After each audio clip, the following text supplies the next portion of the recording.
Imagine this, Baghdad, the year 1091, the most powerful city on earth, a place where knowledge flows like water, where libraries tower higher than palaces, where scholars debate in marble halls that echo with the voices of genius. And at the center of it all, sitting on the intellectual throne of the Islamic world, are the philosophers. Not just any philosophers. These are men who believe they've cracked the code. Men who think they've unlocked the secrets of existence itself. Men who claim to know God's mind through pure reason alone. Their names, you might not recognize them today, but in the 11th century, they were superstars. Al-Farabi, the second, teacher, they called him. Second only to Aristotle himself, Ibn Sina, known in the West as Avicenna, a man who wrote over 400 books, a genius who mastered medicine, mathematics, astronomy, and philosophy before he turned 21. These weren't just smart men, they were legends, rock stars of the mind, and they had built something extraordinary, an empire of thought. For nearly 400 years, their system had stood unshaken, a grand intellectual cathedral built on Greek foundations. Plato and Aristotle filtered through, Islamic civilization refined into something even more powerful. They promised something irresistible, certainty, not the messy, complicated certainty of faith, not the uncertain certainty of religious experience. No, they offered mathematical certainty, logical certainty, the kind of knowing that couldn't be questioned, the kind of truth that stood independent of culture, of time, of even God himself. Think about that for a moment. These philosophers claimed they could prove the nature of reality through reason alone. They could demonstrate how the universe worked. They could explain the divine. They could map the soul, all without revelation, all without prophets, all without scripture, just pure, cold, beautiful logic. And people believed them. The educated, elite of the Islamic world hung on their every word. Their books were copied and studied in every major city. Their ideas shaped how people understood everything: medicine, law, theology, politics. The philosophers had become the ultimate authority. But here's what made them truly dangerous. It wasn't just what they said, it was how certain they were when they said it. They didn't present their ideas as theories, as possibilities, as best guesses about the nature of things. They presented them as facts, necessary truths that couldn't possibly be otherwise. Take their view of God, for example. The philosophers had it all figured out. God was the necessary being, the unmoved mover, the first cause from which everything else flowed in a perfect, eternal chain of existence. Beautiful, right? Elegant, sophisticated, intellectually satisfying. But here's the problem. Their God was a mathematician's God, a logician's God, a God who operated according to eternal, unchangeable laws that even he couldn't break. Their God didn't really create the universe. Not in the way you and I think of creation.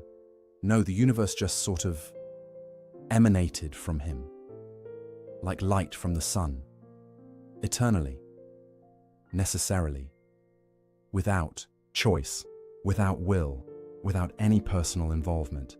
Their God didn't know you, not individually, not personally. He knew universals, categories, the general principles of things, but your specific pain, your particular joy, your individual struggles, those were beneath divine knowledge, too small, too contingent, too unimportant. And miracles, prophets, divine intervention in human affairs, the philosophers smiled at such primitive notions. Everything happened according to natural law, unbreakable causal chains that stretched from eternity past to eternity future. There was no room for the supernatural, no space for the miraculous, no possibility of God reaching down into his creation to change things. The universe was a perfect machine, and the philosophers had figured out how it worked. Now you might be thinking, so what? Why does this matter? Here's why.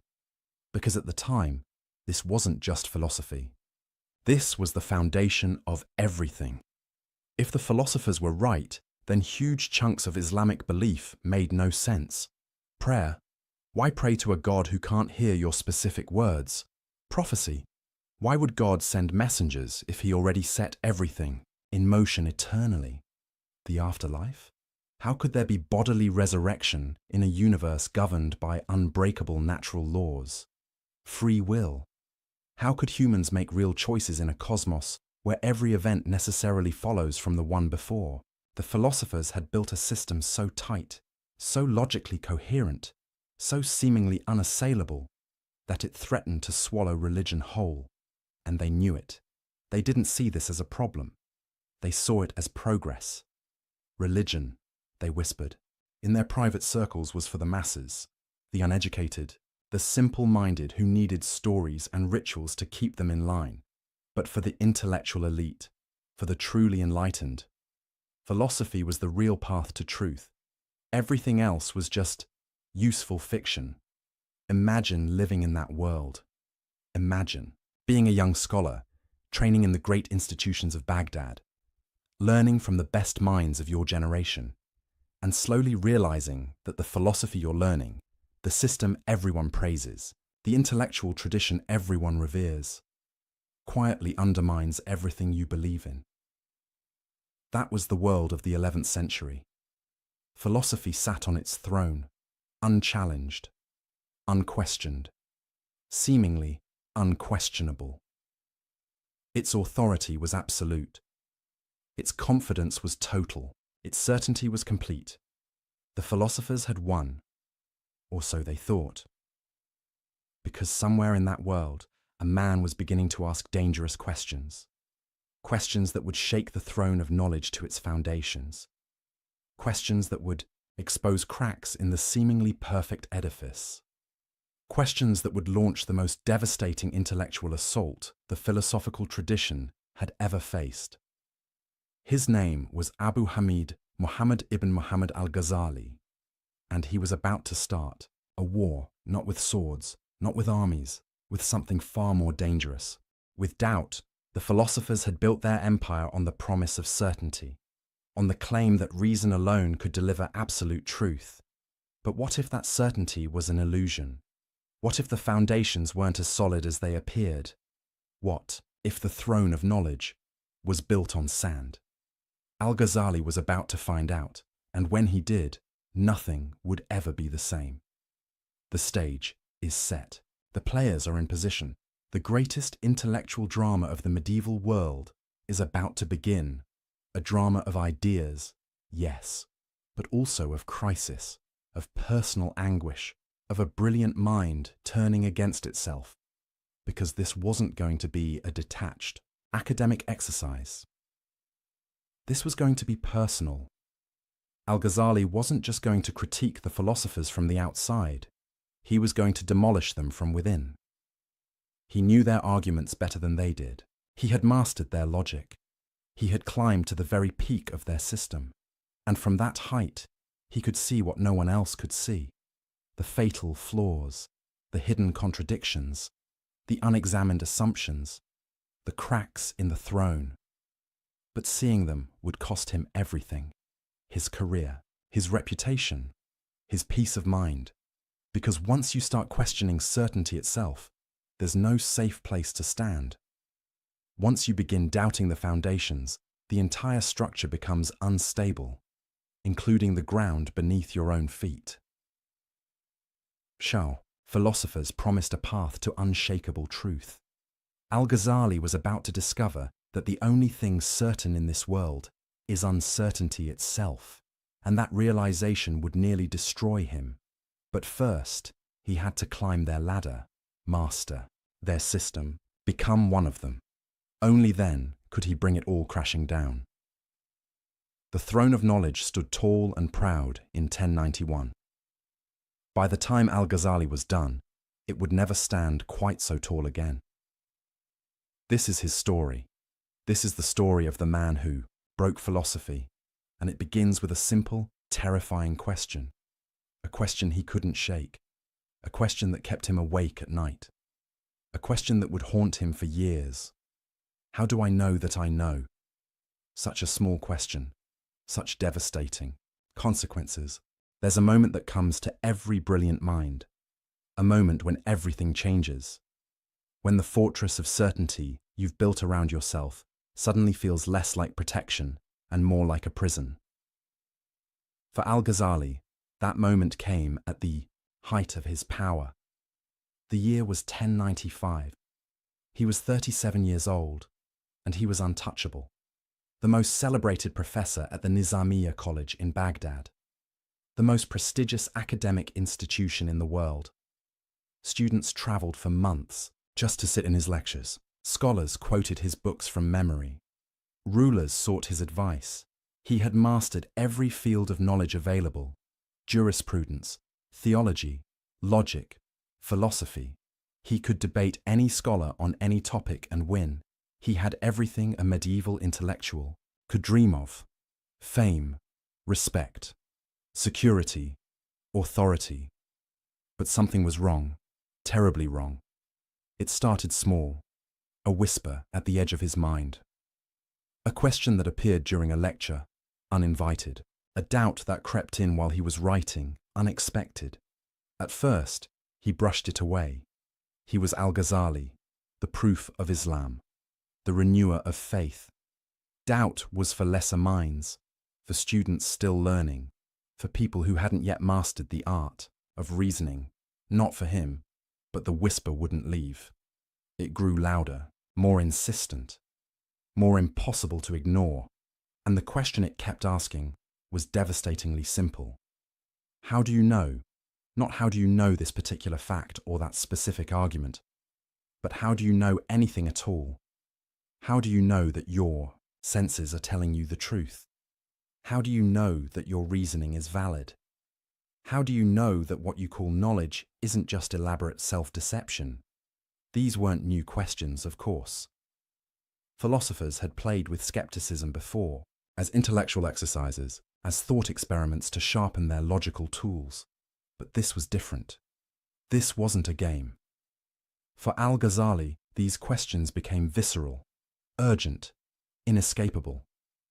He would stand before his students, delivering brilliant lectures on Islamic law, and in the back of his mind, a voice would whisper, "But how do you know any of this is true?" He would write treatises defending orthodox theology against philosophical attacks, and the voice would ask, "But what makes your theology any more certain than their philosophy?"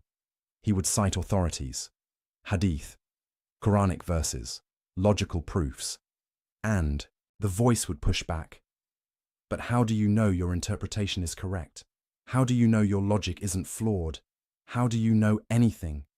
This is what intellectual crisis actually feels like, not like a dramatic moment of revelation, not like suddenly seeing the truth, more like drowning in slow motion, like watching the ground beneath you turn to quicksand, like feeling the walls of your mind close in. Al-Ghazali later described it as a sickness, a disease of the soul that spread through every part of his being. He couldn't eat. He couldn't sleep. He couldn't teach without feeling like a fraud. Because, here's what he realized. All his life, he had been in the business of certainty. As a jurist, he issued legal rulings. This is permissible. That is forbidden. These are definitive judgments backed by divine law. As a theologian, he defended religious truth. God is like this. Reality works like that. These are facts about existence itself. As a professor, he transmitted knowledge. Learn this, master that, build your understanding on these foundations. His entire career was built on the assumption that certain knowledge was possible, that you could know things for sure, that truth was accessible, that the human mind could grasp reality. But now that assumption was crumbling, and it all started with sense perception, Al-Ghazali began asking himself, why do I trust my senses? Sure, they usually seem reliable. I see a table, I touch it, it's solid, it's there. But I also dream, and in dreams, I'm absolutely convinced that what I'm experiencing is real. I see dream tables, I touch dream walls, I have dream conversations, and in the dream, It all feels completely certain. It's only when I wake up that I realize none of that was real. So here's the terrifying question. How do I know I'm not dreaming right now? How do I know that everything I call waking life isn't just another dream, a longer dream, a more consistent dream, but still a dream? You might say, but when you wake up, you can distinguish dream from reality. Can you though? Or do you just have another experience, another set of sensations that you've learned to call waking up? Maybe there's another level of consciousness beyond this one, a higher waking state. And when you reach it, you'll look back on everything you called real life the way you now look back on dreams, as illusions, as phantoms, as experiences that felt certain but weren't. Al-Ghazali sat with this possibility, and it shook him. But it got worse. Because even if you accept your senses as basically reliable, there's still reason. Logic. Rational thought, the tool philosophers swore by.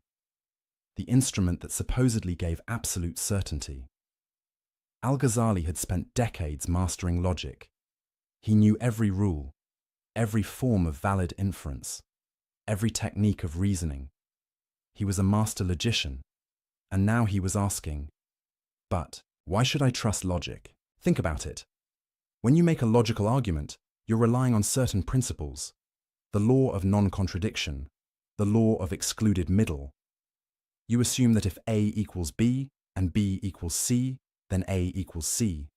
But why? Because it's self-evident, philosophers would say.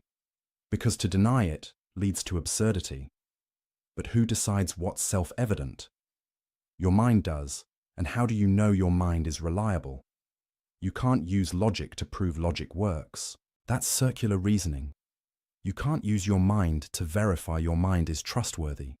That's like asking a liar if he's lying. So what's left? Al-Ghazali realized he was trapped. Every foundation he tried to stand on turned out to rest on another, assumption, and that assumption rested on another, and another. It was assumptions all the way down. No bedrock, no solid ground, no ultimate certainty. This wasn't just an intellectual problem.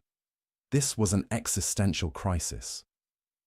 Because Al-Ghazali had built his entire life on the belief that knowledge was possible, that truth was real, that you could be certain about important things. And now that belief was collapsing. He describes lying in bed for months, paralyzed by doubt, unable to work, unable to teach, unable to function. His colleagues were confused. His students were worried. His reputation was at stake. But he couldn't explain what was happening to him. How do you tell people, I'm not sure anything I've ever taught you is actually true? How do you say, I've lost faith in the very possibility of knowledge? You can't. So he suffered in silence. But here's where it gets really interesting. In the midst of this crisis, Al-Ghazali made a crucial observation. The same doubt that was destroying him was also destroying the philosophers' claims. Because the philosophers claimed certainty. Absolute, unshakable certainty about the nature of reality. They said, through pure reason, we know that the universe is eternal. But how do they know? They said, through logical deduction, we know that God knows only universals. But how do they know? They said, through philosophical demonstration, we know that miracles are impossible. But how do they know? They were using the same tools Al-Ghazali now doubted. Sense perception, logical reasoning, rational inference. They were building their grand system on the same shaky foundations. But unlike Al-Ghazali, they hadn't questioned those foundations. They assumed reason was reliable. They assumed logic gave certainty. They assumed the human mind could grasp ultimate truths, without proof, without justification, without examining their own assumptions. And that was their fatal mistake. Because if you claim certainty, you better be able to prove you have it, and the philosophers couldn't. They just assumed they could know. They took it for granted. They built an empire of thought on an unexamined foundation. Al-Ghazali saw this now, saw it with a clarity born of personal suffering. He had been where they were, confident, certain, secure in his knowledge. And he had discovered that certainty was an illusion, a comforting lie we tell ourselves to avoid confronting the abyss of uncertainty beneath everything we think we know. This realization changed everything. Al-Ghazali wasn't going to critique the philosophers from a position of rival certainty. He wasn't going to say, "Your system is wrong and mine is right." He was going to do something far more devastating. He was going to show that their certainty was unjustified, that their claims to knowledge were baseless, that their entire edifice of thought rested on assumptions they couldn't defend. He was going to use doubt as a weapon, not to destroy knowledge entirely, not to embrace complete skepticism, but to demolish the philosophers' arrogance, their certainty, their claim to have figured it all out, because he had learned something in his crisis, something the philosophers in their confidence had missed. Uncertainty isn't weakness, it's honesty. Doubt isn't the enemy of truth. It's the beginning of wisdom, and the willingness to question everything, even your own mind, is the only real path to understanding. The philosophers had never done that. They had never truly doubted, never really questioned their foundations, never honestly asked, "How do I know that I know?" They had been too busy building their systems to examine the ground beneath them. Al-Ghazali had looked down, and he had seen the abyss. And from that abyss, he was going to launch his attack, not as a rival philosopher offering a competing system of certainty, but as someone who had been to the edge and back, someone who knew what the philosophers didn't. That certainty itself is the problem, that the claim to absolute knowledge is the original sin of philosophy, that you can't build a tower to heaven when you're standing on quicksand. He began to write. Slowly, at first, testing his thoughts, working through his arguments. The title came to him clearly. Tahafut al-Falasifa, the incoherence of the philosophers. Not the errors of the philosophers, not against the philosophers. The incoherence, the internal contradictions, the logical breakdowns, the places where their system fell apart under its own weight. He wasn't going to refute them with a rival system. He was going to show that their system refuted itself. This was going to be surgical, precise, devastating. He would take their own tools, their own logic, their own methods of reasoning, and turn them against the philosophers themselves. He would show that on their own terms, using their own standards, their conclusions didn't follow, that their certainty was unjustified, that their claims were incoherent, that the throne of knowledge they sat on was a house of cards. And when he was done, philosophy would never be the same. But this wasn't going to be easy, because to dismantle the philosophers, he first had to master them completely. He had to understand their system better than they did, see its weaknesses from the inside. He had to become one of them before he could destroy them, and that journey would take him to the darkest corners of thought, to questions that had no comfortable answers, to ideas that threatened everything he believed. He was about to catalogue 20 problems with philosophical thought, 20 cracks in the edifice, 20 reasons why certainty was impossible, 20 ways the philosophers had deceived themselves and everyone else. But we're going to focus on the big three. The three problems so devastating, so fundamental, so destructive to the philosophical worldview that Al-Ghazali declared them heresy, not just errors, not just mistakes, full-blown disbelief. Because these three ideas didn't just challenge philosophy, they challenged the very possibility of meaning, of purpose, of human dignity. They made the universe cold, mechanical, empty. And Al-Ghazali was going to show why they were wrong. The first problem, the eternity of the world. The second, God's knowledge of particulars. The third, the denial of bodily resurrection. Each one a battlefield, each one a crisis, each one a question that cuts to the heart of what it means to be human. And Al-Ghazali was ready for war. The whisper of doubt had become a battle cry. The personal crisis had become a philosophical weapon. The man who had lost, his certainty was about to take certainty away from everyone else. And in doing so, He would change the course of intellectual history.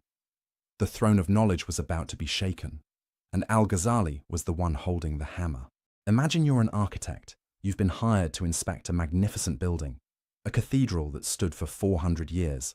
Everyone says it's perfect, unshakable, a masterpiece of engineering. Your job: find the flaws, not cosmetic issues, not minor cracks in the paint, structural problems, fatal weaknesses, the kind of flaws that mean the whole thing could come down. That's what Al-Ghazali was about to do to philosophy, but he wasn't going to be random about it. He wasn't going to just throw criticisms at the wall and see what stuck. He was methodical, strategic, surgical.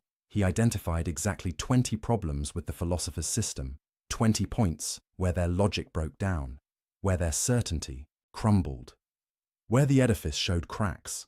Why 20? Because that's how many it took to cover every major claim the philosophers made. About God, about the universe, about the soul, about causation, about knowledge itself. Each problem was a targeted strike at a specific pillar of their thought, and together, they brought the whole structure into question. Now, we could go through all 20, one by one, methodically. But that would take hours, and honestly, some of them are technical, philosophical inside baseball that only specialists care about. What we're going to do instead is focus on the approach, the method Al-Ghazali used, the strategy behind his attack, because understanding his method is more important than memorizing his arguments. It's what made his critique so devastating, so enduring, so impossible to dismiss. Here's what he didn't do. He didn't write a book saying, "The philosophers are wrong because the Quran says so." That would have been easy, safe, expected, but it also would have been useless, because the philosophers didn't care what the Quran said. Not really. Oh, they paid lip service to it. They claimed their philosophy was compatible with revelation. But when push came to shove, when philosophy and scripture conflicted, philosophy won. Every time, they would reinterpret scripture to fit their conclusions, allegorize away any contradictions, explain away any tensions. The revealed text became clay in their hands, something to be molded to fit their preconceived rational system. So Al-Ghazali knew quoting scripture at them wouldn't work. He needed to beat them at their own game. He needed to use their tools, their methods, their standards of proof. He needed to show that even by their own criteria, their system failed. This is what makes his approach brilliant. He essentially said, "Okay, philosophers, you claim logical certainty. You say your conclusions necessarily follow from rational premises. Let's test that. Let's take your arguments apart, step by step, premise by premise, inference by inference, and let's see if they actually hold up." Spoiler alert, they didn't. Al-Ghazali discovered something the philosophers had hidden even from themselves. Their arguments weren't as airtight as they claimed.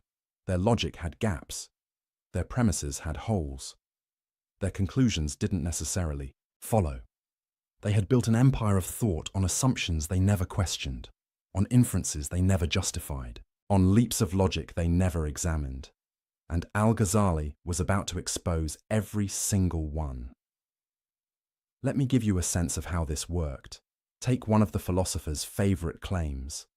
They could prove God's existence through pure reason. Sounds good, right? Here's their argument, simplified. Everything that exists is either necessary or contingent. Either it must exist, or it could possibly not exist. The universe is full of contingent things, things that might not have existed. You, me, this planet, this galaxy. Contingent things need a cause, something that brought them into existence. But you can't have an infinite chain of contingent causes. That's logically impossible. So there must be a necessary being at the start of the chain, something that exists by its own nature, something uncaused, and that necessary being is God. Boom. Logical proof of God's existence. The philosophers were proud of this argument. They thought it was bulletproof. Al-Ghazali looked at it and said, "Really? Let's examine this more closely. First problem, why can't you have an infinite chain of causes?" The philosophers said, "Because that's absurd. You need a first cause." But why? Where's the logical proof that an infinite regress is impossible? They assumed it. They declared it. They found it intuitively obvious. But they never proved it. That's assumption number one. Second problem. Even if you need a first cause, why must it be God? Why not just an impersonal necessary being, a principle, a force, a quantum field? The philosophers jumped from "there must be something necessary" to "that something is God with all the attributes we claim."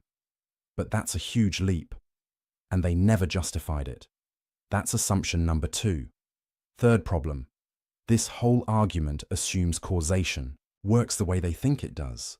But what if causation itself is questionable? What if cause and effect aren't as straightforward as they seem? We'll come back to this later, but for now, just note, the entire argument rests on an assumption about causation. That's assumption number three. See what Al-Ghazali was doing? He wasn't saying, "Your conclusion is wrong." He was saying, "Your proof doesn't work. You claim logical certainty, but you're actually making multiple unproven assumptions. You're not proving anything. You're just asserting things and calling it proof." This is devastating, because the philosopher's whole appeal was certainty, rational demonstration, logical necessity. If their proofs don't actually prove anything, if they're just sophisticated-sounding assertions, then their entire project collapses. They're not doing something fundamentally different from theologians or mystics or prophets. They're just dressing up their assumptions in logical clothing and pretending it's knowledge. Al-Ghazali did this 20 times. 20 major philosophical claims. 20 supposedly airtight arguments. And in each case, he showed, the proof doesn't hold. The logic has gaps. The certainty is illusory. But here's where it gets really interesting. Al-Ghazali wasn't trying to prove the philosophers wrong about everything. That's not the point. The point was to show their certainty was unjustified. Maybe the universe is eternal. Maybe it's not. But you can't prove it through pure reason. Maybe God knows only universals. Maybe he knows particulars. But you can't demonstrate it logically. Maybe bodily resurrection is impossible. Maybe it's not. But you can't rule it out with philosophy. Al-Ghazali was attacking their epistemological arrogance, their claim to have certain knowledge about things that by their nature transcend human reason. He was saying, you don't know as much as you think you know.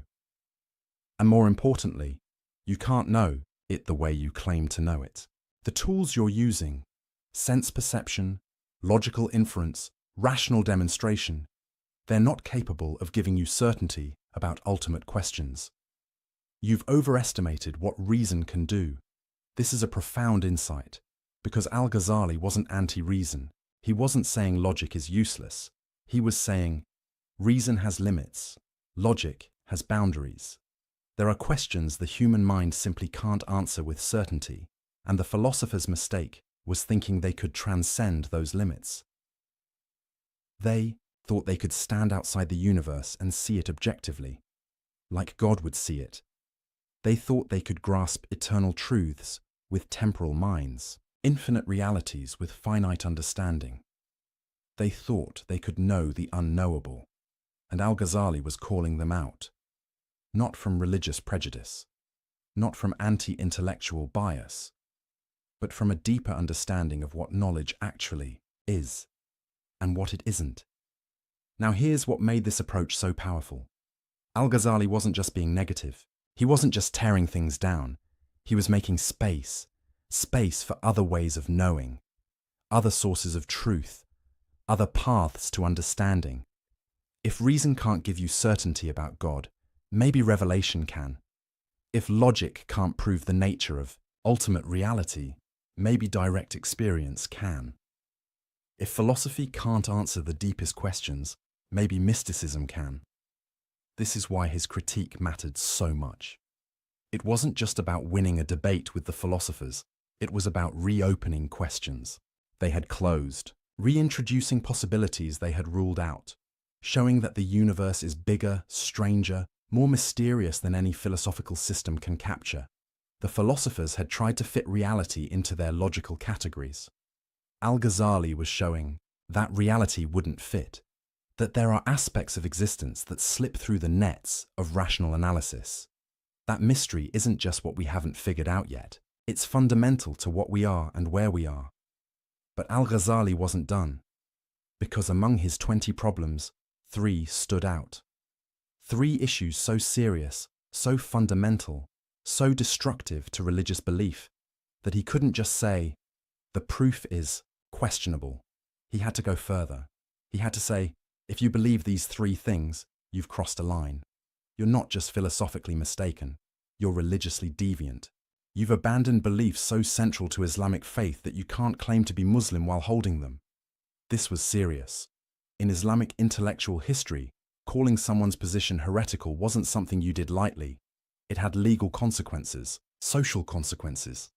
It could destroy careers and reputations. But Al-Ghazali felt he had no choice, because these 3 philosophical positions didn't just contradict scripture. They made religion meaningless. They made worship pointless. They made revelation unnecessary. If the philosophers were right about these 3 things, then Islam, as practiced by millions of believers, was built on a lie. Prayer became talking to yourself. Prophecy became delusion. The afterlife became fantasy. Al-Ghazali couldn't allow that to stand. So he drew a line in the sand. 20 problems with philosophy. Yes, the philosophers were wrong about many things, but 3 problems were in a different category. 3 positions were not just philosophical errors, they were religious disasters. The first, the eternity of the world. The philosophers claimed the universe has always existed. It didn't have a beginning.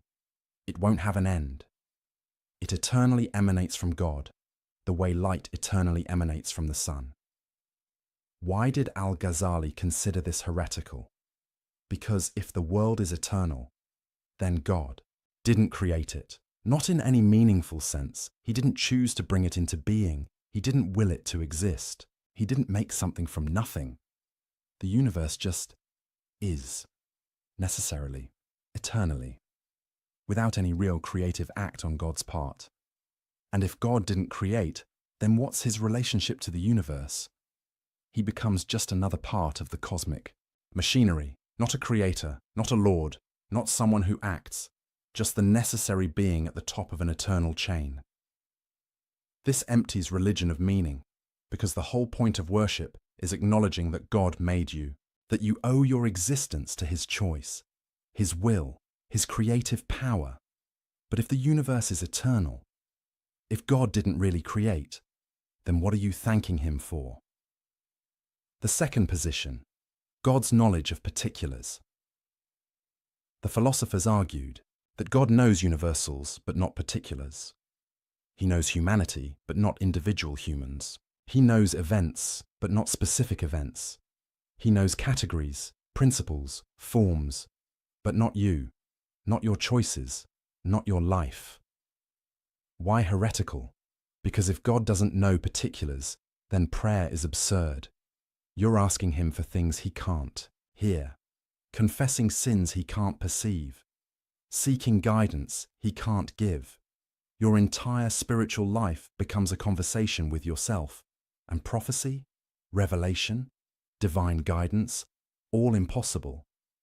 How can God send a specific message to a specific prophet at a specific time if he doesn't know specific things? How can there be divine law, divine judgment, divine mercy, if God doesn't know what you individually do? The philosopher's position made God distant, abstract, irrelevant to human life. And Al-Ghazali said, that's not just wrong, that's a denial of what God is. The third position, the impossibility of bodily resurrection. The philosophers argued that after death, only the soul survives. The body decays and is gone forever. There's no bodily resurrection, no physical afterlife, no gathering, of bodies on Judgment Day. Why did Al-Ghazali consider this heretical? Because bodily resurrection is explicitly promised in the Quran, repeatedly, in clear language. And more than that, it's central to the concept of justice.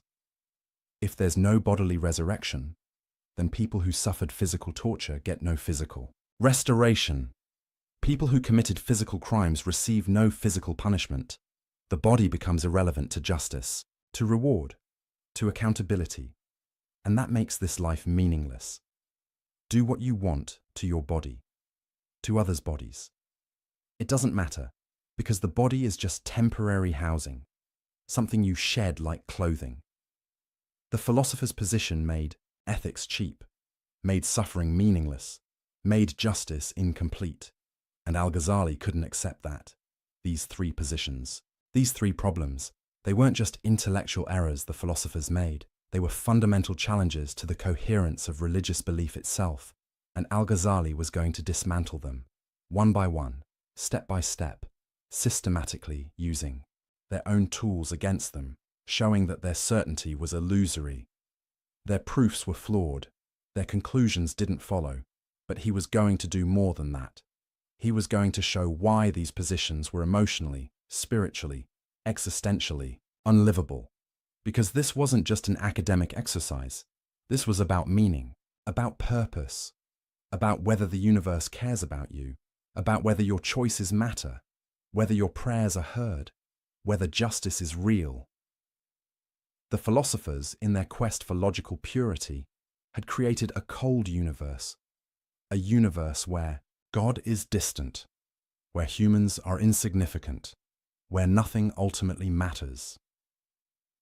Al-Ghazali was about to warm it back up, not through sentiment, not through wishful thinking, but through rigorous philosophical argument, showing that the philosophers' cold universe wasn't logically necessary, that their conclusions didn't follow from their premises, that you could be just as rational, just as logical, just as philosophically rigorous, while believing in a God who acts, who knows, who cares. The 20 problems were the artillery barrage, softening up the philosophical defenses, showing weaknesses everywhere. But the 3 heretical positions, those were the main assault, the focused attack on the heart of the philosopher's system, and Al-Ghazali was ready. He had the arguments, he had the method, he had the motivation. He knew what was at stake, not just winning a debate, not just defending orthodoxy, but preserving the possibility of meaning in a universe that philosophy was threatening to make meaningless. The throne of knowledge was trembling, the cracks were showing, and Al-Ghazali was about to strike at the foundations. 3 devastating blows, 3 knockout punches, 3 final arguments, starting with the most fundamental question of all. Did the universe have a beginning, or has it always existed? The philosophers said, always existed, obviously. Necessarily, Al-Ghazali said, prove it, and when they couldn't, he was going to show them why their position wasn't just unproven, it was incoherent. The battle was joined, and nothing would be the same after. Let me ask you a question. How long have you been alive? 20 years? 40? 60? However long it is, you can count it. It's a finite number. Now imagine someone asks you, how long has the universe existed? And you answer, forever. What does that even mean? This is where Al-Ghazali's first major battle with the philosophers began. Not with theology, not with scripture, but with a simple, devastating question about time itself. The philosophers were absolutely certain, unshakable in their conviction. The universe, they declared, is eternal. It has no beginning. It has no end. It has always existed and always will exist. This wasn't a guess. It wasn't speculation. It wasn't a working hypothesis. To them, it was a demonstrated truth, a logical necessity, something that couldn't possibly be otherwise. Their proof went something like this. God is eternal and unchanging, right? Everyone agrees on that. God is also perfect, complete, lacking nothing. So God's will is eternal and unchanging too. It doesn't fluctuate. It doesn't develop. It doesn't suddenly decide something new. Now here's the key move. If God eternally wills the universe to exist, then the universe must eternally exist. Because if the universe came into being at some point, in time, that would mean God's will changed. There was a moment when God wasn't creating, then suddenly he was creating. But that's impossible, because God doesn't change. Therefore, the universe must be eternal. It must have always been emanating from God's eternal will, like rays from the sun. The sun doesn't decide to shine. It shines eternally. And its light exists eternally as a result. Same with God and the universe. Elegant, right? Logical, seemingly airtight. The philosophers thought they'd solved one of the biggest questions in existence. Al-Ghazali read this argument and saw something they didn't. A catastrophe waiting to happen. Because if the universe is eternal, then God didn't create it. Not really. Oh sure, the philosophers would say, God is the cause of the universe, but that's not the same as creation. Creation means bringing something into existence that didn't exist before. Creation means choosing to make something, willing it to be, deciding that it should exist. But if the universe has always existed, if it's eternal, then there was never a moment of creation, never a choice, never a divine decision.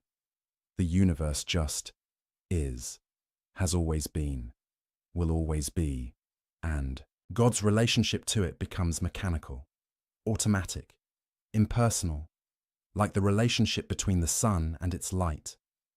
The sun doesn't love its light, doesn't know its light, doesn't care about its light.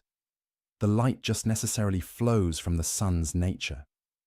Is that really what we mean by God? A cosmic mechanism that necessarily produces a universe the way a fire necessarily produces heat? Al-Ghazali saw where this led. If God didn't choose to create, then he doesn't choose anything. If he doesn't choose, then he doesn't act. If he doesn't act, then he doesn't respond to prayers, doesn't send prophets, doesn't intervene in human affairs. He becomes the philosopher's abstraction, the unmoved mover, the distant principle, not the God of Abraham, not the God of Moses, not the God of Muhammad, not a God worth praying to. This was unacceptable. So, Al-Ghazali set out to demolish the philosopher's argument, and he started by asking the question they'd never properly considered. What does it actually mean for something to be eternal? The philosophers threw the word around like they understood it, eternal, infinite, without beginning or end. But Al-Ghazali pressed, do you really know what you're talking about? Can you actually conceive of an infinite past? Think about it carefully. If the universe has existed forever, then an infinite amount of time has already passed. An infinite number of years, an infinite number of days, an infinite number of moments. But here's the problem. You can't traverse an infinite distance, by definition. If something is infinite, you can never reach the end of it. So how did we get to today? If an infinite amount of time had to pass before we arrived at this moment, we should never have arrived at this moment. Because you can't finish traveling through infinity, it's like saying, I started counting from negative infinity and I just reached zero. That's nonsense. You could never start from negative infinity. There's no starting point, and even if you could, you'd never finish counting up to zero, because infinity has no end. Same with time. If the past is infinite, then we could never have reached the present. But we did reach the present. We're in it right now. Therefore, the past can't be infinite. The universe must have had a beginning. This is what philosophers call the impossibility of traversing an actual infinite, and Al-Ghazali wielded it like a sword. The philosophers tried to respond. They said, but you're thinking about infinity wrong. Past infinity isn't like a distance you travel. It's just there, all at once. Al-Ghazali pushed back. Okay, let's try a different angle. Imagine the universe is eternal, like you say. That means the number of past days is infinite, right? But the number of past years is also infinite. Now here's my question. Are there more past days than Past years? The philosophers hesitated. On one hand, obviously there are more days than years. 12 times more, roughly. On the other hand, both numbers are infinite, and infinity equals infinity. You can't have one infinity bigger than another infinity. That contradicts what infinity means. So which is it? Are there more past days than past years? Or are they equal? If you say there are more days, you're admitting that one infinity can be bigger than another, which is absurd. If you say they're equal, you're admitting that 12 days equals 1 year, which is also absurd. Either way, you're trapped. This is the problem with treating infinity as if it's just a really big number. It's not. Infinity doesn't behave like numbers behave. You can't do arithmetic with it. You can't compare infinities. You can't traverse them. So when you say the past is infinite, you're not actually saying something coherent. You're using a word that sounds profound, but actually refers to nothing you can meaningfully conceive. The philosophers squirmed. They tried another defense. Okay, but here's the thing. God is outside of time. He's eternal in a different sense. So when God creates the universe, he's not doing it at a point in time. He's doing it eternally. The universe doesn't have a beginning in time because time itself is part of the universe. Al-Ghazali smiled at this. So you're admitting the universe has a beginning? That it's not eternal after all? Because if time is part of the universe and the universe came from God, then the universe began to exist. You're just saying it began, to exist with time rather than in time. But either way, it began. It's not eternal. You've conceded my point while trying to argue against it. The philosophers realized they were in trouble. Every defense they mounted created new problems. But Al-Ghazali wasn't done. He had another angle of attack, an even more devastating one. He said, let's grant for a moment that the universe could be eternal. Just for argument's sake. Let's imagine an infinite past actually makes sense. Even so, I can show you that it's not necessary. That God could have created the universe at any point in time. And if it's not necessary for the universe to be eternal, then your whole argument collapses. Here's how this worked.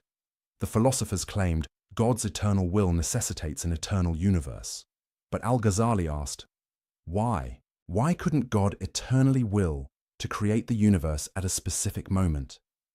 Think about it. You can decide today to do something tomorrow. Your decision is made today, but the action happens tomorrow. Your will exists at one time. The effect of your will exists at another time. So why couldn't God's eternal will produce a temporally originated universe? God could eternally intend, let the universe begin at moment X. That intention is eternal, unchanging, always part of God's will. But the universe itself still has a beginning, still comes into existence at a specific point. The philosophers said, but that means God's will has to wait, and God doesn't wait. Al-Ghazali countered, no, you're confusing God's will with God's action. God can will something eternally and actualize it temporally. Your problem is you've collapsed will and action into the same thing, but they're not the same, even for God. This was brilliant, because Al-Ghazali was using the philosophers' own distinction against them. They loved talking about God's essence versus God's attributes, God's knowledge versus God's action. Fine, apply that here. God's will can be eternal, but God's creative act can be temporal. No contradiction, no problem. No necessary eternal universe. The philosophers were backed into a corner, but they had one last card to play. They said, if the universe began, you have to explain why it began when it did and not earlier or later. If God could have created the universe at any point, why this point? What changed? Without a reason for the specific timing, creation becomes arbitrary, random, which is unworthy of God. This was their trump card, the principle of sufficient reason. Everything needs a reason, a cause, an explanation for why it is the way it is. If the universe began at moment X rather than moment Y, there must be a reason. But if God is eternal and unchanging, there can't be a reason for one moment over another. All moments are equal to God. So, either the universe is eternal, or creation is arbitrary. Pick your poison. Al-Ghazali looked at this argument and laughed, not because it was bad, but because it was so revealing. The philosophers were demanding that God conform to their philosophical principles. They were saying, God must have a reason for everything he does, and that reason must be accessible to human understanding. But why? Who says God needs to justify his choices to philosophers? Who says divine wisdom has to make sense according to human logic? The philosophers had forgotten something crucial. God is not like us. His knowledge is not like our knowledge. His will is not like our will. His reasons are not like our reasons.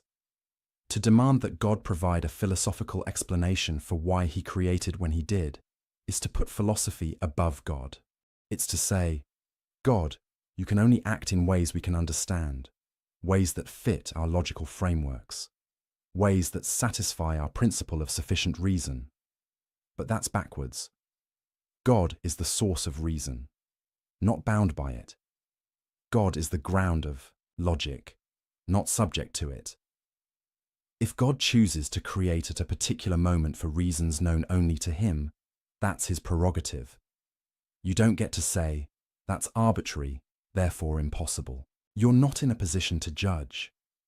This was the deeper issue Al-Ghazali exposed. The philosophers had made reason into a god. They had elevated logical principles to the status of eternal, necessary truths that even God must obey. But that's idolatry. Not of statues or images, but of the human intellect. They had said, if we can't understand it, it can't be true. If our logic can't accommodate it, it can't be real. If our philosophy can't explain it, it can't exist. That's the ultimate arrogance. And Al-Ghazali was calling it out. The universe doesn't owe you an explanation. God doesn't owe you an explanation. Your inability to understand something doesn't make it false. Your inability to fit it into your system doesn't make it impossible. Reality is bigger than your categories. Mystery is deeper than your logic.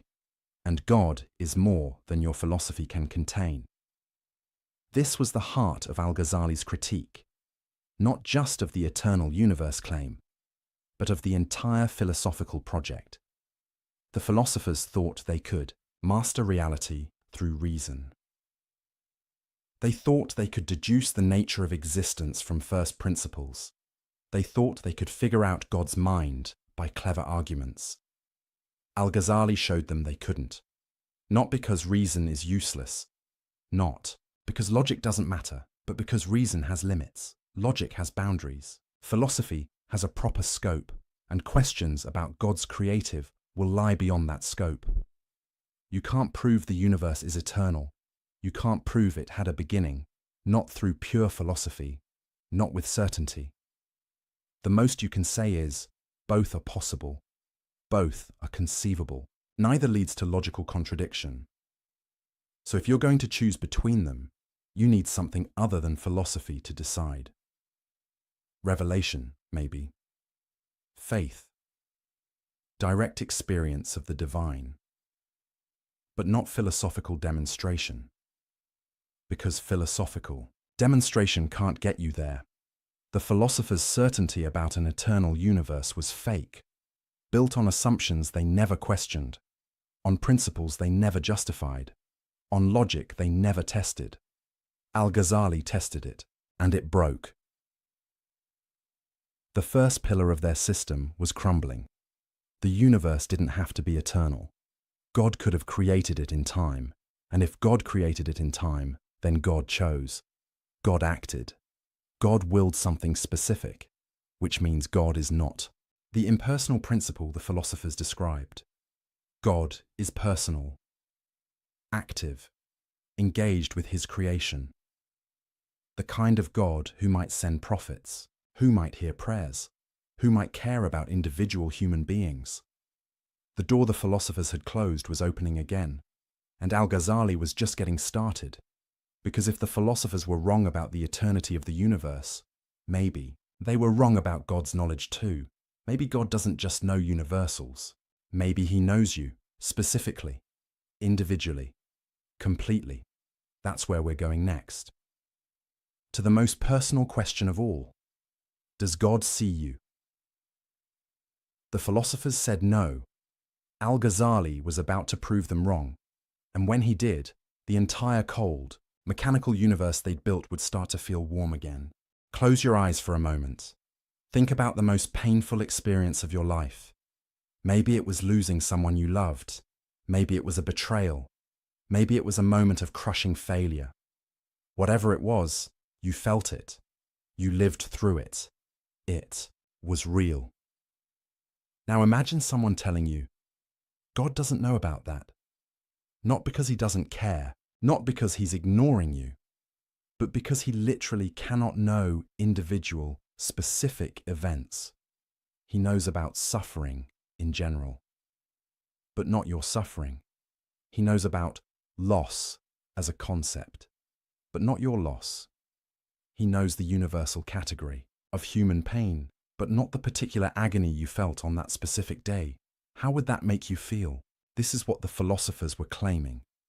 And it's the second major battleground where Al-Ghazali decided, this isn't just wrong. This is heresy.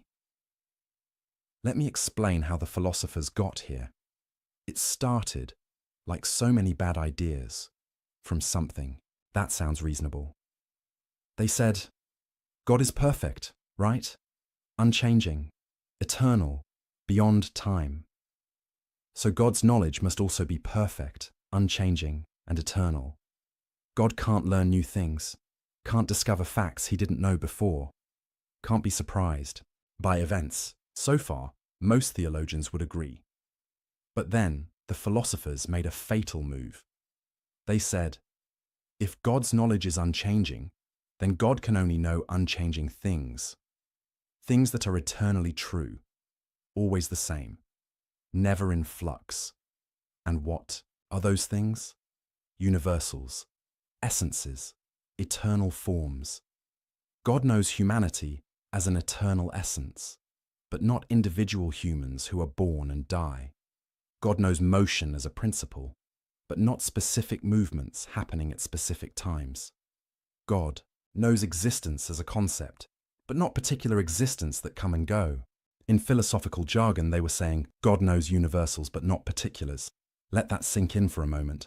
According to the philosophers, God doesn't know what you had for breakfast this morning, the specific words you spoke to your friend yesterday, the exact thought running through your mind right now, the particular choice you're about to make. Not because these things are hidden from him, but because they're beneath his type of knowledge.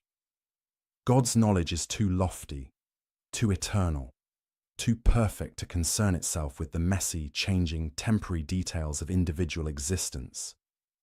He knows the forms, the patterns, the eternal truths, but the specific instances, the individual cases, the particular moments, those are irrelevant to divine knowledge.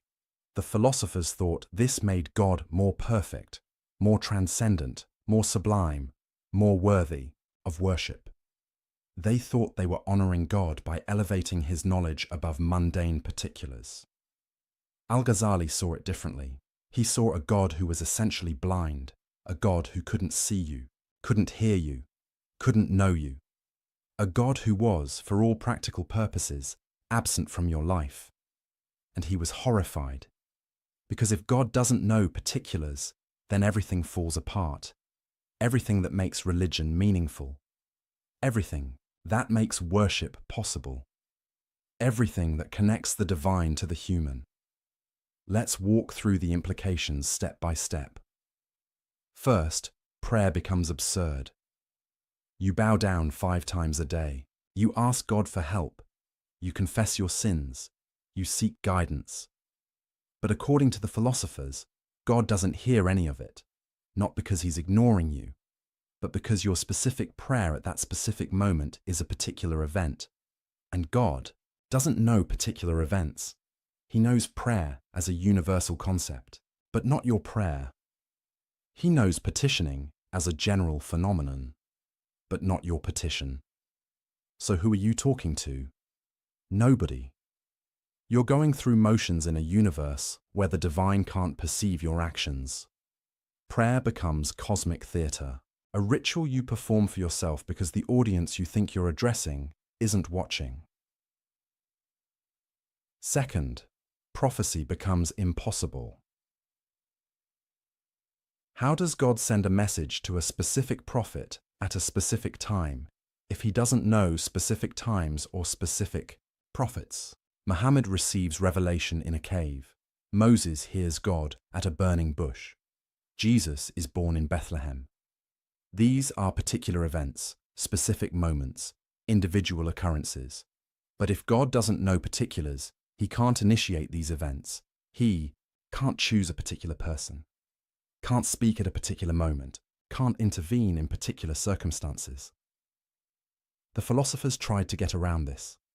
They said, well, divine knowledge sort of overflows into the world, and prophets are people whose souls are aligned to receive this overflow. But that's not prophecy. That's cosmic coincidence. That's not God choosing to speak. That's just some humans being naturally tuned to pick up signals that are always broadcasting. It's like saying God didn't send the Quran to Muhammad. Muhammad just happened to receive it because he was in the right mental frequency. That's not revelation. That's reception. Third, divine justice becomes meaningless. If God doesn't know what you specifically did, how can he judge you? How can there be a day of reckoning if God doesn't know your particular actions? He knows sinning as a category, but not the sins you committed. He knows righteousness as an ideal, but not the righteous choices you made. How do you reward or punish people based on things you don't know they did? The philosophers had an answer for this too. They said, your soul carries the effects of your actions. God sees the state of your soul, but that's backwards. That means God doesn't judge your actions. He just observes their accumulated effect on your soul. It's like saying a teacher doesn't grade your test. She just looks at how smart you became after taking it. That's not justice. That's just observing outcomes. Fourth, the entire concept of divine care evaporates. When the Quran says God is closer to you than your jugular vein, what does that mean if God doesn't know you exist? When it says he knows what's in your hearts, is that a lie? When it says he responds to those who call on him, is that false advertising? The philosophers were forced to reinterpret all these passages. They said, these verses speak metaphorically for the common people, but the real truth is more abstract. In other words, Scripture lies to the masses because they can't handle the truth that God doesn't actually know you, doesn't actually care about you, doesn't actually engage with your life. He's just the eternal principle at the top of the cosmic hierarchy, majestic, perfect, sublime, and utterly, completely indifferent to your existence. This is what Al-Ghazali couldn't stomach.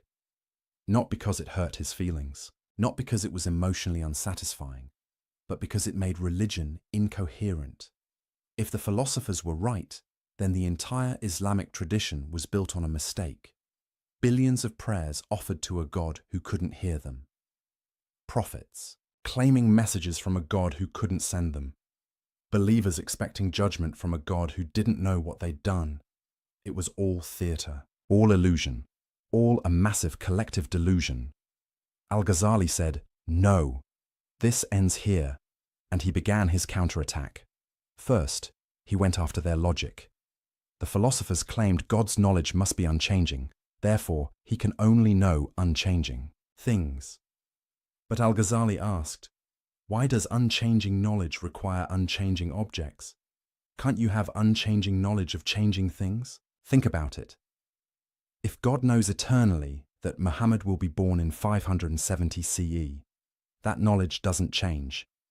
It's always true, always part of God's eternal knowledge. The event itself is temporal, happens at a specific time. But the knowledge of it can be eternal. God doesn't learn that Muhammad was born when it happens. He always knew it would happen. His knowledge is unchanging, even though the event is temporal. So the philosopher's argument doesn't work. You can have eternal, unchanging divine knowledge of particular changing events. No contradiction, no problem. Second, Al-Ghazali attacked their conception of perfection. The philosophers said knowing particulars would make God imperfect. But Al-Ghazali flipped it. Is it more perfect to know everything or to know only some things? Obviously, knowing everything is more perfect. So a God who knows both universals and particulars is more perfect than a God who knows only universals. The philosophers were actually diminishing God's perfection by limiting his knowledge. They thought they were elevating him, but they were actually reducing him, making him less than all-knowing, less than omniscient, less than perfect. Their perfect God was actually deficient. Third, Al-Ghazali went after the very distinction between universals and particulars. He said, this distinction is something humans make. It's how we organize our thoughts. But why assume God thinks like we think? Why assume God's knowledge is divided into categories the way ours is? Maybe to God, there is no difference between universal and particular. Maybe he knows everything in a way we can't comprehend, a way that transcends our categories. The philosophers had committed the sin they always accused others of. They had anthropomorphized God, not by giving him a body, but by giving him a human-like mind, by assuming his knowledge works like their knowledge, just bigger, just more perfect. But what if God's knowledge is radically different from human knowledge? What if it's not just quantitatively greater, but qualitatively other? Then all their reasoning about what God must or must not know falls apart, because they're reasoning from false assumptions about the nature of divine knowledge. Fourth, Al-Ghazali pointed to the absurd consequences. If God doesn't know particulars, does he know himself? After all, God is a particular being, not a universal concept. There's only one God, one specific, unique, particular divine reality.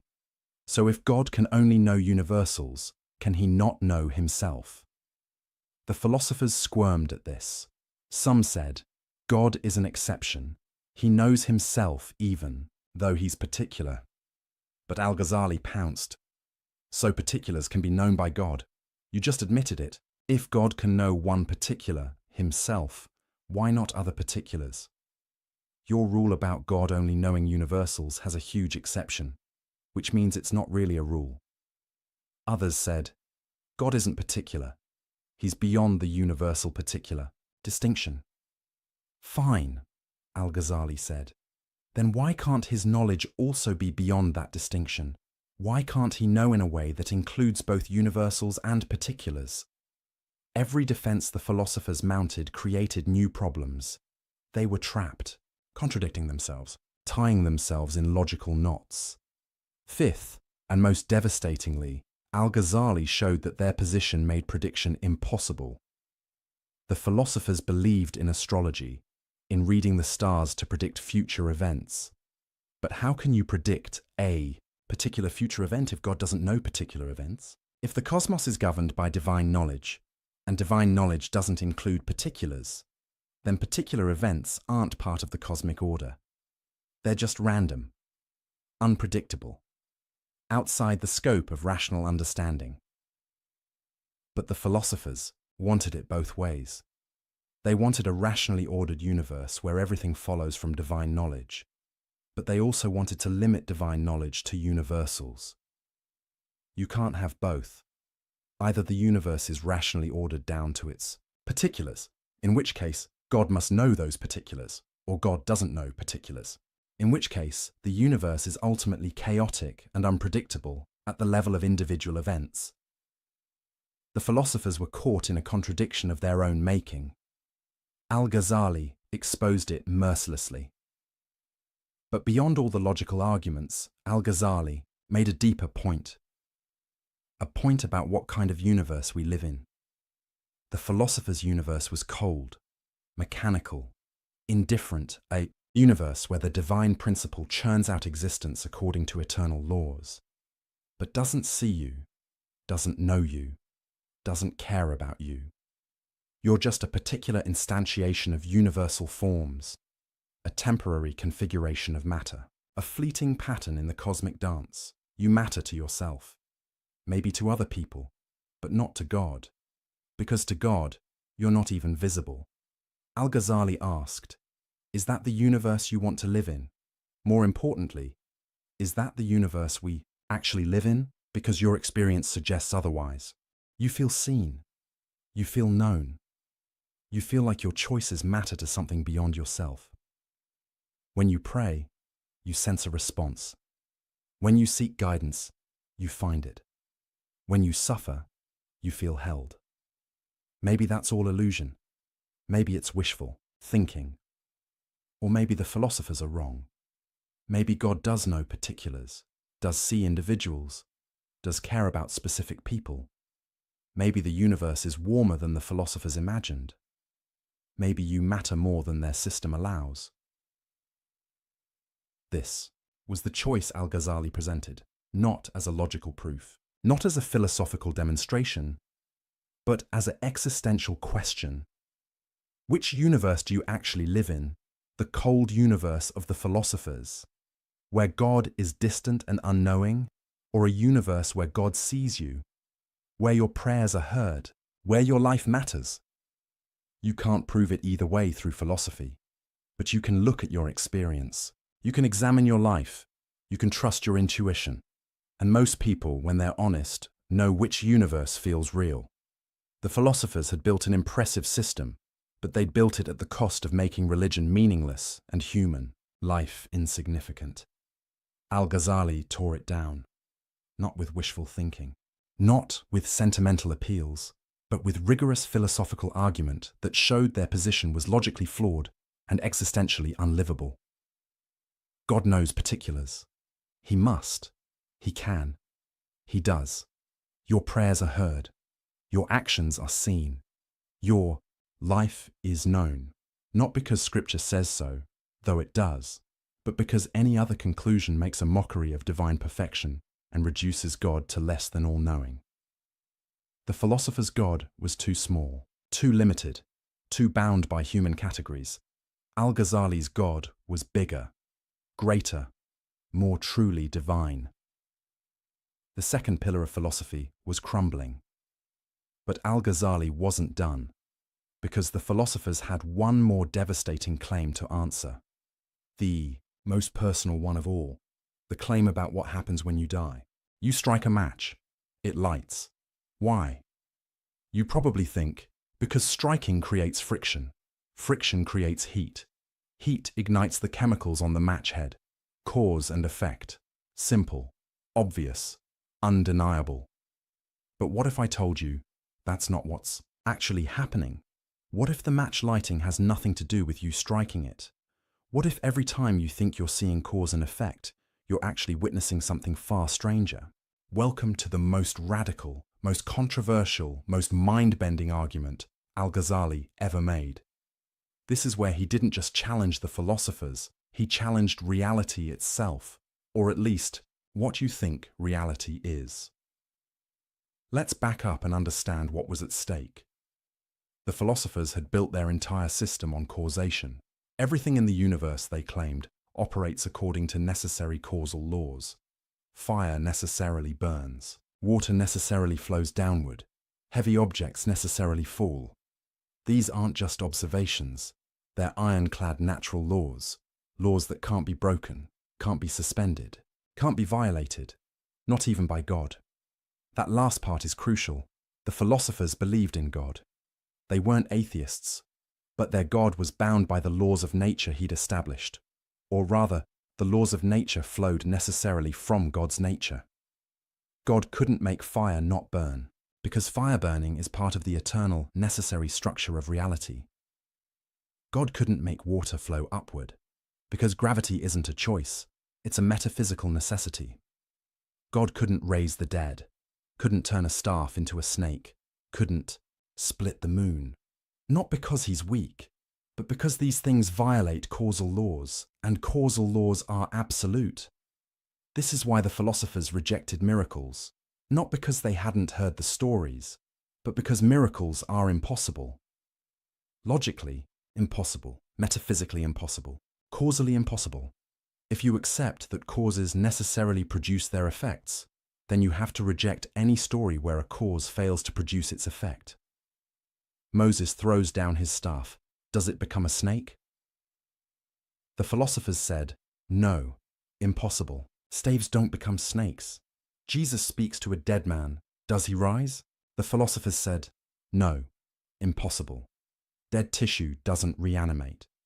Muhammad points to the moon. Does it split? The philosophers said, no, impossible. Celestial bodies don't split from verbal commands.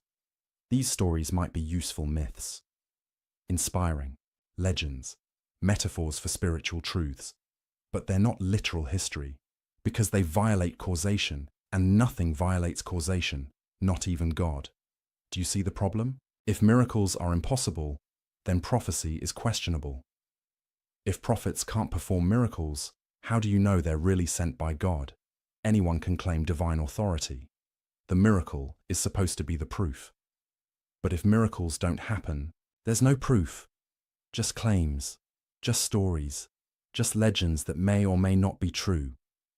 The entire foundation of revealed religion rests on the possibility of divine intervention in the natural order. And the philosophers were saying, that's impossible.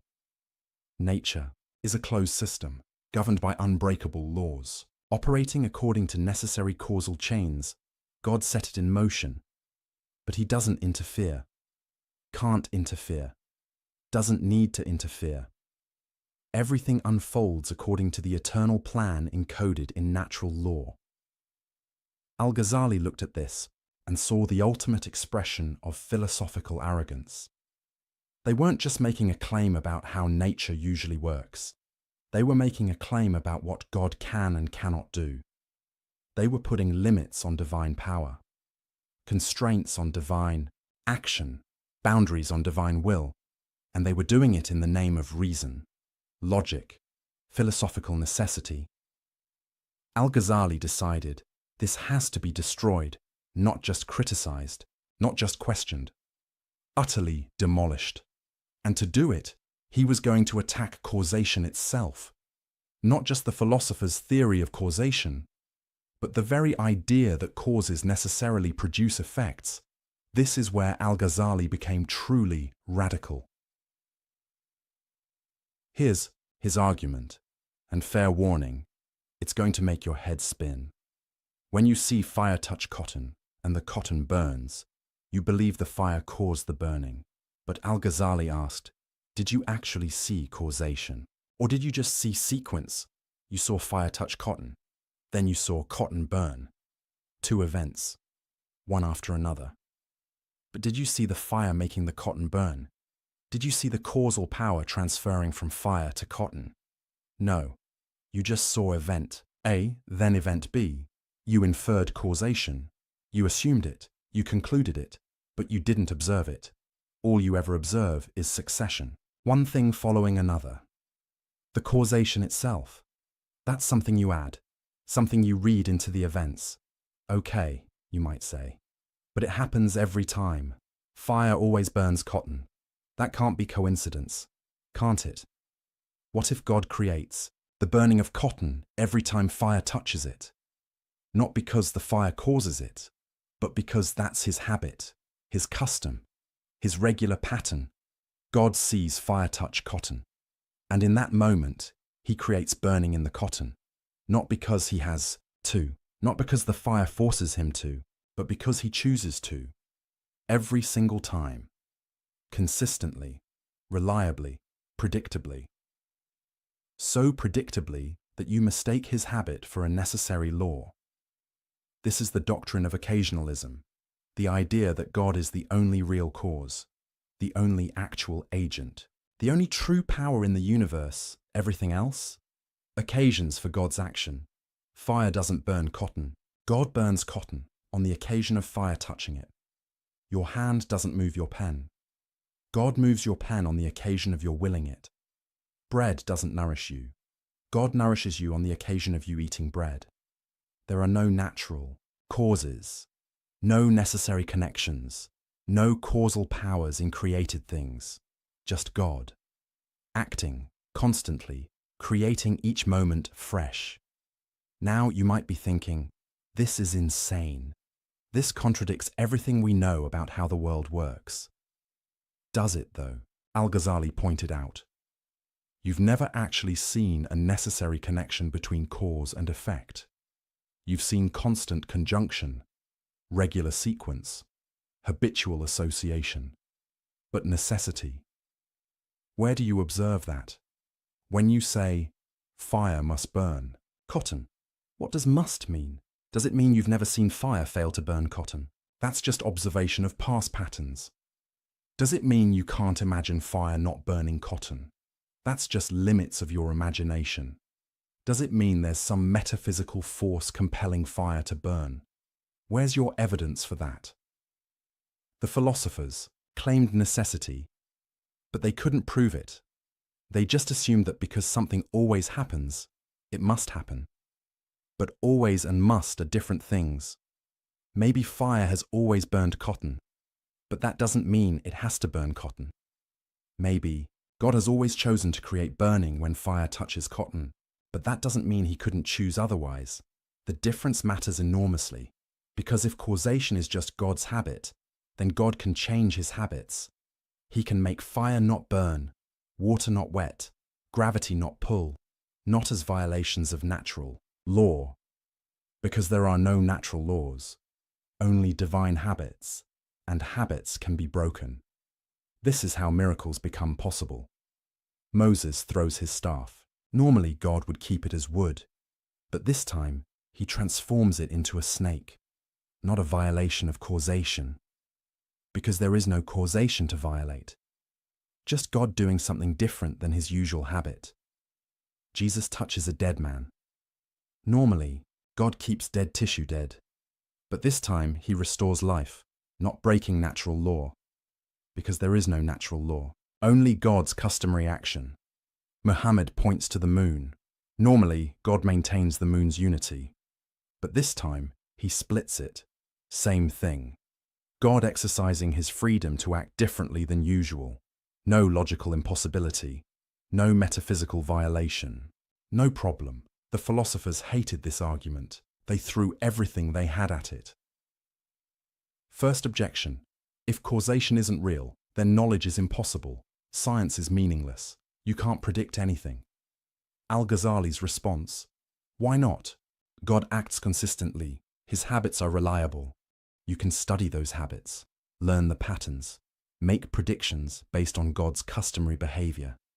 The difference is, you recognize those patterns as descriptions, not prescriptions. They tell you what God usually does, not what he must do. Science still works. You just understand its limits. Second objection: if God creates everything directly, then humans have no causal power. We're not agents. We don't really act. Al-Ghazali bit the bullet. Correct.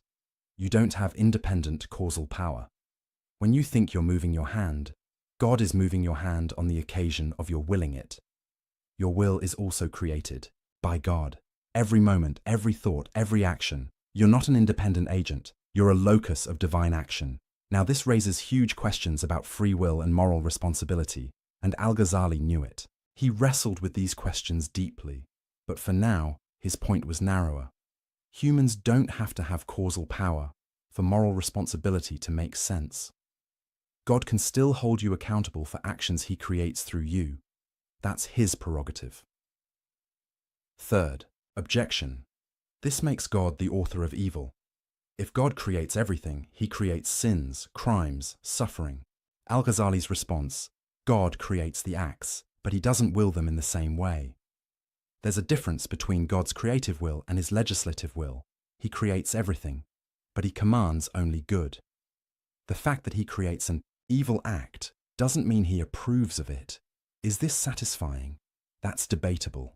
Theologians have argued about this for centuries, but Al-Ghazali's point was, His theory doesn't create this problem. The problem exists regardless.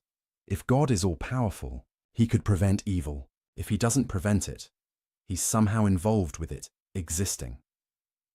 That's true, whether or not you believe in occasionalism. Fourth objection. This is just playing word games.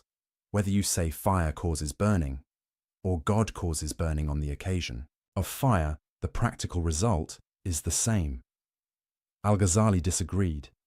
The practical result is similar.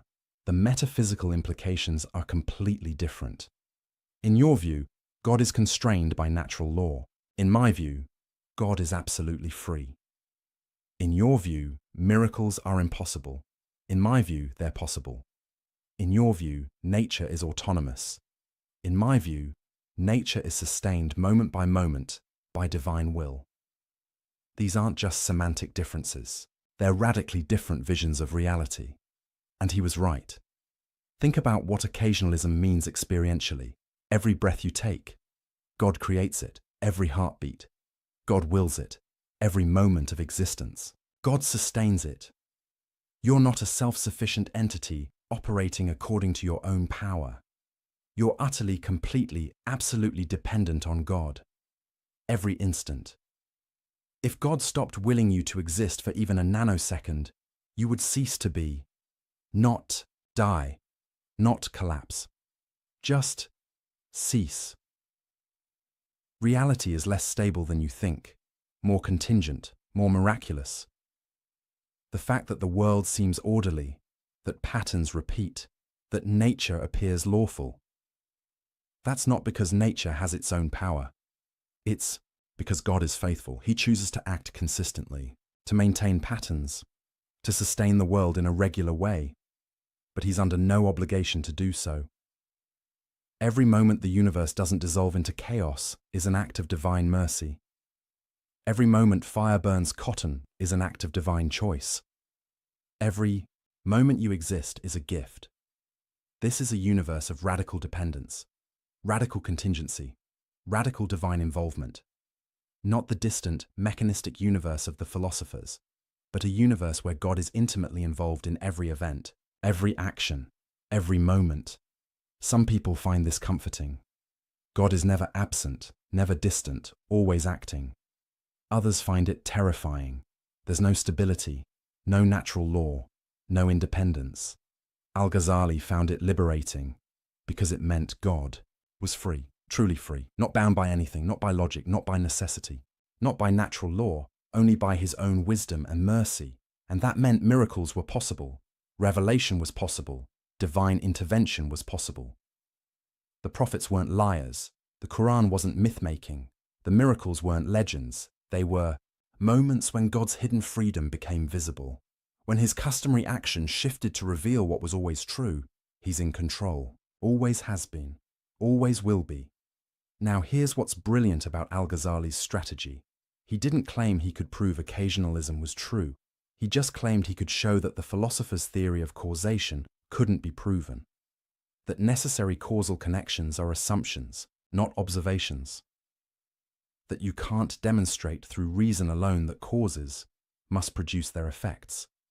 And if you can't demonstrate it, then you can't rule out miracles on philosophical grounds. The philosophers' certainty about causation was just another example of unwarranted confidence. They claimed to know something they couldn't possibly know. They elevated their observation of patterns into metaphysical necessity. They confused, "This is how things always happen," with, "This is how things must happen." And that confusion allowed them to reject miracles, prophecy, and divine intervention. Al-Ghazali's occasionalism was a philosophical nuclear option. It didn't just challenge the philosopher's theory of causation. It obliterated the very concept of natural causation. It said, there are no secondary causes, no created powers, no autonomous natural processes, just God, acting, always and everywhere. Was Al-Ghazali right? That's a question philosophers and theologians still debate. But right or wrong, he accomplished his goal. He showed that the philosopher's rejection of miracles wasn't based on demonstrated truth. It was based on assumptions, preferences, philosophical commitments. And those commitments couldn't be proven, which meant miracles couldn't be ruled out, which meant revelation couldn't be dismissed, which meant the prophets couldn't be rejected on philosophical grounds. The third major pillar of the philosopher's system was demolished. They claimed the universe operated according to necessary causal laws that even God couldn't violate, Al-Ghazali showed. That's not knowledge. That's assumption. You don't know that fire must burn. You just know it always has. You don't know that causes must produce effects. You just observe regular sequences. You don't know that miracles are impossible. You just prefer a world without them. But preference isn't proof. Observation isn't necessity. Habit isn't law. The philosophers had built their confident rejection of miracles on sand, and Al-Ghazali had washed it away. But he'd done something else too, something perhaps more important. He'd shown that the universe is stranger, more mysterious, more dependent on the divine than the philosophers imagined. That what looks like ironclad natural law might be divine custom. That what seems like independent causation might be continuous creation. That what appears to be a mechanistic universe might be a stage for constant divine action. Whether you accept his occasionalism or not, he'd opened a door to wonder, to mystery, to possibilities beyond what reason can prove or disprove. The philosophers had closed that door. They'd said, "We know how reality works." Necessarily, certainly, Al-Ghazali had pried it open again, and through that open door, the light of something beyond philosophy could shine through. Not irrationality, not anti-intellectualism, not blind faith, but an acknowledgement that reason has limits. That certainty is rare. That mystery is real. And in that acknowledgement, space for revelation, for prophecy, for divine action, for a God who isn't bound by philosophers' categories, for a universe that's bigger than logic can contain, for possibilities that reason can't rule out. The match still lights when you strike it, but now you know that's not inevitable, that's not necessary, that's not an iron law, that's God, choosing, acting, sustaining the pattern. And he could choose otherwise. He usually doesn't, but he could. And sometimes, for prophets, for signs, for miracles, he does. And there's nothing the philosophers can do about it, because their certainty was always an illusion. Their necessary connections were always assumptions. Their closed universe was always just a cage they built around their own imagination. Al-Ghazali broke the cage, and the philosophers would never get it closed again. Let me tell you about a man who knew too much. Not in the sense that he'd discovered dangerous secrets, but in the sense that he'd pushed his mind to see contradictions everywhere, to question everything so thoroughly that certainty became impossible, to analyze so deeply that the ground beneath every thought turned to quicksand. That man was Al-Ghazali, and in the process of dismantling the philosophers, he was dismantling himself. Because here's what happens when you truly commit to radical doubt. When you question not just conclusions but methods, not just theories, but the tools used to build theories. When you push skepticism all the way to its logical conclusion, you don't end up with alternative certainty, you end up with intellectual paralysis. You don't discover solid ground, you discover there is no solid ground. And that realization doesn't feel like victory. It feels like madness. Al-Ghazali was winning his war against the philosophers. He'd shown their arguments didn't prove what they claimed.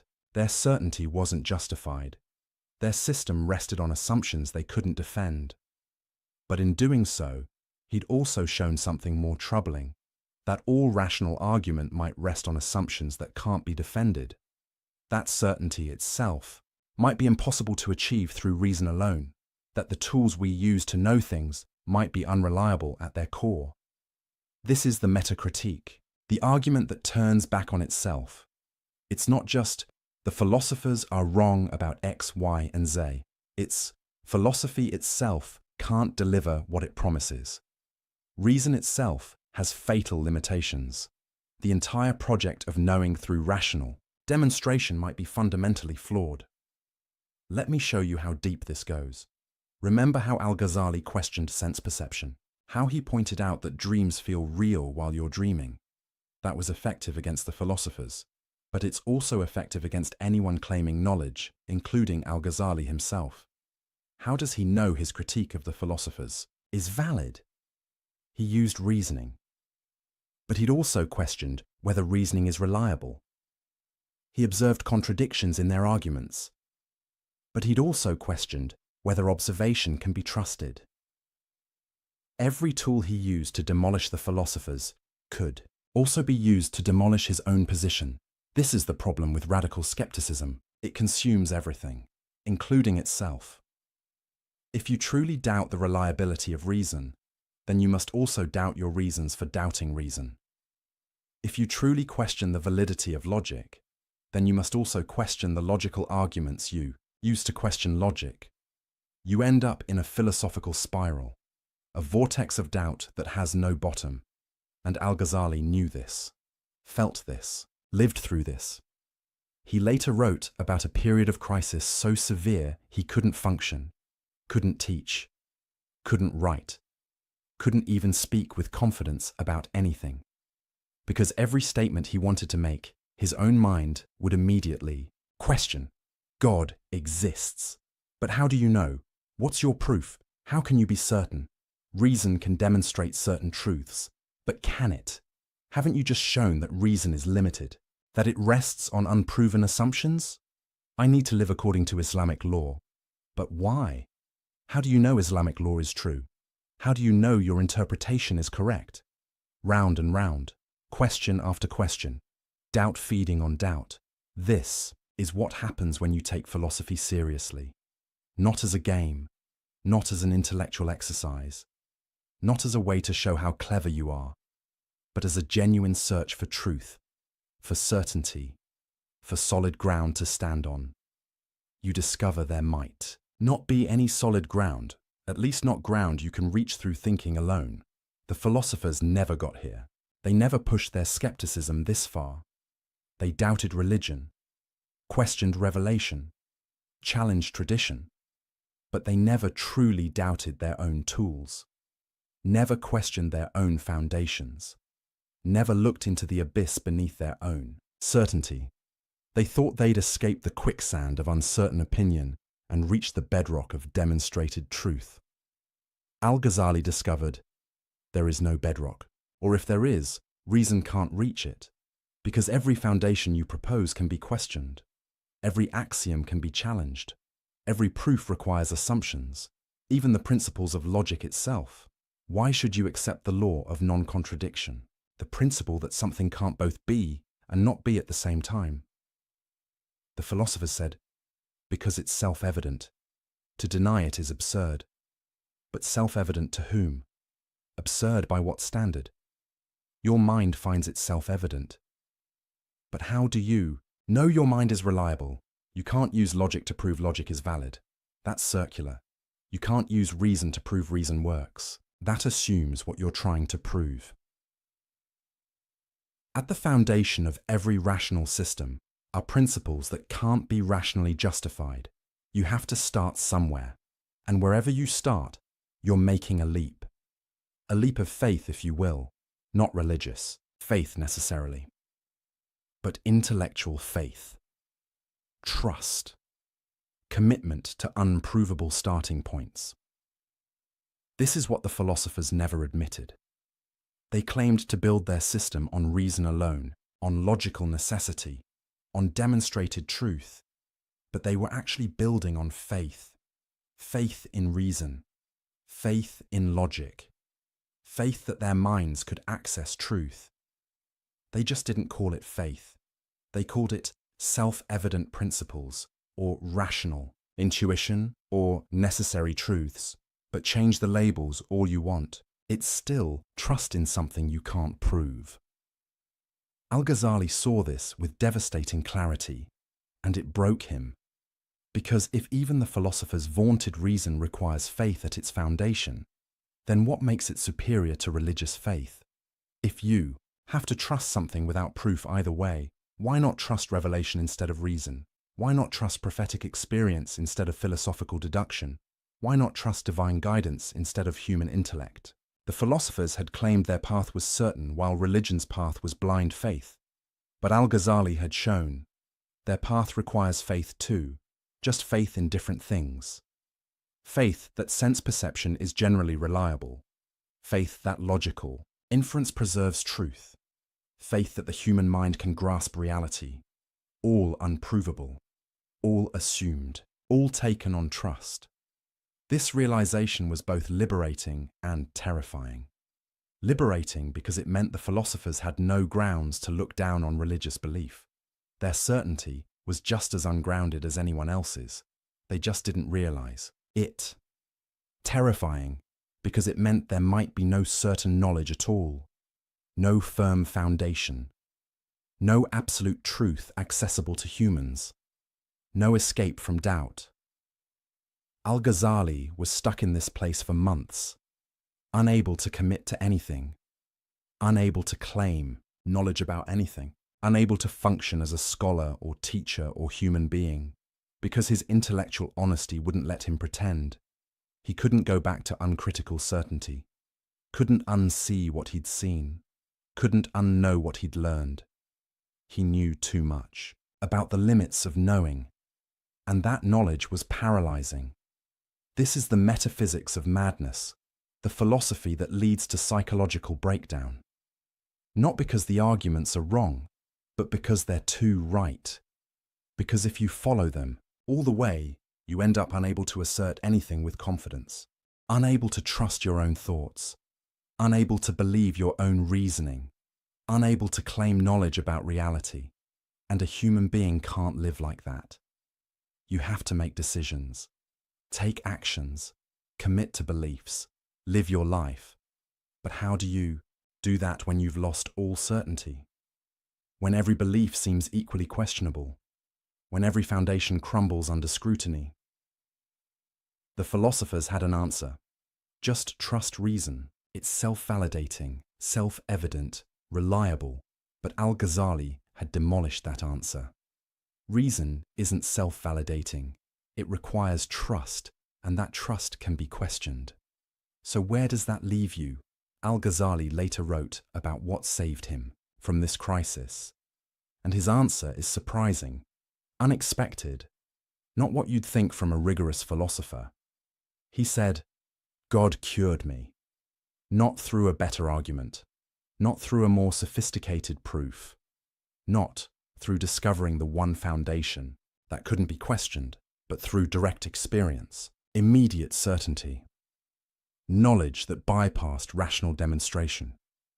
He called it a light that God cast into my heart, not something he reasoned his way to, something that happened to him, a certainty that didn't come from building arguments, a knowledge that didn't depend on premises and conclusions, an assurance that he couldn't produce through thinking, but could only receive. This is where Al-Ghazali's critique of philosophy ultimately led. Not to another philosophical system, not to better arguments, not to more rigorous proofs, but to the acknowledgement that some knowledge transcends reason, that there are truths you can't think your way to, realities you can't deduce, certainties you can't construct. You can only encounter them, receive them, experience them directly. The philosophers would have scoffed at this. Mystical nonsense, they'd say. Emotional experiences aren't knowledge. Only rational demonstration gives real certainty. But Al-Ghazali could now ask, prove it. Prove that rational demonstration is the only path to knowledge. Prove that direct experience can't give certainty. Prove that mystical encounter isn't a valid way of knowing. You can't, not without assuming. What you're trying to prove, you're just privileging one type of knowing over another, based on your preferences, your assumptions, your intellectual commitments. But those are faith commitments, not demonstrated truths. So maybe the mystics are onto something. Maybe the prophets had access to knowledge philosophers can't reach. Maybe revelation conveys truths that reason can't grasp. Maybe the universe is bigger, stranger, more mysterious than philosophy can accommodate. And maybe that's okay. Maybe the proper response to the limits of reason isn't despair. It's humility. The recognition that we're not as smart as we think we are. That our minds are powerful but not omnipotent. That we can know some things but not everything. That certainty is rare. Mystery is common. And trust is unavoidable. You're going to trust something. The question is what? Will you trust reason, even though reason can't validate itself? Will you trust sense perception, even though perception can deceive? Will you trust revelation, even though revelation can't be proven to those who haven't experienced it? Will you trust mystical experience, even though experience is subjective and personal? There's no neutral standpoint, no view from nowhere, no way to escape making commitments you can't fully justify. The philosophers pretended they'd escaped this human condition. They claimed to stand on firm, rational ground that required no faith. Al-Ghazali showed them, you're standing on faith just like everyone else. You just won't admit it. And once you admit it, everything changes. Philosophy becomes humbler, less arrogant, less dismissive of other ways of knowing. It becomes a tool for clarifying thought and exposing bad arguments, not a path to absolute certainty. It becomes useful for showing what can't be proven, not for building unchallengeable systems. It becomes a servant of wisdom, not wisdom itself. This is Al-Ghazali's ultimate lesson. Not that philosophy is worthless, but that philosophy is limited.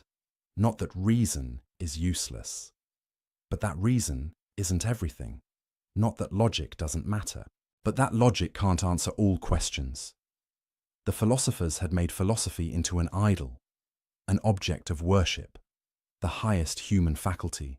Al-Ghazali had smashed that idol, not by being anti-intellectual, not by rejecting reason, not by embracing irrationality, but by pushing reason to its limits, by showing with rigorous argument that reason can't justify itself, by demonstrating philosophically that philosophy can't deliver what it promises. He used philosophy to show philosophy's limits. He used reason to reveal reason's boundaries.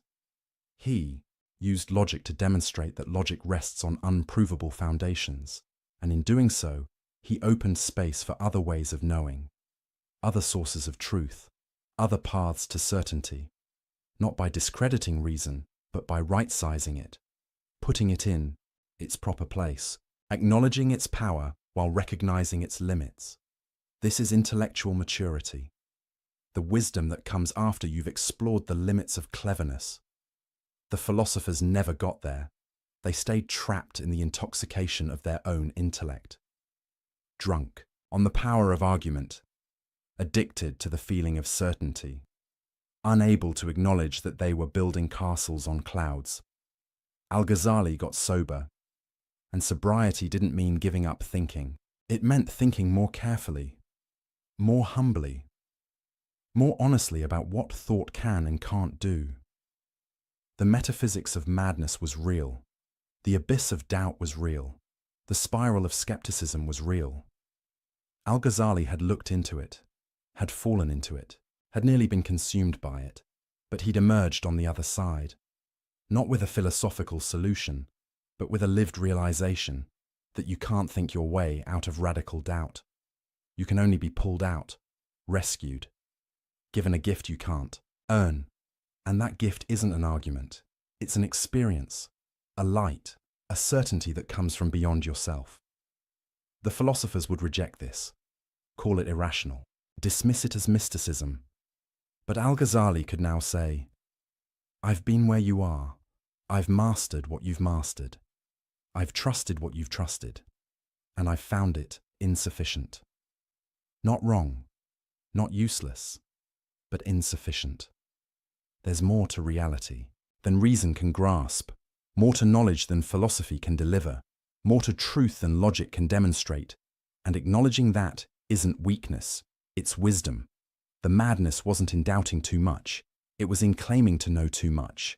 The Philosophers were mad with certainty. Al-Ghazali became sane through doubt, and from that sanity, he could finally speak with real authority. Not the authority of someone who claims to have all the answers, but the authority of someone who's seen the limits of answers, who's wrestled with uncertainty, who's found something beyond argument. The three great philosophical positions had fallen, the system had crumbled, the certainty had dissolved, but something more important had been revealed. Not a rival philosophical system, but a different way of approaching reality altogether, and that's where we're going next. To the final implications, the last confrontation, the ultimate question, what do you do after philosophy fails? There's a moment in every intellectual war when diplomacy ends, when critique becomes condemnation, when disagreement becomes denunciation, when you stop saying, "I think you're mistaken," and start saying what you believe is dangerous. For Al-Ghazali, that moment came when he looked at three specific philosophical positions, three ideas that weren't just wrong, weren't just unproven, weren't just questionable. They were heretical. They were kufr, disbelief. This wasn't a word he used lightly. In Islamic intellectual discourse, calling something heresy has weight, consequences, implications. It means this belief is so incompatible with Islamic faith that you can't hold it and remain Muslim. It means this isn't a matter of scholarly debate. This is a line in the sand. It means if you believe this, you've crossed a boundary. You're outside the circle. You've abandoned something essential. Al-Ghazali had spent months, maybe years, dismantling philosophical arguments, showing their logical flaws, exposing their assumptions, demonstrating their overreach. But he'd been relatively measured, academic, philosophical. He'd said, "Your proofs don't work. Your certainty is unjustified. Your claims exceed your evidence." But now he was going further. He was saying, three of your positions aren't just philosophically questionable, they're religiously unacceptable. They're not just errors, they're heresies. Why these three? Why not others? Because these three didn't just challenge specific interpretations of Islamic doctrine. They challenged the very possibility of Islamic belief making sense. They didn't just contradict scripture. They made scripture meaningless. They didn't just disagree with theology. They made theology impossible. Let's revisit them. But this time, not as philosophical problems, as religious catastrophes. First, the eternity of the world. We already explored the logical issues with this claim, the impossibility of traversing an infinite past, the incoherence of actual infinities. But Al-Ghazali's charge of heresy wasn't about logic. It was about what this belief does to the concept of God. If the world is eternal, if it has always existed, then what does it mean to call God the Creator? The Quran repeatedly describes God as Creator, as the one who brings things into existence, as the one who made the heavens and the earth. This isn't peripheral to Islamic belief. It's central, foundational, definitional. God's relationship to the universe is that of creator to creation, maker to made, originator to originated. But if the world is eternal, this relationship dissolves. God doesn't create. He doesn't originate. He doesn't bring into being. He just is the eternal source from which an eternal universe eternally flows. That's not creation. That's emanation, automatic, necessary, impersonal, like heat from fire, light from sun, effect from cause. No choice, no will, no decision to create. The philosophers tried to maintain that God is still supreme in this arrangement, still the source of all being. But Al-Ghazali saw through this, saw that they'd hollowed out the meaning of divine lordship, because a lord commands, chooses, acts according to will. But if the universe necessarily flows from God's nature, where's the choice? Where's the command? Where's the will? God becomes like a mathematical principle, the number one from which all other numbers derive. Sure, it's foundational, but it's not a lord, it's not a ruler, it's not someone you worship. You don't pray to the number one. You don't submit to a principle. You don't love an abstract source. The philosophers had preserved the word God while evacuating it of meaning. They kept the shell, discarded the substance, maintained the label while changing the reality it referred to. And Al-Ghazali said, "No, this is unacceptable. If you deny that God created the universe in time, you're denying something so fundamental to Islamic belief that you've left Islam, not because the Quran explicitly says the universe began in time, in those exact words, but because the entire Quranic narrative assumes a God who acts, who creates, who brings things into existence by choice and will. Take that away, and what's left isn't Islam. It's a philosophical abstraction wearing Islamic vocabulary." Second, God's knowledge of particulars. We explored this earlier too. The emotional devastation of believing God doesn't know you individually, but the charge of heresy goes deeper. If God doesn't know particulars, then the Quran itself becomes impossible. Think about it. The Quran claims to be God's speech, specific words, revealed at specific times, to a specific person, about specific events. The Quran contains detailed legal rulings, historical narratives, responses to particular situations Muhammad faced. It describes Pharaoh by name, references the Battle of Badr, addresses the Prophet's wives individually. These are all particulars, specific people, specific events, specific moments in time. If God doesn't know particulars, he can't speak about them. He can't reveal information about specific historical figures, can't give laws for particular situations, can't address individual people. The entire concept of divine revelation collapses. The philosopher's response. The Quran uses particular examples to communicate universal truths, but that's not what the Quran claims about itself. The Quran presents its particulars as real, as historical, as actual events God knows about and describes. It's not using Pharaoh as a metaphor. It's telling you what actually happened to Pharaoh. A specific person God dealt with. If God doesn't know Pharaoh as a particular individual, then this entire narrative is false, not just imprecise, not just metaphorical. False. Same with prophecy more broadly. A prophet is called at a particular time, given a particular message, sent to a particular people. Moses at the burning bush, Jesus in Nazareth, Muhammad in Mecca. If God doesn't know these particular people at these particular times, how does he call them? How does he send specific messages? How does he guide particular prophets through specific challenges? The philosophers had to reinterpret all of this. They said prophets don't actually receive messages from God. They just have souls refined enough to receive emanations from the active intellect. It's not God communicating personally. It's just particularly receptive individuals picking up signals that are always broadcasting, like tuning a radio to a station that's always on. But again, that's not prophecy. That's just having a special talent, a psychological sensitivity. Muhammad didn't tune into a cosmic frequency.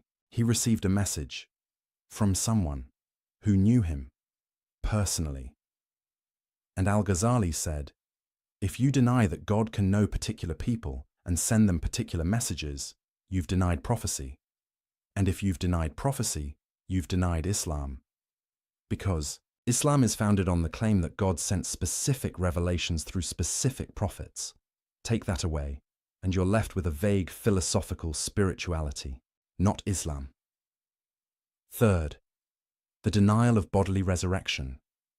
This was perhaps the most explicit heresy, because the Quran is absolutely clear about bodily resurrection, not just spiritual survival, not just the soul continuing, physical bodies, raised from graves, reconstituted, brought back to life.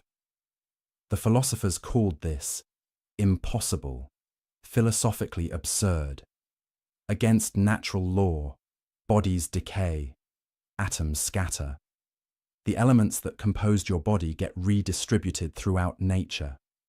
How could God reassemble the same body? Which atoms would he use? If you ate another person's body, whose atoms are they at resurrection? These questions seemed devastating to the philosophers, proof that bodily resurrection was incoherent. Al-Ghazali had answers to all of them, technical, philosophical answers. But the charge of heresy didn't depend on those answers. The charge was simpler. The Quran explicitly, repeatedly, emphatically teaches bodily resurrection. It describes it in vivid detail. It uses it as proof of God's power. It makes it central to divine justice.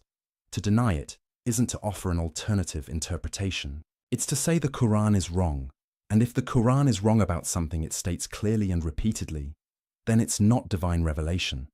If it's not divine revelation, then Muhammad isn't a prophet. If Muhammad isn't a prophet, then Islam is false. The philosophers couldn't accept this conclusion, so they reinterpreted. They said bodily resurrection is symbolic, metaphorical, a way of communicating spiritual truths to the masses. The real resurrection is spiritual. The soul continues and receives reward or punishment according to its state. The body stuff? That's just imagery, not meant to be taken literally. But Al-Ghazali asked, who gave you the authority to decide what's literal and what's metaphorical? The Quran doesn't say, we're speaking metaphorically about resurrection. It presents it as fact. You're importing your philosophical commitments, using them to override the plain meaning of Scripture. You've decided bodily resurrection is impossible based on your theory of causation, your view of natural law, your philosophical assumptions. Then you're using those assumptions to reinterpret Scripture to fit your philosophy. But that's backwards. That's putting philosophy above revelation, human reason above divine speech. And if you do that, you're not a Muslim who happens to be a philosopher. You're a philosopher who's trying to stay nominally Muslim by gutting Islamic doctrine of its content. These three positions, these three denials, together they formed a comprehensive rejection of Islamic teaching. Deny creation, and you lose God as Lord. Deny divine knowledge of particulars, and you lose prophecy and revelation. Deny bodily resurrection, and you lose divine justice and scriptural authority. Take all three together, and what's left? A philosophical system wearing Islamic clothing, using Islamic vocabulary, claiming Islamic identity, but bearing no resemblance to what Islam actually teaches or what Muslims actually believe. This is why Al-Ghazali called them heresy, not to silence debate, not to avoid hard questions, not to protect tradition from scrutiny, but because these positions made Islam incoherent, made its central claims meaningless, made its core doctrines impossible. You can't deny that God creates, knows, and resurrects, and still claim to be Muslim. Those aren't peripheral issues. They're definitional, foundational, essential. Now here's what's crucial to understand. Al-Ghazali wasn't saying these positions were logically impossible.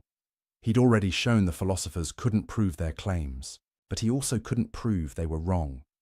Maybe the world is eternal. Maybe it's not. Philosophy can't decide with certainty. Maybe God knows only universals. Maybe he knows particulars.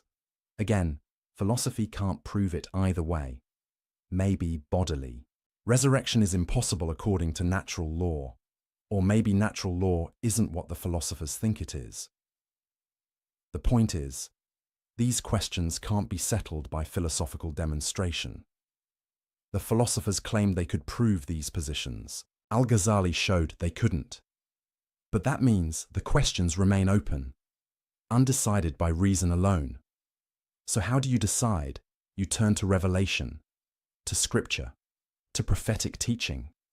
And when you do, the answer is clear. God creates. God knows. God resurrects.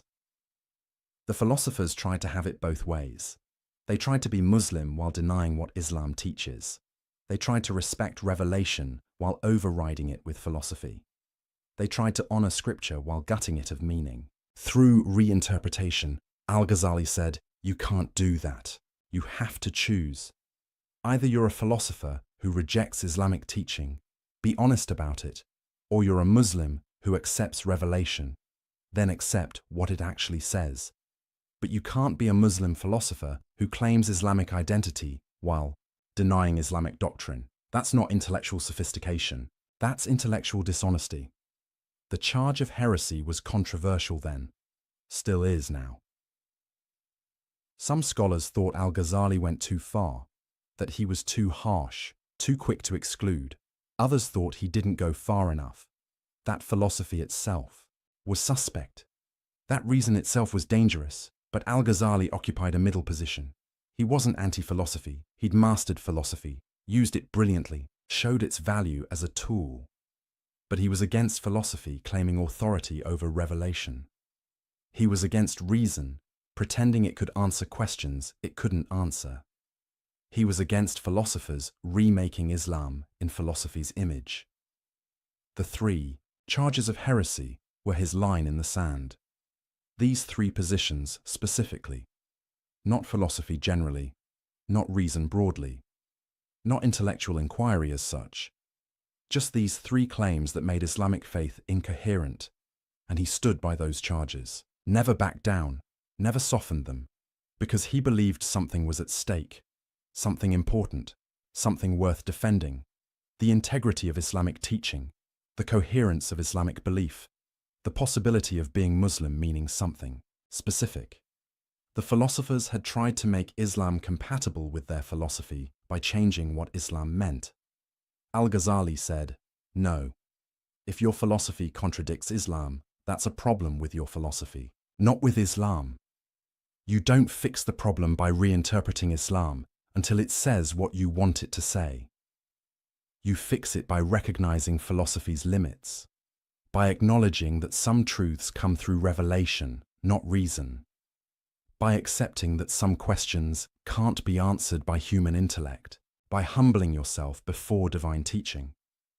This was the ultimate confrontation, not just between Al-Ghazali and the philosophers of his time, but between 2 ways of understanding the relationship between faith and reason, between revelation and philosophy, between divine teaching and human thought. The philosophers said, reason is supreme. When it conflicts with Scripture, reinterpret Scripture. Al-Ghazali said, reason is limited. When it can't prove something either way, defer to revelation. The philosophers said, we can figure out truth through pure thought. Al-Ghazali said, some truths must be received, not figured out. The philosophers said, philosophy is the highest human achievement. Everything else must conform to it. Al-Ghazali said, philosophy is a useful tool with clear limits. It serves wisdom, but isn't wisdom itself. 2 fundamentally different visions, and Al-Ghazali drew the line at the 3 positions where the conflict was starkest, where the stakes were highest, where the implications were clearest: the eternity of the world, God's knowledge of particulars, bodily resurrection. On these 3, he said, this is where philosophy overreaches, where it makes claims it can't support and contradicts revelation it should respect. This is where the philosophers stopped being philosophers and became missionaries for a different religion, a religion of reason, of philosophical speculation, of human intellectual achievement, dressed in Islamic language but fundamentally opposed to Islamic teaching. And Al-Ghazali wouldn't allow it, couldn't allow it, felt compelled to expose it, hence the charges of heresy. Harsh, perhaps, necessary. He thought so. Because sometimes tolerance becomes complicity. Sometimes open-mindedness becomes empty-headedness. Sometimes including everything means standing for nothing. And Al-Ghazali believed Islam stood for something, taught something, meant something, and that something was incompatible with these 3 philosophical positions. The war was won. The philosophers' certainty was demolished. Their overreach was exposed, but the cost was high. The battle was exhausting. The intellectual crisis was real. Al-Ghazali had taken the philosopher's system apart piece by piece, but in doing so, he'd also taken his own certainty apart. He'd shown the limits of reason, but he still needed to live, to act, to believe. He'd destroyed false confidence, but he still needed real confidence. He'd cleared the ground, but now something needed to be built on it, and that's where we're going next. To what comes after philosophy, to what fills the void left by demolished certainty, to Al-Ghazali's answer to the question, if reason can't give you truth, what can? Imagine standing at the edge of a cliff. Behind you is everything you know, everything you've built, everything you've trusted, your education, your career, your intellectual achievements, your certainty about how the world works. In front of you is nothing, empty air, a void you can't see across, and you have to jump, not because you want to, not because it makes sense, not because you've reasoned your way to the conclusion that jumping is the logical next step, but because standing still is no longer possible, because the ground beneath you is crumbling, because staying where you are means falling anyway. This is where Al-Ghazali found himself. He'd demolished the philosophers' certainty, exposed their assumptions, shown their limits, but in doing so, he'd also demolished his own ability to be certain through reason alone. He'd won the intellectual war, but he'd lost his intellectual peace. He couldn't go back to naive confidence, couldn't pretend he didn't see the problems, couldn't unthink what he'd thought, but he also couldn't move forward using the tools he'd just proven were inadequate. Reason couldn't save him. Logic couldn't guide him. Philosophy couldn't deliver him, because he'd shown that these tools, powerful as they are, can't provide the bedrock certainty he needed. They can critique, they can question, they can demolish bad arguments, but they can't build unshakable foundations, can't reach ultimate truth, can't give you something solid to stand on. So what do? The philosophers would say, give up, embrace uncertainty, accept that we're floating in a sea of probability and best guesses. But that's not livable. Not for someone who needs to act, to choose, to commit, to live a meaningful life. You can't spend every moment paralyzed by doubt. Can't question every step before you take it. Can't analyze every decision into indecision. At some point, you have to trust something, commit to something, believe in something. But what, and why, and how? This is the crisis Al-Ghazali lived through, and what happened next is remarkable. He didn't figure his way out. He was found. He describes it in his autobiography, Deliverance from Error. He writes about months of psychological paralysis, unable to teach, unable to function. Physically, sick from intellectual crisis, his tongue wouldn't speak, his mind wouldn't settle, his heart wouldn't rest. And then, he says, something happened, not through reasoning, not through study, not through philosophical insight, but through direct intervention, divine action, a light cast into his heart. He couldn't produce it, couldn't earn it, couldn't think his way to it. It was given, received, experienced, and it gave him the certainty that reason couldn't provide. Now, the philosophers would immediately object. This is just emotion, subjectivity, personal experience that can't be verified or validated. How do you know this light was real? How do you know it wasn't self-deception? How do you distinguish divine experience from delusion? These are fair questions, important questions, and Al-Ghazali had an answer, but not the answer philosophers wanted. He said, you can't know from the outside, can't judge from a distance, can't verify through rational proof. You can only know by experiencing it yourself.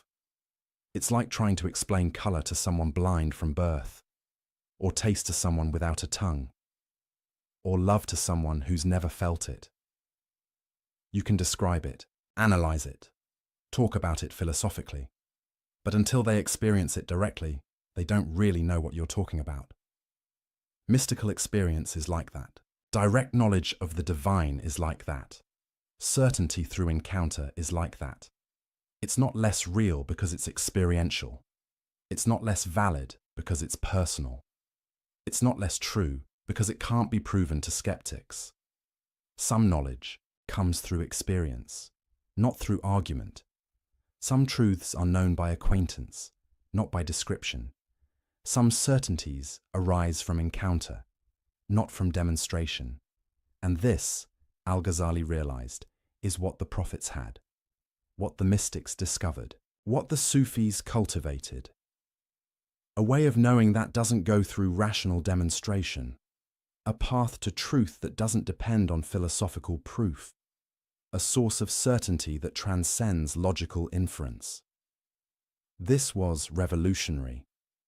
Not because mystical experience was new to Islam, it wasn't, but because Al-Ghazali was saying it as the greatest philosopher and theologian of his age. He wasn't a naive believer who'd never engaged with philosophy. He was a master philosopher who'd gone beyond philosophy. He wasn't rejecting reason from ignorance. He was transcending reason from experience. He'd climbed the ladder of philosophical achievement to the very top. And from that height, he could see that there was something higher still. Not higher in the sense of more sophisticated arguments, but higher in the sense of a different kind of knowledge altogether. The philosophers knew about God, through inference, through deduction, through rational proof. The mystics knew God, through experience, through encounter, through direct awareness. The difference is everything. Knowing about someone isn't the same as knowing them. Reading about love isn't the same as being in love. Studying fire isn't the same as being burned. The philosophers had built elaborate theories about God, complex arguments for his existence, sophisticated descriptions of his attributes. But they didn't know him. Not really, not personally, not experientially. They knew propositions about God, not God himself. And Al-Ghazali had discovered propositions aren't enough. Arguments aren't enough. Theories aren't enough. At some point, you need encounter, relationship, direct knowing. This is what pushed him towards Sufism, the mystical tradition within Islam, the path of those who seek direct experience of the divine, who cultivate spiritual states, who practice disciplines that open the heart to God's presence. The philosophers had dismissed these people as irrational, emotional, unsophisticated, people who couldn't handle the rigors of philosophical thought, who needed comforting experiences because they couldn't accept hard truths. Al-Ghazali now saw this was backwards. The Sufis weren't intellectually inferior to philosophers. They were epistemologically superior. They'd found a way to know that the philosophers hadn't found. They'd accessed truths the philosophers couldn't access. They'd achieved certainties the philosophers couldn't achieve, not because they were smarter, but because they'd gone beyond the mind. They'd discovered that some knowledge requires more than thinking. It requires preparation, purification, practice. It requires what the Sufis call the cleansing of the heart. Because the heart, in Islamic psychology, is the organ of spiritual perception, the faculty that can directly apprehend divine realities. But most people's hearts are clouded, covered, veiled by attachments, desires, distractions, like a mirror covered in dust. The mirror is still there, still has the capacity to reflect, but it can't reflect clearly until it's cleaned. The Sufi path is about cleaning that mirror, polishing the heart, removing the veils.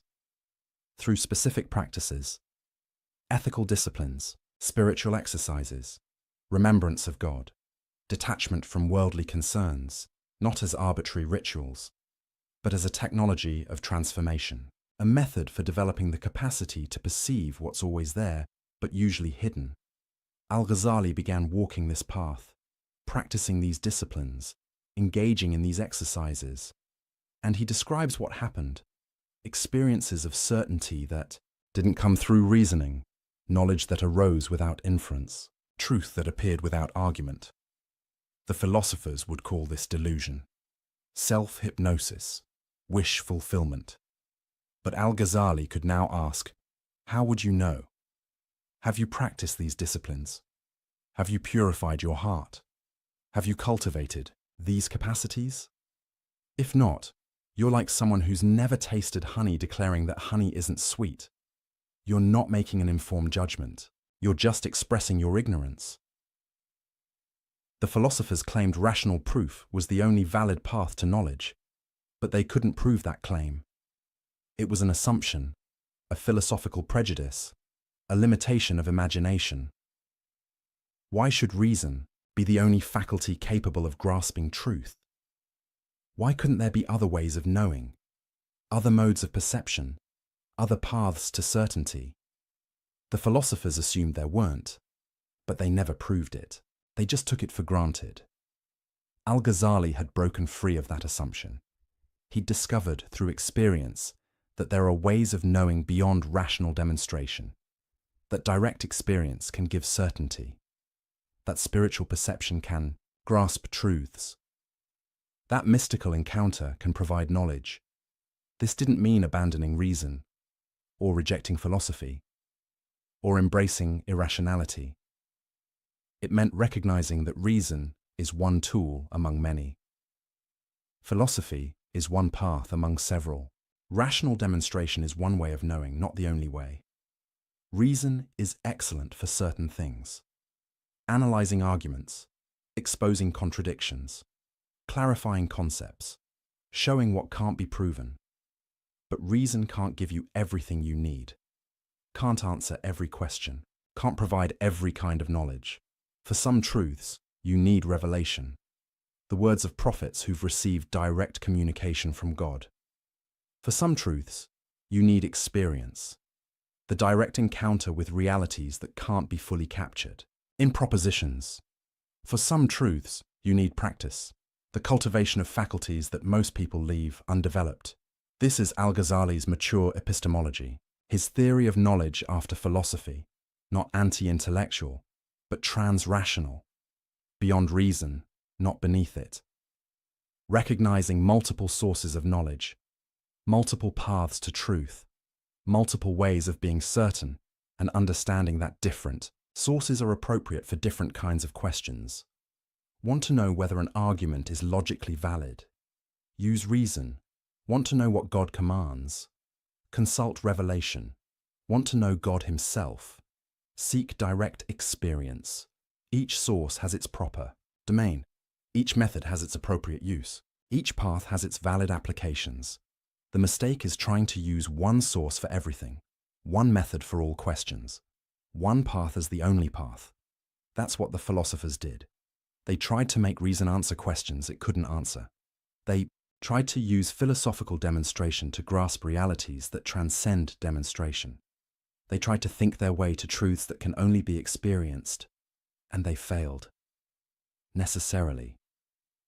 Because they were using the wrong tool for the job. It's like trying to see music or hear colors. You're using the wrong faculty. It won't work no matter how hard you try. Al-Ghazali had learned this the hard way, through crisis, through breakdown, through the collapse of intellectual certainty. But on the other side of that collapse, he found something better. Not new arguments, but new capacities. Not better proofs, but direct knowing. He describes states of awareness where truths became self-evident, not through reasoning to them, but through perceiving them directly. States where God's reality wasn't an inference from premises, but a presence impossible to deny. States where certainty wasn't the conclusion of an argument, but the content of immediate experience. This is what saved him from the abyss of doubt. Not a better philosophical system, but a different way of knowing, altogether. And it's what he began teaching, not just the criticism of philosophy, but the path beyond philosophy. Not just what's wrong with the philosopher's approach, but what's right about the mystic's approach. He wrote extensively about both. His critique of philosophy in The Incoherence of the Philosophers, his exposition of the mystical path in works like The Revival of the Religious Sciences. Together, they form a complete vision, a comprehensive answer to the question, how do we know? The answer, through multiple paths. Reason, revelation, and experience. Philosophy, prophecy, and mysticism. Thought, transmission, and transformation. Each has its place. Each has its value. Each provides something the others can't provide. This was Al-Ghazali's synthesis, his contribution, his legacy. Not just tearing down philosophical arrogance, but building up a richer, fuller, more complete approach to truth. An approach that honored reason while transcending it. That used philosophy while recognizing its limits. That appreciated intellectual rigor while acknowledging spiritual realities. The philosophers had tried to fit everything into the narrow box of rational demonstration. Al-Ghazali showed the box was too small. Reality was bigger, truth was richer, knowledge was more varied, and the path to wisdom required more than just thinking clearly. It required living rightly, practicing disciplines, cultivating character, purifying the heart.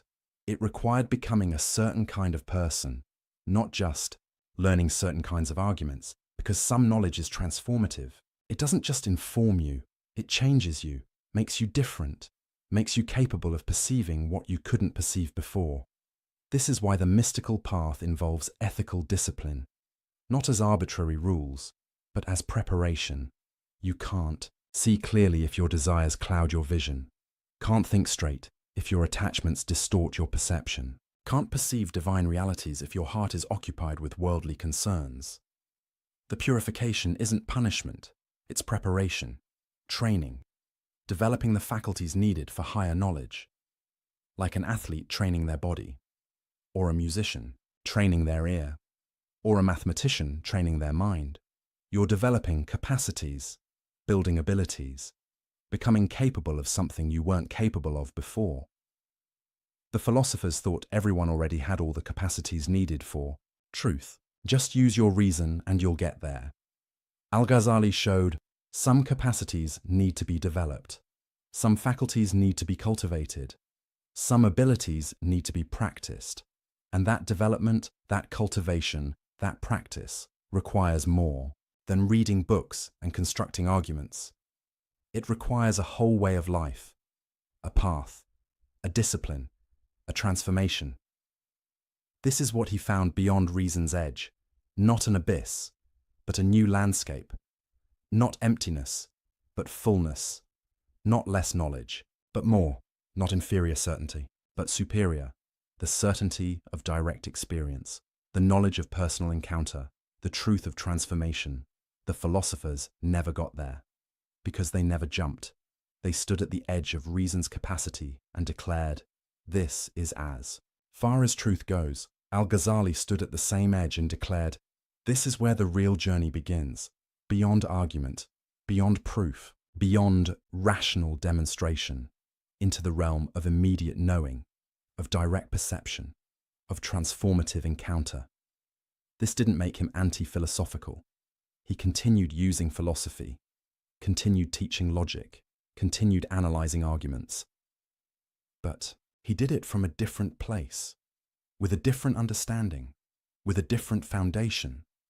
Not philosophy as the source of certainty, but philosophy as a tool in service of wisdom. Not reason as the ultimate authority, but reason as a valuable servant. Not logic as the path to God, but logic as a skill useful for many things, while insufficient for the most important thing. The most important thing being actually knowing God, not just knowing about Him. Actually experiencing certainty, not just constructing arguments for belief. Actually being transformed, not just accumulating information.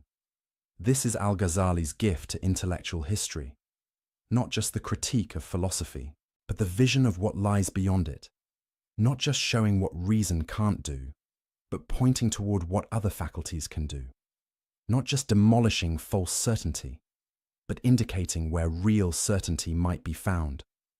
He jumped, and he found solid ground on the other side. Not the ground of logical proof, but the ground of lived experience.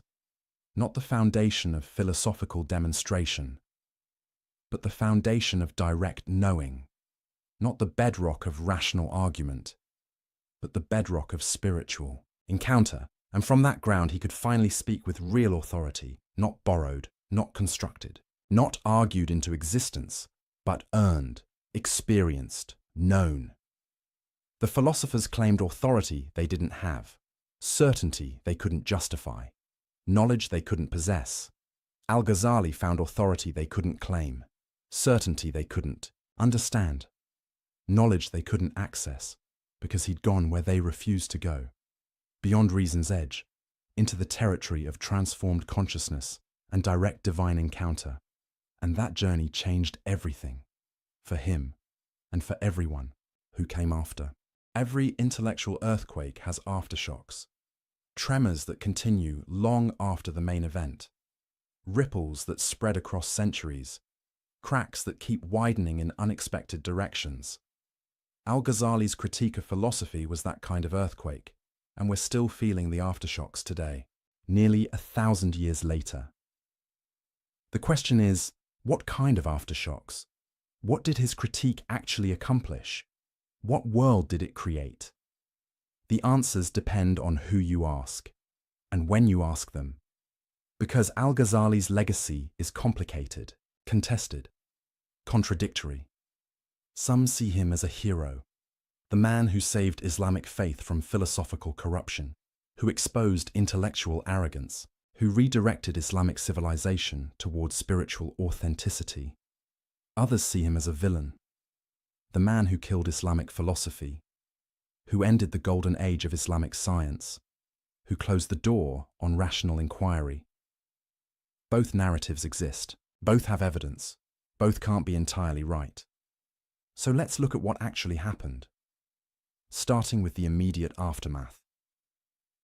Al-Ghazali's incoherence of the philosophers hit like a bomb. It couldn't be ignored. It was too sophisticated, too rigorous, too devastating in its arguments. The philosophers had to respond, and they tried.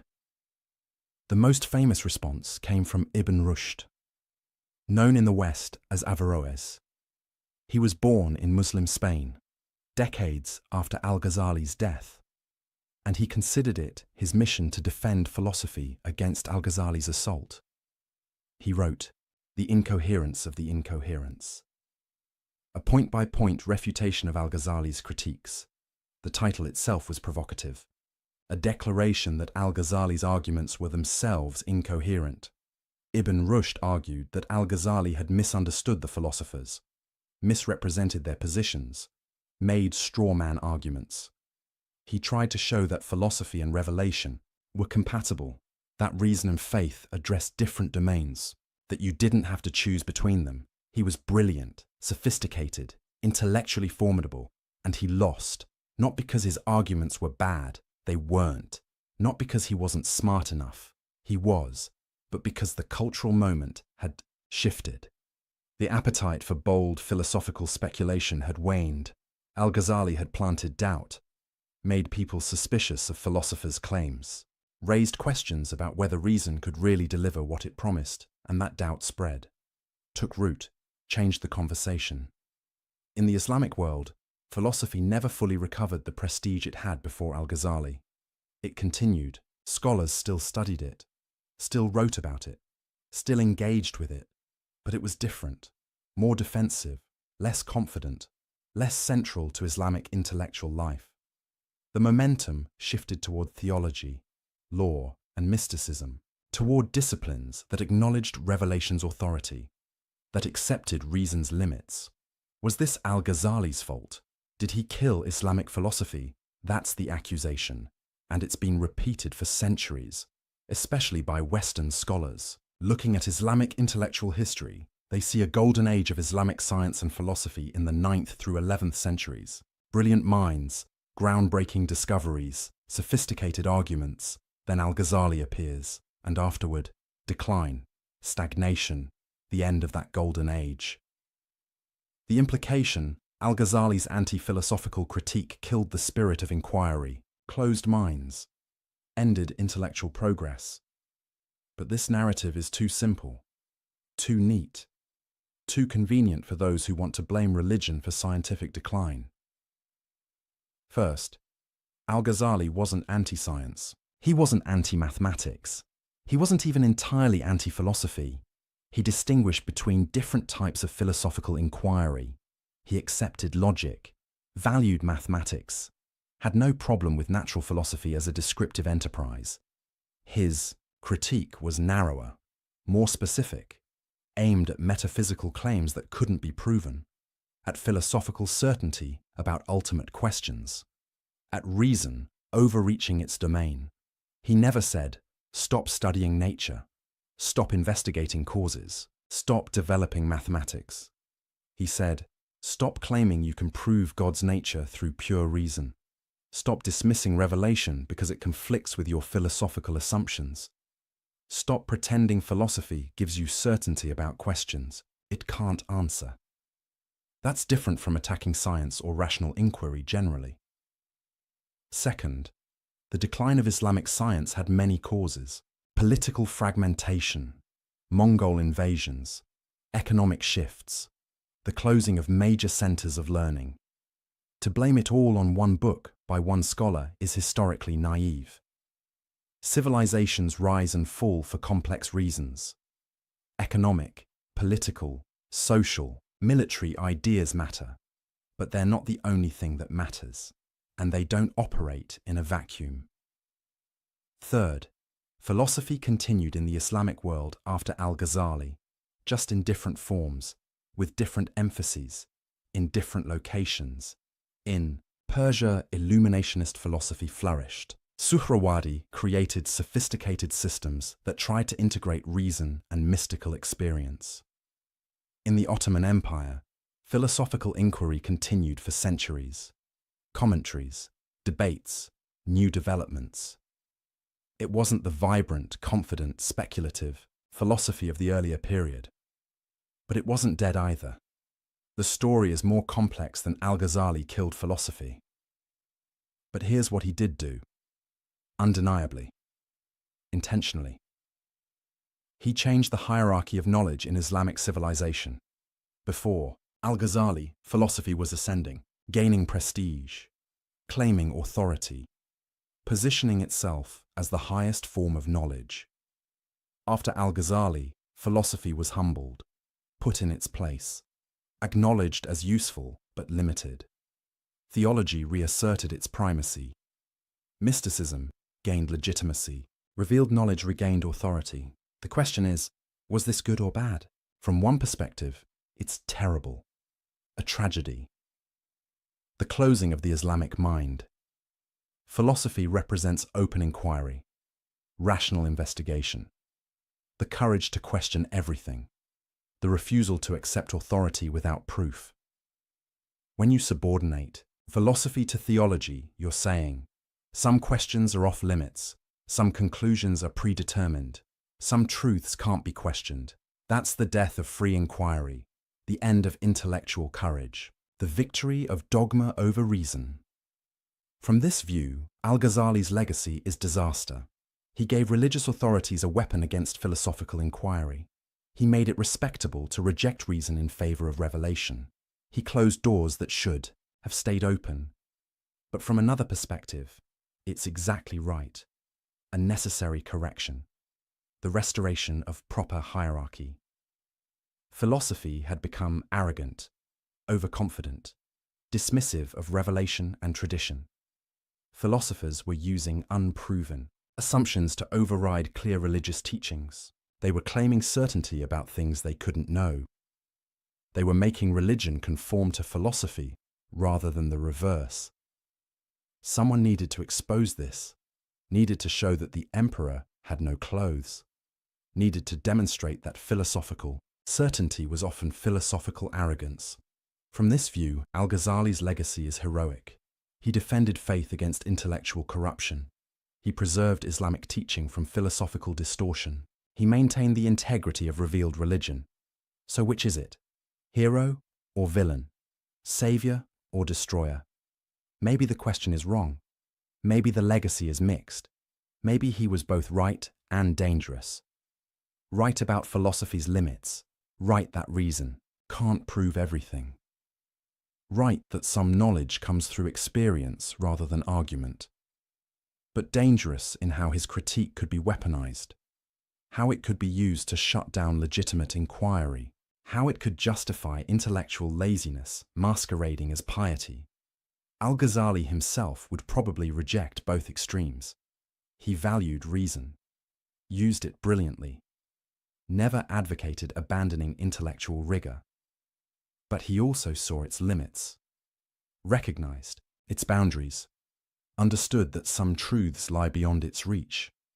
His goal wasn't to kill philosophy.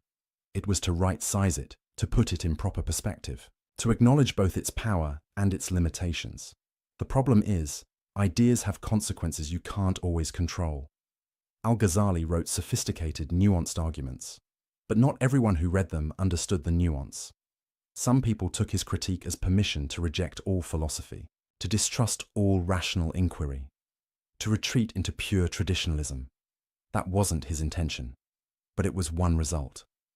Similarly, his embrace of mysticism opened important doors, made space for experiential knowledge, legitimized spiritual practice as a path to truth. But it also created problems, because mystical experience is subjective, hard to verify, easy to fake, prone to excess and delusion.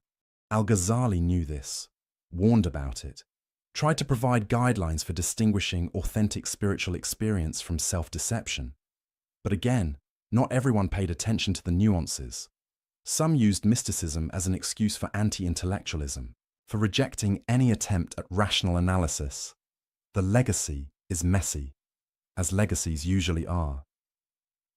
But here's what's undeniable. Al-Ghazali changed the conversation, permanently. After him, no serious Islamic thinker could ignore the questions he raised. Can philosophy prove what it claims to prove? What are reason's limits? How do you balance revelation and rational inquiry? What role should mystical experience play in religious knowledge? These became unavoidable questions, central debates, issues every sophisticated thinker had to address. In that sense, Al-Ghazali's critique was generative. It created new lines of inquiry, sparked new debates, forced new sophistication. Even Ibn Rushd's response, his attempt to refute Al-Ghazali, shows this. It's a more careful, more nuanced defense of philosophy than what came before. Because Ibn Rushd had to take Al-Ghazali's objections seriously, had to address them carefully, had to develop more sophisticated arguments. That's the paradox. Al-Ghazali's critique of philosophy made philosophy better, more rigorous, more aware of its assumptions, more careful about its claims. The lazy, overconfident philosophy that claimed to prove everything. That died. And maybe it needed to. But careful, humble, sophisticated philosophy, that could still flourish. And in some places, it did. Now, let's zoom out. Because Al-Ghazali's impact wasn't limited to Islamic civilization.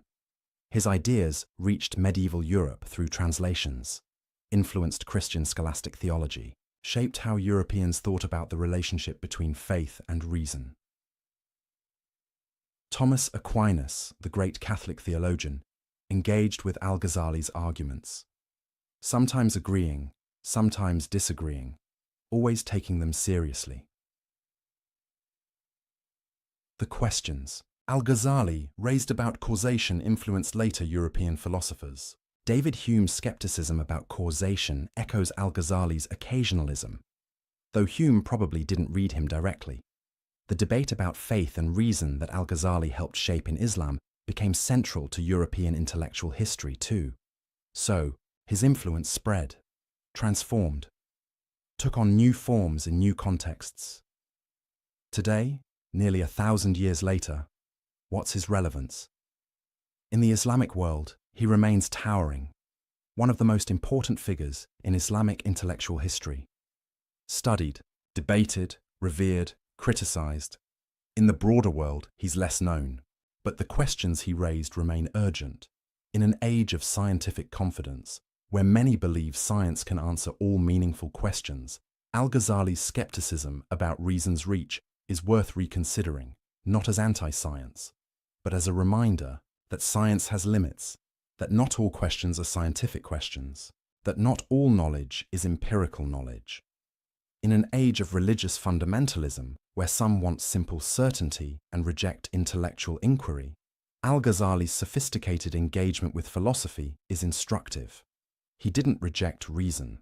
He used it, mastered it, showed its power while acknowledging its limits.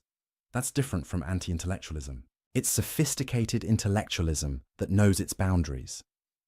In an age of spiritual seeking, where many look for meaning beyond materialism, Al-Ghazali's mystical turn offers a path, not away from reason, but beyond it, to direct experience, to transformation, to knowledge that changes you.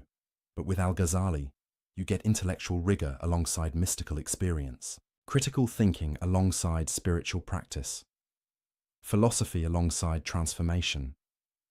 That integration is rare and valuable. So what's the final verdict? What do we make of Al-Ghazali's legacy? Perhaps this: he was right about the questions, profoundly. Right about philosophy's limits, about reason's boundaries, about the need for multiple paths to knowledge. He was sophisticated about the answers, offering a vision that honored reason while transcending it, that used philosophy while recognizing its insufficiency, that integrated multiple ways of knowing. But he couldn't control how his ideas would be used, how they'd be simplified, how they'd be weaponized by some and ignored by others. That's the fate of all influential thinkers. Their ideas take on lives of their own, get interpreted and misinterpreted, used for purposes they never intended. Al-Ghazali broke philosophy's monopoly on knowledge. That was necessary. Philosophy had overreached, claimed too much, dismissed other ways of knowing too easily. But some people took the breaking too far, used it to reject all philosophy, all rational inquiry, all intellectual rigor. That's not what Al-Ghazali wanted, but it's part of what happened. So we're left with a mixed legacy, a complicated inheritance, a set of insights that cut multiple ways, and maybe that's appropriate, because the questions Al-Ghazali raised don't have simple answers. How do you balance faith and reason? How do you honor both revelation and rational inquiry? How do you acknowledge multiple paths to truth without descending into relativism? These are hard questions, eternal questions. Questions every thoughtful person must wrestle with. Al-Ghazali didn't solve them definitively. He couldn't. They're not the kind of questions that have final solutions, but he illuminated them, showed their complexity, demonstrated why easy answers won't work, and he modeled something important: the courage to question your own certainty, the honesty to admit what you don't know, the humility to recognize your tool's limitations. He was at the peak of intellectual achievement, the most respected scholar of his age, secure in his position and prestige, and he threw it all away to pursue truth more honestly, to question more deeply, to seek more authentically. That's rare. That takes courage. That matters. So here's the question I'll leave you with. The question Al-Ghazali forces us to confront. What are you certain about? And how do you know? Not what do you believe, not what seems likely, but what are you absolutely certain about? And on what grounds? If you're honest, if you push hard enough, if you follow Al-Ghazali's example of radical questioning, you'll probably find your certainties are fewer than you thought, that some things you took for granted are actually assumptions, that some beliefs you held confidently are actually probabilities, that some knowledge you claimed was actually trust, and that's okay. That's not weakness, that's honesty, because false certainty is worse than acknowledged uncertainty. Pretending to know what you don't know is worse than admitting you don't know. Al-Ghazali taught that lesson, lived that lesson, suffered through that lesson. And on the other side, he found something better than false certainty. He found a richer, more complex, more honest relationship with truth. One that honored reason without worshipping it, that used philosophy without being enslaved by it, that acknowledged mystery without abandoning intellect. That's his gift to us, Not a final answer, but a better way of asking the question. Not solved problems, but deeper understanding of why the problems are hard. Not certainty about everything, but clarity about what we can and can't know. And for some questions, for some truths, for some encounters with reality, an invitation to go beyond knowing about and seek knowing directly, to jump beyond reason's edge and see what's there, to experience rather than just theorize, to be transformed rather than just informed. Nearly 1,000 years later, the invitation still stands, the questions still press, the challenge still beckons. Al-Ghazali broke philosophy, but he didn't leave us with nothing. He left us with something harder, something richer, something more real. The acknowledgement that we're finite creatures reaching for infinite truth, limited minds grasping at unlimited reality, temporal beings trying to understand the eternal, and in that acknowledgement, there's honesty. There's humility. There's the beginning of real wisdom, not the false wisdom of those who claim to have figured it all out, but the real wisdom of those who know how much they don't know, and who keep seeking anyway, keep questioning, keep reaching, keep being transformed by truth rather than just accumulating information about it. That's Al-Ghazali's legacy. Messy, complicated, contested, but profound. The man who broke philosophy, and in breaking it, opened something deeper, something truer, something more worth seeking. The question is, will you seek it? Will you question your certainties? Will you jump? Or will you stay on solid ground, comfortable in your assumptions, certain in your philosophies, confident in your reasoned conclusions? Al-Ghazali jumped and found solid ground on the other side, a different kind of solid ground, not built by reason, but given by grace, experienced directly, known certainly. The philosophers never jumped, never found that ground, never knew that certainty. They stayed at reason's edge, declaring there was nothing beyond, that what they could see was all there was, that their certainty was sufficient. They were wrong. Al-Ghazali proved they were wrong by jumping, by experiencing, by knowing. And now the question comes to you, standing where he stood, facing what he faced, choosing what he chose. Will you trust reason alone? Or will you seek what lies beyond it? Will you stay with philosophy? Or will you transcend it? Will you claim certainty you can't justify?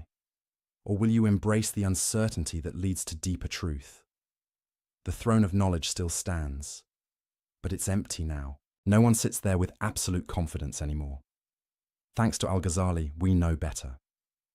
We know the throne was always a fiction.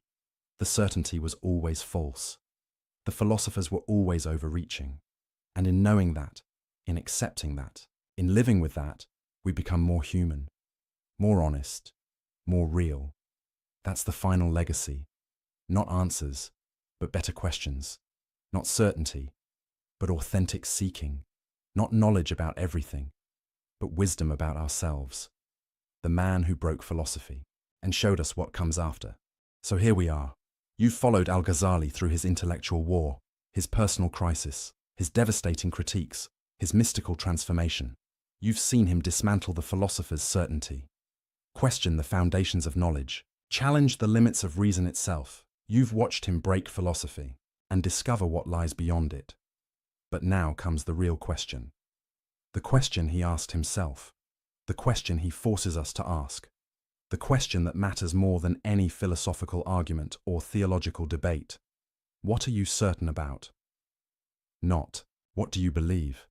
Not what seems reasonable. Not what you've been taught or what makes sense. But what are you absolutely, unshakably, undoubtedly certain about? Take a moment. Really think about it.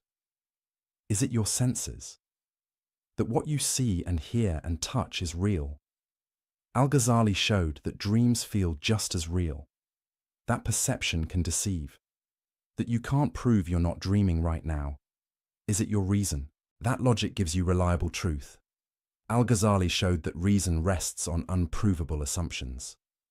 That you can't use logic to prove logic works. that the foundation is shakier than you thought? Is it science? That empirical investigation reveals reality.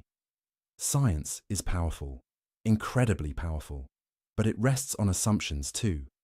That nature is uniform, that the future will resemble the past, that our instruments are reliable.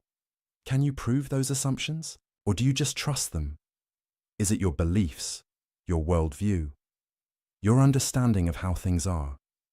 How many of those beliefs did you reason your way to? And how many did you absorb from culture, family, education, experience? How many could you defend under rigorous questioning? How many would crumble if you pushed hard enough? This isn't meant to make you despair. It's meant to make you honest. Because Al-Ghazali's lesson isn't that you can't know anything. It's that you know less than you think you know. And admitting that isn't weakness, it's courage. The courage to question everything, even your own mind, even your own certainties, even the tools you use to be certain. Most people never do this. They accept their certainties uncritically, live their whole lives on unexamined foundations, never look down to see what they're standing on. Al-Ghazali looked down and saw the abyss and nearly fell in.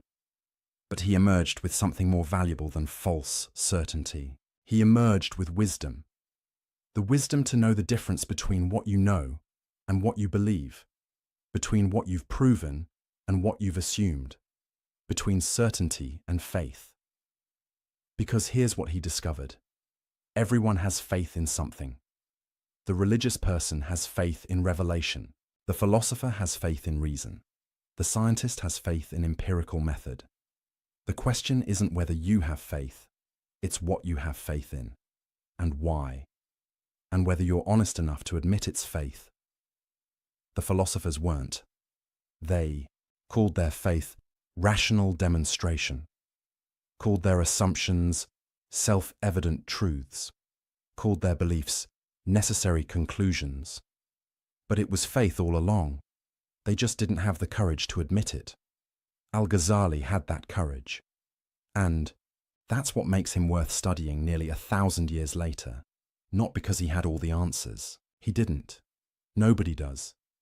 But because he asked the right questions, questioned honestly, followed the truth wherever it led, even when it cost him everything. He was at the peak of success, the most respected scholar of his age, secure, comfortable, certain, and he threw it all away to pursue truth more honestly. He walked away from his position, his prestige, his intellectual certainty, because staying where he was meant living a lie, pretending to know what he didn't know, teaching with confidence he no longer felt and he couldn't do it. His integrity wouldn't let him. That's rare. That's admirable. That's worth emulating. Not the specific conclusions he reached. You might agree with them or not. That's between you and your own search for truth. But the method, the honesty, the courage, the willingness to question everything and follow where the questions lead, that's what matters. That's what endures. That's what we need more of today, because we live in an age of false certainties, on all sides, from all perspectives. People who claim to know things they can't possibly know, who speak with confidence about questions that should inspire humility, who dismiss other viewpoints without really understanding them. Al-Ghazali offers a different path, a harder path, but a more honest one. The path of rigorous questioning, of acknowledged uncertainty, of seeking truth rather than defending positions. He didn't destroy philosophy. That's the wrong way to understand his legacy. He showed us what philosophy can and cannot do. What it can do: clarify thinking, expose bad arguments, analyze concepts, show what can't be proven, demonstrate contradictions, sharpen the mind. What it cannot do: give absolute certainty, answer every question, reach ultimate truth through reason alone, replace experience with argument, substitute thinking for transformation. That's a profound insight, one that remains relevant today, because we still make philosophy's mistake. We still think we can reason our way to everything, still believe arguments are enough. still confuse intellectual understanding with real knowing. Al-Ghazali reminds us, some truths must be lived to be known. Some realities must be experienced to be understood. Some knowledge requires transformation, not just information. That's not anti-intellectual. It's recognizing that intellect is one tool among many. Powerful but limited. Valuable but insufficient. You need your mind. But you need more than your mind. You need experience, practice, transformation, encounter with realities that transcend conceptual understanding, whether that's mystical experience, as Al-Ghazali found, or some other path to direct knowing, or simply the wisdom that comes from living deeply and honestly. The point is, don't mistake the map for the territory. Don't confuse thinking about truth for encountering truth. Don't assume that because you can argue something, you therefore know it. This is Al-Ghazali's final gift, not a philosophical system, but a way of being in the world. Humble about what you know, honest about what you don't, courageous enough to question, open enough to experience, wise enough to integrate multiple ways of knowing, philosophy without arrogance, faith without dogmatism, experience without delusion, reason without worship of reason. That's the integration he achieved, the balance he modeled, the wisdom he embodied. And it's still possible today, still necessary today, still worth pursuing today. So what now? Where do you go from here? That's up to you. That's always up to you. But maybe start with the question, the haunting question, the honest question. What are you certain about, and how do you know? Sit with that question. Don't rush to answer it. Let it disturb you. Let it shake your assumptions. Let it reveal the foundations you've been standing on. And if you find those foundations shakier than you thought, good. That's the beginning of wisdom. If you discover you've been claiming certainty you don't have, good. That's the beginning of honesty. If you realize you need to question more, seek more, go deeper, good. That's the beginning of real knowing. Al-Ghazali's journey isn't over, because the questions he raised never go away. The challenges he faced are eternal human challenges. The need to balance faith and reason, to honor both intellect and experience, to seek truth honestly rather than defend positions comfortably. These are your challenges now, your questions, your journey. And maybe, like Al-Ghazali, you'll discover that the journey leads beyond where you expected. That truth is stranger and richer than your categories can contain. That reality resists being reduced to any single system. Maybe you'll find, as he did, that losing false certainty opens you to real knowing. That admitting you don't know is the first step to actually knowing. That jumping beyond reason's edge reveals solid ground you couldn't see from where you were standing. Or maybe you'll find something different, your own path, your own truths, your own way of integrating what can be thought and what must be experienced. That's fine. That's as it should be. Because Al-Ghazali's lesson isn't do exactly what I did. It's have the courage to seek honestly, question deeply, live authentically, know the difference between what you know and what you believe, and never, ever confuse confidence with certainty, or arguments with truth, or intellectual understanding with wisdom. The philosophers made that mistake. And it took a man who'd mastered their entire system to show them where they'd gone wrong. Don't make the same mistake. Don't let 4 hours of watching a documentary make you feel like you've understood everything. You've been introduced to questions, not given final answers. You've seen one man's journey, not been shown the only path. You've encountered ideas, not acquired certainty. What you do with those questions, that journey, those ideas, that's your work now. Your responsibility, your adventure. Al-Ghazali can't take that journey for you. I can't take it for you. No one. You have to walk it yourself, question it yourself, discover it yourself, live it yourself. But now you know the questions are worth asking. The journey is worth taking. The truth is worth seeking.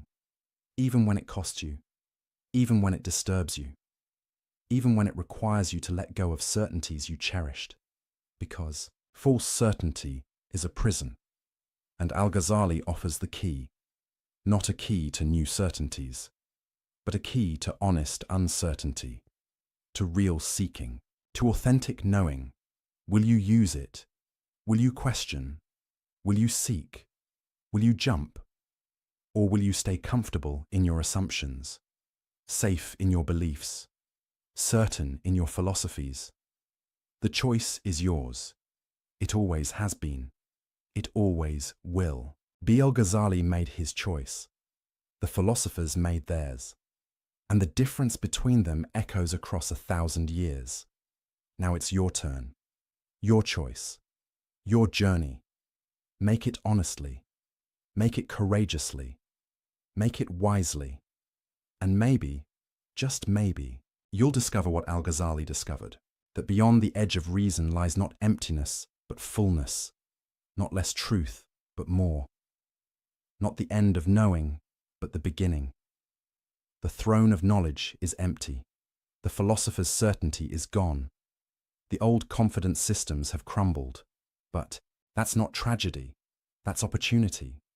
Opportunity to seek truth more honestly than they did, to know more authentically than they could, to integrate what they left separate. The opportunity is yours. The questions are waiting. The journey beckons. Will you begin? A simple question exposes every lie you've ever been told, every manipulation, every excuse for cruelty dressed up as necessity. The question is 300 years old, but the powerful still fear it. Because once you learn to ask it, you become impossible to deceive. This is the story of Immanuel Kant's categorical imperative, and why it remains the most dangerous idea in philosophy. For centuries, human beings have justified terrible actions with reasonable-sounding explanations. Everyone does it. The ends justify the means. It's just business. You have to break a few eggs to make an omelette. These phrases roll off tongues in boardrooms, courtrooms, and living rooms around the world. They sound pragmatic, sophisticated, realistic. But in 1785, a German philosopher in the small city of Kingsburg discovered something extraordinary. He found a test that exposes every one of these justifications as empty rationalization. A single principle that reveals why certain actions are wrong, not because they produce bad outcomes, not because society disapproves, but because they violate something fundamental about what it means to be human. Before we understand why Kant's principle is so powerful, we need to understand the problem it solves. And that problem is as old as human civilization itself. Imagine a world where everyone truly believed that morality was simply a matter of personal opinion, where right and wrong carried no more weight than preferences about food or music, where murder is wrong had the same logical status as I don't like cilantro. This might sound liberating at first, complete moral freedom. No judgments, everyone doing their own thing. But think it through. Really think it through. In such a world, when someone steals from you, you cannot say they did something wrong. You can only say you didn't like it. When they respond, well, I believe stealing is fine, you have no ground to stand on. Your dislike of theft is just your opinion. Their approval of theft is just theirs. There's no fact of the matter, no truth to discover. Just competing preferences with equal validity. The same logic applies to everything. Deception, betrayal, violence, cruelty.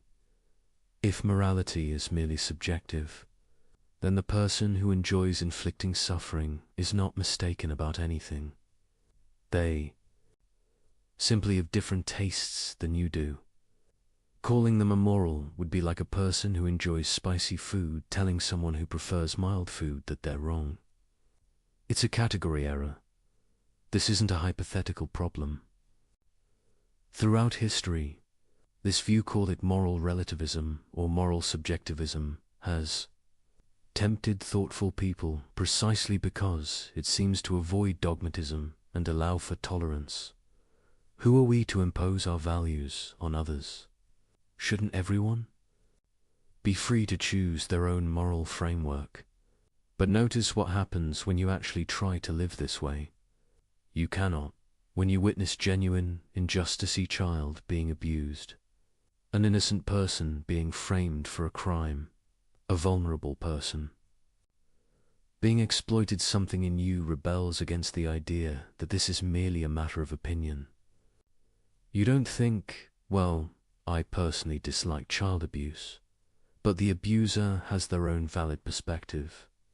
You recognize, immediately and with certainty, that something objectively wrong is occurring, that the perpetrator is not simply expressing a different preference, but violating something real. This recognition reveals that we don't actually believe morality is subjective, even if we sometimes claim to. Our moral intuitions run deeper than taste preferences. They present themselves as truths about the world, not just facts about our psychology. But if morality isn't subjective, what is it? Where do moral truths come from? How do we discover them? And most importantly, how do we distinguish genuine moral principles from the endless rationalizations people offer for their selfish behavior? This is where the chaos enters. Because while everyone agrees that something like morality exists, they disagree violently about its content and foundation. Some point to religion. God commands certain actions and forbids others. But which religion? Which interpretation? And what about people who don't believe in any gods? Are they simply amoral? Others point to nature. We should do what's natural, follow our evolved instincts, recognize that humans are fundamentally self-interested animals. But this leads immediately to the problem that many natural impulses, aggression, dominance, tribalism, seem morally horrifying when examined closely. If we should follow nature, why shouldn't the strong dominate the weak? That's natural too. Still others point to consequences. An action is right if it produces good outcomes, wrong if it produces bad ones. This sounds reasonable until you start asking questions. Good outcomes? For whom? Over what time horizon? And who decides what counts as good? One person's benefit is often another person's harm. The landscape of moral philosophy before Kant was a battlefield of competing theories, each claiming to have found the foundation of ethics, each vulnerable to devastating objections. Religious ethics required faith in specific doctrines that not everyone shared. Natural law theories struggled to derive aught from is. Just because something is natural doesn't make it right. Consequentialist approaches led to counterintuitive conclusions where terrible acts could be justified if they produced enough benefit. But meanwhile, in everyday life, people offered an endless parade of justifications for questionable behavior. The merchant who cheated customers claimed, "Everyone does it, I'd be a fool not to." The official who accepted bribes argued, "The system is corrupt anyway, my personal integrity won't change that." The person who betrayed a confidence insisted, "I did it for their own good." Each excuse had a kind of surface plausibility. Each gestured toward some broader principle. But underneath, thinking people could sense something hollow. These weren't genuine moral reasoning. They were clever ways of giving yourself permission to do what you wanted anyway. This was the philosophical landscape when Kant began his work. A chaos of competing theories, none fully satisfying. A world where people knew moral truth existed but couldn't quite pin down what it was or where it came from. A situation where the clever could always find some justification for their actions. However terrible, Kant recognized that this problem wasn't just academic. It was existential. If human beings cannot distinguish genuine moral principles from sophisticated rationalization, then morality becomes nothing more than a word game. The person with the cleverest argument wins, regardless of whether they're right. Might makes right, or at least eloquence makes right. But Kant also recognized something else, something that would lead to his breakthrough. He saw that despite all their disagreements about the content of morality, almost everyone agreed on something fundamental. When we make moral judgments, we claim they're universal.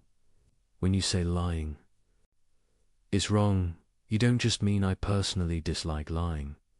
You mean that lying is wrong for anyone in relevantly similar circumstances. You're making a claim about reality, not just reporting your feelings. This universality is built into the very concept of moral judgment. It's what distinguishes saying murder is wrong from saying I don't like asparagus. The latter is explicitly about me and my preferences. The former is about everyone, a claim that holds regardless of what any individual thinks or feels. And this universality, Kant realized, was the key to everything. Immanuel Kant was 57 years old when he published the groundwork of the Metaphysics of Morals in 1785. He had spent decades thinking about the nature of knowledge, reality, and human reason. His previous work, The Critique of Pure Reason, had revolutionized epistemology by showing how the human mind actively structures experience rather than passively receiving it. Now he turned his revolutionary method to ethics, and what he had discovered would change moral philosophy forever. Kant's breakthrough came from a simple observation about what we actually mean when we make moral judgments. Not what we should mean, not what would be convenient or useful to mean, but what we actually, inevitably do mean whenever we use moral language. When someone says, "You shouldn't have lied to me," they're not making a prediction about consequences. They're not saying, "Lying to me produced outcomes I dislike." They're saying something much stronger. Lying was wrong. You had an obligation not to do it. This obligation existed before you lied, would have existed even if I never found out, and would exist for anyone else in similar circumstances. This is a very specific kind of claim. Its categorical meaning, it applies regardless of what anyone wants or desires. It's not conditional on achieving some goal. It's not hypothetical. It's simply binding. Think about the difference. When someone says, "If you want to get good grades, you should study," that's a hypothetical imperative. The should is conditional on you wanting good grades. If you don't care about grades, the imperative loses its force. But when someone says, "You should keep your promises," they're not conditioning the obligation on whether you happen to want to keep promises. They're saying you're bound to keep them whether you want to or not. That's a categorical imperative, a command that applies to you simply because you're a rational being. Regardless of your personal goals or desires, this distinction might seem subtle, but it's revolutionary. Because once you see it, you realize that most attempted justifications for immoral behavior try to smuggle hypothetical imperatives into places where only categorical ones belong. When someone says, "I had to lie because I wanted to avoid conflict," they're treating morality as hypothetically if you want to avoid conflict. then lying is acceptable. But that's not how morality actually works. The wrongness of lying doesn't depend on whether avoiding conflict is your goal.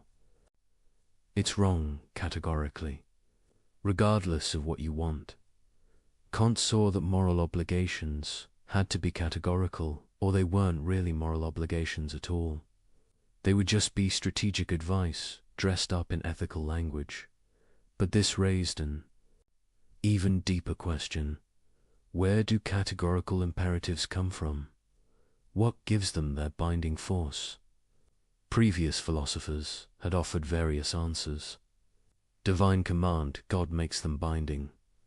Natural law there written into the fabric of reality. Social contract, we all agree to follow them. But each answer had problems. If categorical imperatives come from God, then non-believers have no reason to follow them. If they come from nature, we're back to the problem of deriving aught from is. If they come from social agreement, then they're not really categorical, they're conditional on the agreement. Holding Kant's answer was startling in its elegance. Categorical imperatives don't come from anything outside human reason. They emerge from the nature of rational agency itself. Here's how the argument works. When you act, you always act according to some principle or maxim. This isn't something you can avoid. Even seemingly random or impulsive actions are based on implicit principles. I'll do whatever feels good in the moment. Or I'll follow my first instinct. Or I'll do what's easiest. These maxims are the subjective principles that guide your choices. Sometimes you're aware of them, sometimes not. But they're always there. Now, when you act on a maxim, you're implicitly claiming something. You're claiming that acting this way is permissibly at least for you in this situation. You're treating your maxim as a principle of action. But here's the key insight. If you're a rational being, someone who acts based on reasons rather than mere instinct, then you must be consistent. You cannot coherently claim that some principle justifies your action while simultaneously denying that same principle when others try to act on it. If you lie to someone because it's convenient, you're implicitly claiming that lying for convenience is a permissible principle of action. But then you cannot coherently object when others lie to you for their convenience. To do so would be a contradiction, claiming the principle is valid when you use it, but invalid when others do. This isn't just hypocrisy, it's rational incoherence. It's trying to have things both ways, in a way that violates the basic laws of logic. And this, Kant realized, is where moral obligation comes from. It doesn't require God, or nature, or social agreement. It emerges from what's required for rational agency itself to be possible. When you act, you must act on maxims. When you act on maxims, you must be able to will them as universal principles, principles that anyone in similar circumstances could follow. If you cannot do this without contradiction, then the maxim is morally impermissible. If you can, it's permissible. If you must, it's obligatory. This is why morality is categorical. It's not imposed from outside. It's not a constraint on your freedom. It's the internal requirement of rational action itself. To be a rational agent to act for reasons rather than mere impulse. Just as to be bound by moral principles. Kant had found something remarkable. He'd shown that morality isn't arbitrary, isn't culturally relative, isn't dependent on what anyone happens to want. It's built into the structure of rationality itself. To deny moral obligation is to deny that you're a rational being.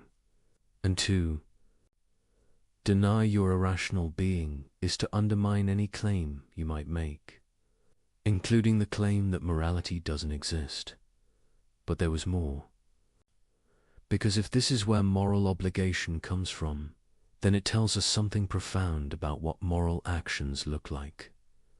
Most people, when asked why they do the right thing, will point to something outside themselves. Because God commands it, because society expects it, because I'll be punished otherwise, because it benefits me in the long run. These might all be good motivations in their own way, but can't realize they're not truly moral motivations. Why? Because they make morality conditional. They reduce it to a means to some other end. And whenever you treat morality as a means to something else, you open the door to abandoning it when it no longer serves that end. If you're honest because honesty benefits you, then you'll be dishonest when dishonesty benefits you more. If you keep promises because you fear punishment, you'll break them when you can get away with it. If you help others because it makes you feel good, you'll stop helping when it becomes emotionally costly. True moral action, Kant argued, must be done from duty itself, not duty as an external constraint, but duty as the recognition of what rational consistency requires. You act morally because reason shows you this is what you must do to remain coherent as a rational agent. This might sound cold or mechanical, but it's actually the opposite. When you act from duty in this sense, you're expressing your highest nature as a rational being. You're not being controlled by desire or fear or social pressure. You're acting from principle, from reason itself. And this, Kant realized, is what makes human beings special, what gives them dignity rather than mere value, what makes them ends in themselves rather than mere means. An animal acts from instinct. A programmed machine acts from its code. But a rational agent acts from self-given principles. This capacity for autonomy, for giving laws to yourself through reason, is the source of all moral worth. When you act morally, you're not obeying some external authority. You're legislating for yourself. You're being autonomous in the deepest sense, and this autonomy is precisely what the moral law protects and demands. This was Kant's revolutionary insight. Morality isn't imposed on rational beings from outside. It's what rational agency itself requires. The moral law and the law of reason are the same thing. To be free, in the truest sense, is to be bound by principles you give yourself through reason, and to be moral is to exercise this freedom in a way that respects the same capacity in others. Understanding this changes everything. Because now we can see why certain maxims fail moral scrutiny. It's not because they produce bad outcomes, though they often do. It's not because an authority figure forbids them, though they often might. It's because they're rationally incoherent.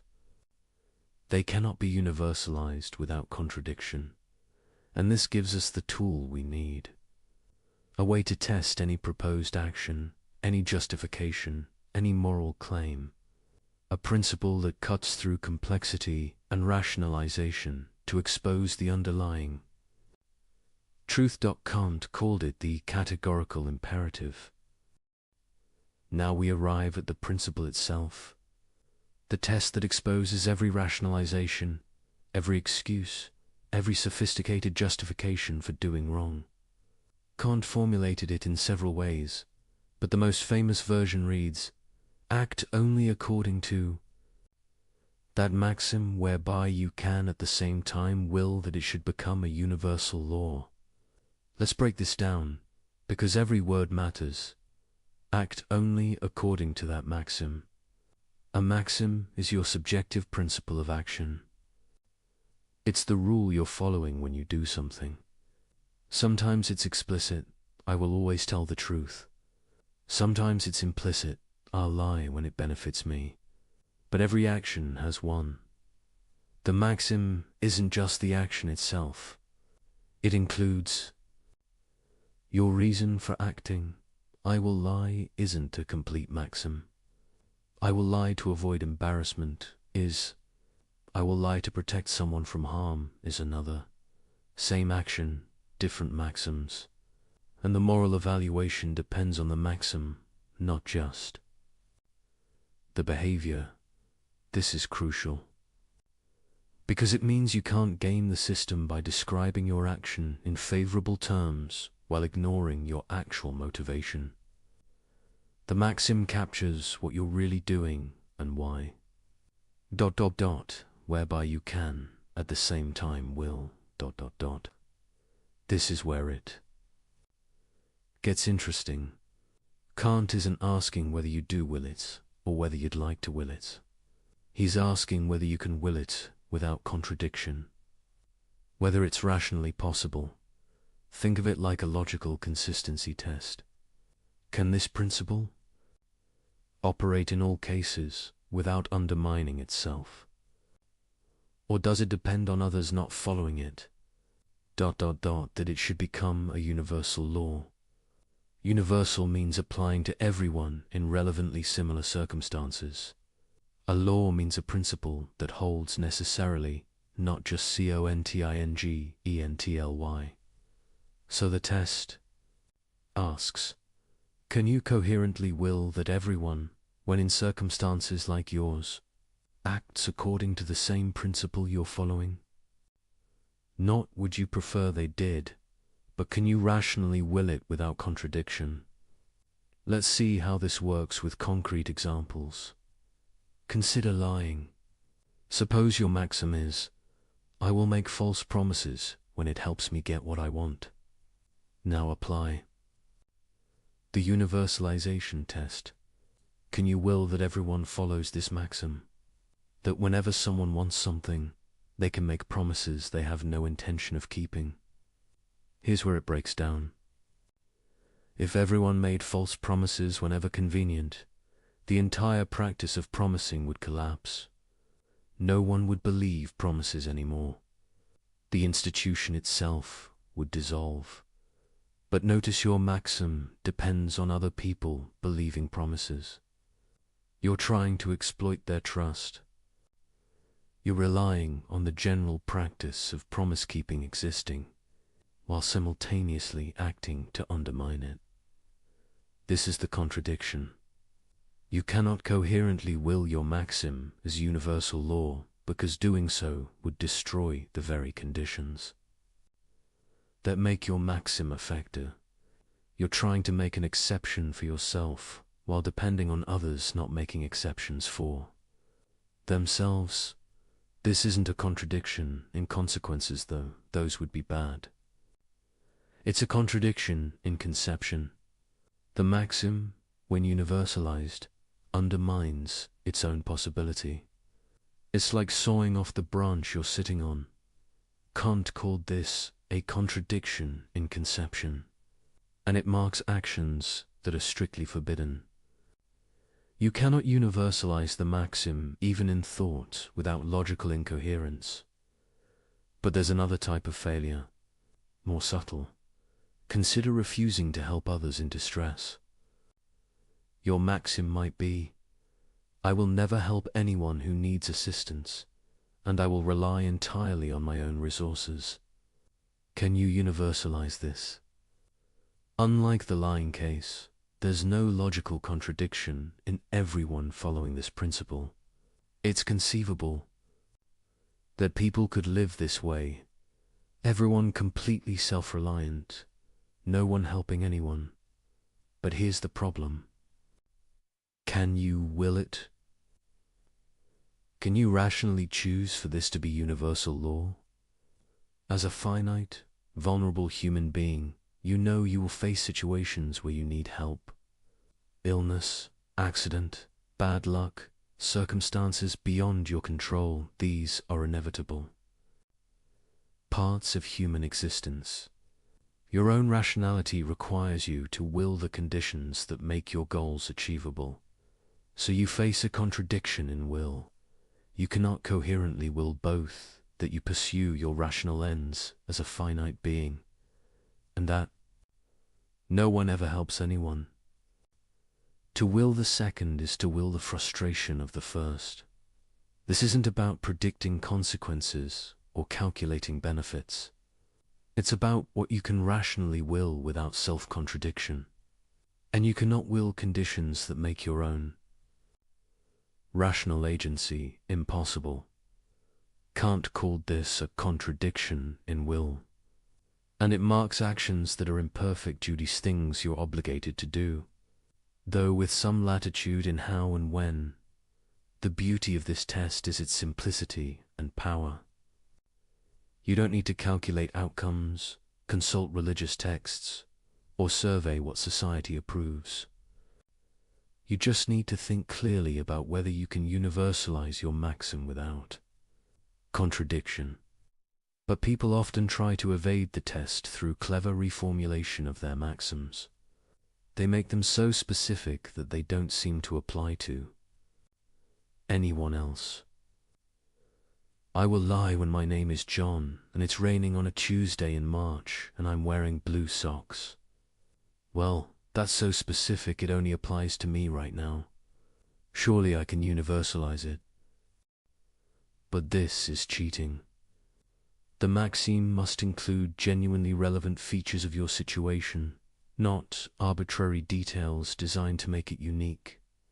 What makes your circumstances different isn't your name or the whether it's morally relevant factors. Like whether you're protecting someone from harm or just avoiding embarrassment. The test requires honesty with yourself. You have to formulate your maxim in terms of features that actually matter to your moral reasoning, not accidental details that make your case seem special. Another evasion, but everyone does it. The fact that many people violate a moral principle doesn't make the principle invalid. It just means many people are acting wrongly. Universalization isn't about what people actually do. It's about what can be rationally willed as a universal law. Still another, what if I'm in an unusual situation? Kant isn't naive. He knows life presents complex cases. But complexity doesn't eliminate obligation. It just makes discernment more difficult. The categorical imperative doesn't provide automatic answers to every dilemma. It provides a test for evaluating your reasoning. And here's something crucial that people often miss. The categorical imperative isn't about predicting what would happen if everyone acted that way. It's about whether you can rationally will it. Suppose I want to become a concert pianist. Can I will that everyone becomes a concert pianist? Well, if everyone did, there'd be no farmers, doctors, builders. Society would collapse. So does this mean pursuing music is immoral? No, because the maxim isn't everyone should be a pianist. It's I will develop my talents in ways that contribute to human flourishing. That's perfectly universalizable. Everyone developing their particular talents in beneficial ways is not only coherent, but desirable. The test requires you to think carefully about what principle you're actually following, not to apply mechanical rules that ignore context. Similarly, the categorical imperative doesn't demand moral perfection in every moment. It demands that your maxims be universalizable. You can pursue personal projects, have preferences, live your life so long as your principles of action could be rationally willed as universal laws. What you cannot do is make exceptions for yourself. You cannot claim that the rules that apply to others don't apply to you simply because you're you. You cannot exploit others' moral behavior while refusing to be moral yourself. This is why the categorical imperative is so powerful against manipulation and exploitation. Because manipulators always depend on asymmetry. They lie while requiring others to tell truth. They break promises while requiring others to keep theirs. They use people as means while insisting on being treated as ends. The universalization test exposes this asymmetry immediately. It forces you to acknowledge that if your principle is valid for you, it must be valid for everyone. And if you cannot accept it being valid for everyone, then it's not actually valid for you either. This is the weapon Kant gives us. Not a list of rules to memorize, but a test for evaluating any proposed action. A way to see through rationalizations to the underlying logical structure. When someone tells you why their questionable behavior is justified, translate it into a maxim. Then ask, can this be universalized? Can everyone in similar circumstances follow this principle without contradiction? If not, you've found the flaw. Not because you disagree with their values, not because you have different preferences, but because they're being rationally incoherent. They're claiming an exception for themselves, while depending on others not claiming the same exception. And once you see this, you cannot unsee it. Every excuse, every justification, every sophistication, argument for doing wrong reveals itself as an attempt to have things both ways, to enjoy the benefits of a moral order while refusing to be bound by it yourself. The categorical imperative strips away the complexity and reveals the simple truth. Either your principle can apply to everyone, or it cannot apply to you. There is no middle ground, no special pleading, no exceptions. This is why Kant believed morality could be based on reason alone. Because the categorical imperative doesn't depend on what anyone desires, believes, or values.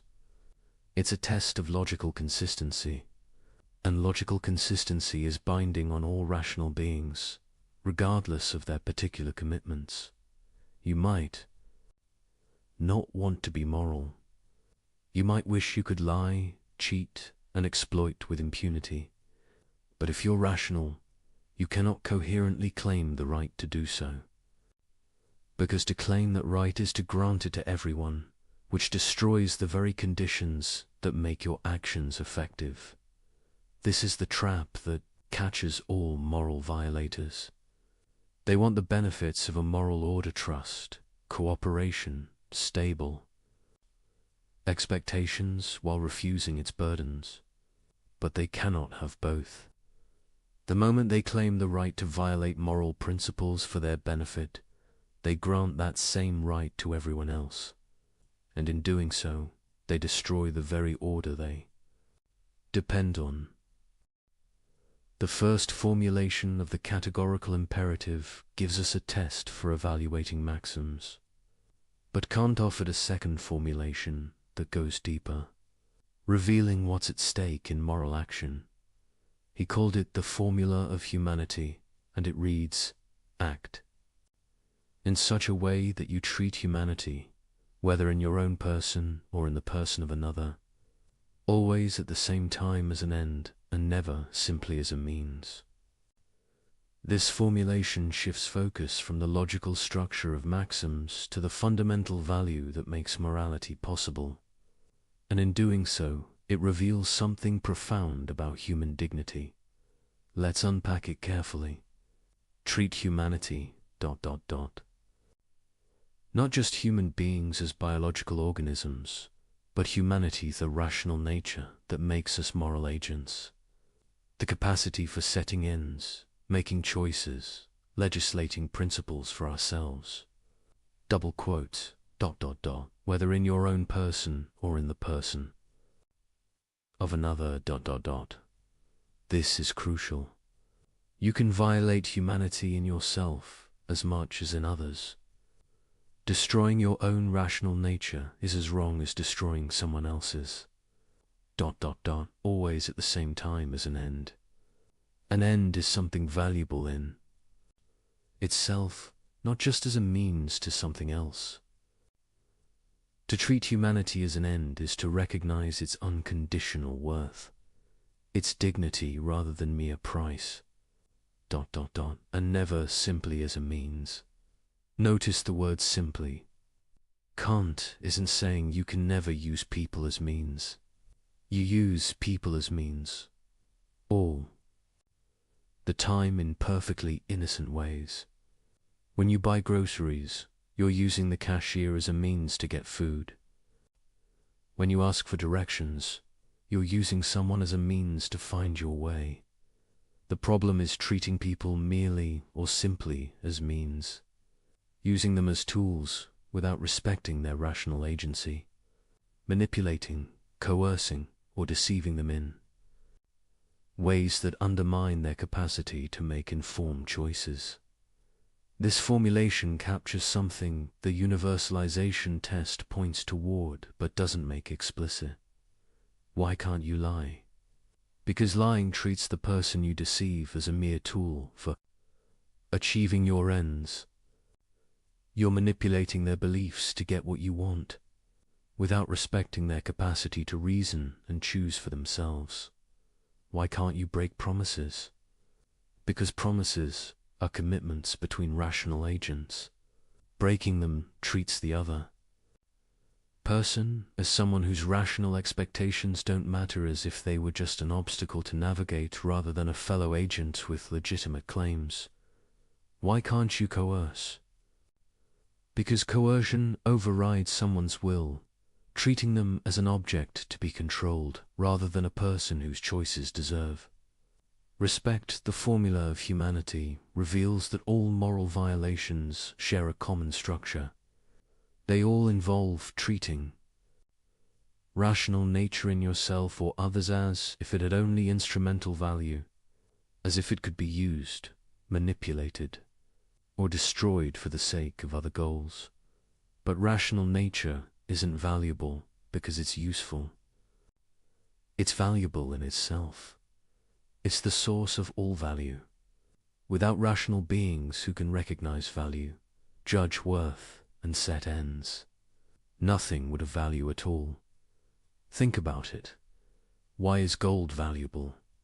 Because rational beings desire it and use it. Why is health valuable? Because rational beings pursue it as an end. Everything else in the universe has value only in relation to rational beings who can care about it, pursue it, use it for purposes. But rational nature itself is different. It's not valuable because it serves some further end. It's valuable because it's the condition of anything having value at all. It's what Kant called an end in itself, something with absolute rather than conditional worth.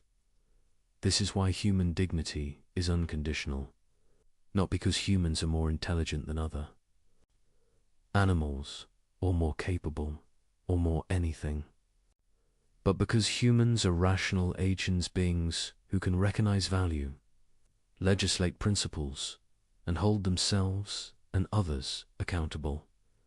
This rational agency is what makes moral law possible, and recognizing it in all human beings is what morality requires now.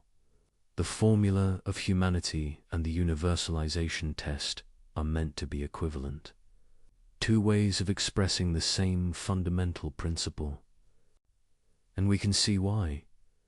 When you violate the universalization test, you're always treating humanity as mere means. The liar uses others' rationality against them, manipulating their beliefs. The promise breaker treats others' rational expectations as inconveniences. The person who refuses all help treats their own rational nature as dispensable in times of need. Conversely, when you follow the universalization test, you'll necessarily respect humanity as an end, because universalization means treating all rational agents symmetrically, acknowledging that what makes your claims valid, your rational nature. makes their claims valid too, but the formula of humanity brings something into sharper focus. It emphasizes that morality isn't just about following rules. It's about recognizing and respecting value, the unconditional worth of rational agency. This has practical implications. It means moral action isn't about grudging compliance with obligations. It's about appreciating what's genuinely precious and acting accordingly. When you keep a promise, you're not just following a rule. You're respecting the rational nature of the person you made the promise to, acknowledging that their plans and expectations matter because they're a rational agent. When you tell the truth, you're not just avoiding lying. You're respecting others' capacity to reason and choose for themselves based on accurate information. When you help someone in distress, you're not just fulfilling a duty. You're recognizing that their rational agency, their capacity to pursue ends deserves support when it's threatened. The formula of humanity also explains why certain acts seem especially heinous. Torture, slavery, rape, these aren't just violations of the universalization test. They're profound assaults on human dignity itself. Torture treats a person as nothing but a source of information, denying their status as an end in themselves.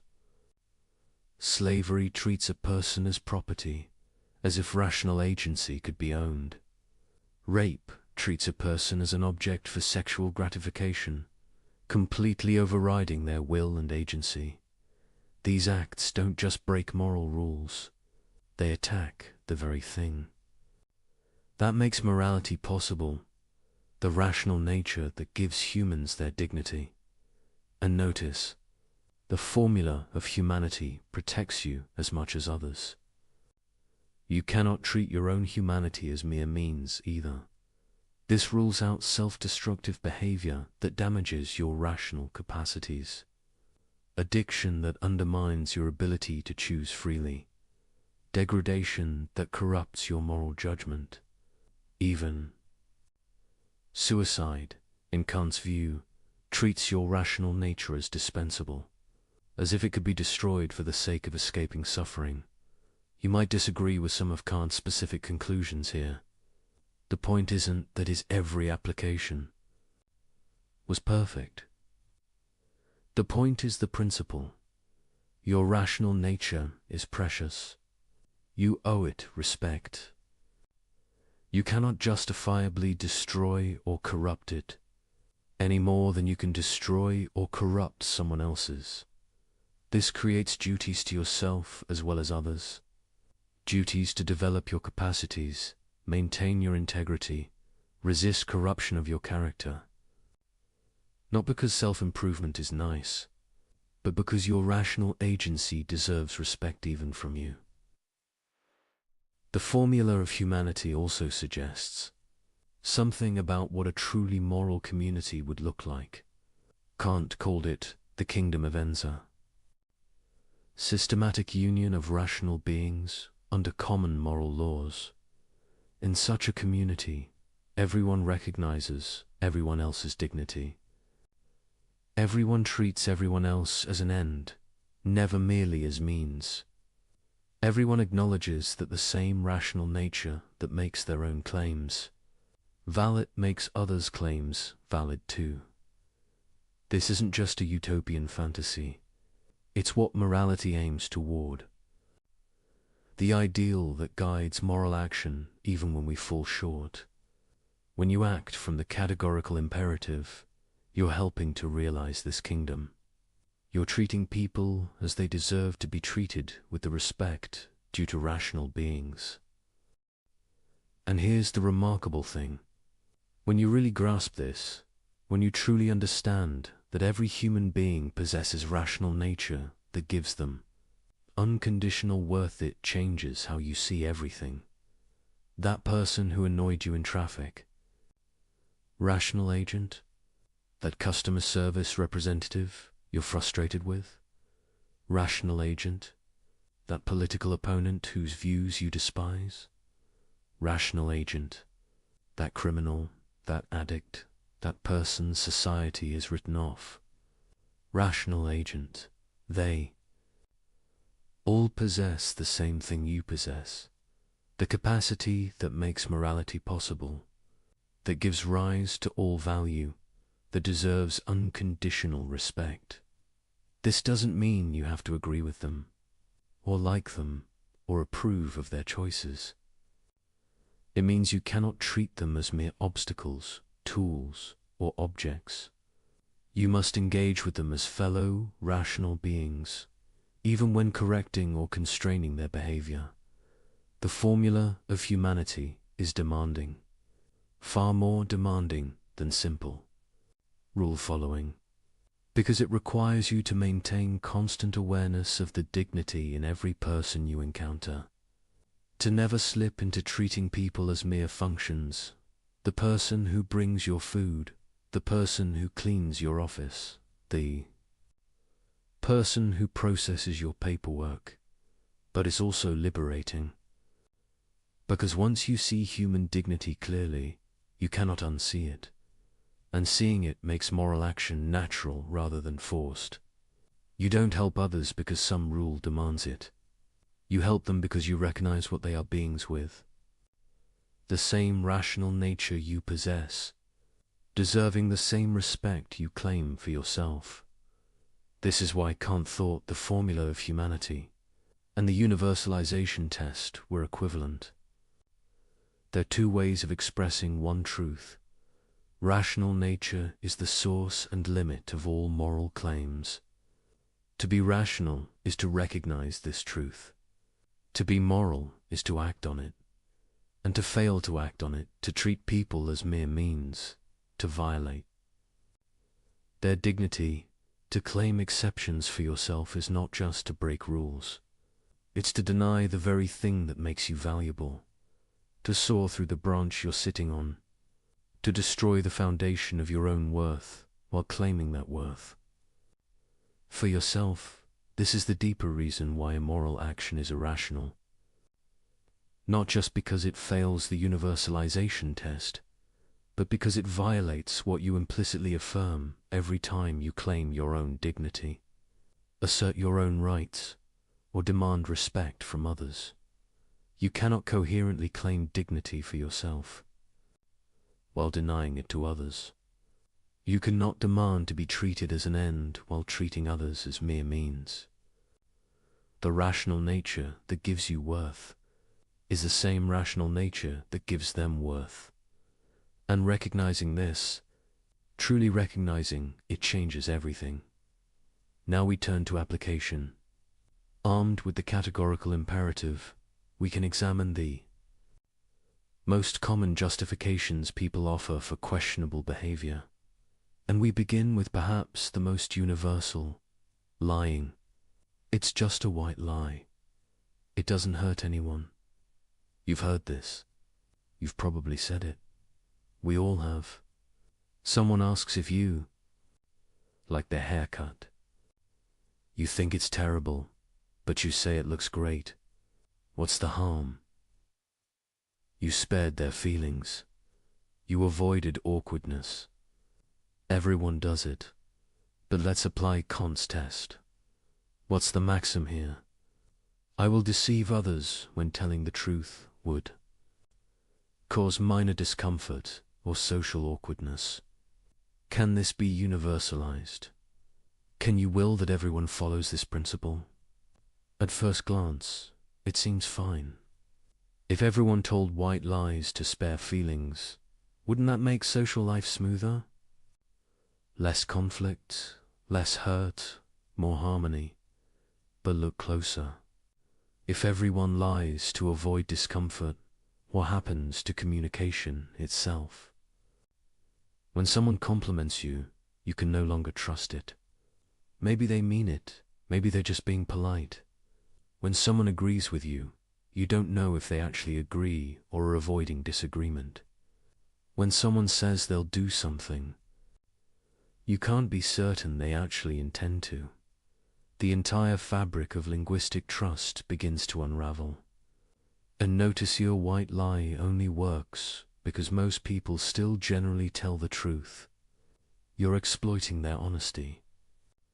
You're depending on others maintaining the practice of truthful communication while you make an exception for yourself. This is the characteristic structure of moral failure. The liar needs truth-telling to exist as a general practice, or there.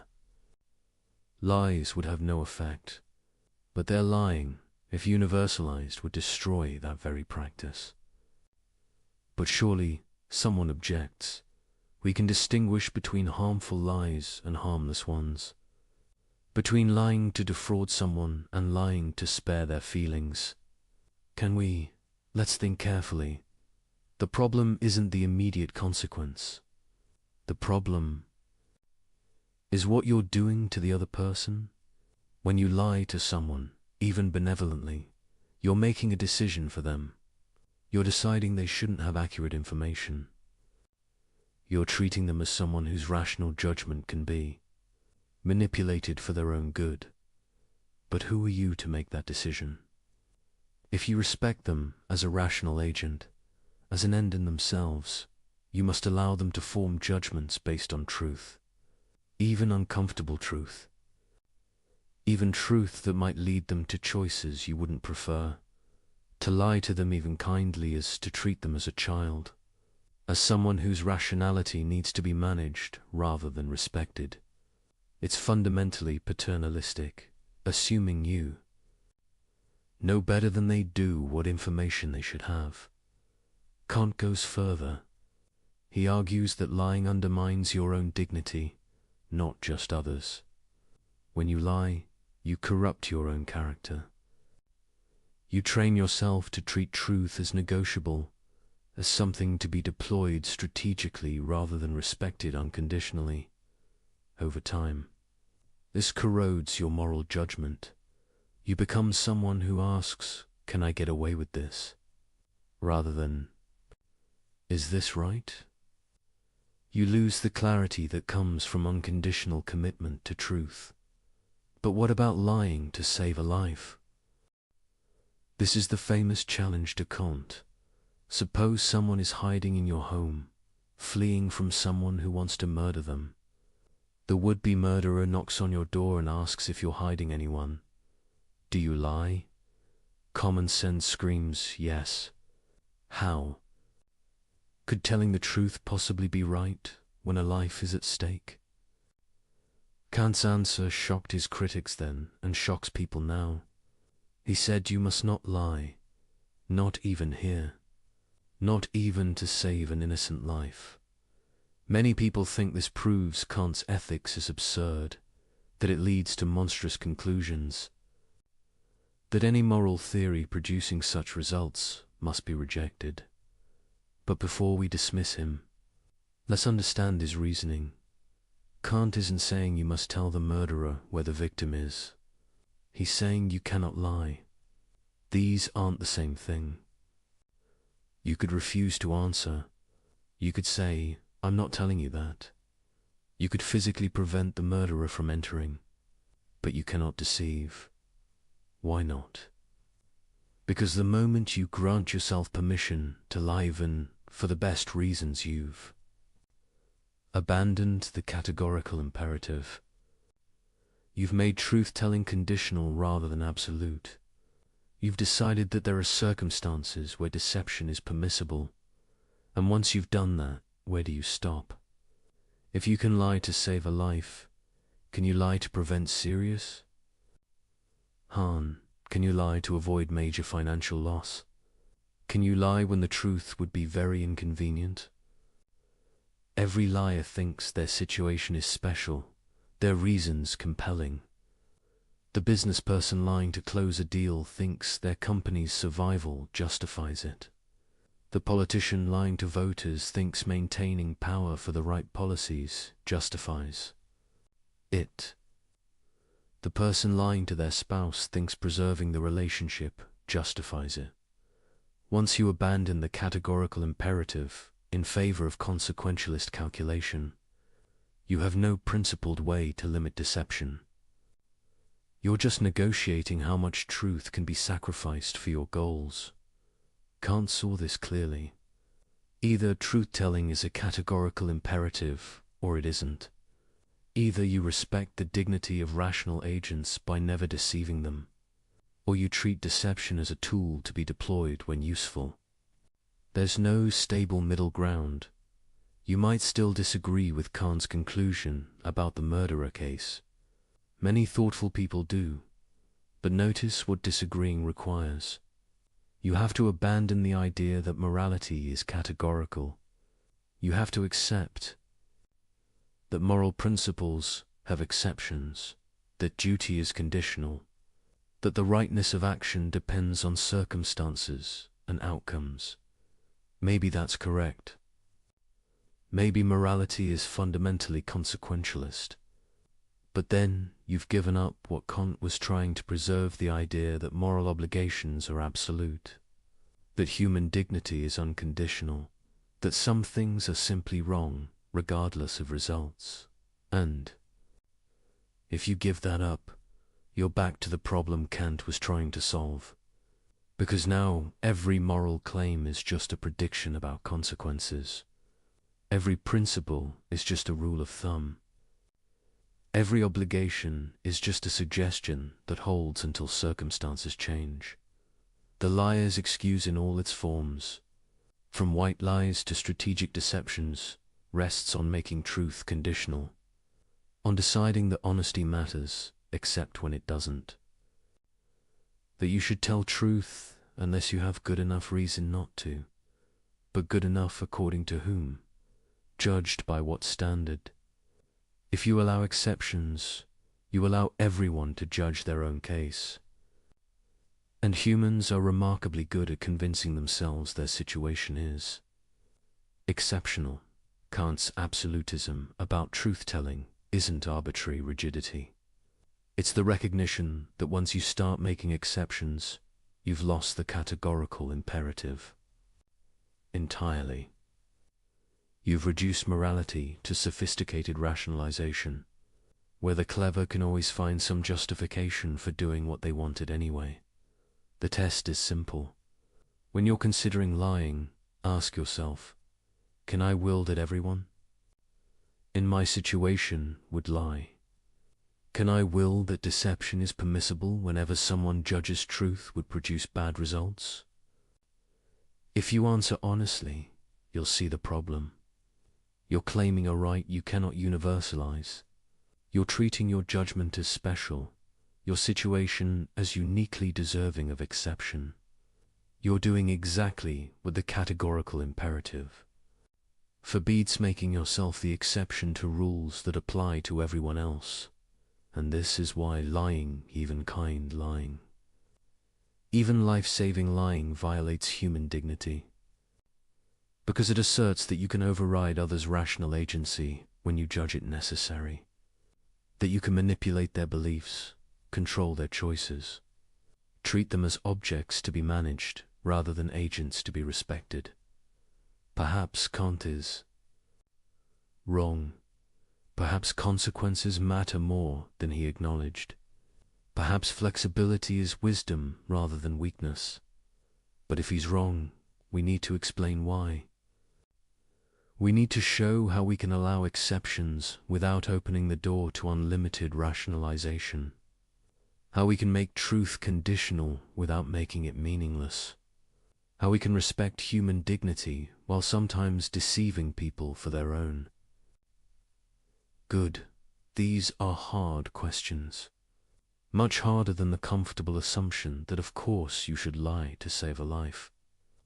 Suggests Kant forces us to think carefully about what we're really doing when we lie, about what we're claiming about ourselves and others, about whether our reasons are genuinely exceptional or just conveniently self-serving.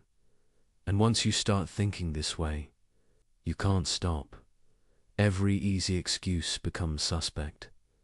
Every comfortable rationalization reveals itself as exactly what Kant warned against: an attempt to have things both ways, to enjoy moral status while avoiding moral obligation.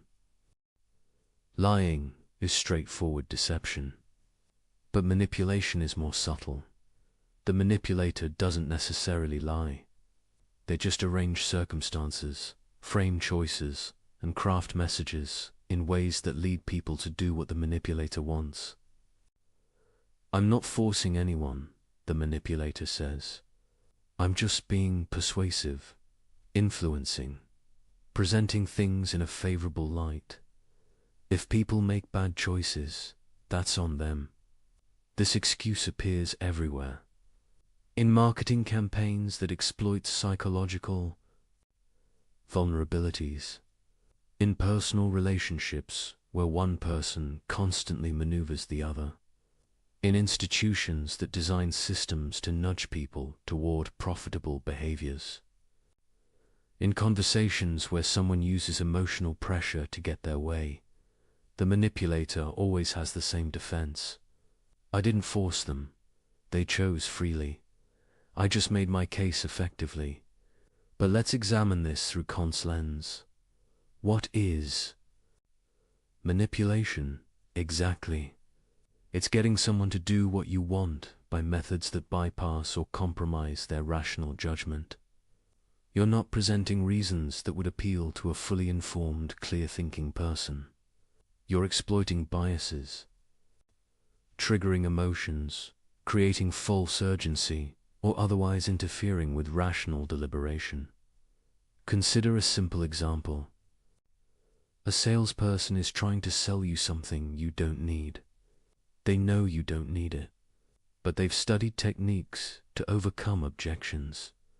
They create artificial scarcity only to left in stock. They trigger social pressure. Everyone in your neighborhood has one. They use subtle flattery to build rapport. They time their pitch for when you're tired and your judgment is weakened. Have they lied? Not necessarily. There might be only 2 in stock. Others might have bought one. The compliments might be sincere, but they're not engaged in rational persuasion. They're engaged in psychological manipulation. They're treating you as a system to be gamed, rather than a rational agent to be respected. They're finding your buttons and pushing them, without regard for whether this serves your genuine interests or rational judgment. Apply the formula of humanity. Are they treating you as an end in yourself? Are they respecting your rational agency? No. They're treating you as a means to their end, making a sale. Your rational judgment is an obstacle to overcome rather than something to be engaged with honestly. They're using techniques specifically designed to compromise your ability to think clearly about whether this purchase serves your goals. This violates your dignity as a rational being. Even if you freely choose to buy, your choice isn't genuinely free if it's the product of systematic manipulation. You're being treated as an object to be worked on rather than a person to be reasoned with. But someone objects. Isn't all persuasion somewhat manipulative? Don't we all frame things too? Our advantage? Where's the line? The line is rational engagement. When you present genuine reasons for your position, explain their logic, provide accurate information, and allow someone to make up their own mind based on their jaw, respecting their agency, you're treating them as a rational being capable of judgment. When you exploit psychological vulnerabilities, hide relevant information, create false impressions, or use emotional pressure instead of rational argument, you're manipulating. You're bypassing their rational judgment rather than engaging it. The difference isn't always sharp, but it's real. And you can usually tell which side you're on by asking, would my approach work on a perfectly rational person who had complete information? Or does it depend on them being confused, emotional, pressured, or ignorant of relevant facts? If the latter, you're manipulating. This applies to personal relationships as much as commercial ones. Perhaps more. Consider someone who wants their partner to do something. Instead of asking directly and respecting whatever answer they get, they create situations where saying no would be awkward. They make the person feel guilty about past refusals. They alternate between affection and withdrawal to condition the desired behavior. They frame the request in ways that make it seem unreasonable to refuse. This might be effective. It might even be unconscious. But it's manipulation. It treats the partner as someone to be controlled rather than respected. It undermines their capacity to make genuine choices based on their own values and judgment. The manipulator might say, "But I know what's good for them better than they do." This is the paternalistic defense. I'm manipulating them for their own benefit. But this misses the fundamental point. Even if you're right about what's good for them, and you usually aren't, you have no right to override their agency. They're not children. They're rational beings capable of making their own mistakes and learning their own lessons. To manipulate them, even benevolently, is to deny them the respect their rational nature deserves. It's to assert that your judgment of their good matters more than their own judgment, that you're entitled to control their choices when you think you know better. This is precisely what the formula of humanity forbids. You cannot treat someone as mere means to an end, Devon, if that end is their own welfare.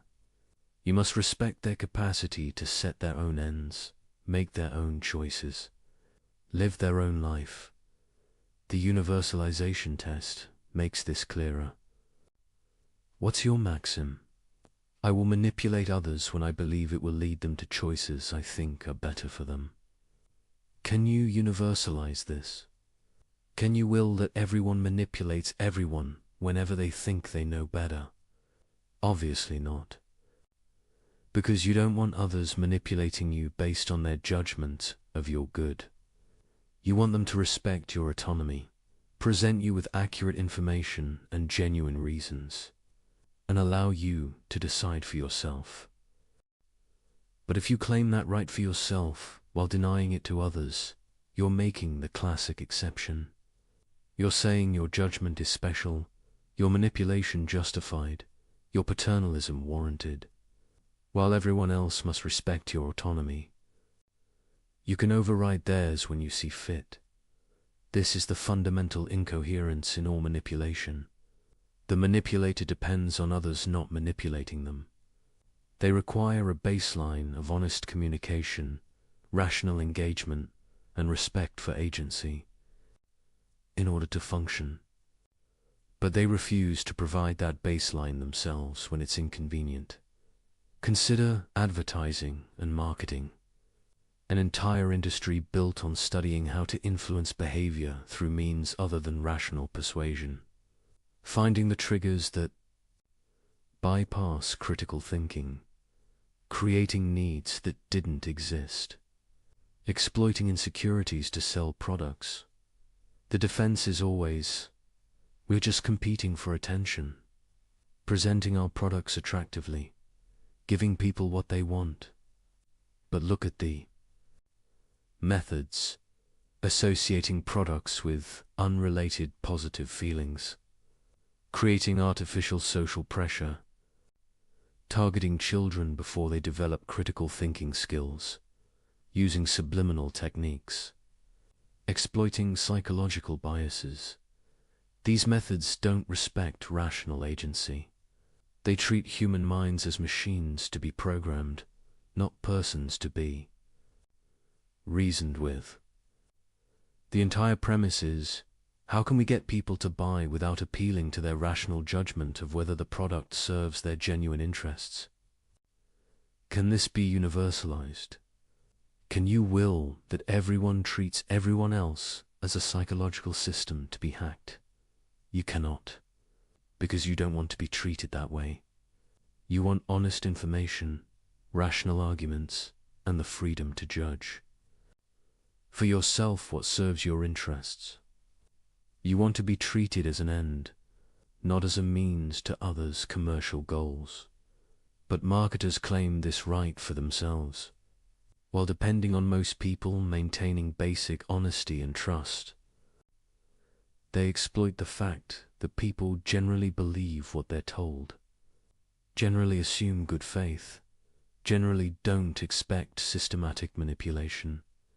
This parasitic relationship depending on others, good faith while refusing to practice it yourself is exactly what Kant's ethics exposes and condemns. The same pattern appears in personal manipulation. The person who constantly maneuvers their partner depends on that partner's honesty and good faith. They're exploiting trust while refusing to reciprocate it, using the other's openness as a vulnerability to exploit rather than something to respect. When discovered, the manipulator often becomes indignant. You're not trusting me. You're being paranoid. But the manipulator is the one who violated trust by treating it as a tool rather than a reciprocal commitment. Kant's ethics draws a bright line. Either you engage with people as rational agents, presenting them with reasons and respecting their judgment, or you manipulate them by bypassing their rationality. There's no middle ground where you can kind of respect someone's agency while also treating them as an object to be controlled. This doesn't mean you can never influence anyone. Rational persuasion is influence. Good arguments, influence. Accurate information influences. But these influence by engaging someone's rationality, not bypassing it. The test is whether you're willing to explain your methods. Can you tell the person, here are the reasons I think you should do this, and here are the psychological techniques I'm using to make you more receptive to those reasons. If revealing your methods would undermine their effectiveness, you're manipulating, because you're depending on the person not recognizing what you're doing. You're treating their ignorance as a resource to exploit. Genuine persuasion doesn't need to hide its methods. Here are the facts. Here's the logic. Make up your own mind. The conclusion stands on its merits, not on psychological tricks, but manipulation dies in the light. Once someone recognizes they're being manipulated, the manipulation fails, which proves it was never about genuine reasons, only about psychological control. The manipulator's defense collapses under Kantian analysis. You cannot claim to respect someone while manipulating them. You cannot treat them as an end while using them as a means. You cannot honor their dignity while overriding their judgment. And you cannot universalize manipulation without destroying the very conditions that make it effective. The manipulator depends on a world of generally honest, trusting, rational people. But manipulation, if universalized, would create a world where no one trusts anyone. Everyone suspects ulterior motives, and all communication becomes a game of deception and counter-deception. In such a world, manipulation itself would be impossible, because it requires targets who aren't expecting it. It requires a baseline of good faith to exploit. This is the trap Kant's ethics reveals. Every form of treating people as mere means depends on others not doing the same. Every violation of human dignity requires dignity to generally be respected, or there would be no stable expectations to violate. The manipulator wants to have it both ways, to enjoy the benefits of a world built on mutual respect while refusing to provide that respect themselves. to use others as tools while insisting on being treated as an end. But they cannot have both. The universalization test forces the choice. Either everyone can manipulate everyone, in which case manipulation becomes impossible, or no one can, in which case you must stop. There is no exception for when you think you know better. No justification based on good intentions. No excuse that your manipulation is sophisticated or subtle or for the right reasons. To be a rational being is to respect rational beings. To claim dignity for yourself is to grant it to others, and to grant it truly is to engage with them as agents, never as mere objects of manipulation. We have a fiduciary duty to maximize shareholder value. This phrase has justified countless actions over the past century. Exploitation of workers, environmental destruction, predatory pricing, tax avoidance schemes that deprive communities of resources, lobbying against regulations that would protect public health, offshoring to exploit cheaper labor and weaker safety standards. The logic seems airtight. A corporation exists to generate profit for its owners. Managers are legally obligated to pursue this goal. Therefore, any action that increases profit is not just permissible but required. To do otherwise would be failing in your duty. This is perhaps the most influential moral justification in the modern world. It shapes how billions of people work, consume, and think about economic activity.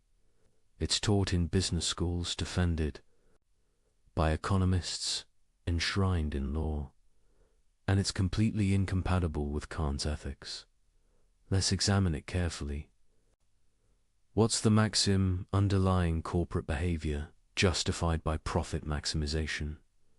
I will treat employees, customers, communities, and the natural world as mere means to the end of generating profit for shareholders. Can this be universalized? Can you will that all corporations follow this principle without restriction? Think about what that world looks like. Every company treats its workers as interchangeable units, paying minimum wage, providing no benefits, firing at will, caring nothing for their welfare beyond what's legally required. Every company treats customers as sources of revenue, selling them whatever they can regardless of actual value or benefit. Every company treats the environment as a free resource to exploit, dumping waste wherever cheap is, extracting resources without regard for sustainability. In such a world, human beings exist to serve economic activity. Their dignity, their welfare, their very lives become subordinate to profit generation. They are means, not ends. But notice something crucial. The people making these decisions, the executives, the shareholders, don't want to be treated this way themselves. They want fair wages, safe working conditions, honest products, clean environments. They claim dignity as persons, not mere economic units. They're making the classic exception. The categorical imperative applies to how others must treat them, but it doesn't constrain how they treat others when profit is at stake. This becomes clearer when we apply the formula of humanity directly. Does treating workers as expendable resources respect their rational nature? Does selling harmful products to uninformed customers treat them as ends in themselves? Does destroying ecosystems for quarterly earnings recognize the dignity of all the human beings affected? Obviously not. These actions treat human beings as tools, as obstacles to profit that must be overcome or resources to be extracted. The entire framework reduces persons to economic functions. But, the defender responds, We're not forcing anyone. Workers choose to work here. Customers choose to buy. If they don't like the terms, they can go elsewhere. This is the consent defense. As long as people voluntarily participate, no wrong is done. But Kant would ask, what choice do they really have? A worker who needs income to survive doesn't have meaningful freedom to refuse exploitative conditions. A customer who lacks information about product harms or alternatives isn't making an informed choice. A community that has no say in whether a factory pollutes their air and water hasn't consented. To anything, real consent requires rational agency.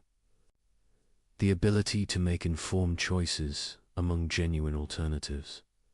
When you exploit someone's desperation, ignorance, or lack of options, you're not respecting their agency. You're taking advantage of circumstances that compromise their ability to choose freely.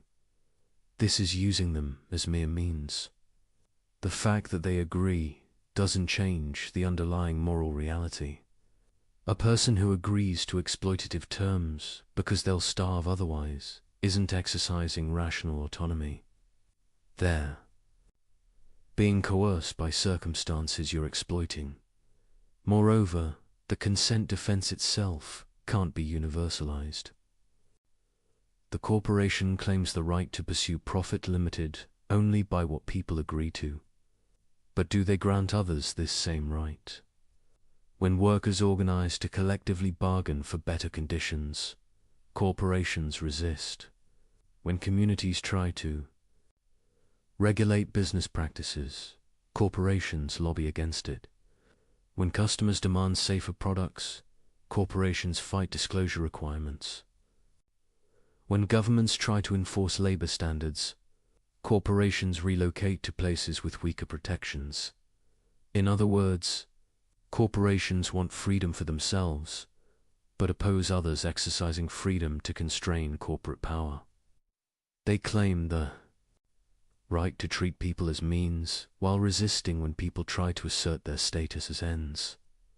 This is straightforward hypocrisy. If the consent defense were genuinely principled, corporations would accept workers' right to refuse exploitative conditions, customers' right to full information, communities' right to protect their interests. But they don't. They claim freedom for themselves and resist it in others.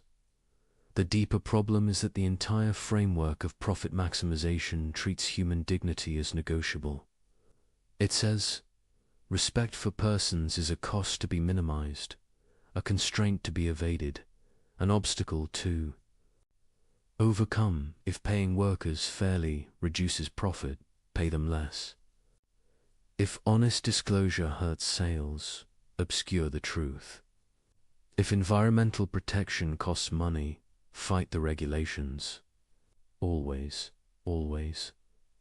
The question is, how little can we respect human dignity while remaining legal and profitable? This inverts the proper relationship. Human dignity isn't a cost. It's the foundation of all value. Rational beings aren't resources for economic activity. Economic activity is supposed to serve rational beings. When you make profit the ultimate goal and treat everything else, including human welfare, as mere means to that goal, you've created a system fundamentally at odds with Kantian ethics. Kant would ask, what is profit for? Why does it matter? The only answer that makes sense is, because it serves human ends. People need resources to live well, pursue their goals, develop their capacities. Economic activity has value because it helps rational beings flourish. But if you organize economic activity to maximize profit without regard for human flourishing, you've made the means more important than the end. You've created a system where rational beings serve the economy rather than the economy serving rational beings. This is treating humanity as mere means on a massive systemic scale. But capitalism has lifted millions out of poverty, the defender argues. Profit-seeking creates innovation, efficiency, growth. The system works. This is the consequentialist defense. Whatever the moral problems, the results justify the system. But, remember, Kant rejects consequentialism. Good outcomes don't justify treating people as mere means. You cannot violate human dignity and then claim the violation was worthwhile because it produced benefits. Moreover, this defense assumes the benefits couldn't have been achieved while respecting human dignity. But that's not obvious. Maybe we could have innovation and efficiency and growth while also treating workers fairly, being honest with customers, and protecting the environment. The fact that we've organized things one way doesn't prove it's the only way. It might just prove we've chosen to prioritize profit over dignity. And notice what the consequentialist defense reveals. If you're justifying corporate behavior by pointing to good outcomes, you're admitting the behavior itself is morally problematic. You're saying, yes, we treat people as mere means, but it's worth it because of the results. This is exactly what Kantian ethics forbids.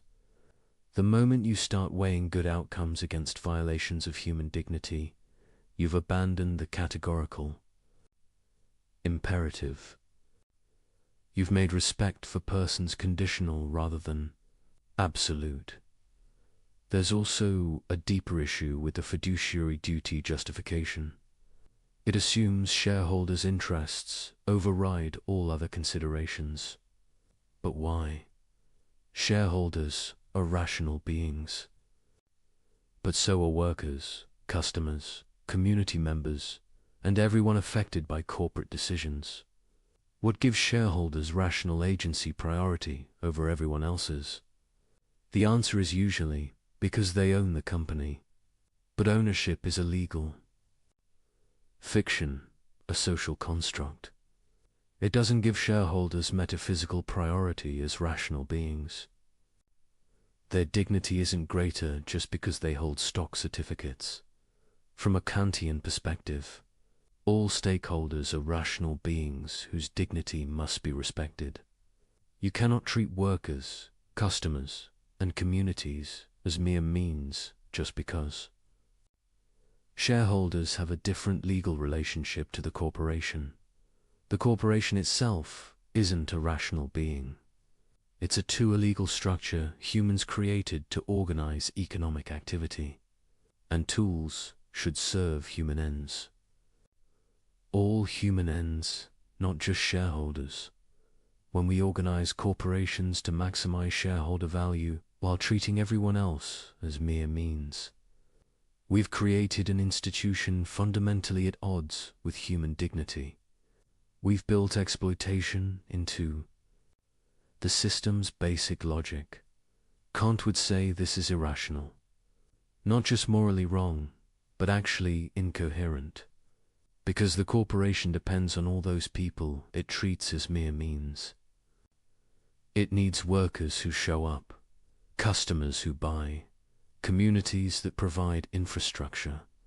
It operates within a social order built on mutual respect and cooperation, but it's parasitic on that order. It takes the benefits while refusing the obligations. It depends on others acting morally while claiming exemption from morality itself. This can't be universalized. If every institution treated human dignity as subordinate to its organizational goals, society would collapse. There would be no stable expectations, no trust, no cooperation. The very conditions that make corporate activity possible would be destroyed. The corporation succeeds by treating people as means while depending on most of society continuing to treat people as ends. It's making an exception for itself that cannot be generalized. Some defenders try a different approach. They argue that corporations can pursue profit while also respecting human dignity. That good corporate citizenship is compatible with profit maximization, that the two goals align more than they conflict. Perhaps sometimes they do, but structural incentives matter. When quarterly earnings drive decisions, when executives are compensated based on stock price, when competition rewards whoever can cut costs most aggressively, the system pushes toward treating dignity as expendable. You see this in how corporations behave when they think no one is watching. When oversight is weak, when regulations are unenforced, when consumers can't easily tell the difference between ethical and unethical practices, corners get cut, people get exploited, communities get harmed. This reveals the underlying logic. Respect for human dignity happens when it's profitable or required, not because it's recognized as unconditionally binding. A genuinely Kantian corporation would be different.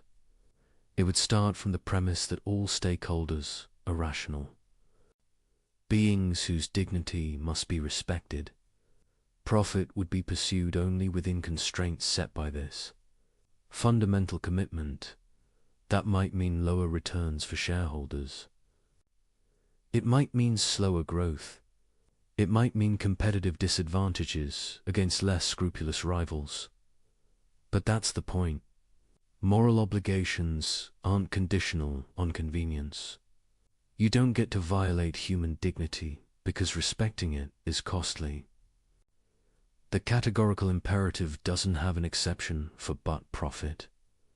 The uncomfortable truth is that much of modern corporate behavior is simply incompatible with treating people as ends in themselves. The entire structure is built on the premise that profit justifies treating human beings as resources to be exploited rather than persons to be respected. This doesn't mean all business is immoral. It means we need to rethink how we organize economic activity, to ask whether the institutions we've created truly serve human flourishing or whether they've made humans serve institutions. From a Kantian perspective, the answer is clear. Any system that treats profit maximization as the ultimate goal, while treating human dignity as a constraint to be minimized, has inverted the proper order of values. Rational beings are ends. Economic systems are means. When we organize things the other way around, we've committed a fundamental moral error, one that corrupts everything built on that foundation. The greatest good for the greatest number. This principle sounds obviously right. Who could object to maximizing overall welfare? Isn't that what morality should aim for, making the world as good as possible for as many people as possible? This is utilitarianism, and is probably the most intuitively appealing alternative to Kantian ethics.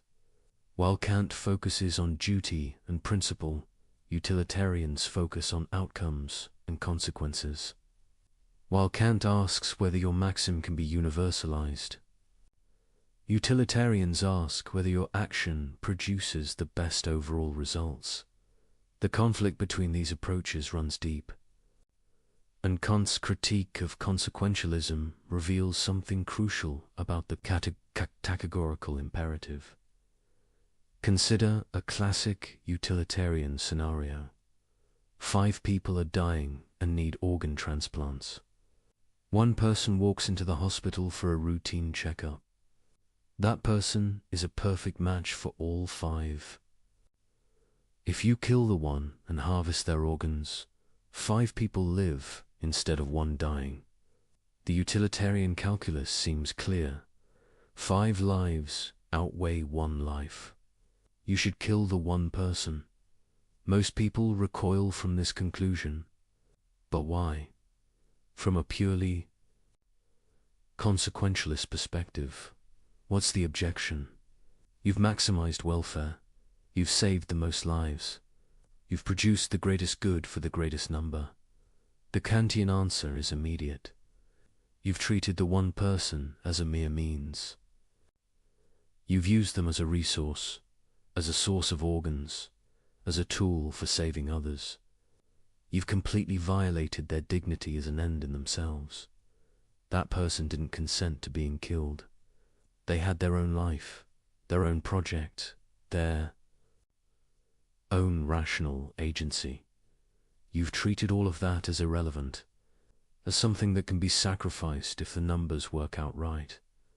This is the fundamental problem with consequentialism from a Kantian perspective. It makes human dignity negotiable.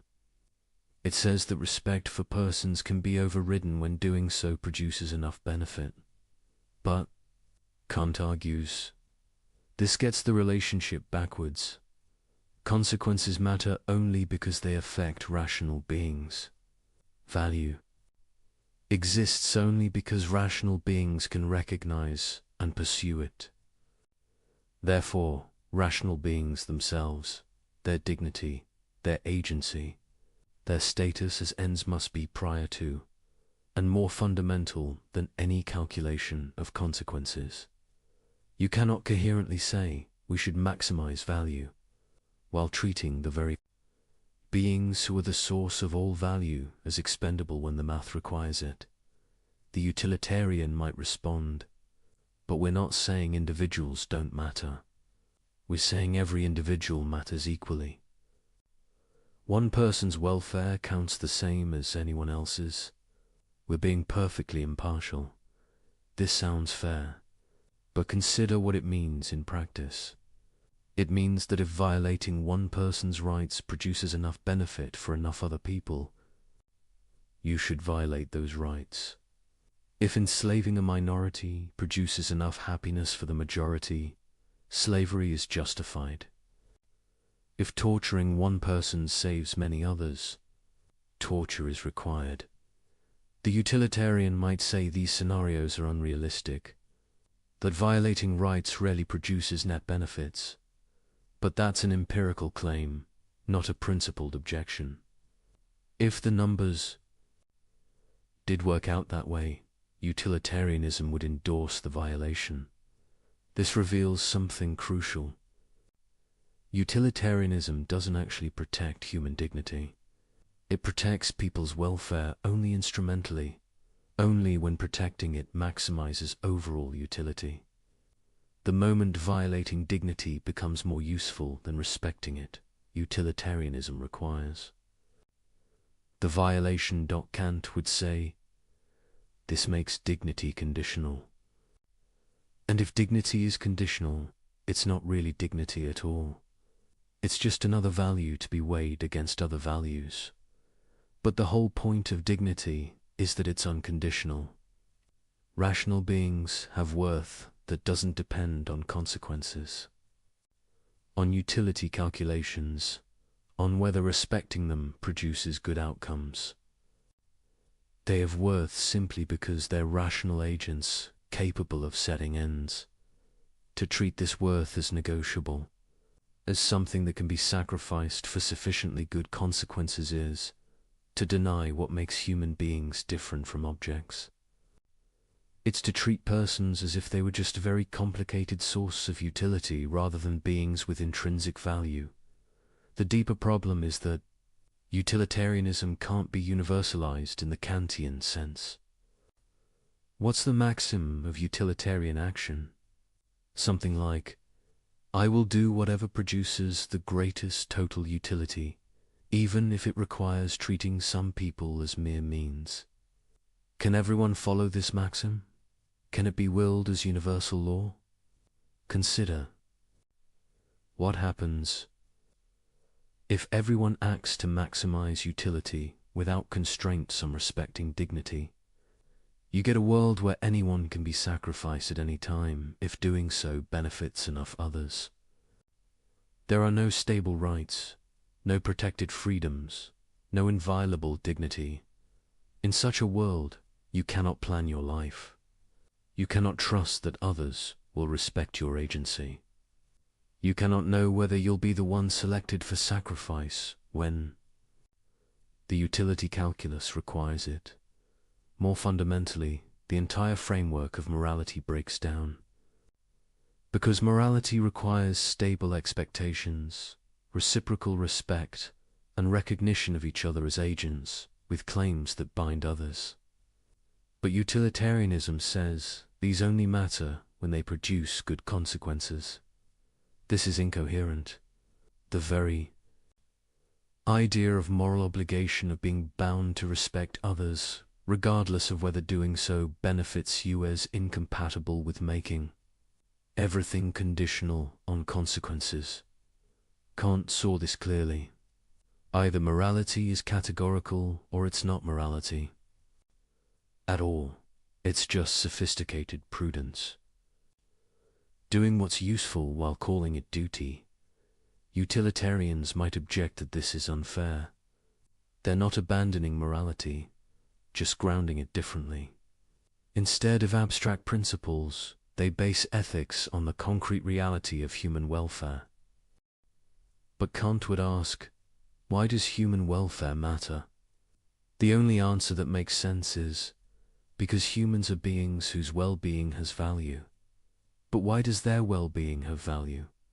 Because they're rational agents capable of caring about their lives, setting goals, pursuing ends. In other words, human welfare matters because human agency matters. The value of good consequences derives from the value of the rational beings who experience those consequences. But if that's true, then you cannot coherently sacrifice the agency that gives consequences their value for the sake of those consequences. You're sawing off the branch you're sitting on. This is the deep incoherence in consequentialism. It depends on the value of rational agency to explain why consequences matter, but then treats rational agency as expendable when pursuing good consequences. Kant's ethics doesn't have this problem. It says, rational agency is the source of all value. Therefore, respect for rational agency is the fundamental moral requirement. Consequences matter, but only within the constraint of respecting dignity. You cannot produce good outcomes by methods that violate what makes outcomes good in the first place. The utilitarian might make one more argument. Maybe, in theory, utilitarianism allows rights violations. But in practice, respecting rights generally produces the best outcomes. So Kantian. Principles and utilitarian calculations usually lead to the same conclusions. This is true more often than not. But it's a contingent coincidence, not a principled convergence. Kant would say, if you're following moral principles only because they produce good outcomes, you're not actually following them morally. You're using them instrumentally. And the moment you encounter a case where violating principles produces better outcomes, you'll violate them. True moral action requires acting from duty itself, not from calculation of consequences. It requires recognizing moral principles as categorically binding, not as useful rules of thumb. This matters because humans are very good at convincing themselves that their rule violations will produce good outcomes. The person who betrays a confidence tells themselves it's for the best. The official who takes a bribe tells themselves they'll do more good with power than without it. The person who breaks a promise tells themselves that consequences justify it. If morality is fundamentally consequentialist, these rationalizations might sometimes be correct. And if they might sometimes be correct, everyone will think their case is one of those times. This is why Kant insists on categorical principles, not because consequences don't matter, but because making morality conditional on consequences opens the door to unlimited rationalization. The utilitarian's trap is thinking You can maximize good outcomes while treating the beings who are the source of all value as means to those outcomes.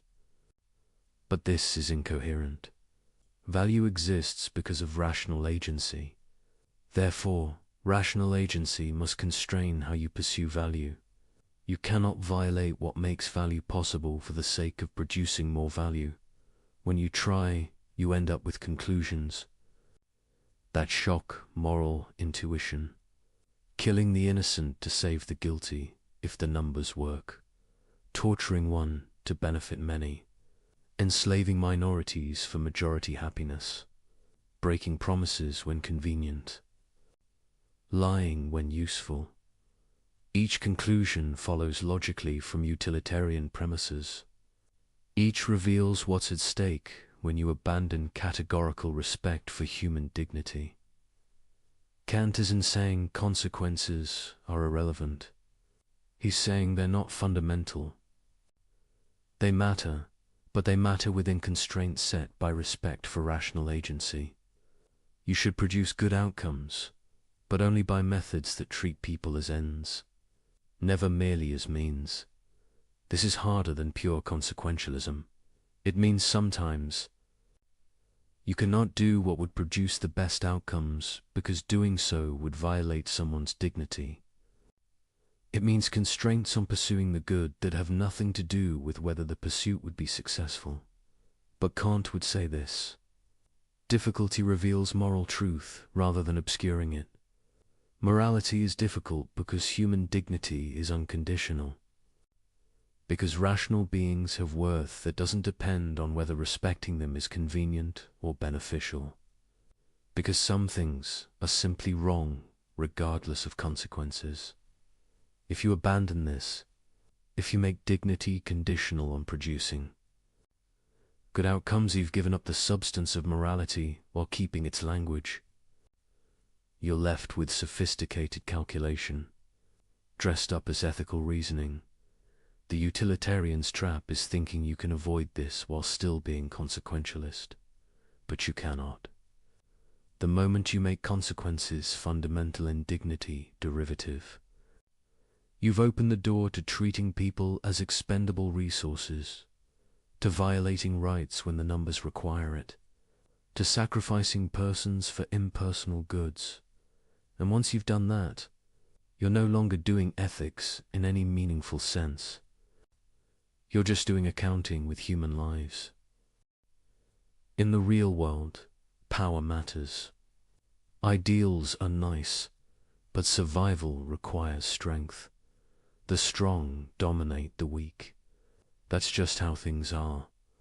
This is perhaps the oldest justification for a moral behavior, before sophisticated philosophical systems, before appeals to greater goods, before elaborate rationalizations. There was simply power.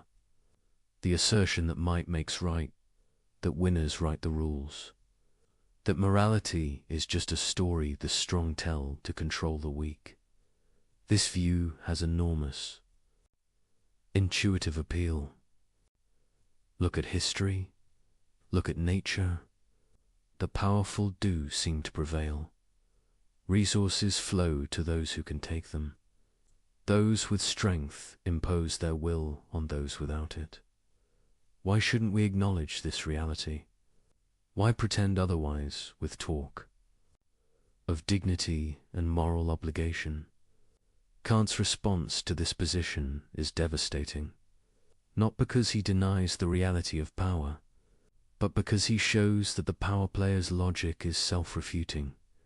Let's examine it carefully. What's the maxim underlying pure power ethics? I will take whatever I can get through superior force, and others have no legitimate claim against me except their own power to resist. Can this be universalized? Can you will that everyone follows this principle? The power player might say yes. That's exactly what I'm saying. Let everyone exercise whatever power they have. May the best survive. But notice what this actually means. If everyone follows this maxim, You live in a world of pure conflict, a war of all against all, where every interaction is a test of force, where no commitments bind, where cooperation is impossible except as temporary alliance based on mutual threat.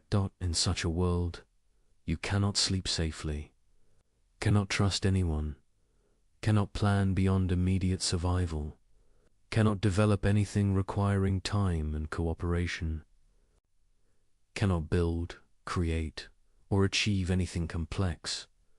More fundamentally, you cannot even assert claims. When you say this is mine, you're making a claim that goes beyond mere physical possession.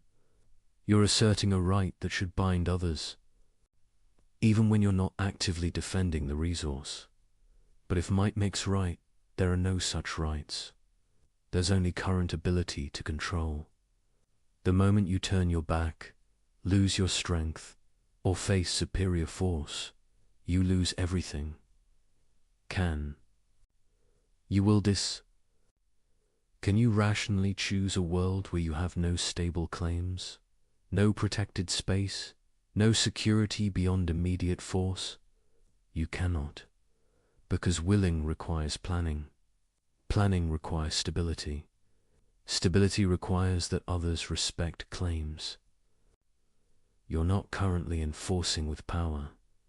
In other words, the power player depends on others not following the power maxim. They depend on a world where most people respect rights, keep commitments, and cooperate so the power player can exploit that cooperative order while refusing to be bound by it themselves. This is the classic exception counter ethics exposes. The power player wants the benefits of a moral, order-stable property, honored agreements, predictable behavior while claiming exemption from moral constraints themselves. But they cannot have both. If power is really the only reality, then their own claims based on power have no more validity than anyone else's. They cannot object when others use power against them. They cannot complain about injustice, betrayal, or violated agreements. Because, in a world of pure power, there is no justice. There is only force and counterforce. The formula of humanity reveals another dimension of this failure. When you treat others based solely on power relations, you're not engaging with them as rational agents. You're treating them as obstacles to overcome or resources to exploit. But you don't treat yourself this way. You regard yourself as an agent with legitimate projects, justified claims, and reasonable expectations. You think others should respect your interests, honor their commitments to you, and recognize your autonomy. This is inconsistent. Either rational agency creates legitimate claims, or it doesn't. If it does, then others' rational agency creates claims on you. If it doesn't, then your own rational agency creates no claims on others. You cannot coherently assert your own dignity while denying others. Because the same rational nature that grounds your claims grounds theirs. The power player might respond, I'm not making moral claims, I'm just taking what I can. I don't ask others to respect my rights, I defend them with power. But this is self-deception. The moment the power player expects others to honor agreements, the moment they object to theft or betrayal, the moment they appeal to any principle beyond immediate force, they're making moral claims. And they do this constantly. When someone steals from them, they don't just physically resist. They claim it was wrong. When someone breaks an agreement with them, they don't just shrug. They assert betrayal. When someone challenges their authority, they don't just apply force. They justify their position. All of this reveals that even the pure power player doesn't actually believe might makes right. They believe it when they're exercising power over others. But when others exercise power over them, suddenly principles matter. Justice matters. Rights matter. This hypocrisy is built into the power position, because power by itself cannot justify anything. It's just a fact about who can do what. To move from "I can do this" to "I should be able to do this," or others should not interfere requires normative claims that go beyond power. And once you're making normative claims, you're in the moral domain. You're implicitly asserting principles that should bind others, regardless of their power to resist you. But if those principles bind others, they bind you. You cannot claim rights for yourself while denying them to others based solely on power. Differential. Kant saw that power ethics is fundamentally incoherent. It tries to assert claims while denying the basis of all claims. It depends on moral concepts while rejecting morality itself. There's also a practical problem. The power player assumes they'll always have power, but power is unstable. Fortunes change. Today's dominant become tomorrow's vulnerable. Age weakens. Circumstances shift. Allies become enemies. When you've built your position on pure power, you have no recourse when power fails. You've granted everyone the right to dominate you if they can. You've eliminated any basis for appealing to their restraint, compassion, or sense of justice. This is profoundly irrational. You're willing a world where you have no protection except strength, knowing that you will inevitably experience weakness. A rational person would want principles that bind others even when you lack power to enforce them. Principles that protect you when vulnerable, constrain you when strong, and create stable expectations for everyone. But these are precisely the principles the power player rejects. They want freedom when strong and protection when weak. But they cannot have both without accepting moral constraints that operate independently of power. The categorical imperative forces consistency. If you claim others should respect you regardless of whether you can force them to, you must respect others regardless of whether they can force you to. If you think there are constraints on what stronger parties can do to weaker ones, you must accept those constraints when you're stronger. There's no middle ground where power justifies your actions, but not others. Where might makes right when you're wielding it, but wrongs you when others wield it. The power player's logic collapses into either pure nihilism, nothing matters. There are no legitimate claims, force is the only reality, or concealed moralism, where they make exception for themselves while denying others the same claims. If they choose nihilism, they've given up any grounds for objecting to anything. They cannot complain about injustice, betrayal, cruelty. They can only resist or submit. This makes rational agency impossible, because agency requires being able to make and receive claims. If they choose concealed moralism, they're admitting that moral principles exist and bind others. But then why don't those same principles bind them? What makes them special? Usually the answer is, because I'm stronger, because I can, because I have the power to make exceptions for myself. But this is circular. You're using power to justify claiming exemption from moral principles, while depending on those principles to constrain others' use of power against you. This doesn't work. Either moral principles are binding regardless of power, or they're not binding at all. You cannot have it both ways.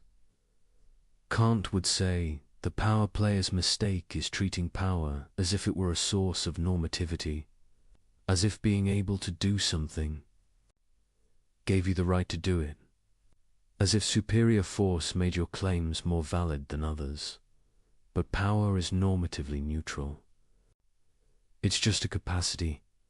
What matters morally is how you use that capacity, whether you exercise it in ways that respect the rational nature of those affected.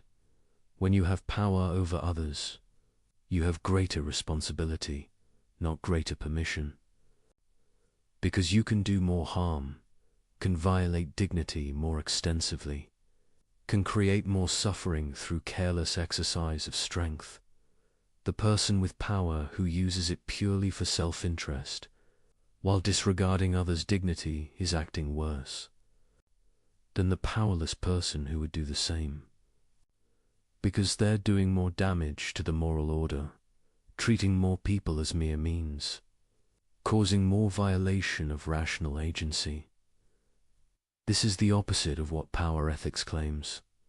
It says power gives you a pass from moral constraints. Kant says power gives you greater obligations precisely because you can do more harm. The fundamental insight is this: rational agency is what grounds moral claims. Power has nothing to do with it. The weakest person has the same dignity as the strongest, the same status as an end in themselves, the same right to respect. Power can't change this. It can only create temptations to violate it and opportunities to uphold it. When the powerful respect the weak, despite having no external compulsion to do so, they demonstrate genuine moral character. They show they recognize dignity as unconditional, not dependent on whether others can force respect. When the powerful exploit the weak simply because they can, they reveal themselves as morally bankrupt. They show they recognize no principles beyond convenience, no constraints beyond external force. And most tellingly, they show they don't really believe their own position, because they still expect others to respect them, still make claims, still appeal to principles when it suits. Then, the power player wants moral order for themselves and moral freedom over others. But this cannot be universalized. It depends on asymmetry that cannot be rationally willed. Either we all live under power alone, in which case no one has legitimate claims and life is nasty, brutish, and short, or we all live under moral principles that bind regardless of power, in which case the strong must respect the weak. There is no coherent middle position where power justifies the strong dominating the weak, while moral principles protect the strong from each other. Kant's ethics reveals that might doesn't make right, it only makes might. And if that's all it makes, then the mighty have no more justified claims than anyone else. Their power is just a fact, not a justification. The only thing that makes claims justified, that gives anyone the right to expect anything from anyone else, is rational agency. And rational agency belongs equally to the strong and the weak, the powerful and the vulnerable, the dominant and the dominated. To recognize this is to see that power ethics is not just wrong, but incoherent. It asserts claims while denying the only possible basis of claims. It demands respect while refusing to give it. It wants the benefits of morality while rejecting moral constraints. And it cannot be universalized without destroying itself. The power player depends on others not being power players, depends on a world of generally moral behavior that they exploit while contributing nothing to its maintenance. This is parasitism, not realism, and Kant's ethics exposes it completely. I had no choice. The situation forced my hand. Anyone would have done the same. It was necessary. This is perhaps the most common moral excuse, not an assertion that the action was right, but a denial of responsibility, a claim that circumstances eliminated alternatives, that necessity overrode obligation, that the normal rules don't apply when you're backed into a corner. The excuse of necessity appears everywhere. The person who lies says they had to, that telling truth wasn't an option. The person who breaks a promise says circumstances changed, that keeping it became impossible. The person who betrays someone says they were forced, that they faced pressures, leaving no room for loyalty. Sometimes these claims are legitimate. Sometimes circumstances genuinely eliminate options, creating tragic situations where any choice causes harm. But far more often, the excuse of necessity is sophisticated self-deception, a way of denying agency when agency would require difficult choices, a way of avoiding responsibility by claiming helplessness. Kant's ethics cuts through this evasion ruthlessly. First, we need to distinguish genuine necessity from false necessity. Genuine necessity means literal impossibility. You cannot keep a promise to meet someone if you're physically prevented from traveling. You cannot tell truth if you're unconscious. You cannot fulfill an obligation if circumstances make the action literally impossible. But this kind of necessity is rare. Most claims of necessity aren't about impossibility, but about cost. I had to lie usually means telling truth would have been costly. I had to break my promise usually means keeping it would have been difficult. I had no choice usually means the alternative was uncomfortable. This is false necessity. Not the elimination of options, but the rejection of options you don't. Like, Kant would ask, what's your maxim when you claim necessity? I will violate moral obligations when following them would impose costs I'm unwilling to bear. Can this be universalized? Can you will that everyone abandons moral constraints whenever they face significant difficulty? Obviously not, because moral obligations are binding precisely in difficult circumstances. When following them is easy, you don't need obligation, you denade. Anyway, from inclination. The whole point of moral duty is that it applies even when you don't want to follow it, even when following it is costly, even when alternatives would be easier. If everyone abandoned moral constraints when circumstances became difficult, there would be no moral constraints at all. Because circumstances are always difficult for someone. There's always some pressure, some cost, some reason why following morality is inconvenient. The person claiming necessity is making a classic exception. They want others to follow moral obligations even when difficult, but they claim exemption when facing their own difficulties. This is the familiar pattern. Universalization exposes asymmetry. You're asserting a right you cannot grant to others without destroying the very moral order you depend on. But there's a deeper issue. The claim of necessity often reflects confusion about what moral obligation requires. Kant distinguishes between perfect and imperfect duties. Perfect duties are strict and allow no exceptions. You must never lie, must never treat someone merely as means, must never violate the categorical imperative. Imperfect duties allow latitude in how and when you fulfill them. You should help others, should develop your talents, should promote your own happiness. But you have discretion about specific applications. When people claim necessity, they're usually trying to turn perfect duties into imperfect ones. They want discretion when none exists. They want to weigh costs and benefits when the obligation is categorical. I had to lie because telling truth would have been too costly. But truth-telling is a perfect duty. Cost is irrelevant.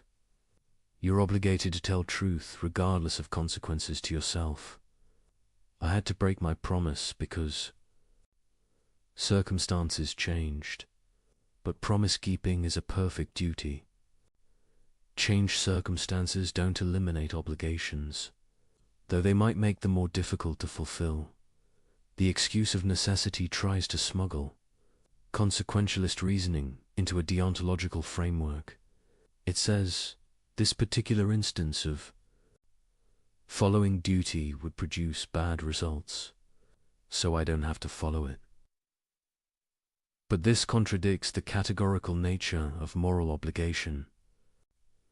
Duties are binding regardless of consequences.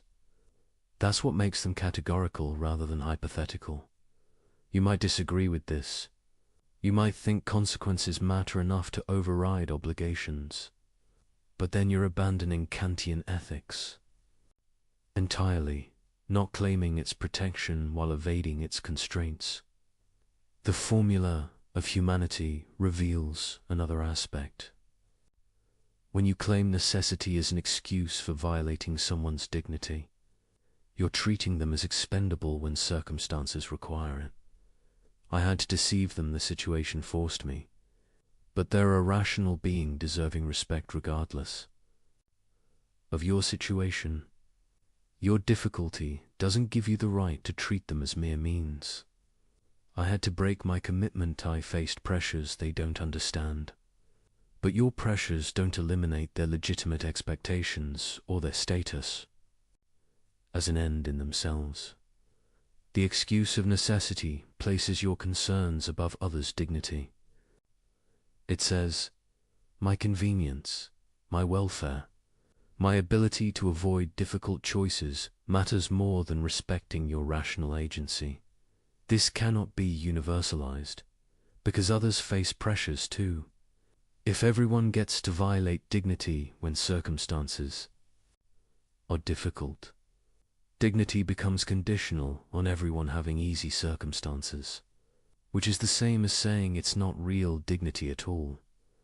There's also a practical problem with the necessity excuse. It trains you to see yourself as helpless, as a passive victim of circumstances, rather than an active agent making choices. Every time you say I had to, you're denying your own agency. You're treating yourself as an object pushed around by forces beyond your control rather than a rational being choosing among options. This is a form of self-disrespect. You're failing to recognize your own capacity for autonomous choice.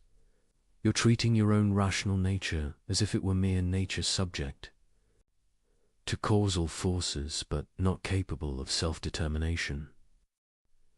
Kant would say this degrades your own humanity. When you claim helplessness where you actually had choice, you're treating yourself as less than what you are being capable of acting from principle regardless of pressure. Moreover, the necessity excuse becomes a habit. The more you invoke it, the more you train yourself to see obligations as optional when difficult. You develop character structured around avoiding responsibility rather than accepting it. This corrupts moral judgment. You lose the ability to distinguish genuine impossibility from mere difficulty.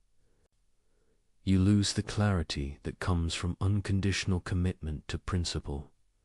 Over time, you become someone who always finds reasons why normal rules don't apply to you, why your situation is special, why circumstances justified the exception.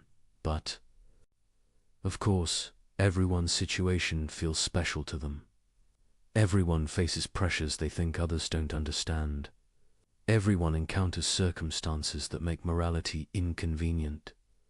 If necessity excuses everyone, it excuses no one.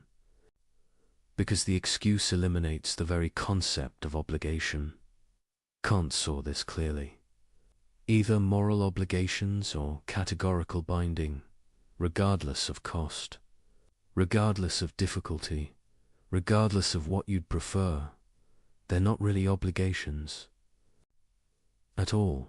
They're just suggestions that apply when convenient. Guidelines that hold unless following them is hard.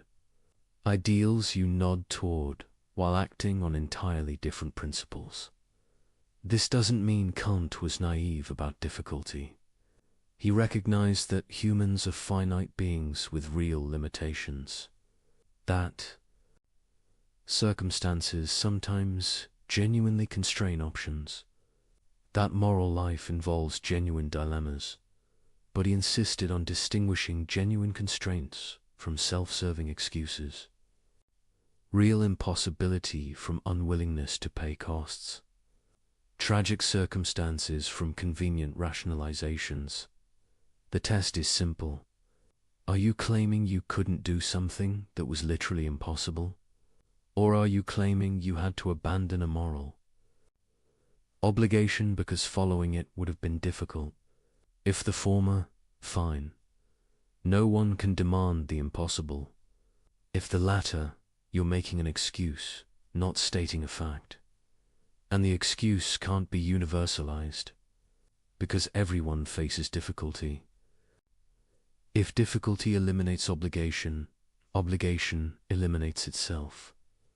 There's one more aspect to consider. The excuse of necessity often reveals failure of moral imagination, an inability to see options that would allow you to fulfill obligations. Despite difficulty, when you claim I had no choice, you're usually wrong. You had choices, you just didn't like them. You didn't want to pay the price of acting morally, but moral life requires creativity. Finding ways to honor obligations despite obstacles, discovering paths through difficult circumstances that respect everyone's dignity. The person who immediately claims necessity has often simply stopped thinking. They've identified the easy option that violates obligation and declared all others impossible without seriously considering them. Kant would say this shows insufficient commitment to morality. A genuinely moral person would exhaust all options before concluding that obligation cannot be fulfilled, would accept significant cost to themselves before violating others. Dignity. This doesn't mean moral heroism is required of everyone, but it means you cannot casually abandon obligations while claiming you had no alternative. The excuse of necessity, in most cases, is simply moral laziness, a refusal to think hard about options, to accept costs, to honor the categorical nature of obligation, and when you examine it through Kant's test, it fails immediately. You cannot will that everyone abandons obligations when circumstances are difficult. You cannot universalize the maxim of convenience over duty, because you depend on others maintaining their obligations to you even when doing so is costly for them. You depend on a world where most people honor commitments, tell truth, respect, dignitize despite pressures and difficulties. You're claiming exception from the very order you require to function, asserting that others must follow rules you won't follow, treating your convenience as more important than the moral fabric of human community. This is the characteristic failure that Kant's ethics exposes in all its forms. The attempt to benefit from morality while evading its constraints, to enjoy the protections of a moral order while contributing nothing to its maintenance. The excuse of necessity is just one more version of this eternal human tendency to claim helplessness when agency would require sacrifice, to invoke circumstances when principle would require cost, to deny responsibility when accepting it would be difficult. But Kant shows us we always have a choice, not always an easy choice, not always a choice we like, not always a choice that spares us difficulty, but a choice nonetheless, between following the categorical imperative or violating it, between respecting human dignity or treating people as means, between acting from duty or from inclination. The excuse of necessity tries to deny this choice, to claim that circumstances made the decision for you, that you were forced to violate obligation. But this is false. You chose. You decided that your convenience mattered more than your duty, that the cost of morality was more than you were willing to pay. You can admit this honestly, accept responsibility, and face whatever consequences follow from your choice. Or you can hide behind necessity, pretending you had no agency, denying the choice you actually made. But you cannot do both.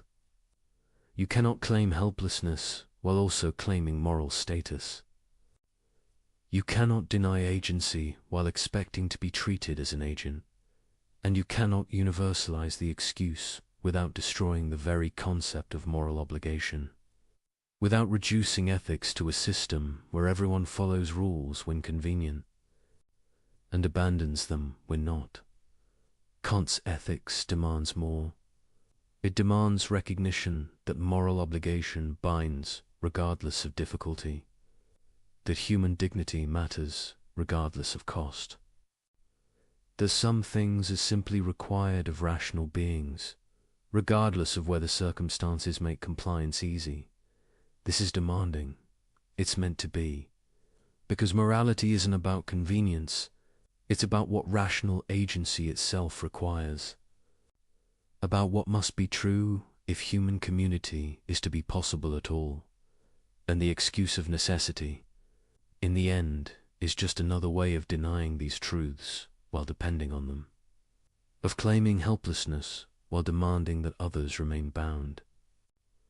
By principles you refuse to follow, Kant's test exposes this completely, and leaves no room for the comfortable lie that circumstances can eliminate what reason demands.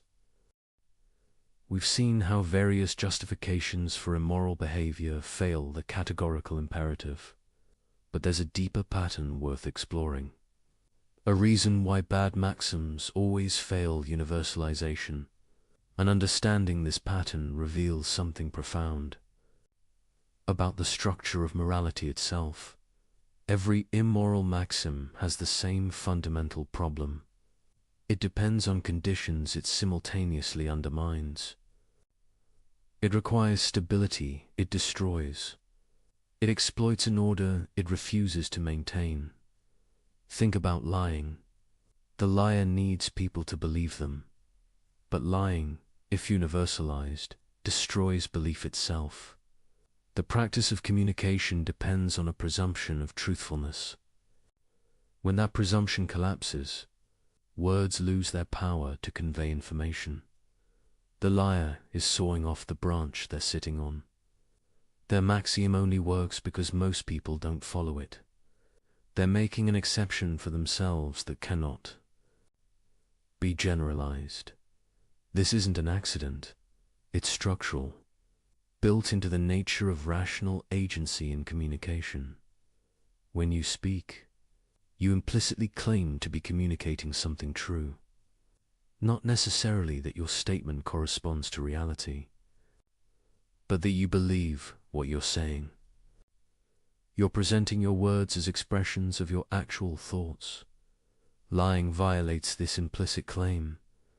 You're using the communication system while refusing to play by its rules. You're exploiting others' assumption of good faith while acting in bad faith yourself. This is why the contradiction isn't just about consequences. It's about the internal coherence of the maxim itself. You cannot universalize lying because doing so destroys the very practice that makes lying possible. The same pattern appears in promise breaking. Promises work because people generally keep them. They create expectations that guide planning and enable cooperation.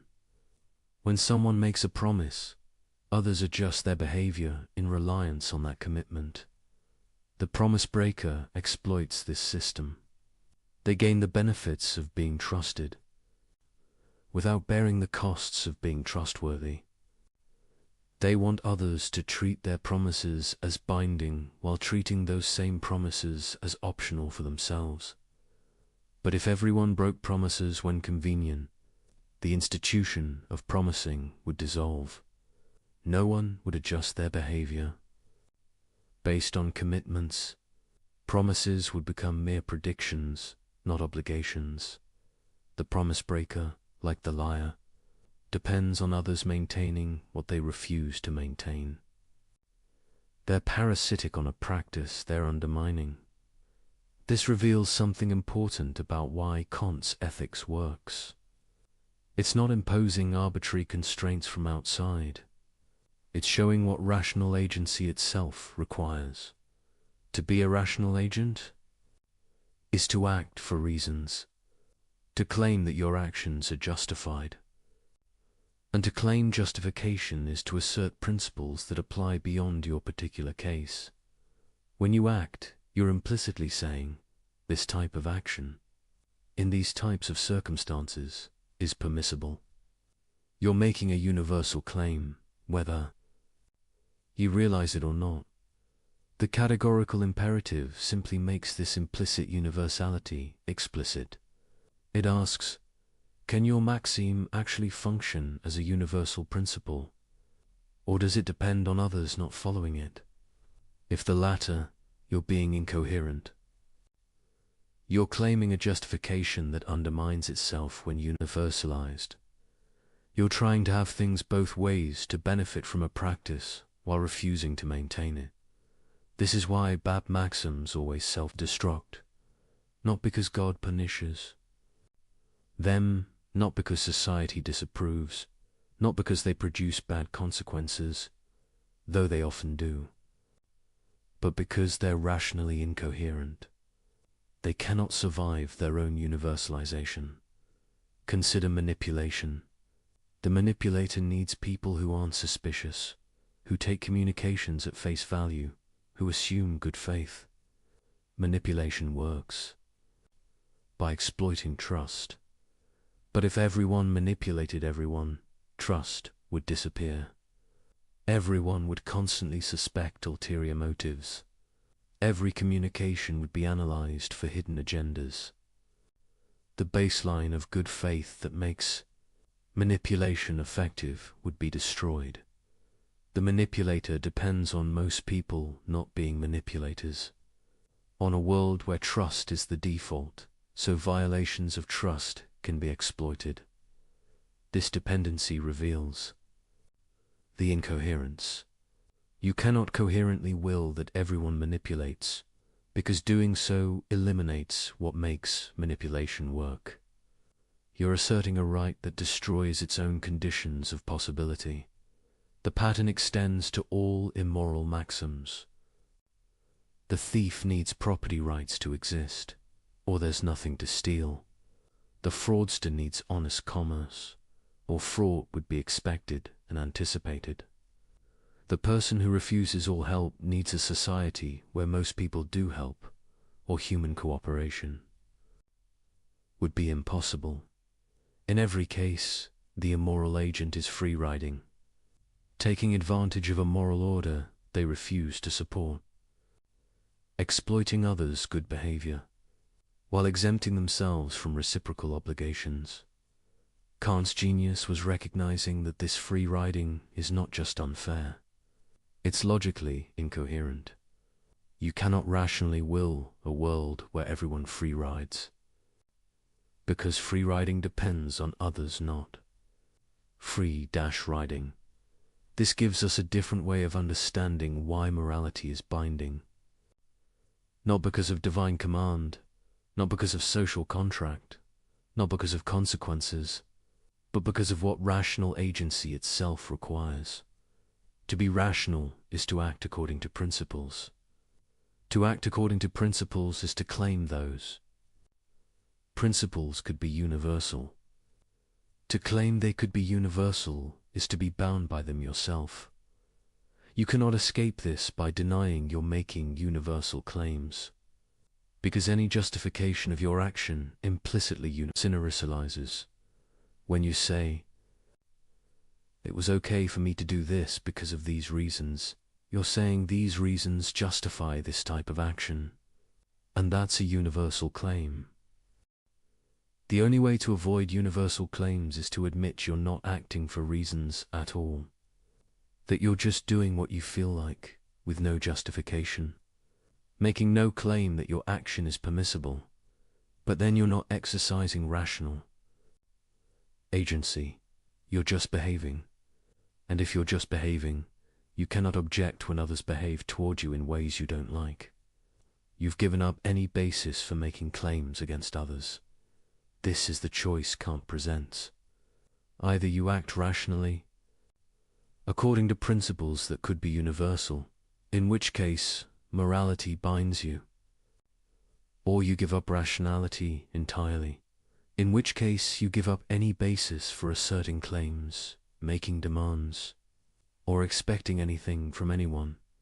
Most people don't want to give up rationality. They want to be rational agents who act for reasons and can justify their choices.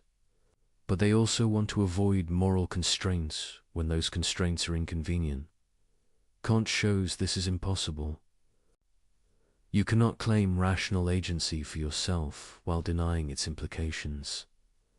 You cannot assert justifications while refusing to universalize them.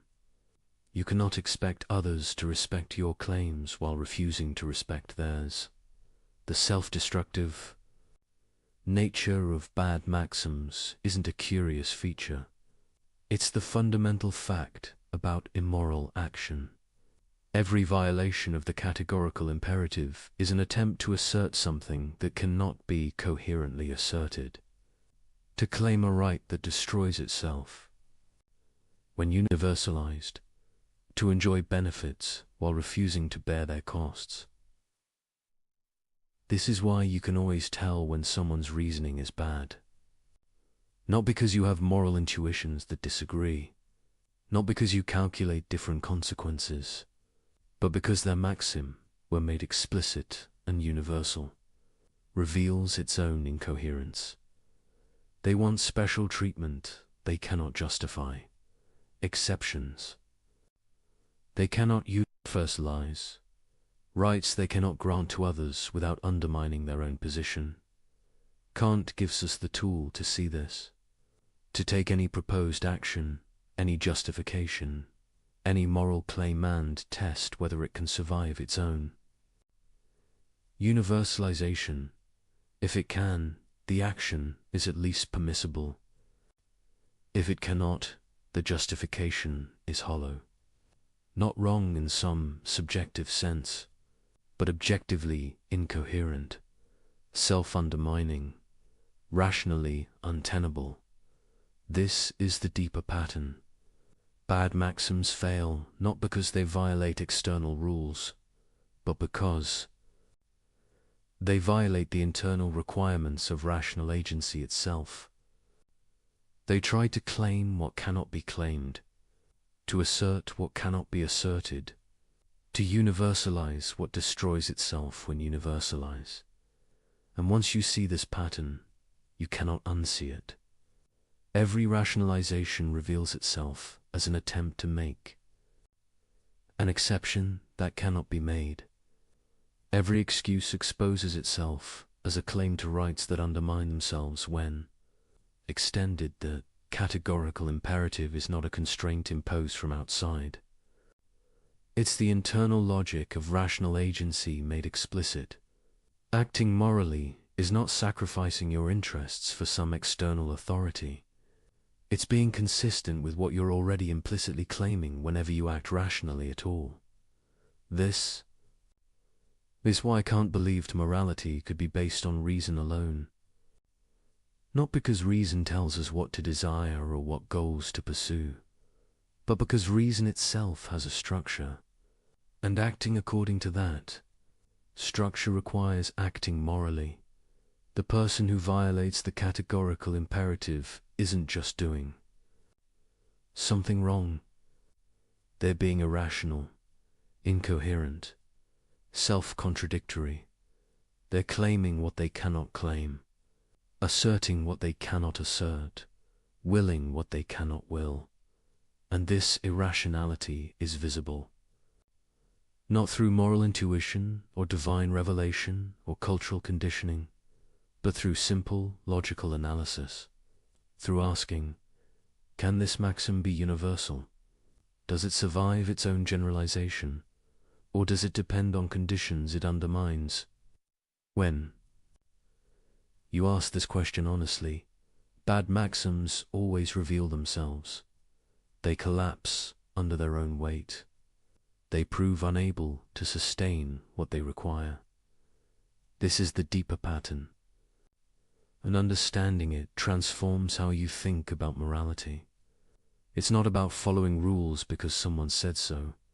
It's about being coherent, about not soaring off the branch you're sitting on, about not claiming rights you cannot grant, about not willing what cannot be willed.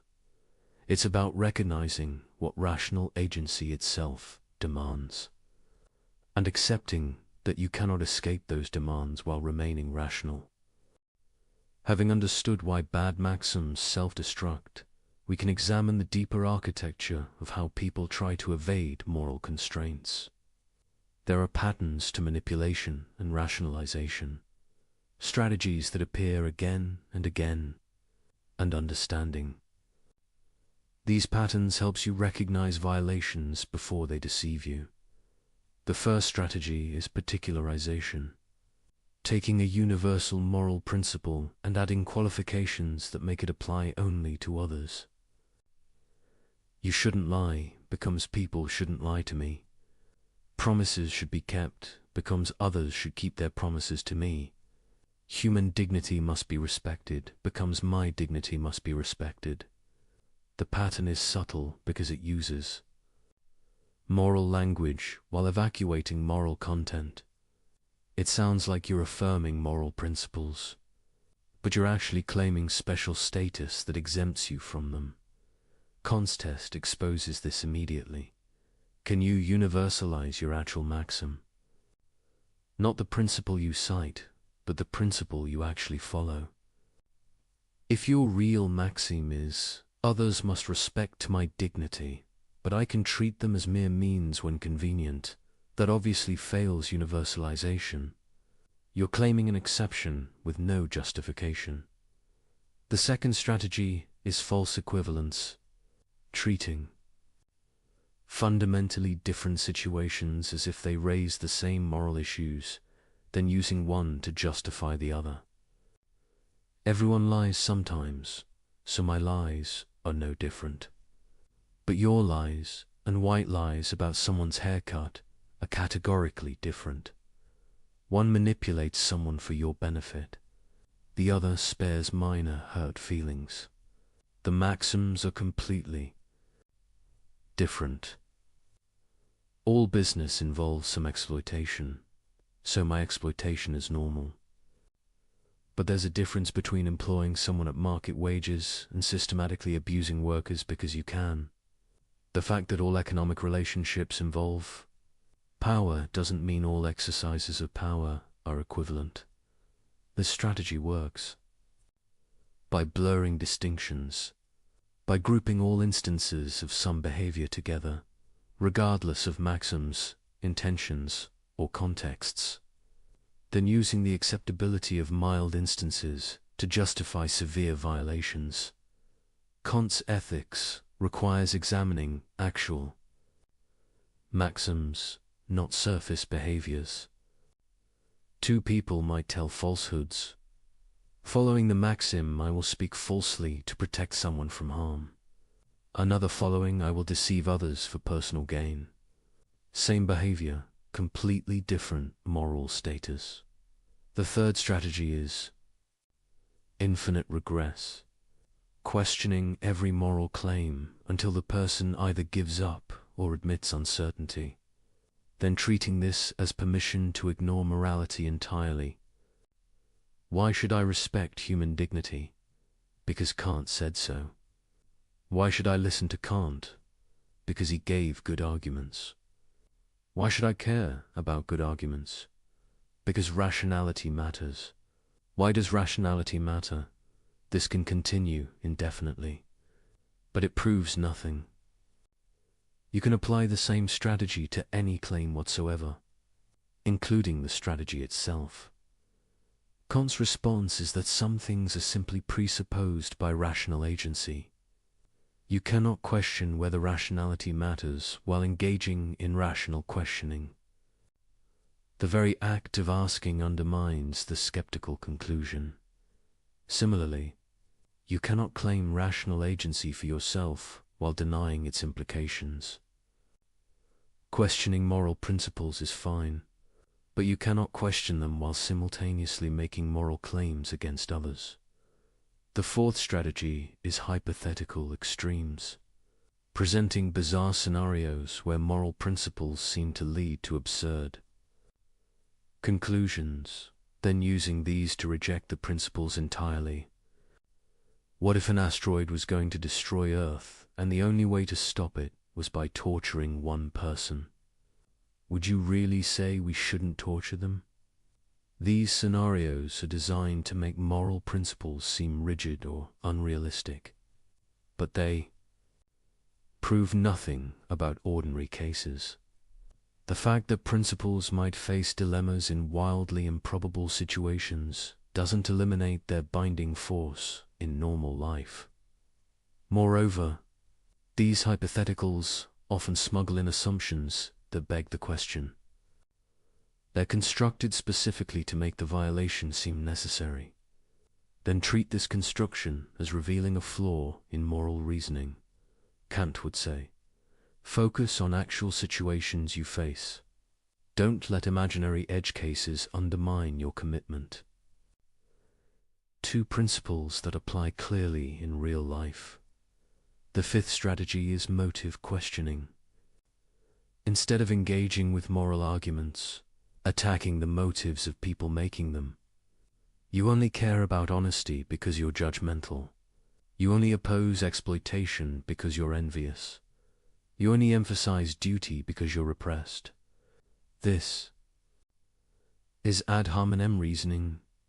It tries to discredit moral claims by discrediting their advocates. But the validity of an argument doesn't depend on the character of the person making it. Kant's principles stand on their own logical merits. They're true or false based on whether they survive rational examination, not based on who endorses them. The sixth strategy is selective empathy, focusing intensely on how moral principles constrain you while ignoring how your violations harm others. When told not to lie, you vividly imagine the awkwardness of telling truth. When told not to manipulate, you focus on how difficult, honest persuasion would be.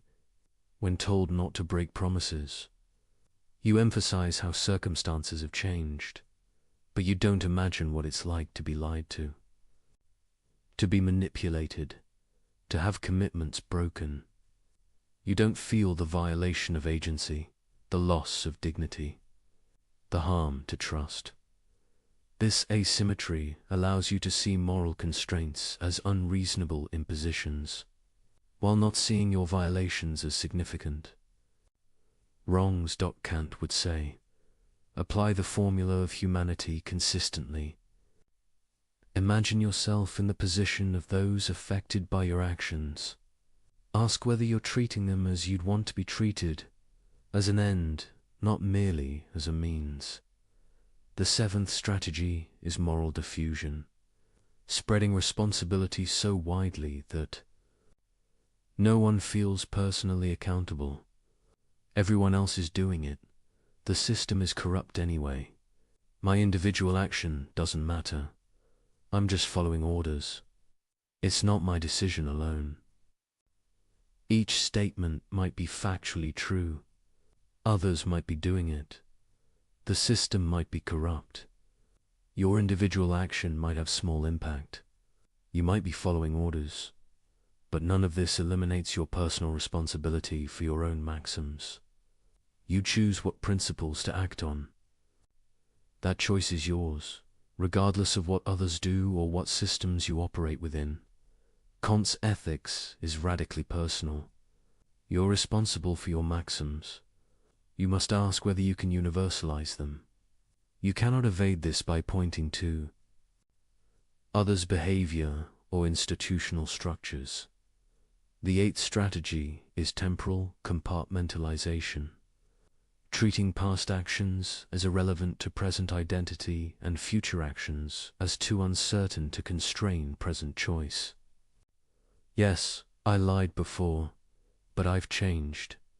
I might need to lie in the future, so I can't commit to never lying. The present moment becomes the only reality. Past patterns don't reveal character. Future implications don't constrain choice. This allows you to repeatedly violate principles while claiming each instance is an exception, not a pattern. To avoid accountability for establishing habits and corrupting character, Kant would emphasize that moral development matters. Each choice shapes who you become. Each exception makes the next exception easier. Character is built through consistent commitment, not through treating each situation as isolated. The ninth strategy is emotional override, using intense feelings to bypass rational evaluation. I was so angry. I was terrified. I was desperate. The emotion becomes both explanation and justification, as if feeling something strongly makes acting on it permissible. But emotions don't suspend the categorical imperative. They explain why you violated it, showing you acted from inclination rather than duty. But they don't justify the violation. Kant isn't saying emotions are bad. He's saying they can't override moral obligation. When duty and inclination conflict, duty must prevail if you're to be genuinely moral rather than merely following your feelings. The 10th strategy is definitional games, redefining terms to make violations seem like compliance. I'm not lying, I'm being strategic with information. I'm not manipulating, I'm influencing. I'm not exploiting. I'm engaging in mutually beneficial exchange. I'm not violating dignity. I'm being realistic about human nature. The words change, but the underlying maxims remain the same. You're still deceiving, still treating people as mere means, still making exceptions for yourself. Kant would focus on the actual maxim you're acting on, regardless of how you label it. What principle are you really following? Can that principle be universalized? Understanding these strategies reveals something important. They're all variations of the same fundamental evasion, trying to claim moral status while avoiding moral constraint, claiming others must respect you while refusing to respect them, claiming rights while denying equivalent rights to others, demanding principle from others while allowing exceptions for yourself. Every strategy tries to maintain the asymmetry that Kant's ethics exposes, to preserve the gap between how you want to be treated and how you're willing to treat others. This is why manipulation has an architecture. It's not random. It follows patterns because it's always trying to solve the same problem. How to violate the categorical imperative while claiming its protections? The answer is, you can't, not coherently. Every evasion strategy fails under examination. Every rationalization reveals itself as special pleading. Every exception proves unable to generalize. But humans are remarkably persistent. When one strategy fails, we try another. When direct violation is too obvious, we obscure it with rhetoric. When logical analysis exposes the problem, we appeal to emotion or authority. The architecture of manipulation is intricate because people are clever. But it's also fragile because all its structures rest on the same incoherent foundation. The attempt to have moral order without moral constraint. Recognizing these patterns makes you harder to manipulate and less likely to manipulate yourself. When someone tries one of these strategies, you can identify it. When you're tempted to rationalize, you can catch yourself. The categorical imperative, once truly understood, acts like a philosophical immune system. It recognizes attempts to evade it, rejects sophistical reasoning, and maintains clarity about what rational consistency requires. This doesn't make moral life easy. Recognizing manipulation doesn't eliminate temptation. Understanding doesn't automatically produce right action, but it does strip away comforting illusions. It makes self-deception harder. It exposes the architecture of rationalization so you can see it operating in yourself and others. And seeing clearly is the first step toward acting well. Throughout our exploration, one concept has appeared again and again: autonomy. It's time to understand why this concept is so central to Kant's ethics and why it unlocks everything else. The word autonomy literally means self-law. Auto, self. Nomos law. A being who gives laws to themselves rather than receiving them from outside. This might sound like moral relativism, everyone making up their own rules. But Kant means something entirely different. Something profound about what it means to be rational. To see this, we need to distinguish autonomy from mere independence. Independence is simply doing what you want without external constraint. A person stranded alone on an island is independent in this sense. But they're not autonomous in Kant's sense. Autonomy isn't about absence of constraint. It's about the source of constraint. An autonomous being is constrained by principles, by laws, by obligations. But these constraints are self-imposed. They come from the rational nature of the being itself, not from external forces. Think about mathematics. When you recognize that 2 + 2 = 4, you're constrained. You can't rationally believe that 2 + 2 = 5. But this constraint isn't imposed from outside. It comes from the nature of rational thought itself. You give this law to yourself through your own reason. Moral autonomy works similarly. When you recognize that the categorical imperative binds you, you're constrained. You can't rationally will maxims that can't be universalized. But this constraint isn't imposed by God, society, or nature. It comes from your own rational nature. This is why Kant says that autonomy is the foundation of human dignity, because to be autonomous is to be the source of your own laws, to be self-determining rather than determined by outside forces. An animal acts from instinct. It's not autonomous because its behavior is determined by natural drives. It doesn't choose. A programmed machine acts from its code. It's not autonomous because its behavior is determined by external programming. But a rational being can step back from any particular drive or desire and ask, should I act on this? Is this consistent with principles I can will as universal law? This capacity for critical reflection, for self-legislation, is what makes rational beings special, and it's what gives them dignity rather than mere value.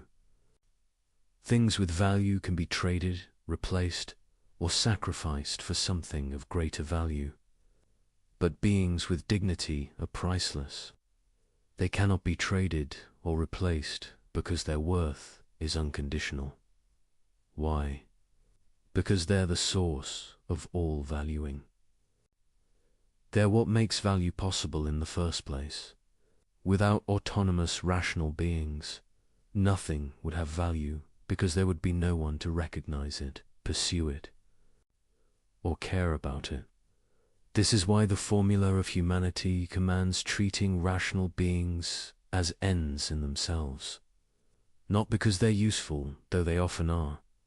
Not because they produce good outcomes, though they often do.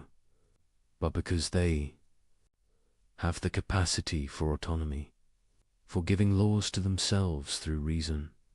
When you respect someone's autonomy, you're acknowledging their capacity to set their own ends, make their own choices, determine their own life through reason.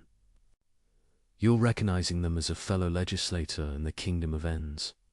When you violate someone's autonomy by lying, manipulating, coercing, or otherwise treating them as mere mesure, denying this capacity, you're treating them as if they were an object to be used rather than an agent to be respected. This is why all moral violations involve treating rational nature as mere means. Because all moral violations override autonomy. They substitute your judgment for someone else's, your ends for theirs, your will for their self-legislation. But here's the key insight. You cannot coherently deny autonomy in others while claiming it for yourself. Because the same rational capacity that grounds your autonomy grounds theirs. When you assert your own dignity, make claims against others, demand respect for your choices, sure, implicitly affirming that rational nature deserves respect. But rational nature is universal. It's not something you uniquely possess. It's what makes any being capable of moral status. So to claim autonomy for yourself while denying it to others is incoherent. You're asserting that rational nature deserves respect when it's yours, but not when it's theirs. You're making an exception that cannot be justified. The categorical imperative simply makes this explicit. It says, if you're going to act as an autonomous being setting ends, making choices, following principles Zen, you must recognize autonomy in others. You must act only on maxims you could will as universal law. This isn't an external constraint on your autonomy. It's what autonomy itself requires. Because to be truly autonomous isn't to do whatever you happen to want. It's to act according to principles that reason can endorse. And reason can only endorse principles that respect rational nature wherever it appears. Principles that could serve as universal laws for all autonomous beings. This is why Kant says that autonomy is both the ground and the goal of morality. It's the ground because rational beings' capacity for self-legislation is what makes moral law possible. It's the goal because moral action aims to respect and promote autonomy in all rational beings. When you act morally, you're exercising your own autonomy, giving law to yourself through reason, and you're respecting others, autonomy treating them as self-legislating beings rather than mere objects. This creates a beautiful symmetry. Moral action expresses what you are, an autonomous being, while recognizing what others are equally autonomous beings. It's consistent with your nature while respecting the equivalent nature in everyone else.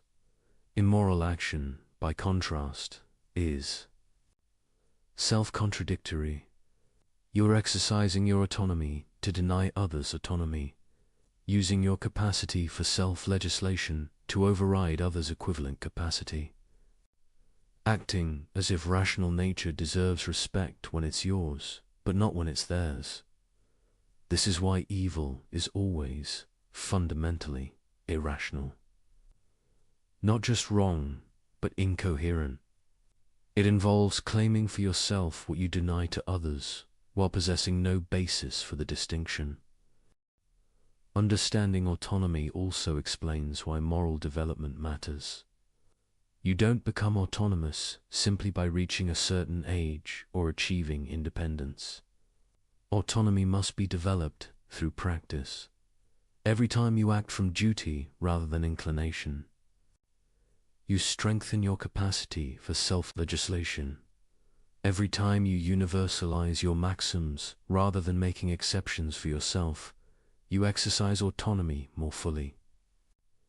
Every time you respect others' rational agency despite pressure to violate it, you become more genuinely autonomous.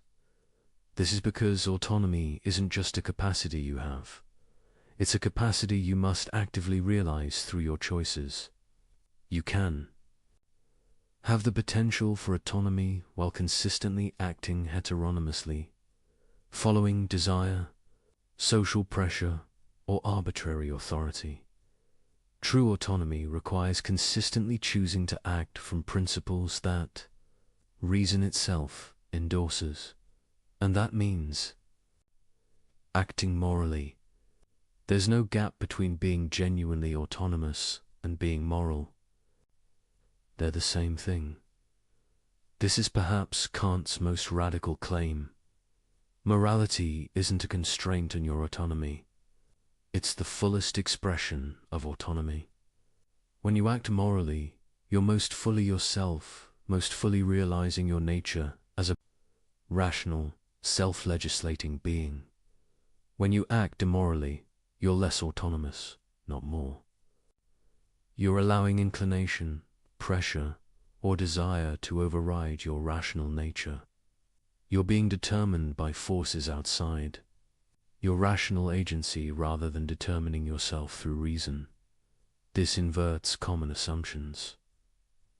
People often think morality constrains freedom, that moral obligations limit what you can do, that being moral means sacrificing your autonomy to external rules.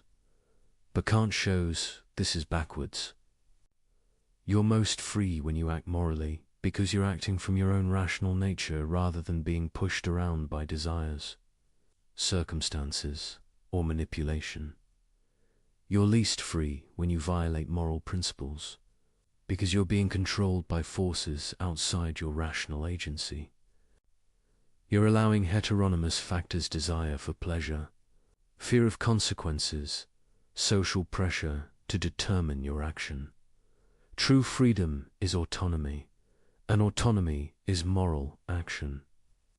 They're inseparable. This doesn't mean moral action is easy. It means it's the only action that's truly free, that expresses what you really are rather than what external forces push you to do. Understanding this transforms how you think about moral obligation. It's not a burden imposed from outside. It's the demand of your own rational nature. When you feel obligated, what you're feeling is your own reason calling you to act consistently with what you are. When you resist this call, when you act from inclination against duty or not asserting your freedom, you're surrendering it. You're allowing something other than your rational agency to control your action. This is why Kant places autonomy at the center of his ethics. It's not just one value among others. It's the foundation of all moral value, the source of human dignity, the condition of genuine freedom, the goal of moral development. And it's the key to understanding why the categorical imperative binds, not because some external authority demands it, but because your own rational nature demands it. Because to be autonomous is to act on principles that could be universal laws. Because to claim autonomy for yourself is to recognize it in others. The categorical imperative isn't a constraint on autonomy. It's autonomy making explicit what it requires. It's reason calling you to consistency with your own nature as a rational, self-legislating being. And once you see this, you see why morality isn't optional for rational beings.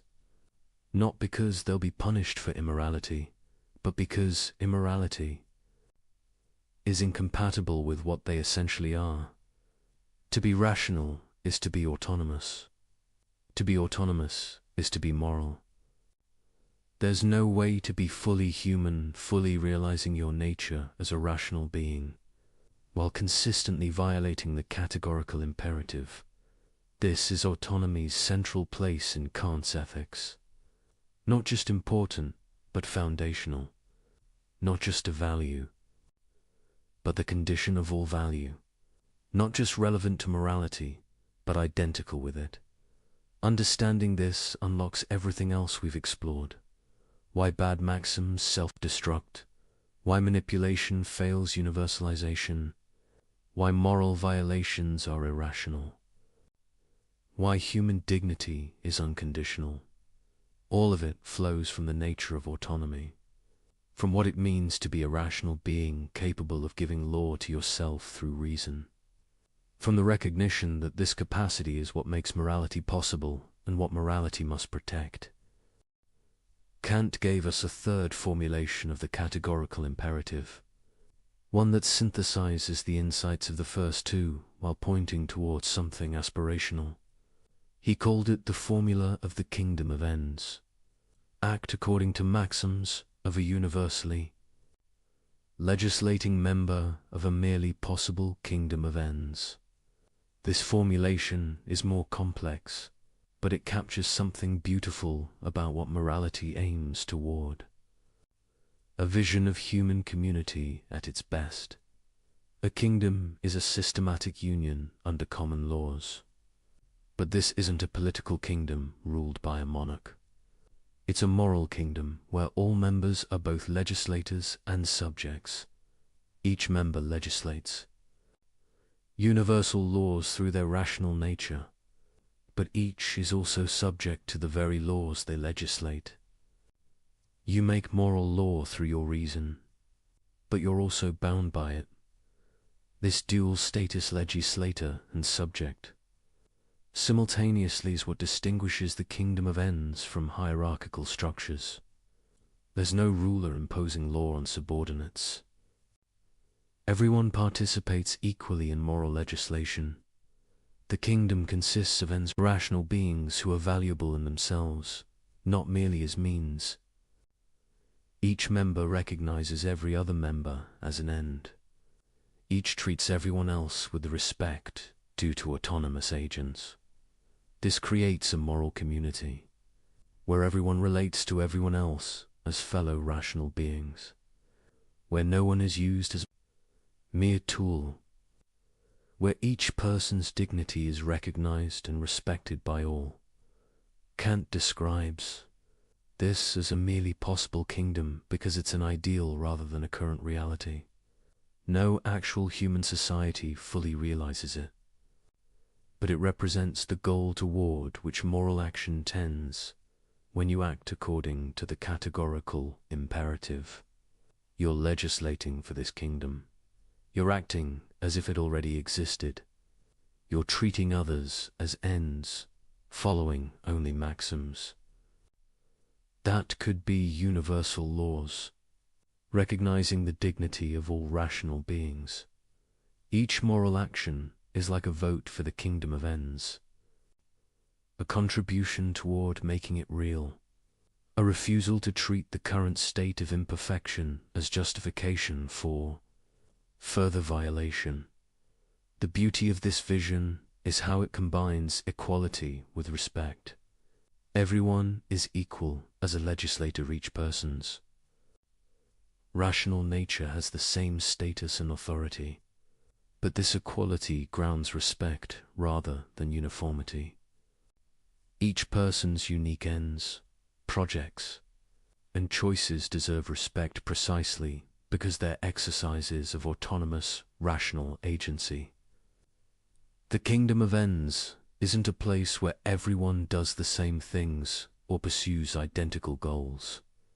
It's a community where everyone pursues their own rationally chosen ends while respecting others' equivalent freedom to do the same. This vision has political implications. It suggests what legitimate political authority looks like. Not ruled by the powerful over the weak, but self-governance by rational beings who recognize each other's equal status. Laws are legitimate when they could be willed by everyone as self-legislation. When they respect the autonomy of all citizens, treating them as ends rather than means.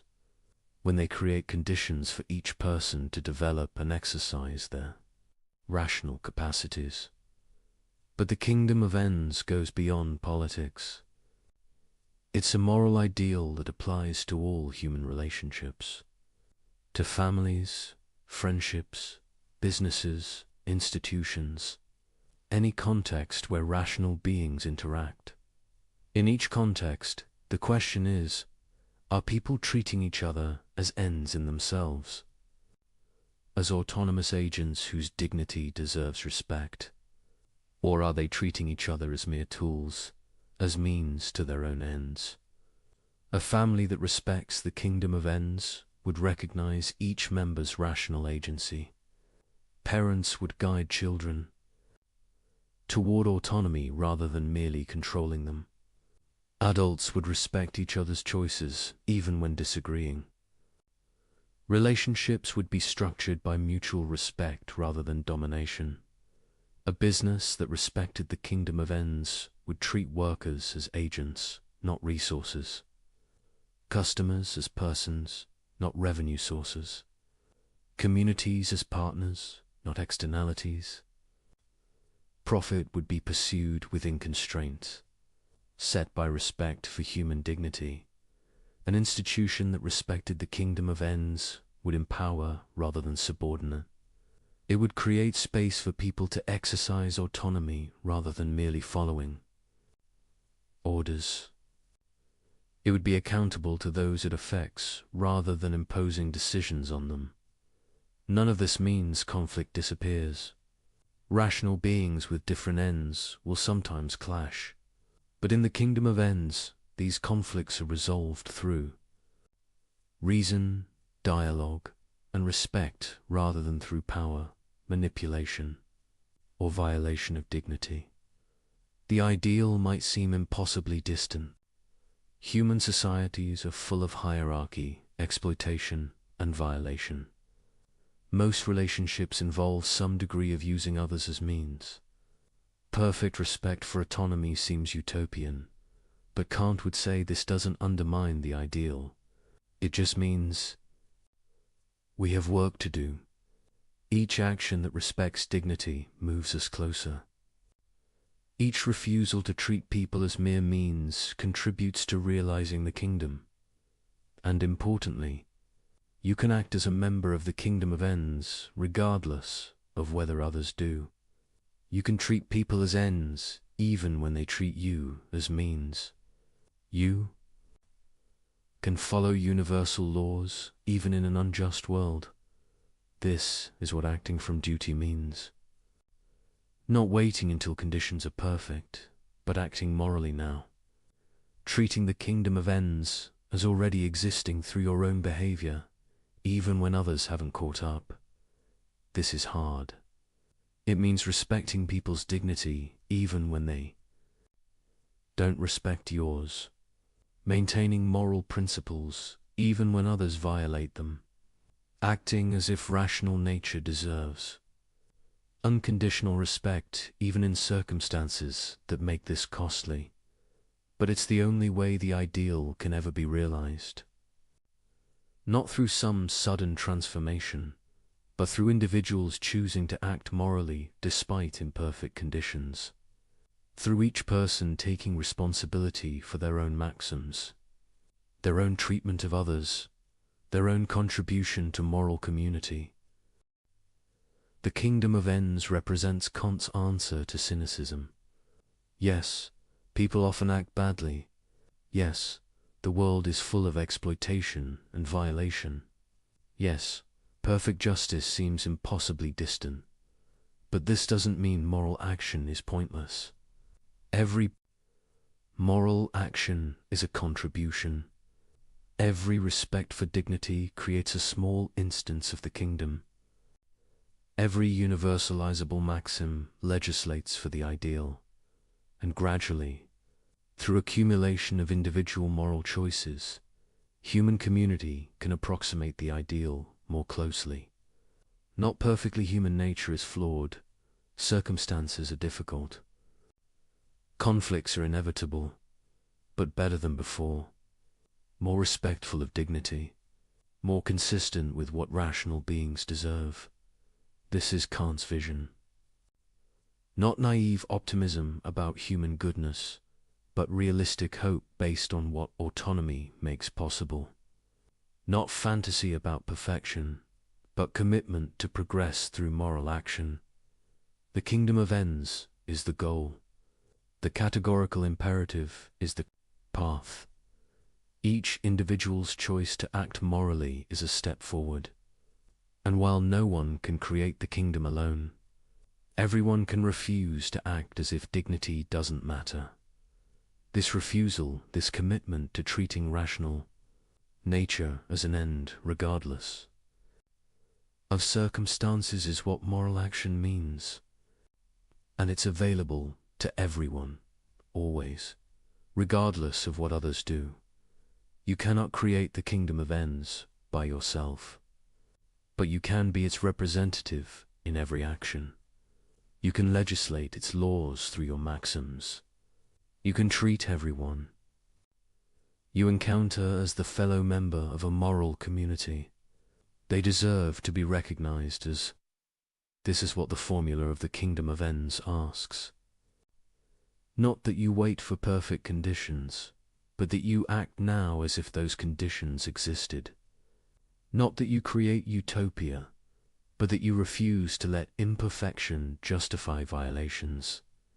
It's demanding, but it's also liberating, because it means your moral action always matters, always contributes, always makes the world slightly more like what it should be. The kingdom of ends is possible, precisely because each rational being can choose to realize it in their own actions, can treat others as ends, can follow universal laws, can recognize dignity regardless of what others do, and through these individual choices, the merely possible becomes increasingly real. Kant's ethics has faced serious objections since its inception. Understanding these challenges helps us appreciate both the theory's strengths and its genuine difficulties. Let's examine the most important criticisms, honestly. The first major objection is rigidity. Critics argue that Kant's categorical imperatives allow no exceptions, even when exceptions seem obviously right. The murderer at the door case is the classic example. Surely you should lie to save an innocent life. Kant's response seems heartless to many. He insists you cannot lie even here. This leads critics to say his ethics is too rigid for real life, that it produces counterintuitive conclusions, that flexibility matters. But defenders point out that Kant offers options besides lying. You can refuse to answer. You can physically prevent the murderer from entering. You can do many things. The prohibition is specifically against lying, not against protecting the innocent. Moreover, if we allow exceptions for good consequences, where do we stop? Once we say lying is acceptable when it produces good outcomes, we've abandoned the categorical nature of moral obligation. We're back to consequentialism with all its problems. The deeper response is that Kant's ethics isn't about maximizing good outcomes. It's about respecting human dignity regardless of consequences. If this sometimes requires accepting worse outcomes, that's the price of treating moral principles as truly categorical. You might still disagree, but the disagreement is about whether morality is fundamentally deontological or consequentialist. not about whether Kant is consistent within his framework. The second objection concerns conflicts of duty. What happens when two perfect duties conflict? When keeping one promise requires breaking another? When telling truth to one person means violating confidentiality to another? Kant has no clear procedure for resolving these conflicts. He tends to deny they can genuinely occur, to suggest that careful analysis will reveal one duty takes priority, or that there's a creative solution respecting both. But critics say this is unrealistic. Real life does present tragic choices where any option violates some duty. Kant's ethics seems to break down here.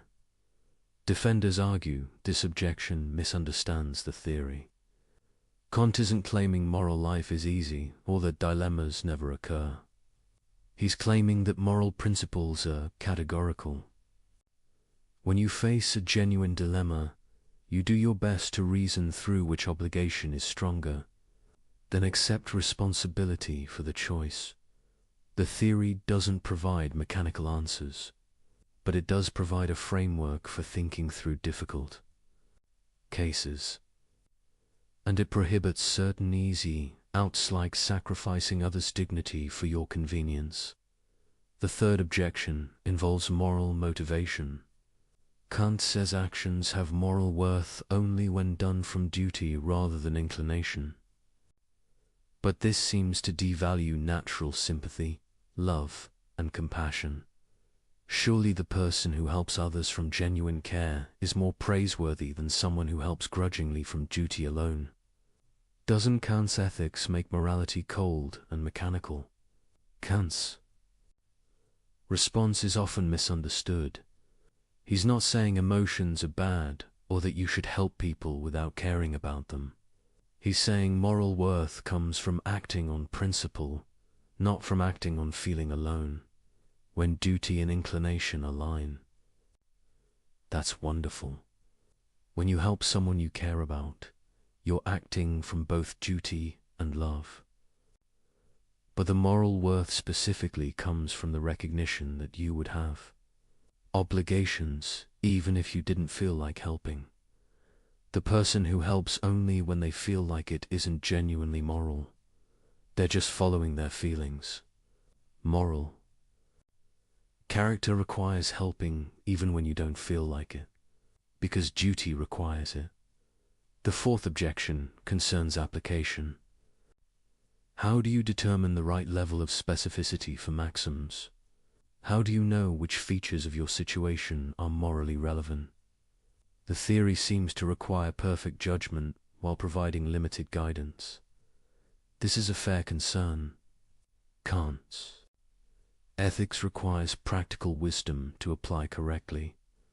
You can't just mechanically test maxims without understanding which formulations capture the morally relevant features. But defenders argue this is true of any ethical theory. All require judgment in application.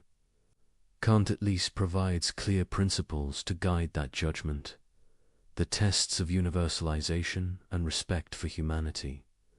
Moreover, practice improves judgment.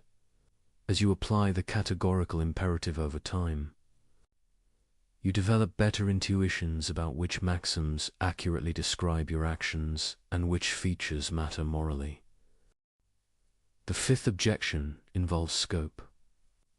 Does the categorical imperative apply to non-human animals, to future generations, to artificial intelligences if they become rational? Kant's framework seems unclear about boundaries. Kant himself limited moral status to rational beings. Animals, in his view, have only indirect moral significance. We shouldn't be cruel to them because cruelty corrupts our character, not because they have rights. Many modern philosophers find this too narrow. They argue that the capacity to suffer, not just rationality, creates moral status, that we have direct duties to animals, not just indirect ones mediated through effects on human character. This is a real tension. Kant's focus on rational agency as the sole source of moral status seems problematic to many contemporary thinkers. But extending moral status beyond rational agency requires rethinking the foundation of his theory. The sixth objection concerns realism. Is Kant's account of autonomy psychologically realistic? Can humans really act from pure rational principle, rather than emotion and desire? Doesn't his theory require capacities humans don't have? Research in psychology and neuroscience suggests that emotion and reason are deeply intertwined. The so-called rational decision-making always involves emotional components. That pure practical reason might be a myth. Defenders argue Kant isn't denying the role of emotion. He's making a normative claim about what gives actions moral worth, not an empirical claim about how human psychology actually works. Moreover, the fact that perfect autonomy is difficult doesn't make it irrelevant. It's an ideal we can approximate, a standard that guides self-improvement, even if we never achieve it completely. These objections are serious. They point to genuine difficulties in Kant's ethics, but none of them devastate the theory. Each has responses that preserve the core, insights while acknowledging limitations. Perhaps the fairest assessment is this: Kant's ethics captures something deeply true about morality and human dignity. The categorical imperative reveals real inconsistencies in immoral reasoning. The formula of humanity identifies genuine violations we should care about, but the theory isn't perfect. Application requires judgment it doesn't fully provide. Some conclusions seem counterintuitive. Some questions don't have clear answers within the framework. This doesn't mean we should abandon Kant. It means we should engage with his ideas thoughtfully.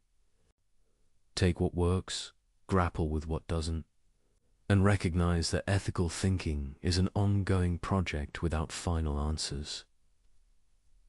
The categorical imperative remains a powerful tool for moral reasoning, even if you don't accept every detail of Kant's system. The universalization test and respect for humanity can guide ethical thinking. What matters most is the core insight. Rational beings have dignity that deserves unconditional respect. Moral principles must be universal, not arbitrary exceptions. Using people as mere means violates something fundamental about what they are. These insights survive even if specific applications are debatable. They provide framework for moral thinking even if they don't resolve every dilemma. They call us to higher standards even if perfect. Consistency is difficult. Kant's ethics isn't the final word in moral philosophy, but it's an essential word, one that transformed how we think about duty, dignity, and what it means to be rational beings living together. The challenges make the theory richer, not weaker. They show where more work is needed, where judgment matters most, where difficult choices remain difficult. But they don't undermine the fundamental achievement, showing that morality can be grounded in reason itself, that human dignity has philosophical foundation, that rational consistency demands moral action. This is enough. Not to answer every question, but to provide a framework for thinking them through. Not to eliminate moral difficulty, but to clarify what's at stake. Not to perfect human behavior, but to reveal what rational agency requires. And that revelation, what we are and what this demarche remains, Kant's enduring contribution to human self-understanding. Now we move from theory to practice. You understand the categorical imperative intellectually, but how do you actually use it? How do you recognize violations as they happen in the messy, complex flow of daily life? The first step is developing what we might call moral attention, the ability to notice when someone is treating rational beings as mere means, when universal principles are being violated, when dignity is being compromised. This is harder than it sounds. We're surrounded by violations so normalized we don't see them, practices so common they seem natural, behaviors so standard they feel inevitable. Consider advertising. Every day you're exposed to hundreds of messages specifically designed to bypass your rational judgment, to trigger desires you didn't have, to create needs that don't exist, to associate products with emotions unrelated to the product itself. Watch a commercial carefully. Notice how it works. It's not presenting rational arguments for why you should buy something. It's showing you attractive people, creating artificial scarcity, exploiting insecurities, triggering social pressure. This is manipulation in its purest form, using your psychology against you, treating you as a system to be hacked rather than a rational agent to be convinced.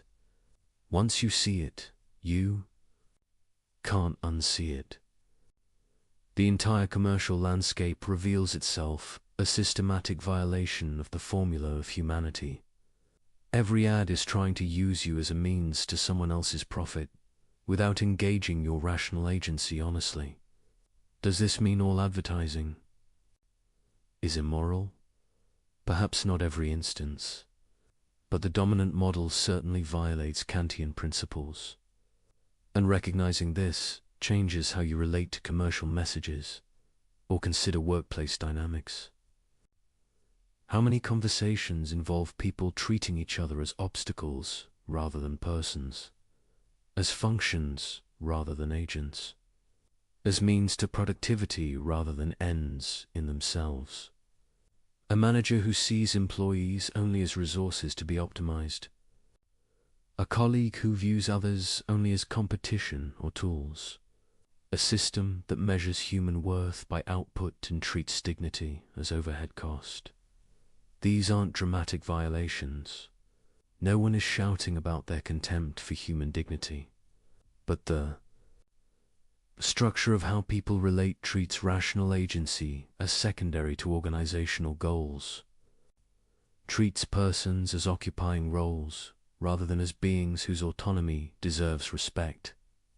Watch for phrases that reveal this: human resources, labor costs, productivity metrics. Each phrase subtly treats people as inputs rather than ends, as things to be managed rather than agents to be respected. Or consider social media. You post something, immediately you're aware of performing for an audience, crafting your image, managing impressions, competing for attention and validation. But what's your actual maxim? Not the stated one I'm sharing my thoughts, but the real one that drives behavior. Often it's closer to, I will present a curated version of myself designed to maximize approval and minimize disapproval, even if this misrepresents my actual experience. Can this be universalized? If everyone presents carefully curated false versions of themselves, does authentic communication survive? Or does all social interaction become performance, everyone manipulating everyone else's perceptions? The platform's design encourages this. It optimizes for engagement, not authenticity, for addiction, not well-being, for time spent, not flourishing. The business model treats users as commodities, packages of attention and data to be sold to. Advertisers, you're not a customer of social media platforms. You're the product. Your attention, your data, your behavior patterns. These are what's being sold. The actual service is provided to advertisers who pay to manipulate you. This is treating humans as means on industrial scale, but it's so normalized, so integrated into daily life, that most people don't consciously recognize the violation. Developing moral attention means learning to pause and analyze these situations, to ask, what's actually happening here? What are people's real maxims, not their stated ones? Who's being treated as means rather than ends? In personal relationships, this is even more crucial, because violations are often subtle, rationalized, wrapped in good intentions. Someone says they're giving you advice for your own good, but actually they're trying to control your choices because they're uncomfortable with your autonomy. They want you to be what they think you should be, not what your own rational judgment determines. Someone says they're just being honest, but actually they're being cruel, using truth as a weapon, treating your emotional well-being as less important than their desire to express negative judgments. Someone says they need you to do something, but when you examine their actual maxim, it's, I will use guilt, obligation, and emotional pressure to get what I want, regardless of whether this respects your autonomous choice. These violations are harder to spot because they're close to us, because we're emotionally invested, because calling them out creates conflict, because the perpetrator might be someone we love or depend on, but the categorical imperative doesn't make exceptions for difficulty.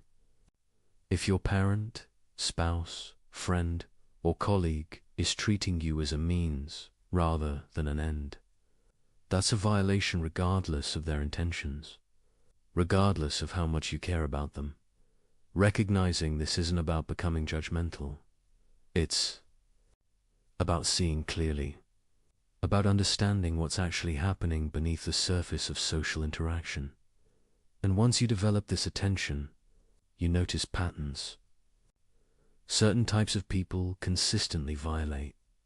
Certain situations reliably create pressure toward treating others as means. Certain institutions structurally encourage violation.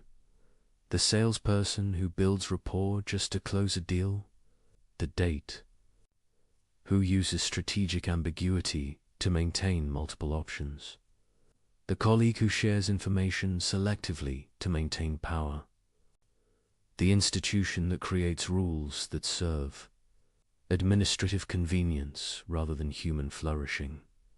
Each instance has its own surface story, but underneath, the same pattern, treating rational beings as tools, as obstacles, as resources, as anything except what they actually are: autonomous agents whose dignity deserves unconditional respect.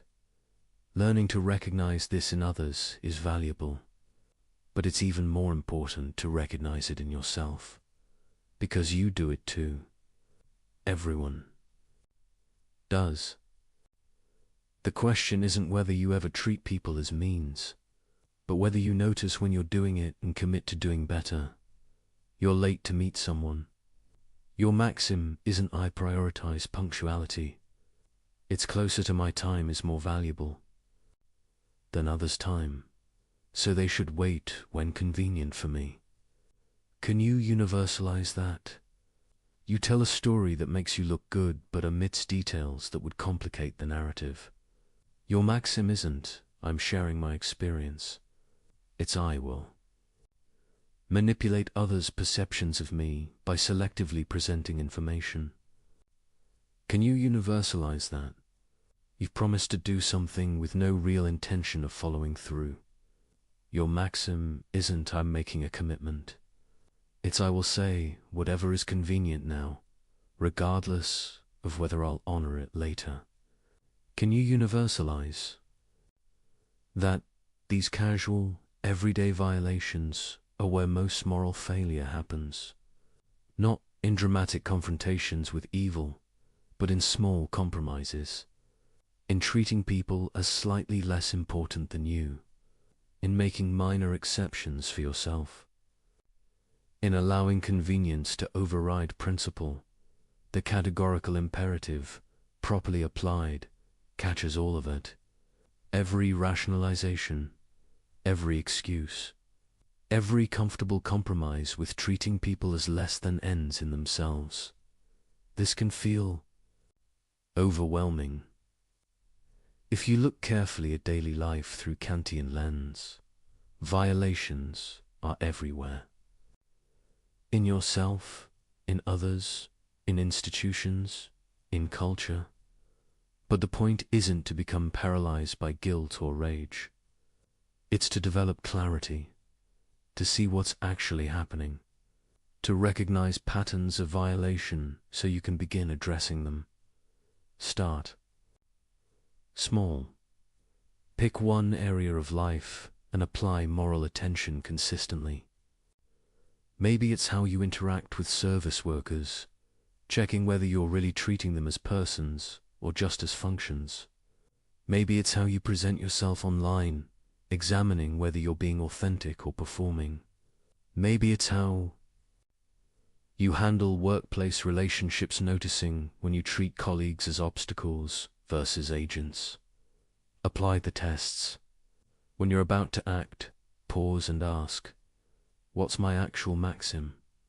Can I universalize it?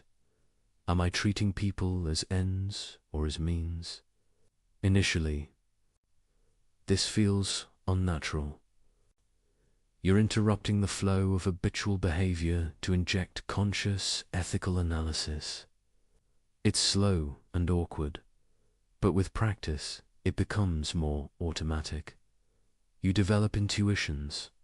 You start catching yourself before acting rather than noticing. Violations only in retrospect. Your default behavior shifts toward greater consistency with the categorical imperative. This is moral development in the Kantian sense. Not becoming emotionally warmer or socially smoother, but becoming more rationally consistent, more aware of your actual maxims, more committed to treating rational nature with the respect it deserves. The violations don't disappear. You'll keep spotting them in yourself and others forever. But you'll get better at recognizing them quickly, better at correcting course, better at maintaining standards despite pressure. And something interesting happens. As you develop moral attention, as you consistently apply the categorical imperative, you start seeing the world differently. You notice the constant manipulation more clearly, but you're less controlled by it. You recognize dignity violations, but you maintain your own dignity in response. You see how often people treat each other as means, but you commit more firmly to treating them as ends. The categorical imperative becomes less like a rule you follow and more like a perspective you inhabit. A way of seeing that reveals what's really happening beneath social surfaces. A clarity about what rational beings deserve and what violations look like.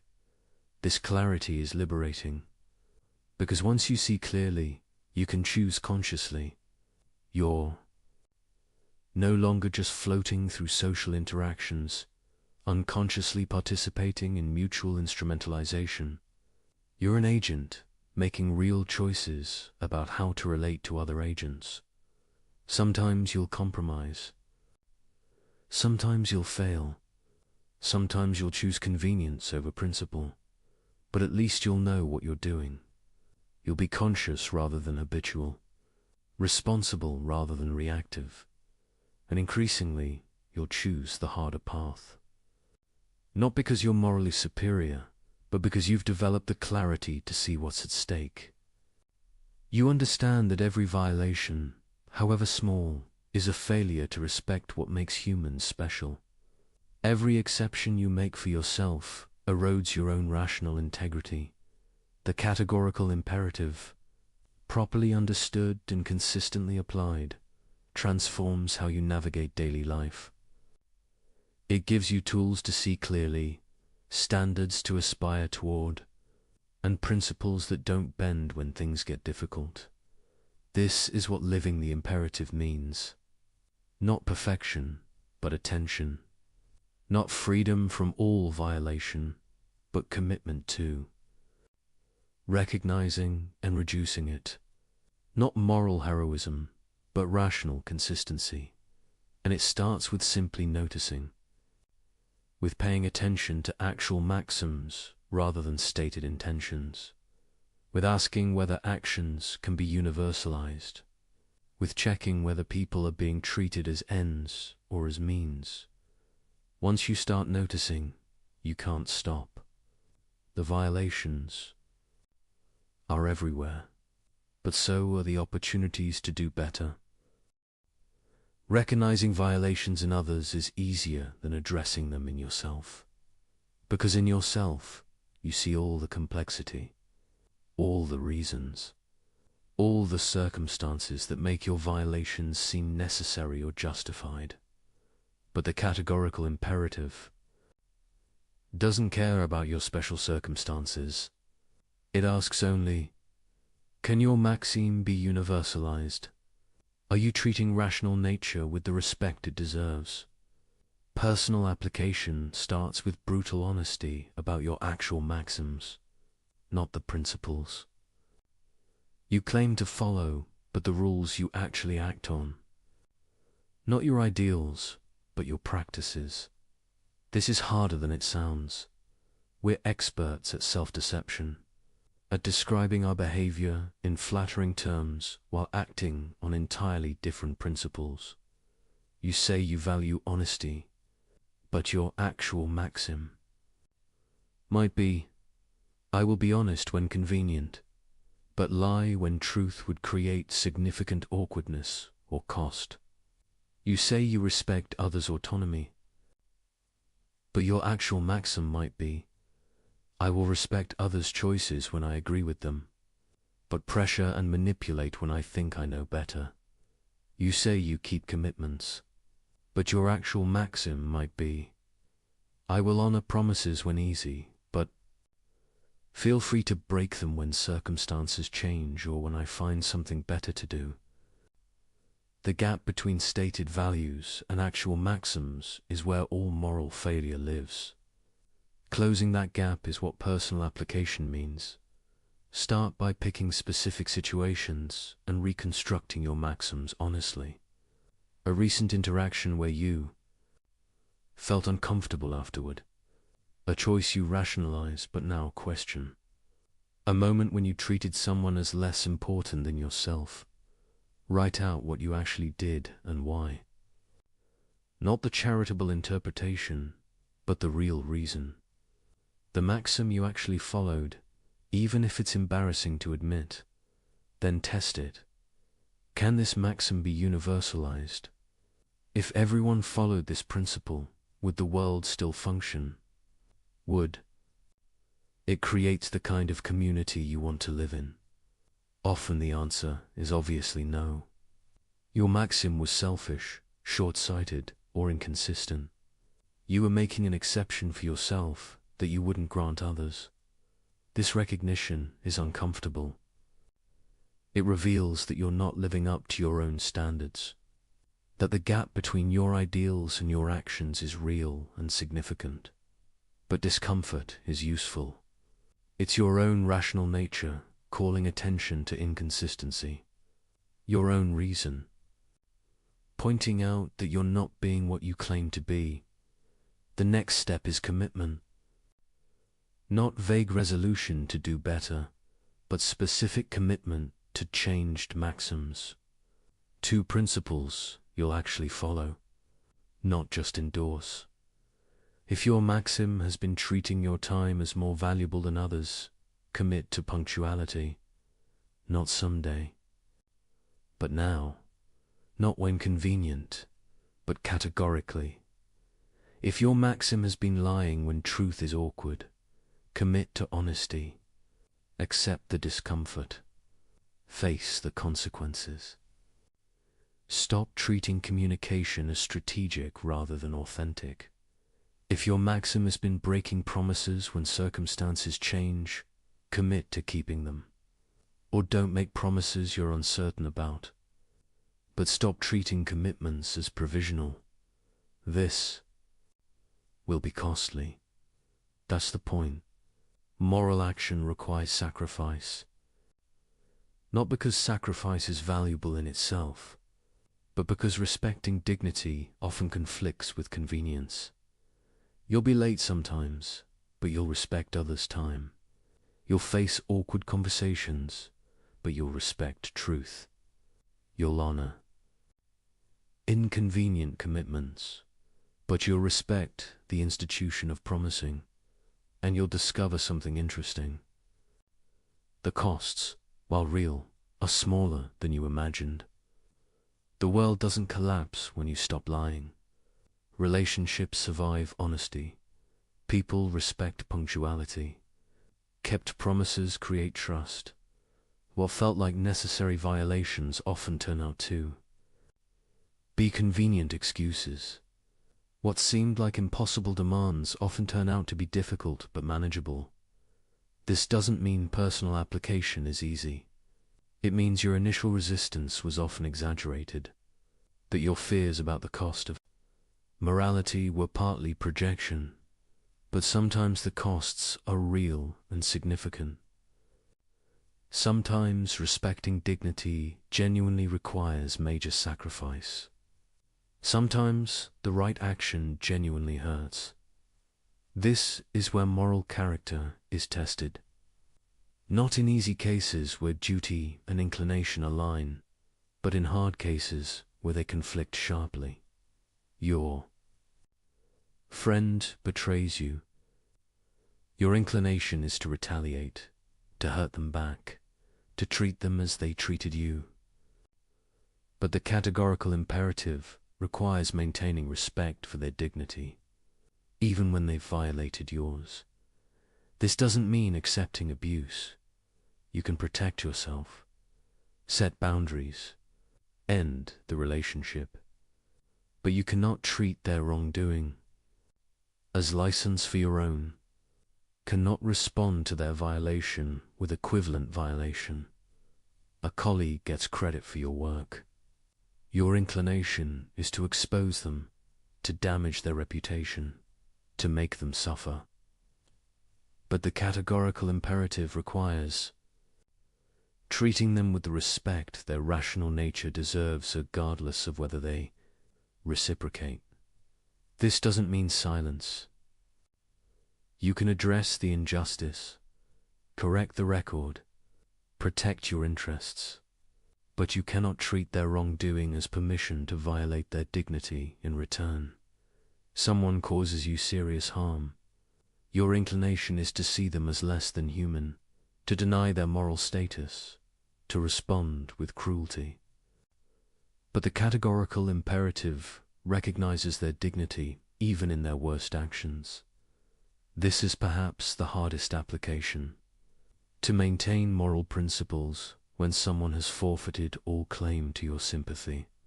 To treat their rational nature with respect even when they've failed to respect yours or others.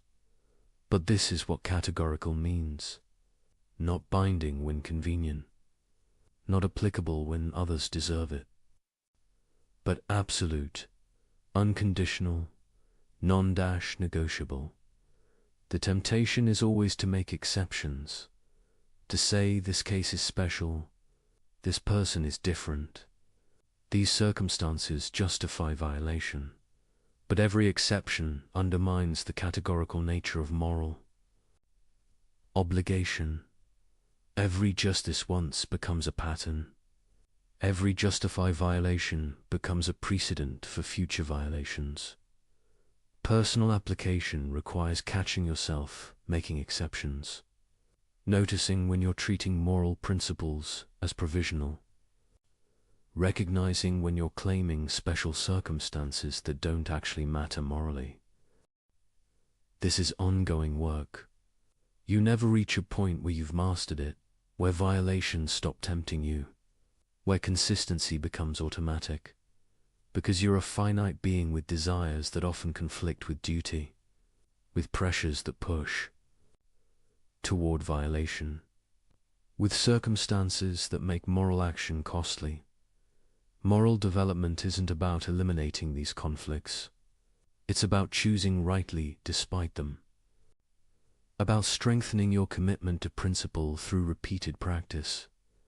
Each time you act from duty rather than inclination, you reinforce that capacity. Each time you maintain principle despite cost, you build character that makes future moral action easier. Not easy moral action is always demanding when duty and desire conflict, but easier than it was before, more natural, more integrated into who you are. This is why Kant emphasizes virtue as a disposition, not a single act, but a stable tendency toward moral action, a character structured by commitment to the categorical imperative rather than by pursuit of personal advantage. Building this virtue requires conscious effort over time. You can't just decide to be virtuous and have it be so. You must practice, must repeatedly choose principle over convenience, must strengthen moral commitment through exercise, like strengthening a muscle, and you must be honest about failures. When you violate principles, acknowledge it clearly. Don't rationalize. Don't minimize. Don't pretend circumstances justified what they merely explained. You lied. You broke a promise. You treated someone as a means. Face this honestly. Accept responsibility. Commit to doing better without pretending you didn't fail. This honesty is crucial, because self-deception about past violations enables future violations. If you convince yourself that your exceptions were justified, you'll make similar exceptions again. But if you recognize them as failures, as moments when you failed to live up to what rational consistency requires, you maintain clear standards. You know what you're aspiring toward even when you fall short. Personal application also means being honest about limitations. You're not perfect. You're not going to perfectly follow the categorical imperative in every moment. You're going to fail, rationalize, compromise. This doesn't make the imperative less binding. It makes you human. The goal isn't perfection, but genuine effort. Not flawless consistency, but honest commitment. What matters is the direction of your development. Are you becoming more consistent or less? More attentive to your maxims or less?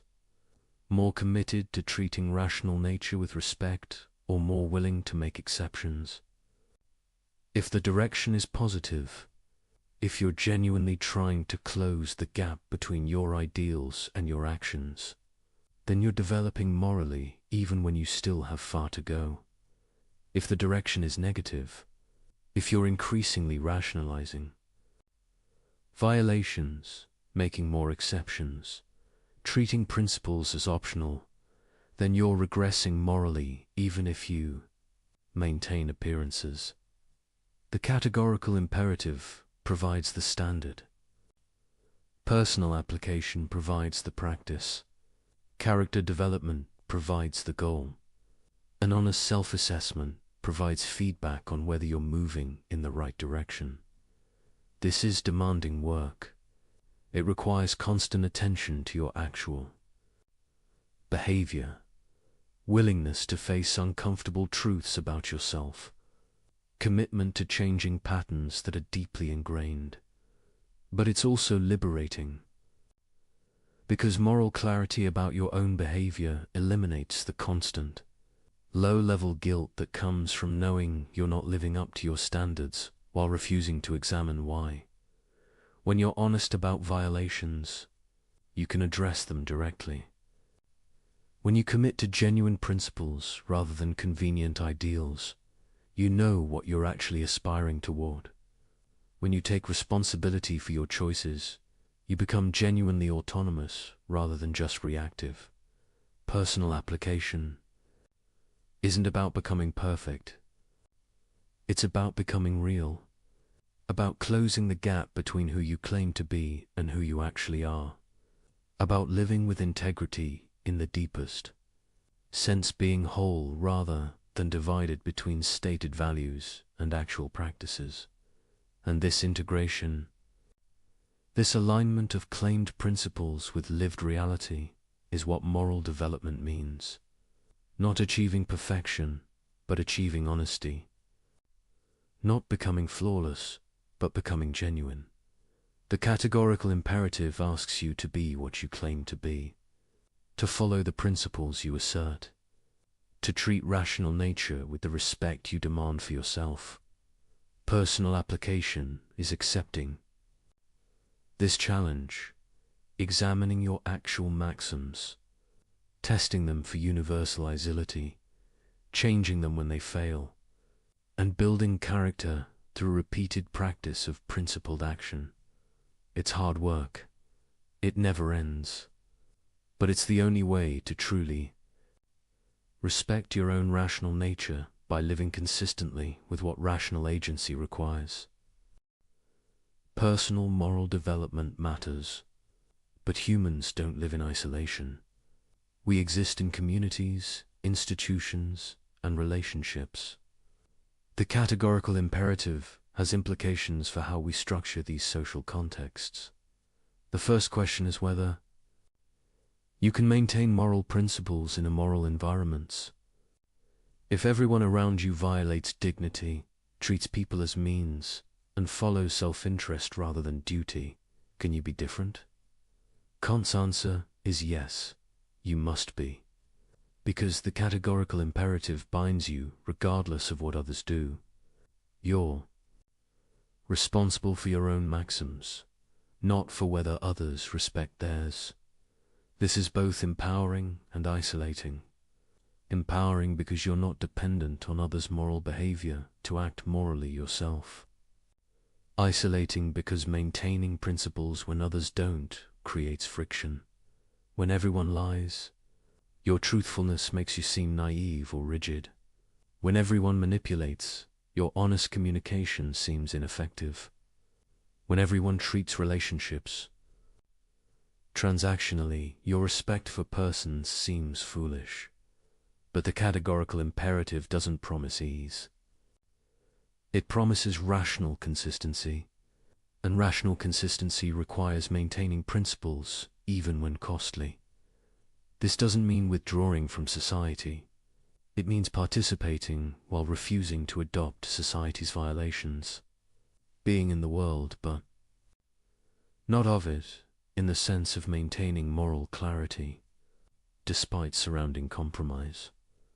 You work in an organization that treats employees as resources. You cannot change the system alone, but you can treat people you interact with as ends, can recognize their dignity in your specific relationships, even when the broader structure doesn't. You live in a culture saturated with manipulation.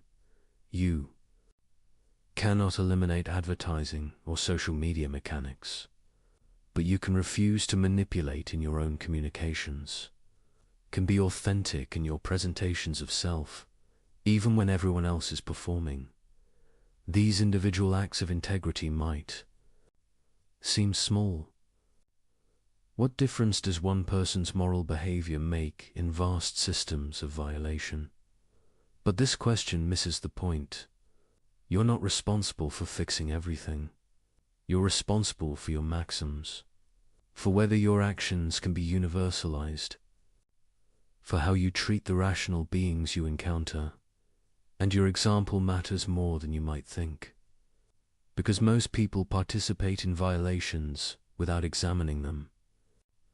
They follow social scripts, adopt normal behaviors, do what everyone else does, When you maintain standards others have abandoned, you make the invisible visible.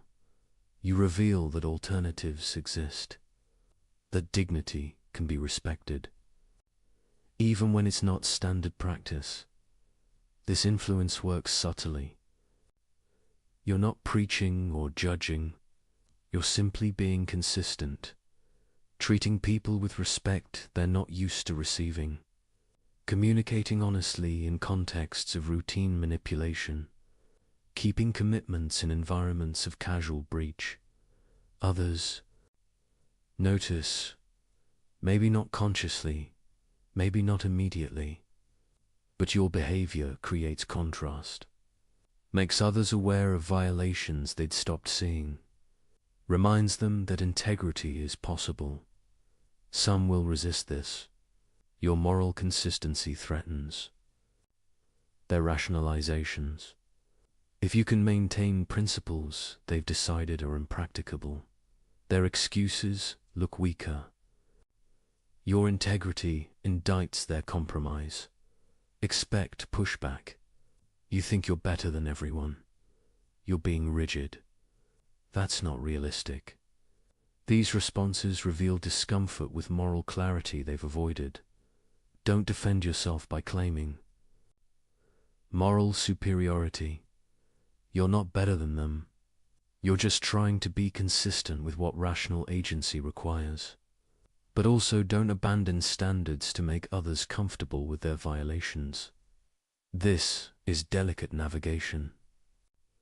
Maintaining principles without self-righteousness, being clear about standards without being judgmental, offering example without demanding others follow it.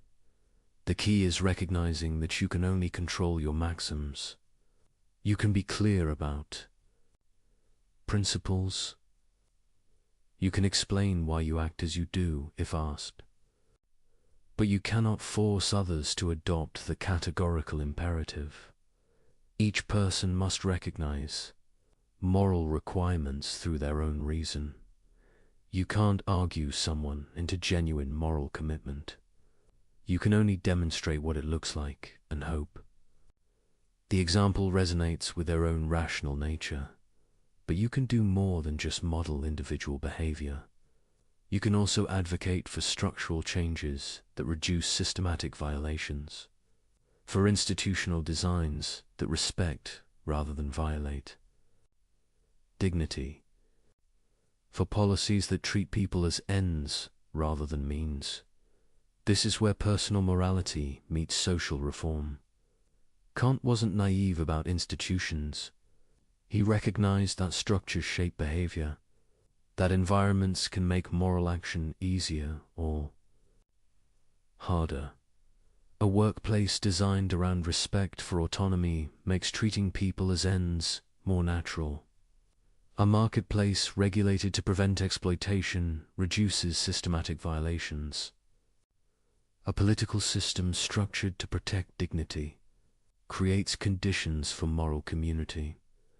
Advocating for such changes is consistent with the categorical imperative. You're not just maintaining your own principles, you're working toward conditions where more people can maintain theirs, where the default is respect rather than violation. This doesn't require perfection.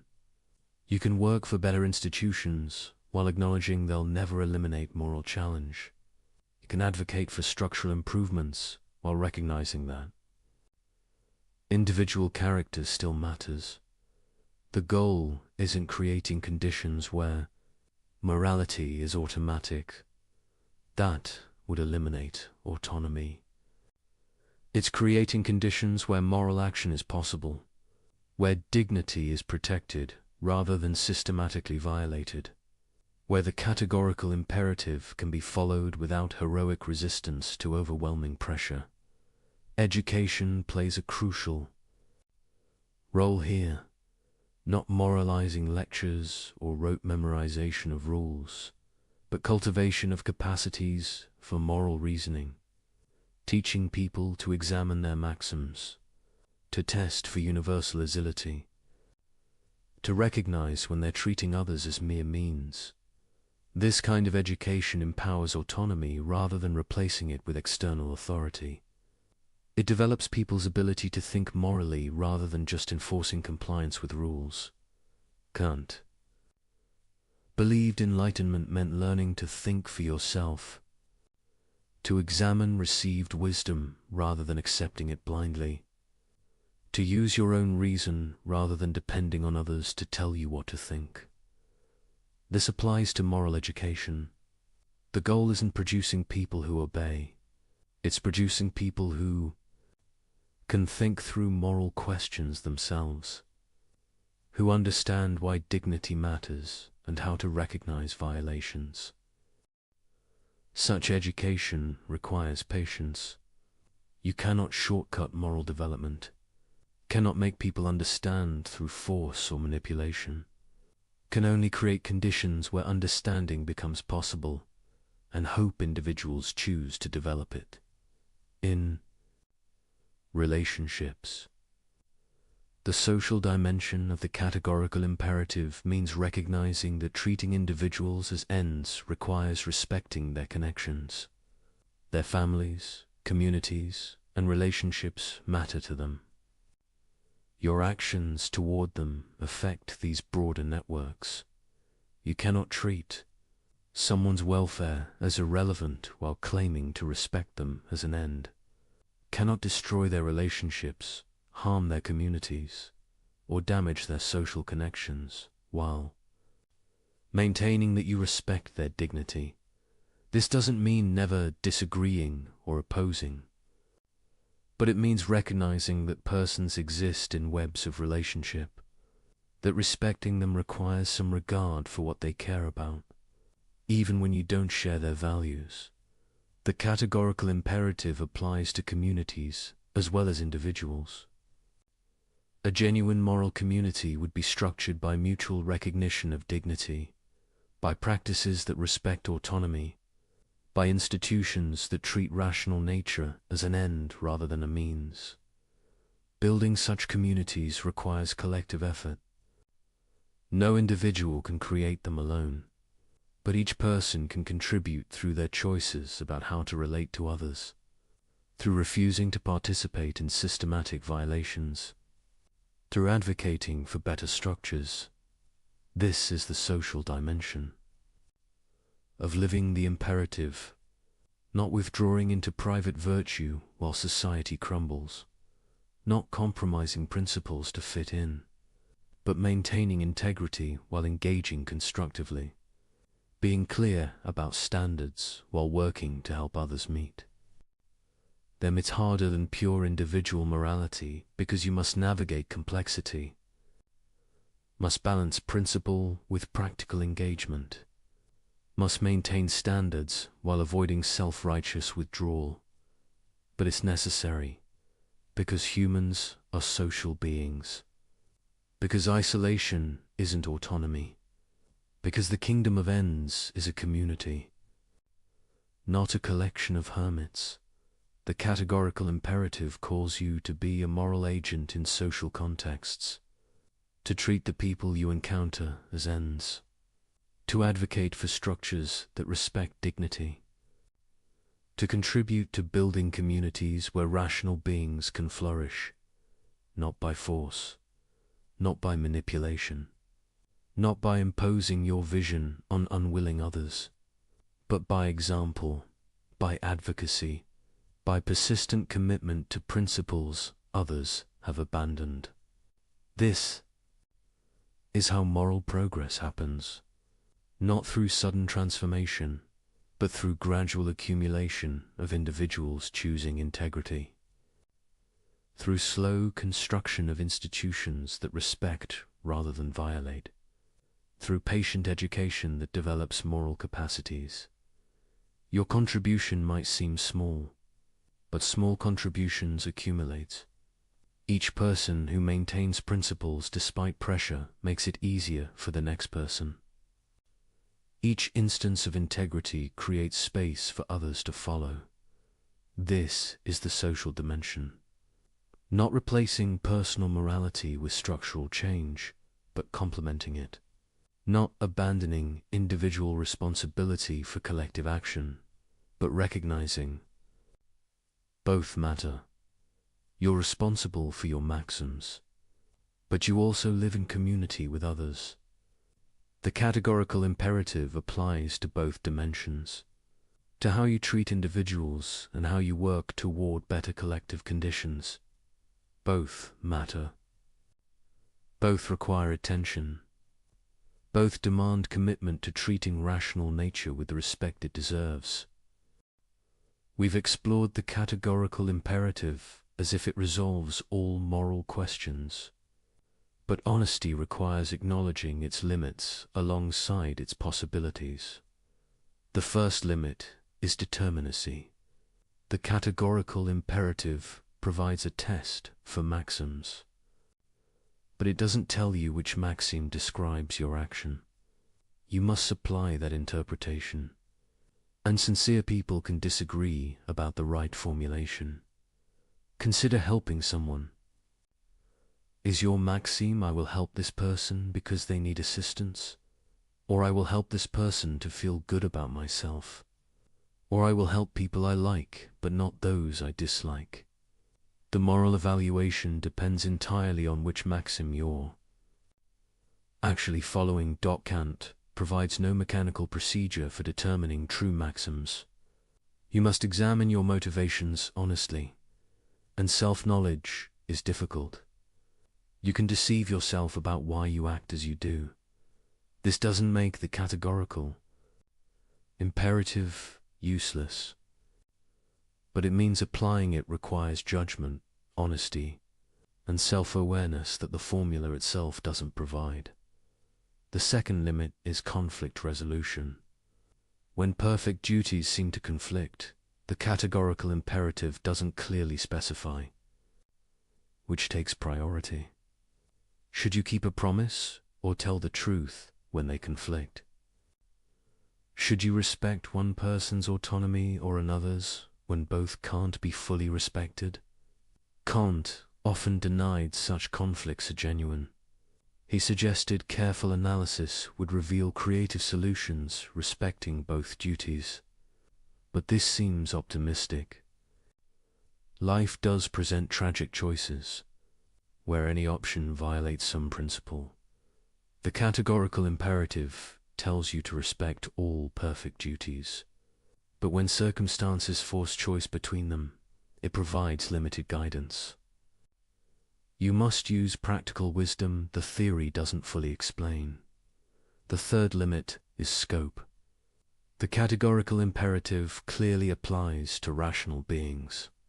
But what about beings with partial rationality? Young children?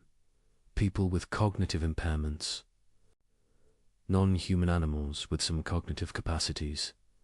Kant's framework suggests dignity attaches to rational nature. But rational nature comes in degrees. Pure rationality is an ideal no human perfectly achieves. Where exactly does moral status begin? These boundary questions matter practically. How should we treat animals? How should we regard people at different developmental stages? The categorical imperative doesn't provide clear answers.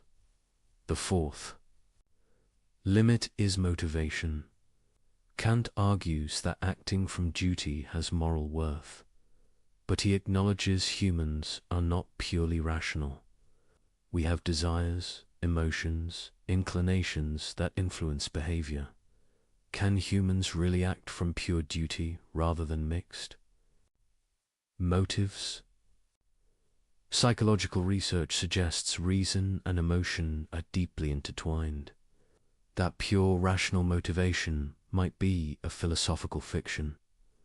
This doesn't invalidate Kant's normative claims, but it suggests the psychology he assumes might not match human reality, which raises questions about whether his ideal of moral agency is achievable. The fifth limit is cultural variation. Kant claimed the categorical imperative as universal binding on all rational beings. But moral intuitions vary significantly across cultures.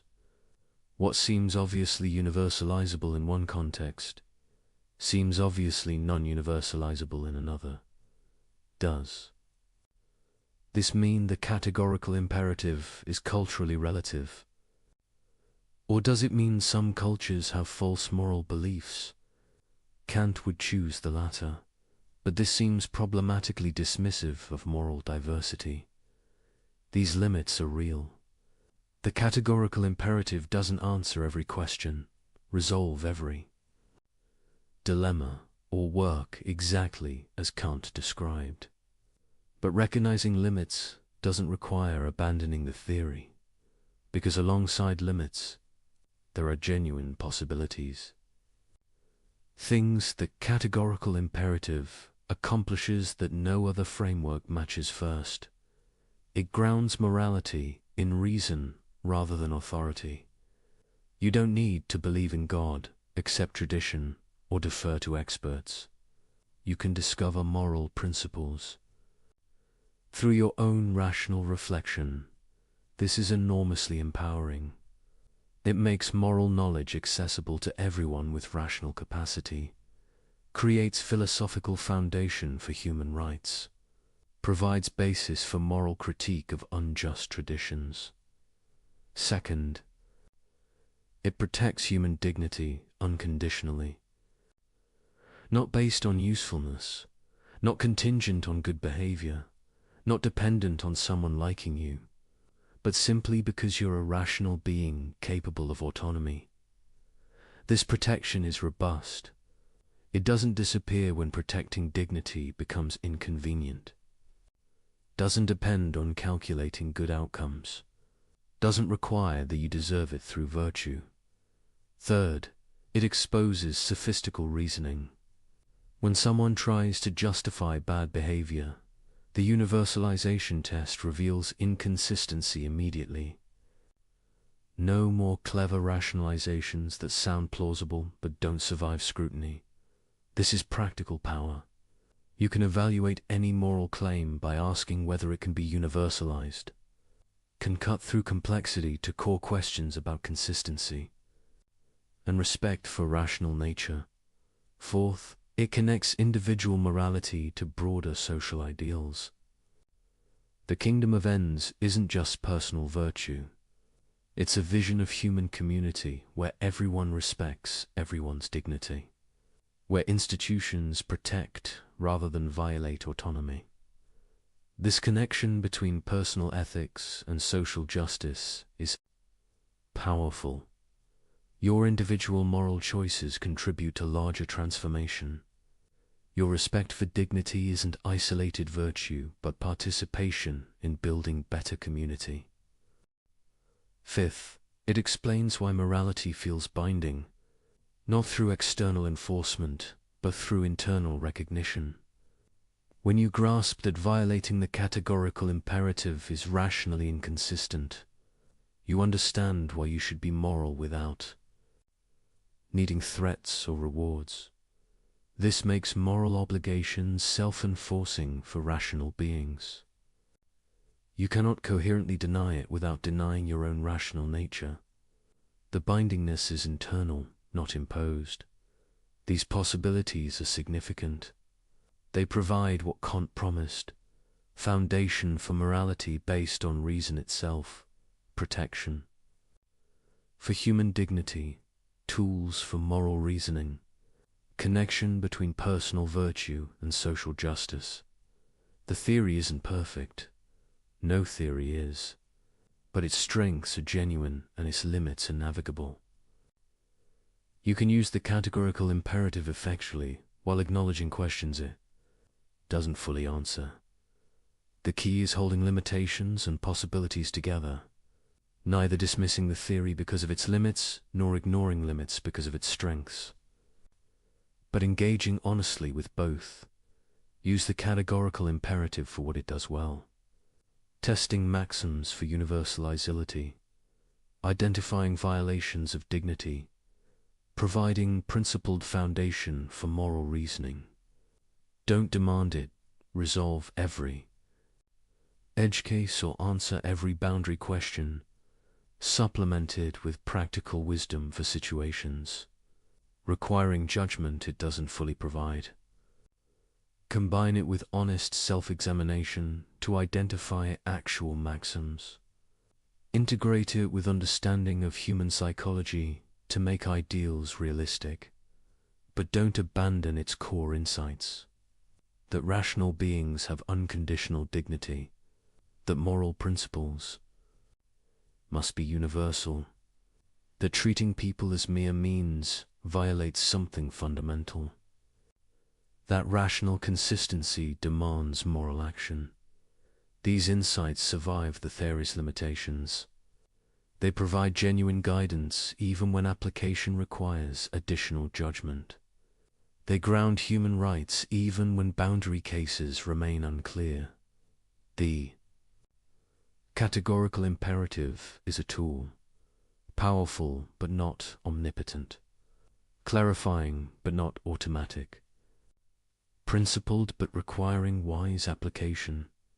Used well, with awareness of both limits and possibilities, it transforms moral reasoning, provides standards that don't shift with convenience, protects dignity that other frameworks leave vulnerable, connects personal integrity with social justice. This is enough. Not to answer every question, but to ground the most important answers. Not to eliminate moral difficulty, but to clarify what's at stake. Not to perfect human behavior, but to reveal what rational agency requires. And for beings who are rational but finite, who must navigate complex reality with imperfect knowledge, who need both principle and judgment as combination of limits and possibilities, is exactly what moral theory should provide. We arrive at the final, practical implication, the one that makes the categorical imperative truly dangerous to systems built on manipulation and exploitation. When you genuinely understand and commit to the categorical imperative, you become ungovernable. Not in the sense of being uncontrollable or rebellious, but in the sense of being immune to manipulation, resistant to exploitation, impossible to deceive. Because you now possess a tool that exposes every sophisticated rationalization, every clever excuse, every attempt to use you as a means while claiming to respect you as an end. You're immune to advertising because you recognize it as systematic manipulation. You see through the psychological tricks, the manufactured needs, the exploitation of insecurity. You cannot be manipulated by what you clearly see as manipulation. You're immune to political rhetoric that treats citizens as means to power. You recognize empty appeals, false promises, strategic ambiguity. You demand actual principles rather than accepting comfortable lies. You're immune to social pressure that demands you violate your principles to fit in. You understand that following the crowd when the crowd violates dignity is itself a violation, that conformity is no excuse for treating people as means. You're immune to institutional demands that you compromise integrity for organizational goals. You recognize when systems ask you to treat people as resources rather than persons, and you refuse, regardless of career consequences. This is what ungovernable means. Not that rules don't apply to you, but that bad rules have no moral authority. That corrupt systems cannot claim your willing participation. That sophisticated manipulation cannot overcome your rational clarity. Organizations built on exploitation need willing participants who don't examine the actual maxims they're following, who accept surface justifications without testing for universality, who prioritize their careers over others' dignity. When you commit to the categorical imperative, you become the wrong kind of person for such systems. You ask uncomfortable questions. You refuse convenient violations.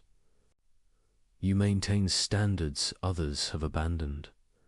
This makes you difficult to manage, hard to control, resistant to corruption. Not because you're rebellious by nature, but because you've developed clarity about what rational consistency requires. The powerful often prefer people who are confused about morality, who can be convinced that violations are necessary, that exceptions are justified, that circumstances override principles. Such people are manageable. They'll do what they're told. If the rationalization is sophisticated enough, but you're no longer confused. You understand that moral principles are categorical, that human dignity is unconditional, that no sophistical argument makes violation acceptable. This clarity is freedom, true freedom. Not freedom from all constraint you're constrained by rational consistency, but freedom from manipulation, from exploitation, from sophisticated systems designed to use you. You cannot be recruited into violating dignity because you see the violation clearly. Cannot be persuaded that treating people as means is acceptable because you understand why it isn't. Cannot be pressured into compromising principles because you grasp their categorical nature. This is why philosophy matters, why abstract, ethical reasoning has concrete implications, why understanding the categorical imperative changes how you navigate reality. You're not just learning theory. You're developing capacities that protect you from manipulation and enable you to protect others. You're becoming a rational agent who truly exercises autonomy rather than just responding to sophisticated control. This doesn't make life easier. Being ungovernable means accepting costs. When you refuse to participate in violations, you lose opportunities available to those who compromise. When you maintain principles others have abandoned, you face social pressure. When you demand actual, universalizable maxims rather than accepting clever excuses, you create conflict. But you're free in the deepest sense. Free from the exhausting work of rationalizing violations. Free from the corruption that comes from repeated compromise. Free from manipulation by those who understand psychology better than you do, because you understand something deeper than psychology. You understand what rational agency itself requires, and that understanding cannot be overcome by clever tricks or sophisticated pressure. Systems of exploitation depend on people not seeing clearly, on confusion about what morality demands, on sophisticated rationalization that makes violations seem acceptable. The categorical imperative cuts through all of this. It provides clarity that cannot be obscured by complexity, principles that cannot be negotiated away, standards that don't depend on whether maintaining them is convenient. When enough people achieve this clarity, exploitative systems lose their power. Not through violent revolution, not through dramatic transformation, but through simple refusal to participate in violations. One person refusing is easily marginalized, but as more people develop moral clarity, the costs of maintaining exploitative systems increase. Eventually, systems must change or collapse. This is the long-term promise of moral philosophy. Not immediate transformation, but gradual erosion of structures built on violation. Through education, through example, through persistent commitment to principles that survive rational scrutiny. You're part of this process. Every time you refuse manipulation, you make manipulation slightly less effective. Every time you maintain principles despite pressure, you'll demonstrate that integrity is possible. Every time you treat someone as an end when others treat them as means, you create contrast that reveals the violation. This is your contribution, not changing everything, not perfecting society, but being ungovernable, maintaining clarity, refusing to participate in sophisticated systems of exploitation, and helping others develop the same clarity, not by preaching, not by judging, but by demonstrating what principled consistency looks like, by explaining the categorical imperative when asked, by living in ways that make dignity visible. This is becoming ungovernable through philosophy, using rational tools to protect autonomy, developing clarity that resists manipulation, building character that cannot be corrupted by sophisticated pressure. It's available to anyone, doesn't require special talent or privileged background, just willingness to think clearly, to examine maxims honestly, to maintain consistency despite cost. The categorical imperative gives you everything you need. A test for evaluating any maxim, a principle that protects all dignity, a framework that grounds morality in reason itself. The rest is practice, applying principles despite pressure, maintaining clarity despite confusion, building character through repeated choice of duty over inclination. This is what it means to live the imperative, to let it transform not just your thoughts but your actions, your relationships, your participation in institutions, your very being as a rational agent, and in doing so, to become truly free, truly autonomous, truly ungovernable by those who depend on confusion, manipulation, and sophisticated exploitation. This is philosophy's ultimate gift, not just understanding, but liberation, not just knowledge, but power, not just theory, but transformation. The categorical imperative makes you dangerous, not to legitimate authority or genuine community, but to systems built on violation, to manipulation disguised as persuasion, to exploitation justified by necessity. And that danger is exactly what corrupt systems cannot tolerate, which is precisely why understanding Kant matters now more than ever. You possess the tool. The question is whether you'll use it. We began by noting something remarkable. A principle formulated in 1785 still exposes modern deceptions. An insight from an 18th century German philosopher still reveals 21st century violations. How is this possible? If morality were culturally constructed, you'd expect moral insights to become obsolete. What worked for Kant's world shouldn't necessarily work for ours. Different technology, different social structures, different problems surely these require. Different moral frameworks. But the categorical imperative persists. It exposes violations in contexts Kant never imagined. Social media manipulation, corporate exploitation, political propaganda, algorithmic manipulation, technologies that didn't exist, but patterns of violation that remain fundamentally unchanged. This persistence suggests something profound, that Kant discovered something real, not invented a useful fiction, not proposed a culturally specific framework, but actually identified genuine features of moral reality. Consider why manipulations that work today would work in Kant's time. Why lies succeed now as they succeeded.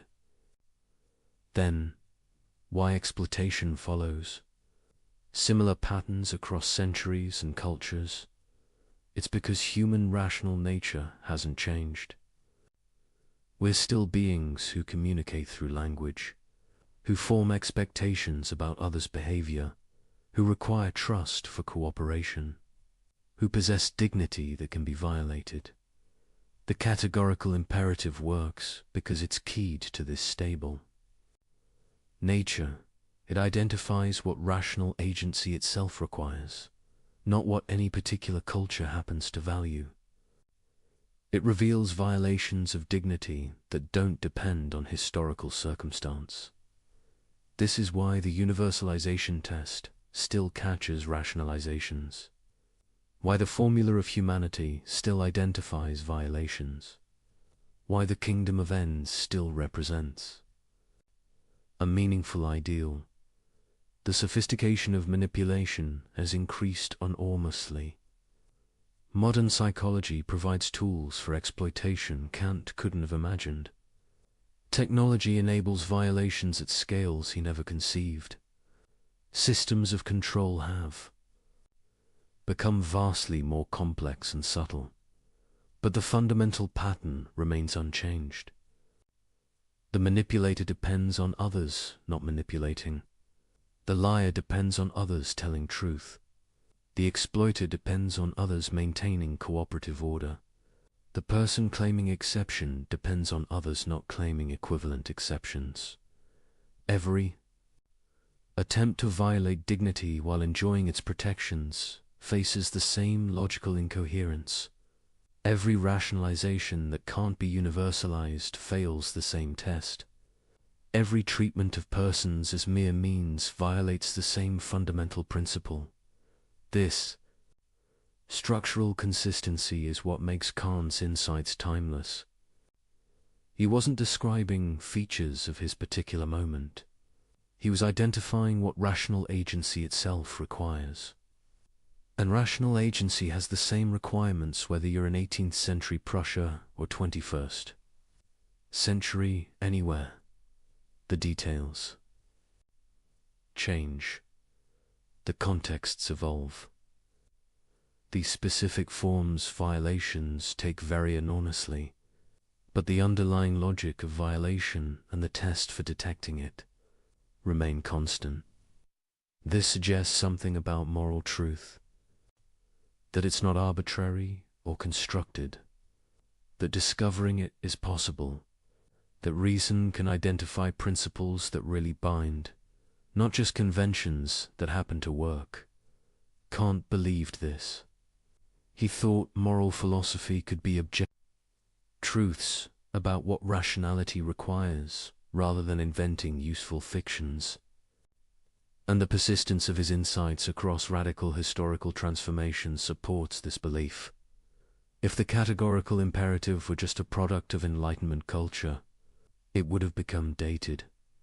If it were merely useful rather than true, changing circumstances would have rendered it obsolete.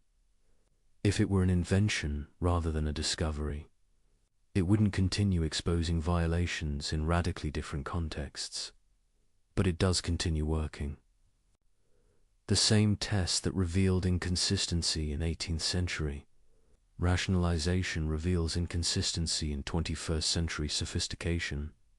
The same principle that protected dignity then protects it now. The same ideal that guided moral aspiration continues to guide it.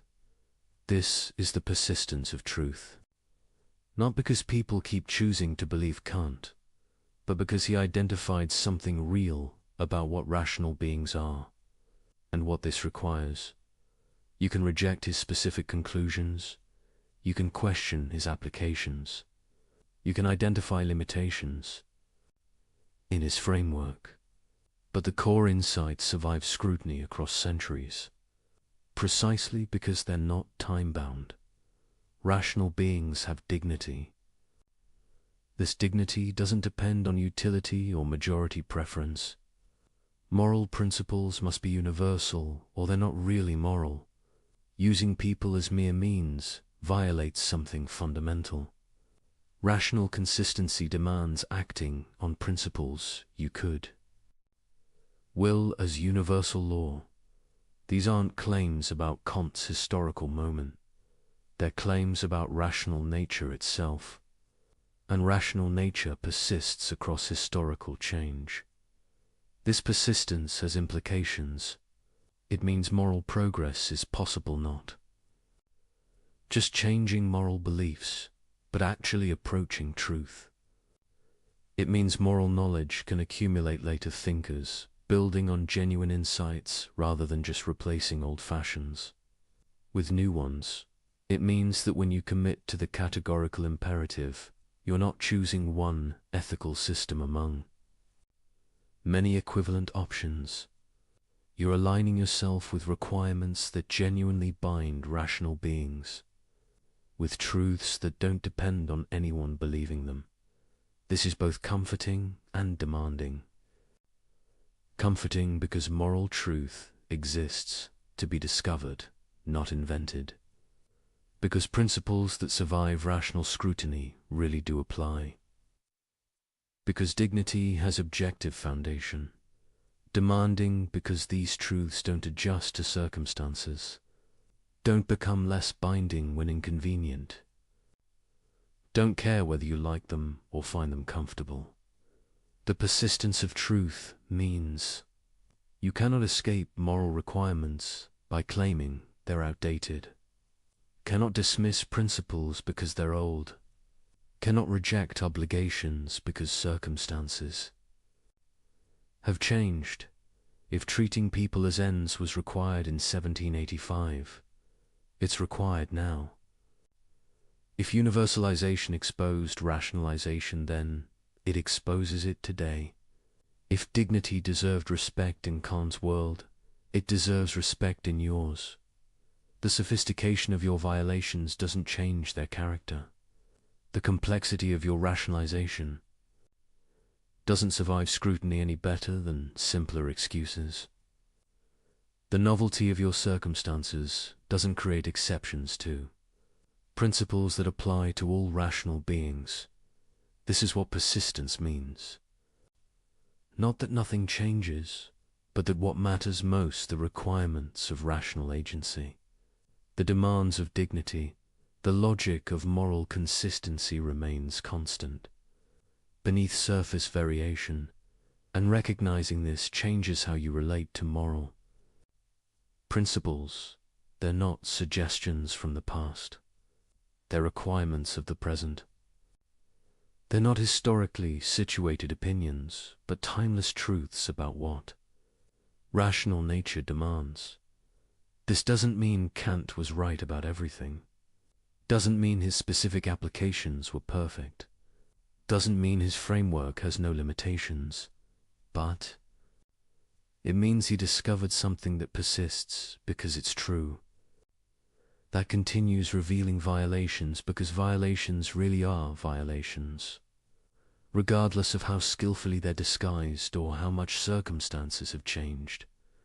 The categorical imperative works today for the same reason it worked then, because rational beings are rational beings, because dignity is dignity, because treating people as mere means is treating people as mere means. Whether you do it through 18th century exploitation or 21st century algorithms, this persistence is the test of genuine insight. Ideas that capture something real survive contextual change. Principles that identify genuine requirements apply across historical transformation. Truth persists when fashion fades, and the categorical imperative has persisted through 2 centuries of radical change, through technological revolution, through social transformation, through challenges from multiple philosophical traditions. It persists because it's true, because it identifies what rational agency actually requires, because it protects what genuinely deserves protection, because it reveals what consistently needs revealing. This is why an 18th century principle still matters, why Kant's insights remain relevant, why understanding the categorical imperative transforms how you see modern violations. Not because he was particularly clever at constructing systems, but because he was particularly clear at seeing what was really there, at identifying requirements that genuinely bind, at discovering truths that don't depend on historical circumstance. The persistence of truth is the ultimate validation, not immediate popularity, not universal acceptance, but survival across time, across context, across challenge. And by this measure, Kant's core insights have proven themselves. They persist because they're true. They continue working because they identify what really matters. They remain relevant because rational nature remains constant. This is the first meditation, that truth persists, that Kant discovered something real, that the categorical imperative works across centuries because it keys into what rational agency itself requires, and that recognizing this transforms obligation from historical accident to genuine requirement, from interesting idea to binding. Truth, from philosophical system to revelation of what you really are and what this demands. But this raises a deeper question. How did Kant discover these truths? How did rational analysis alone reveal requirements that genuinely bind? How is moral knowledge possible at all?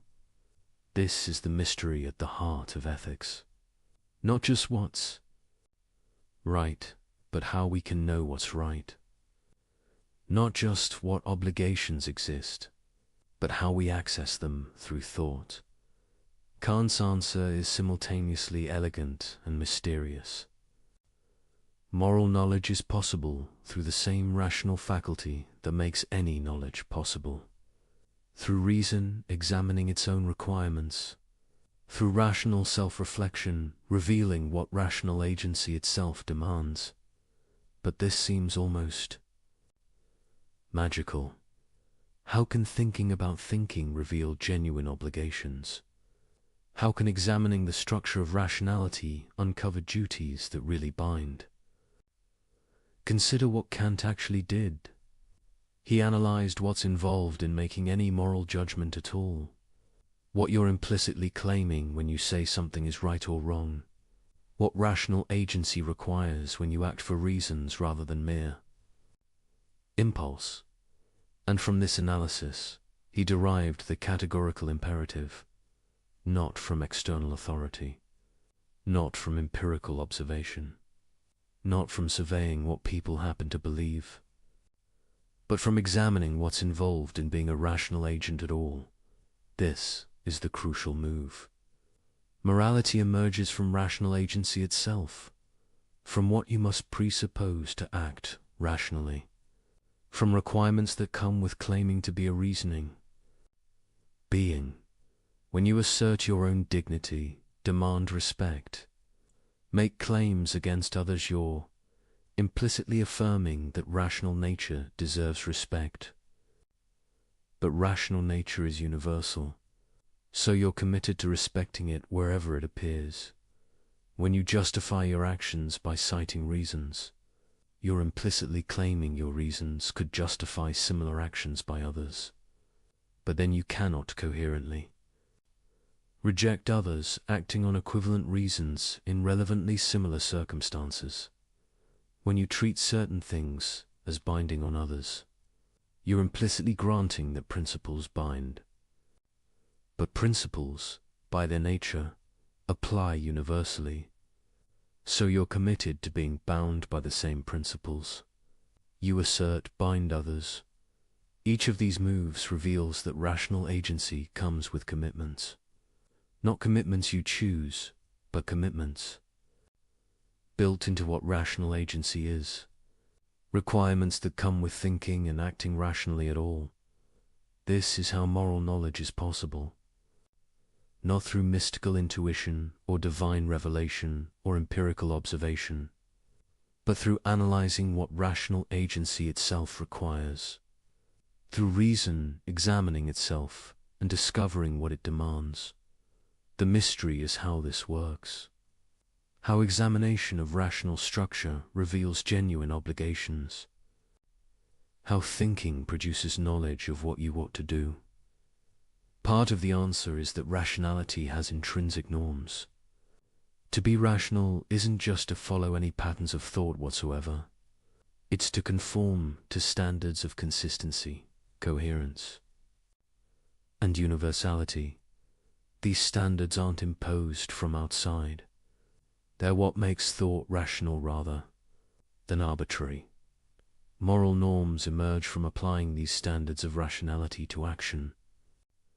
An action is rational when it conforms to principles you could will universally, when it respects the rational nature that makes principle following possible, when it treats rational beings as ends rather than mere means. These aren't additional requirements added to rationality. They're applications of rational standards to the domain of action, logic extended to practice, consistency demanded in behavior as well as belief. This is why moral obligations are categorical. They're not based on what you happen to want or contingently value. They're based on what rational consistency itself demands, on requirements that come with being a rational agent at all. But the mystery deepens when you recognize that. These requirements are simultaneously discovered and binding. You don't create them by thinking about them, but you cannot know them without thinking about them.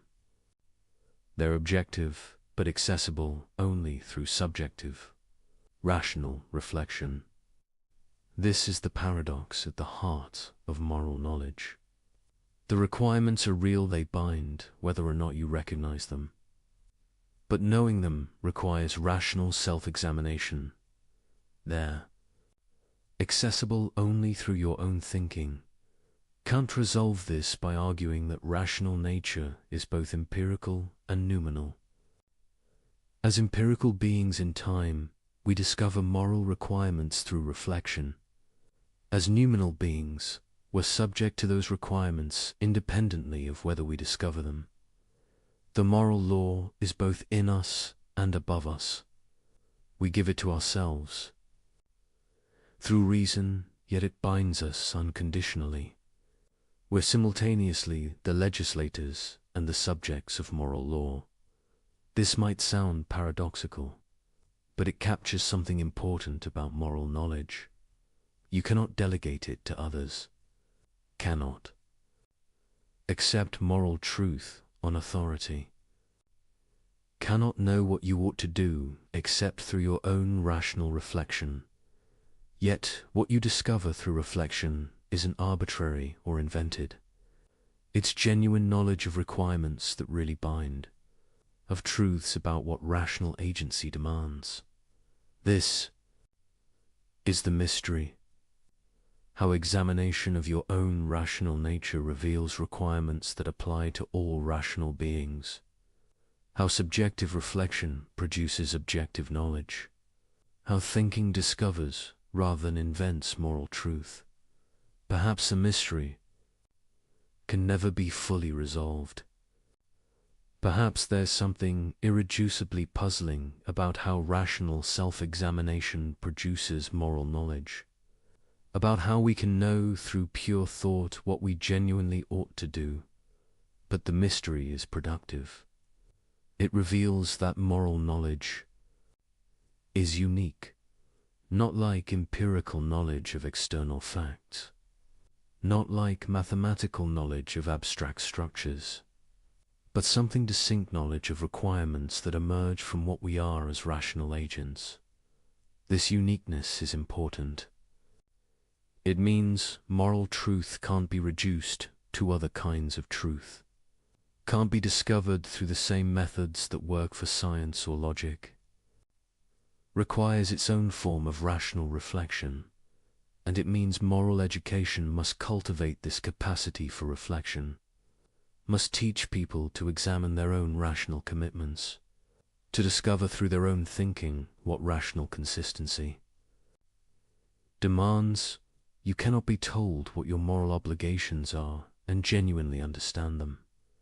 You must discover them yourself through rational analysis, must work through the arguments, test the principles, examine your own commitments. This is why Kant's philosophy is simultaneously accessible and demanding.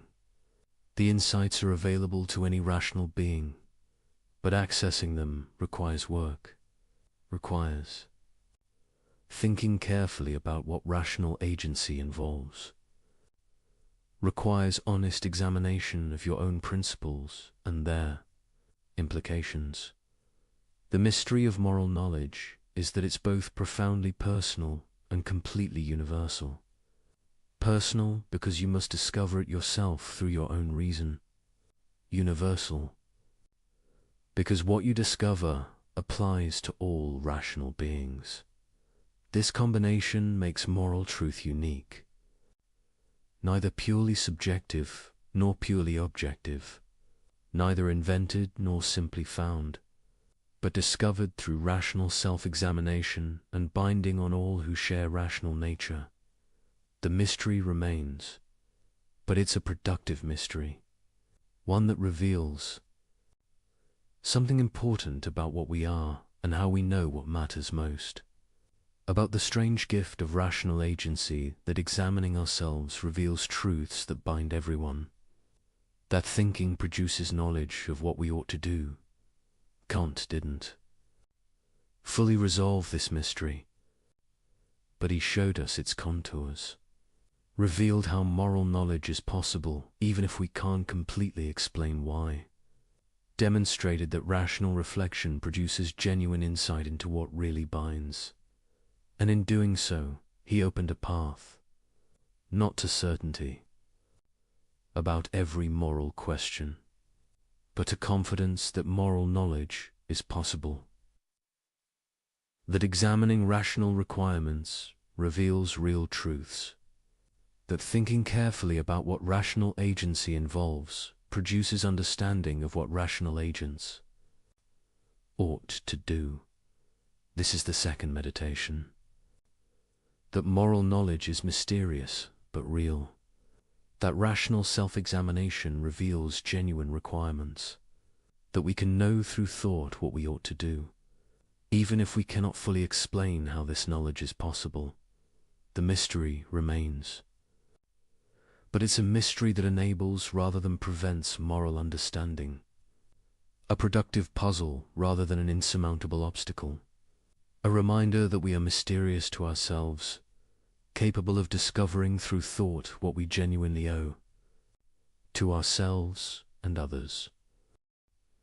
We arrive at the final meditation, the insight that is threaded through everything we've explored, the principle that grounds all else. Human dignity is not earned, not granted, not contingent on behavior, achievement, or virtue, but unconditional, belonging to every rational being simply by virtue of their rational nature. This is a staggering claim, that every person you encounter possesses unconditional worth, that this worth doesn't increase with accomplishment or decrease with failure, that it remains constant regardless of what they do or who they become. Feel the weight of this.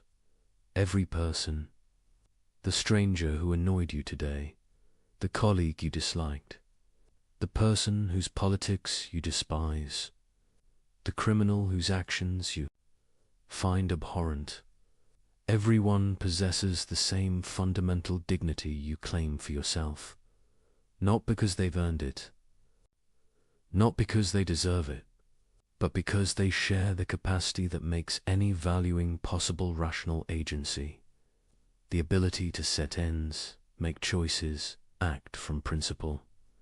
This capacity is precious. It's what makes human beings different from objects. It's the source of all value. It's what makes moral law possible, and it belongs equally to all who possess it. You cannot destroy this dignity, only violate it, cannot eliminate it, only fail to respect it. The dignity persists even when trampled, even when ignored, even when the person possessing it fails to recognize or honor it themselves. This persistence is important, because it means your obligations don't depend on whether others fulfill theirs. Don't evaporate when people act badly. Don't require that dignity be earned or maintained. Through good behavior, you must respect dignity in the person who respects no one. Must treat as an end the person who treats everyone as means. Must honor rational nature even in those who dishonor it. This is demanding. It requires maintaining moral standards when others abandon them, respecting dignity when it's violated, treating people as they ought to be treated rather than as they've earned. But this is what unconditional means. Not conditional on good behavior, not conditional on reciprocity, not conditional on whether you feel like it. Unconditional. Period. The weight of this recognition changes everything. When you truly see that every person possesses unconditional dignity, you cannot casually instrumentalize them, cannot thoughtlessly use them as means, cannot dismiss their rational nature as irrelevant. Every interaction becomes fraught with moral significance. Every choice about how to treat someone becomes a choice about whether to honor their dignity or violate it. Every relationship requires conscious attention to whether you're respecting their autonomy or undermining it. This weight is heavy. It's meant to be, because what's at stake matters absolutely. The dignity you're called to respect is the foundation of all value. Violating it isn't a minor transgression, but a fundamental failure to recognize what rational beings are. Yet this weight is also liberating, because recognizing dignity in everyone means recognizing it in yourself. Understanding that your worth doesn't depend on achievement, on others' approval, on being useful or productive, but is simply given with your rational nature. You cannot lose this dignity, cannot forfeit it through failure, cannot have it taken away by others' rejection. It belongs to you unconditionally, just as it belongs to everyone unconditionally. This should change how you see yourself. Not as a resource to be optimized or a function to be performed, but as a rational being whose worth is absolute, whose capacity for autonomy deserves respect even from yourself. Many people treat themselves as mere means, instrumentalize their own lives, sacrifice their autonomy for goals that matter less than the capacity being sacrificed, treat their own rational nature as expendable. But the formula of humanity applies to yourself as much as others. You cannot justifiably treat your own dignity as mere means any more than you can treat others. Dignity that way, this creates duties to yourself, to develop your capacities, to maintain your integrity, to resist corruption of your rational nature. Not because self-improvement is nice, but because your rational agency deserves respect. The weight of dignity is thus double. You must respect it in others and in yourself, must treat all rational beings, yourself included, as ends, never merely as means. Must honor rational nature wherever you encounter it, including in the mirror. This is demanding, but the demand comes from what you are, from the rational nature you possess, from the capacity that gives you worth and that gives everyone worth. When you grasp this fully, when you really understand the weight of dignity, two things happen simultaneously. First, you become more serious about morality, because you see what's actually at stake. Not arbitrary rules or social conventions, but recognition of what makes beings valuable at all. Violations aren't just bad behavior, but failures to respect what really matters. Second, you become more free. because your worth doesn't depend on anything external. Your dignity is given with your rational nature and cannot be taken away. Others can violate it, but they cannot eliminate it. You possess unconditional worth regardless of circumstances. This combination increase seriousness about moral obligation and increased confidence in your own worth is what understanding dignity produces.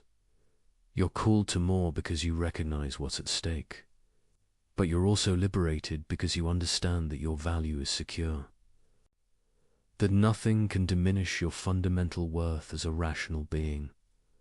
This is the weight of dignity, heavy because it demands unconditional respect for all rational beings, light because it secures your own worth unconditionally, heavy because you must maintain standards when others don't, light because your worth doesn't depend on others maintaining standards toward you, heavy because every interaction carries moral weight, light because this weight comes from something precious, the rational nature that makes you and everyone special. Kant's ethics returns us to this fundamental insight again and again, that rational beings have dignity, that this dignity is unconditional, that respecting it is what morality requires. Everything else follows from this. The categorical imperative, the formula of humanity.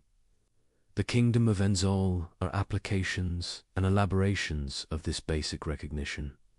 When you truly grasp the weight of dignity, you understand why lying violates morality, why manipulation fails the categorical imperative, why exploitation is wrong, why all violations of rational agency are fundamentally failures to recognize what matters most.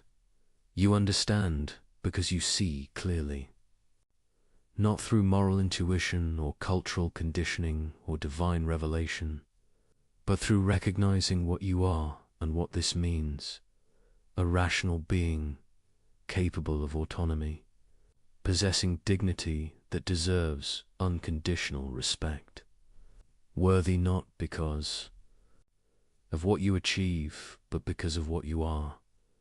This is true of you. It's true of everyone.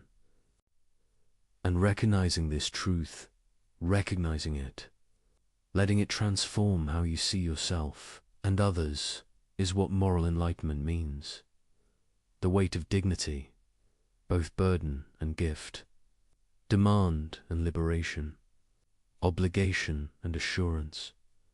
This is what Kant revealed, not invented, but discovered, not constructed, but seen, the unconditional worth of rational beings and what this requires.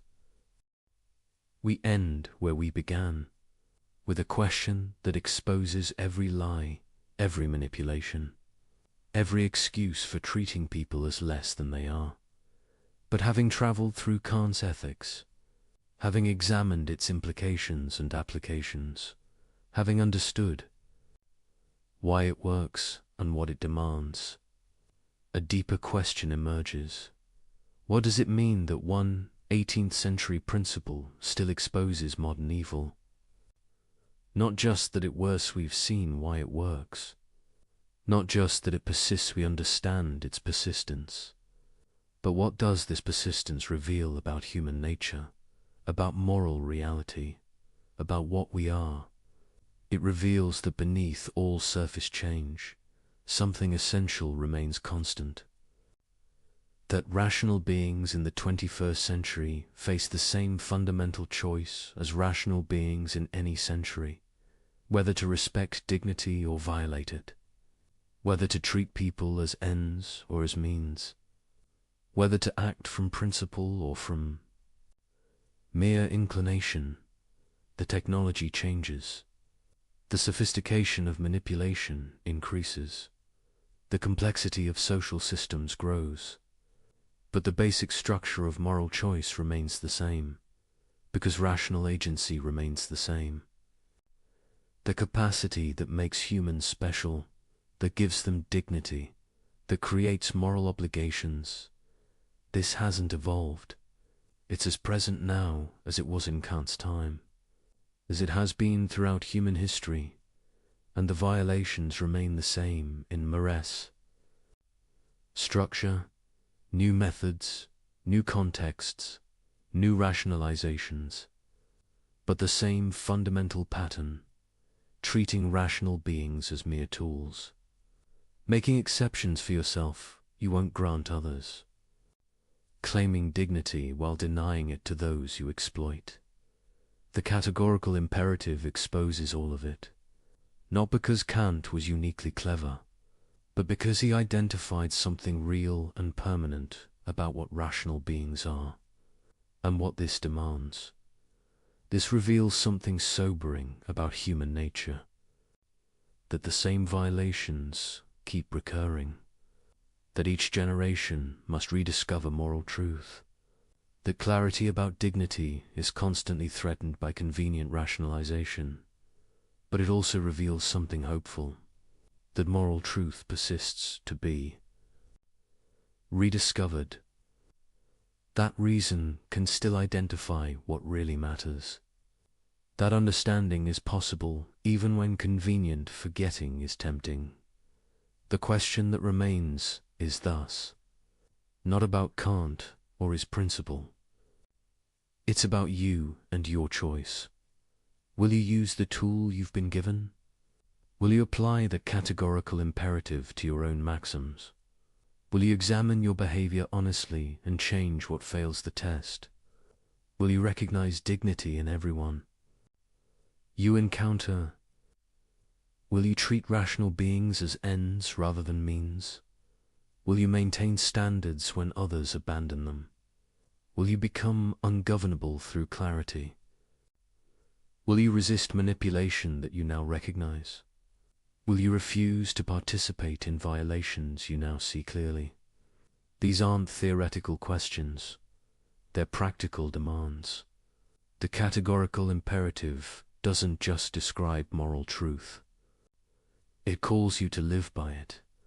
And this call cannot be escaped through clever argument, cannot be evaded through sophistical reasoning, cannot be rationalized away by claiming special circumstances, because you now understand how all those strategies work, how every evasion ultimately fails, how every violation reveals itself under examination, how every rationalization collapses when tested for universality. You possess the tool that exposes every excuse. The question is whether you'll use it on yourself as rigorously as you use it on others, whether you'll maintain the same standards for your own behavior that you demand from everyone else. This is the choice that remains, not whether the categorical imperative is correct. You understand why it is, not whether dignity deserves respect. You'll recognize that it does. But whether you'll actually align your behavior with what you now understand. This choice cannot be made once and then forgotten. It must be renewed constantly. In every interaction, every decision, every moment when convenience tempts you toward violation, the categorical imperative doesn't make moral life easy. It makes it clear. You now know what you're called to do.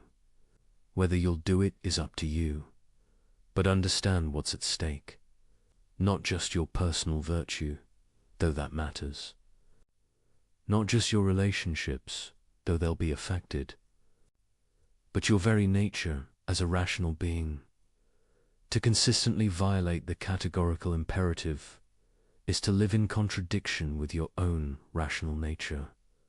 To claim dignity while denying it to others. To demand respect while refusing to give it. To assert autonomy while undermining the autonomy that makes your own meaningful.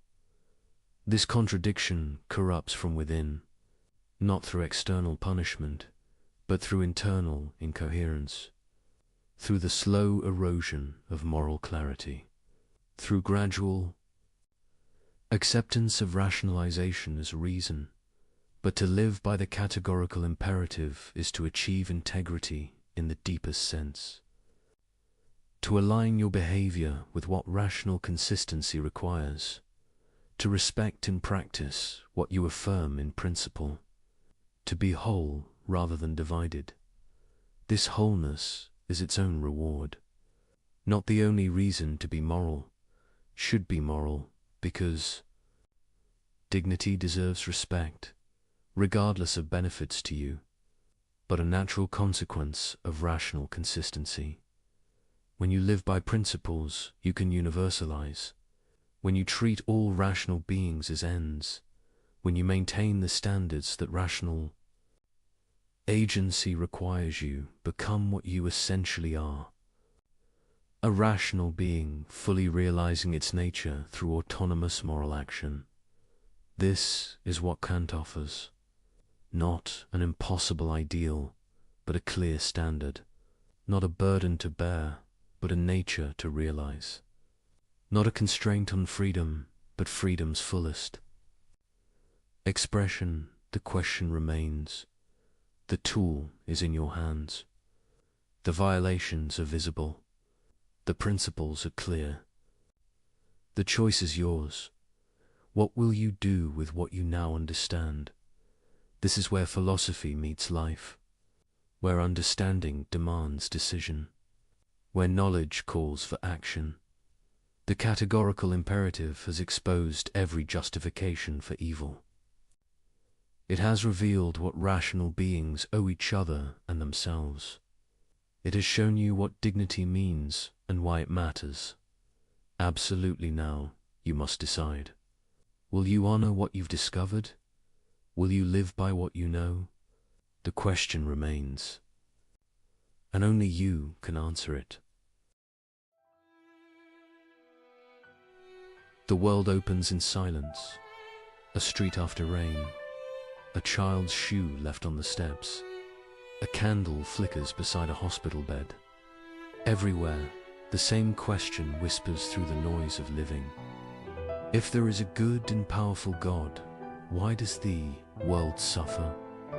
This question is older than philosophy itself. It hides in every prayer, in every cry for meaning. It waits behind our smiles, watching as we pretend not to hear it. People have given it many names. Philosophers call it the problem of evil. Poets call it heartbreak. But it is one thing, the shock that goodness and pain share the same sky. Long before us, a man named Gottfried Wilhelm Leibniz faced that question. He lived in a Europe torn by war and disease. He saw kings rise, cities burn, and faith fracture into doubt. Yet through all of it, he believed something extraordinary. He said, "This world, with all its sorrow, is still the best of all possible worlds." At first it sounds absurd. How could a world filled with hunger, betrayal, and grief be the best? How could a wise God choose this, when so many gentler worlds seem possible? But Leibniz was not blind. He saw pain clearly. He just refused to believe it was meaningless. He imagined God not as a careless ruler, but as a divine architect. Every law of nature, every heartbeat, every lost bar of a structure too vast for any single mind to see. He believed reason itself was holy. That creation, even in its chaos, followed a pattern deeper than tragedy. Still, the heart resists. The mind protests.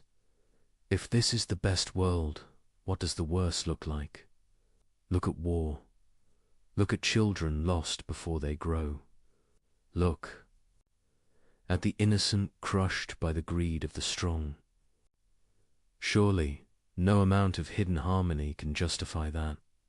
And yet, Leibniz asked us to look again, not to deny evil, but to ask what kind of world could even make goodness possible.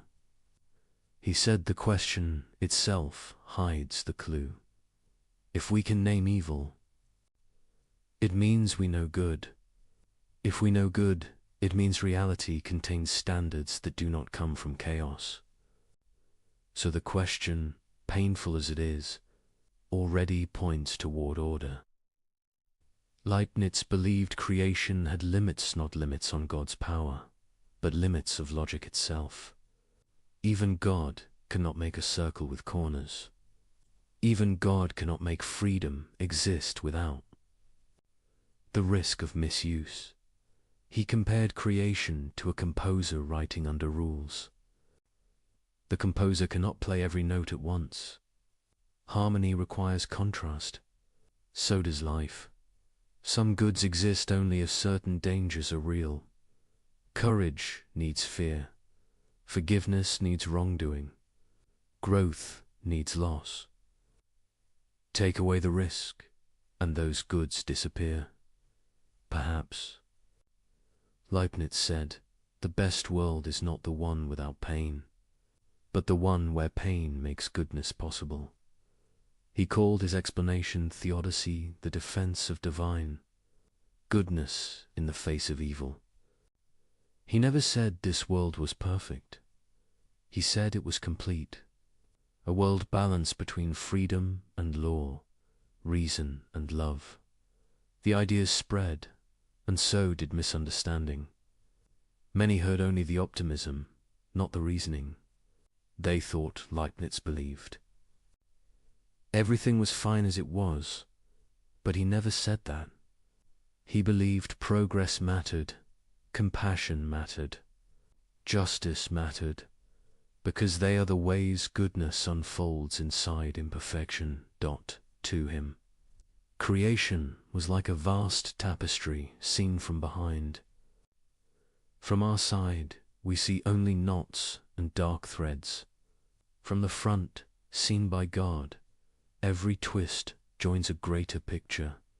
When we suffer, we live on the backside of that tapestry. We see chaos. We forget the pattern could be real.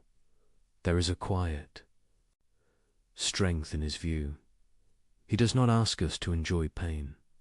He asks us to trust that pain is not the final word, that the story of existence includes chapters we have not yet read.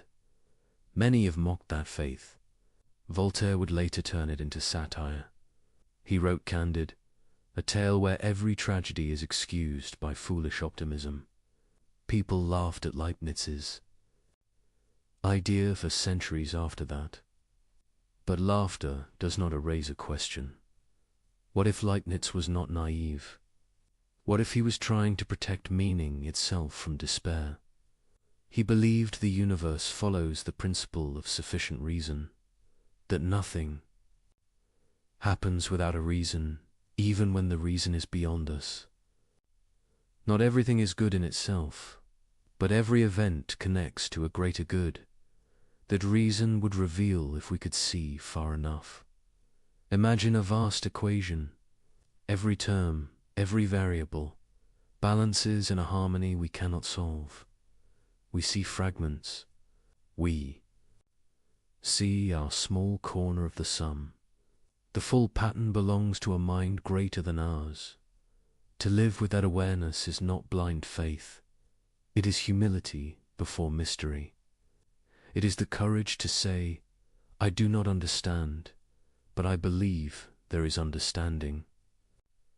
Still, the question returns. Why must goodness depend on such a painful process? Why could God not choose a world where we learn without loss? Leibniz's answer was quiet. Maybe such a world is impossible not because God lacks power, but because some truths can exist only through contrast. Light can be defined only when darkness is possible. Freedom means choice. Choice means the chance to wound. A world without that would not be a moral world at all. He did not mean every act of cruelty was planned. He meant that freedom itself is part of the design, and with it comes the burden of consequence. So he trusted that even what we ruin can still be woven into a greater harmony.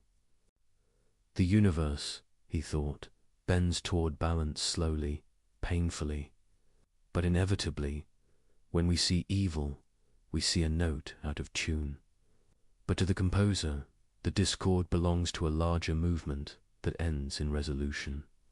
Leibniz looked at the sky and saw law. He looked at the human heart and saw longing. He believed both were evidence of purpose. He wrote, "Reality is the expression of a perfect mind through imperfect means." And he believed that mind, what we call God, chose this world not by accident, but by love. It is tempting to dismiss that faith, to point to the ruins of history and say, there is no plan. But even in that defiance, we reveal the same hunger for meaning that haunted Leibniz. If the world were truly meaningless, we would not call it unjust, we would call it empty. Our protest against suffering is proof that we believe, somewhere, goodness should exist. Leibniz saw that protest as a clue, not a contradiction.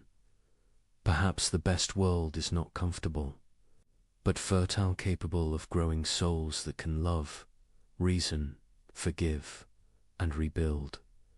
He once wrote that every human mind is a mirror of the universe.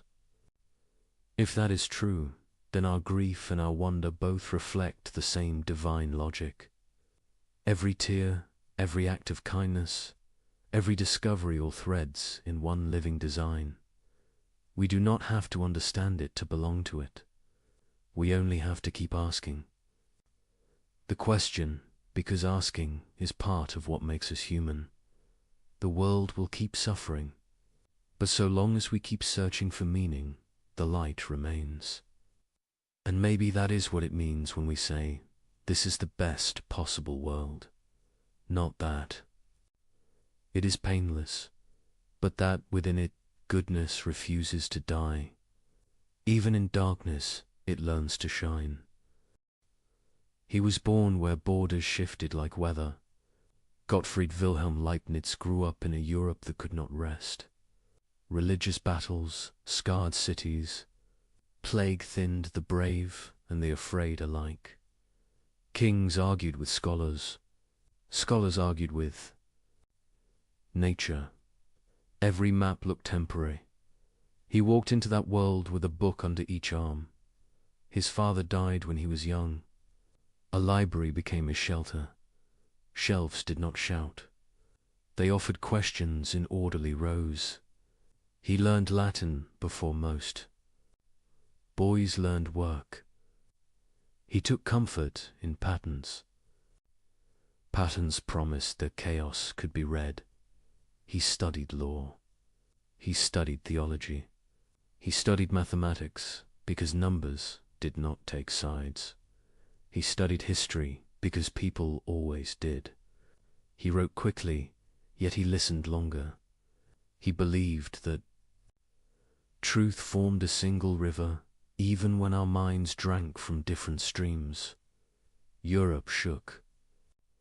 States hardened their borders. Churches hardened their words. Leibniz did something unusual. He tried to build bridges. He traveled as a diplomat. He served princes and electors, but he spoke to them as a patient teacher speaks to an eager child. He asked Protestants and Catholics to consider peace. He wrote letters to scientists across the continent. He believed correspondence could tame distance. He believed gentleness could tame pride. He searched for a universal language of thought. He called it a character of reason, not symbols for show, but signs that carried logic inside them. If we could compute truth, he said, we would argue less and understand more. Let us calculate, he dreamed, and let humility follow the result. He found the same hunger in mathematics. He created a new way to capture change. He wrote with small signs that could hold vast motion, dx, dy, integral. He believed the world, moved by tiny steps that reason could follow. To him, calculus was not just technique. It was a window into the grammar of nature. Others saw a tool. He saw a music of infinites. Across the channel, Isaac Newton worked toward the same heights. History later argued over who arrived first. Debates stormed like weather once again. Leibniz did not love the storm. He loved the discovery. He loved that two distant minds could touch the same truth. He trusted that truth was generous like that. He served as a librarian in Hanover. Do not let the word fool you. The post gave him a kingdom of paper. He ordered knowledge like a gardener orders a wild field. He wrote histories for his patrons. He built mechanical calculators with gears that mimicked thought. He imagined mines, canals, and academies. He drafted plans for academies in Berlin and St. Petersburg. Everywhere he went, he asked the same question: how can order grow from conflict? Nights were for metaphysics. He stared into silence until ideas found shape. He asked why there is something rather than nothing. He answered with a calm that feels like prayer, because a perfect mind prefers being to emptiness and chooses the richest possible version of it. Not rich in gold, rich in kinds of goodness.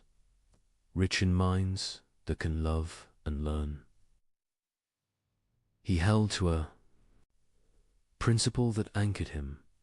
Nothing happens without a reason why it is so and not otherwise. The principle did not make life easy. It made life intelligible. If the world exists, there is a reason. If God is wise, the reason is worthy. If the reason is worthy, the whole must exceed the pain of its parts. He lived among jeers and treaties and quarrels. He saw how pride fractures the best plans. He watched rulers chase short victories and lose long goods. So he looked deeper than power. He searched for first truths. He believed logic and love were not rivals. He believed they were two names for the same light. He imagined reality as layered order. Nature followed lawful paths. Souls followed inward laws of perception and desire. Societies followed laws of justice, often broken, never erased. He thought harmony could span these levels without confusion. Not a forced harmony, but a prearranged. Fitness. Like different instruments playing one score they never see, yet each part completes the others. He did not build this view to escape history. He built it because history crushed people he loved. He wrote to comfort without lying. He wrote to steady without dulling pain. His letters show a careful warmth. He was a mind, yes, but also a man who knew what grief does to a room. He trusted that freedom mattered. He spent years asking how freedom could live inside divine wisdom. If God knows, are we puppets? He refused that picture. He pictured God as choosing a world story where our choices are truly ours, yet foreseen within a wisdom that wastes nothing. A difficult view, but he preferred difficulty to despair. Friends teased him for optimism. Enemies mocked him for it. They heard, all is well, when he meant something harder. All is woven. The weaving hurts, but the design holds. He made mistakes. He reached too far in some schemes. He trusted patrons who forgot him. He died with projects unfinished, papers piled in rooms, and a reputation clouded by the calculus quarrel. For a time, he seemed to vanish into footnotes, But his ideas did not vanish. They kept walking. They visited mathematicians, logicians, engineers, theologians, and poets who needed reason that could carry hope. They found new homes in the study of language and machines. They whispered to those who dreamed of computers where logic becomes. Action and symbols build worlds. He once walked the heart's mountains to inspect mines. He studied pumps and slopes, learning how water could drown a promise. He sketched new machines to save the miners. Some plans failed. He learned from the failure. He believed that ideas must touch the ground or they are only decoration.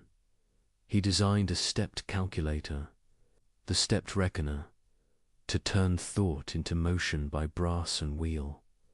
In those stubborn teeth of metal, he saw a prophecy. One day, machines would help us think. He explored binary numbers, speaking in ones and zeros, long before electricity learned their song.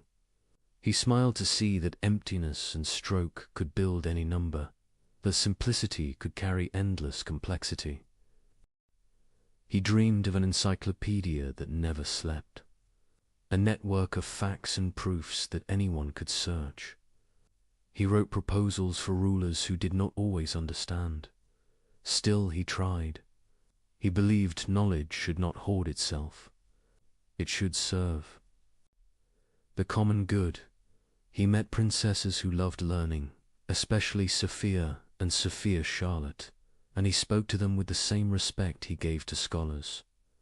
He walked gardens and discussed metaphysics beside fountains. He found in their questions a rare courage. They gave him patience when politics did not. In the end, honor failed him.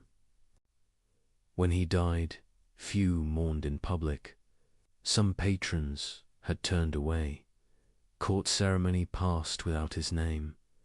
He left behind trunks of papers, a treasury waiting for hands that cared. History took time to open them. Later readers found there a map of possible futures. They found hints of logic that would become computer science. They found a style of thinking that refuses to choose between precision and mercy. So when we speak of a world ordered by love and reason, we are not reciting a hey slogan. We are remembering a life spent building proofs and bridges, a life that believed understanding is a kind of care, a life that asked leaders to be gardeners of human flourishing. Hold that image as the candle finally goes dark. Not a man who escaped the troubles of his age, but a man who answered them with patient craft. He left us a way to work, clear eyes, open hands, and hope that does the labor. He was born where borders changed with the wind. Gottfried Wilhelm Leibniz grew up in uneasy years. Europe argued with itself and with the sky. Faith broke into factions that guarded bitter memories. Plague moved through towns like a rumor with teeth. Kings traded letters and threats. Scholars hunted patterns inside the noise. He entered that world with wide eyes and a quiet hunger. His father died early. A library became a shelter and a guide. Shelves held their peace and offered a path. He learned Latin before most boys learned trade. He read history for the long view of suffering. He studied law to see how minds bind conflict. He studied mathematics to feel the calm of order. He studied theology to ask whether order loved us back. He learned to think in layers. He sensed that events had roots in secret joints. He felt that reason could turn chaos into structure, not by force, by patient care. He walked into universities like a pilgrim enters a cathedral, not to posture, to listen. He copied the cadence of old Latin prose. He gathered small claims and made them speak. He trained a habit that would anchor his life. Nothing without a reason. No claim without warrant. The continent shook itself awake after war. Princes needed counselors who could argue without rage. Leibniz learnt the art. He became a diplomat with a scholar's heart. He wrote letters that crossed empires. He promised calm when tempers tore. He asked Protestants and Catholics to breathe. He searched for grounds they held in common. He believed understanding could outrun pride. He wanted a language that could tame confusion. He dreamed of a character of reason, a calculus of thought that would settle disputes. Not with swords, with symbols anyone could follow. "Let us calculate," he said. "Let the answer teach us to bow." He built machines that could lend a hand to the mind. He shaped brass and wheel into a stepped reckoner. He loved the stubborn truth of metal. He loved that a gear holds its argument. His fingers black with oil made ideas move. He smiled at the promise behind the craft. Someday thoughts would travel by mechanism. He found music in change itself rates. Slopes, sums that grow by tiny steps. He wrote a new way to speak those. Motions, he named small differences with neat signs. dx, dy. He curved space into sense with the long stroke of integral. He felt he had touched the grammar of nature, not just a trick for engineers, a key to the world's inner rhythm. Across the channel, Newton climbed the same mountain. History still argues about who reached the ridge first. Leibniz disliked that. Quarrel. Truth did not need a crown.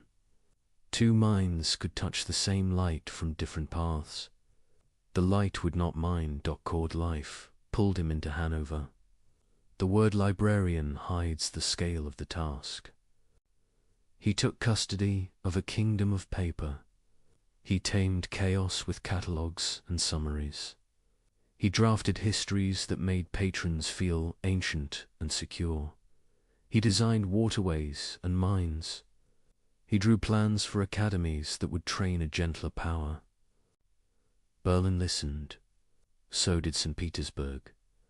Sometimes rulers kept their promises. Often they did not.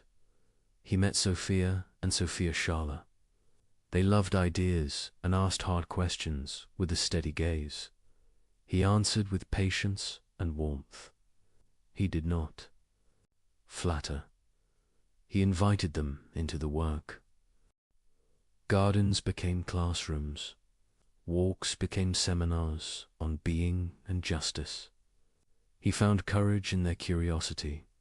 His letters crossed mountains. He corresponded with scientists and ministers and monks.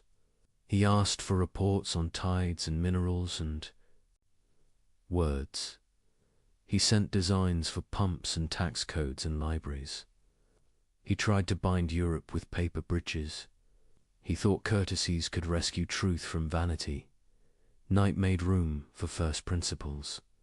He faced the oldest question with steady breath. Why is there something rather than nothing? Because a perfect mind prefers being to emptiness, he wrote, and chooses a world rich in possibilities of good, not a world of soft comforts, a world fertile in meaning. He held to a rule that became his compass.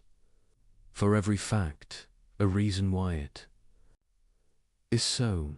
If the world exists, it exists for a reason. If God is wise, the reason is worthy. If the reason is worthy, the whole must exceed the pain of its parts. He did not claim to see the whole. He claimed the whole was there. He felt the pull of freedom. He knew we'd choose and also belonged to patterns. He would not trade freedom for neat equations. He imagined God choosing a story in which our choices are real, foreknown but not forced, seen but not scripted, a hard thought, yet kinder than a world of puppets.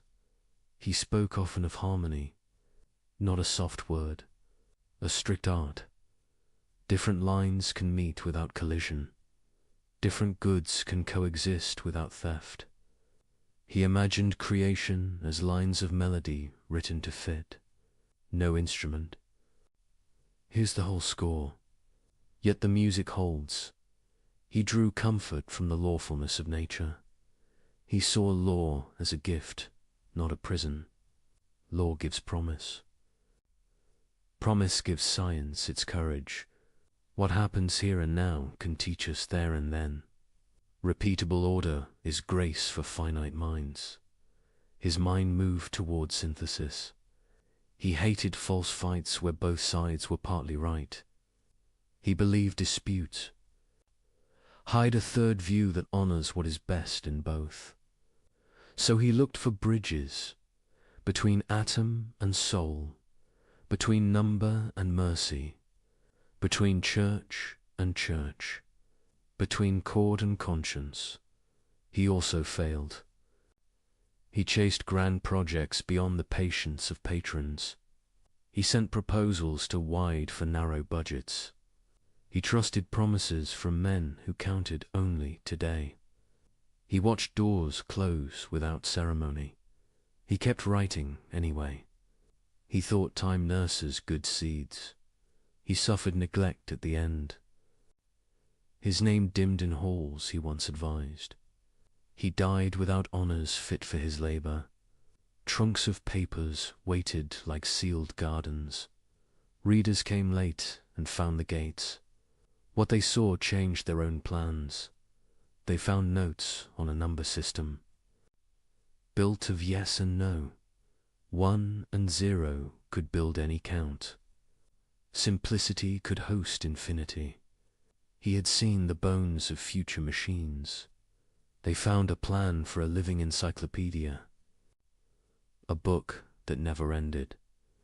A place where knowledge could answer to search. Many dismissed it as dreamful. Then centuries worked to make it ordinary. They found a spirit behind the papers. A man who believed thought is a form of care. He wrote as if clarity could bless. He wanted rulers to govern like gardeners. He wanted scholars to heal. He wanted citizens to reason without scorn. He knew that optimism is easy when you are blind. He was not blind. He saw cities die and children buried. He still believed the universe kept faith with order. He still believed the mind could be trained to hope with discipline. He did not confuse order with quiet. He knew reform makes noise. He praised argument when it sought the common good. He rejected cruelty dressed as zeal. He asked opponents to imagine they might be wrong. He asked allies to imagine they might be harsh. He loved thought experiments. That humbled pride. What if our vantage is too small, he asked. What if the part we hate becomes a cause for good elsewhere? What if the whole uses our losses to grow new strengths we cannot yet name? Not to excuse evil, to resist despair. He prized gentleness. He wrote to a friend that patience extends the reach of truth. Harshness shortens it. He told himself to prefer precise mercy over loud wit. He did not always succeed. He tried again. He believed in progress, but not in arrogance. He did not think history guaranteed wisdom. He thought wisdom must be chosen, must be practiced, must be taught by example and law. He wanted a Europe less drunk on triumph. He wanted victory measured in fewer widows. He wanted schools that trained heart as well as hands. He wanted power to kneel before reason and charity.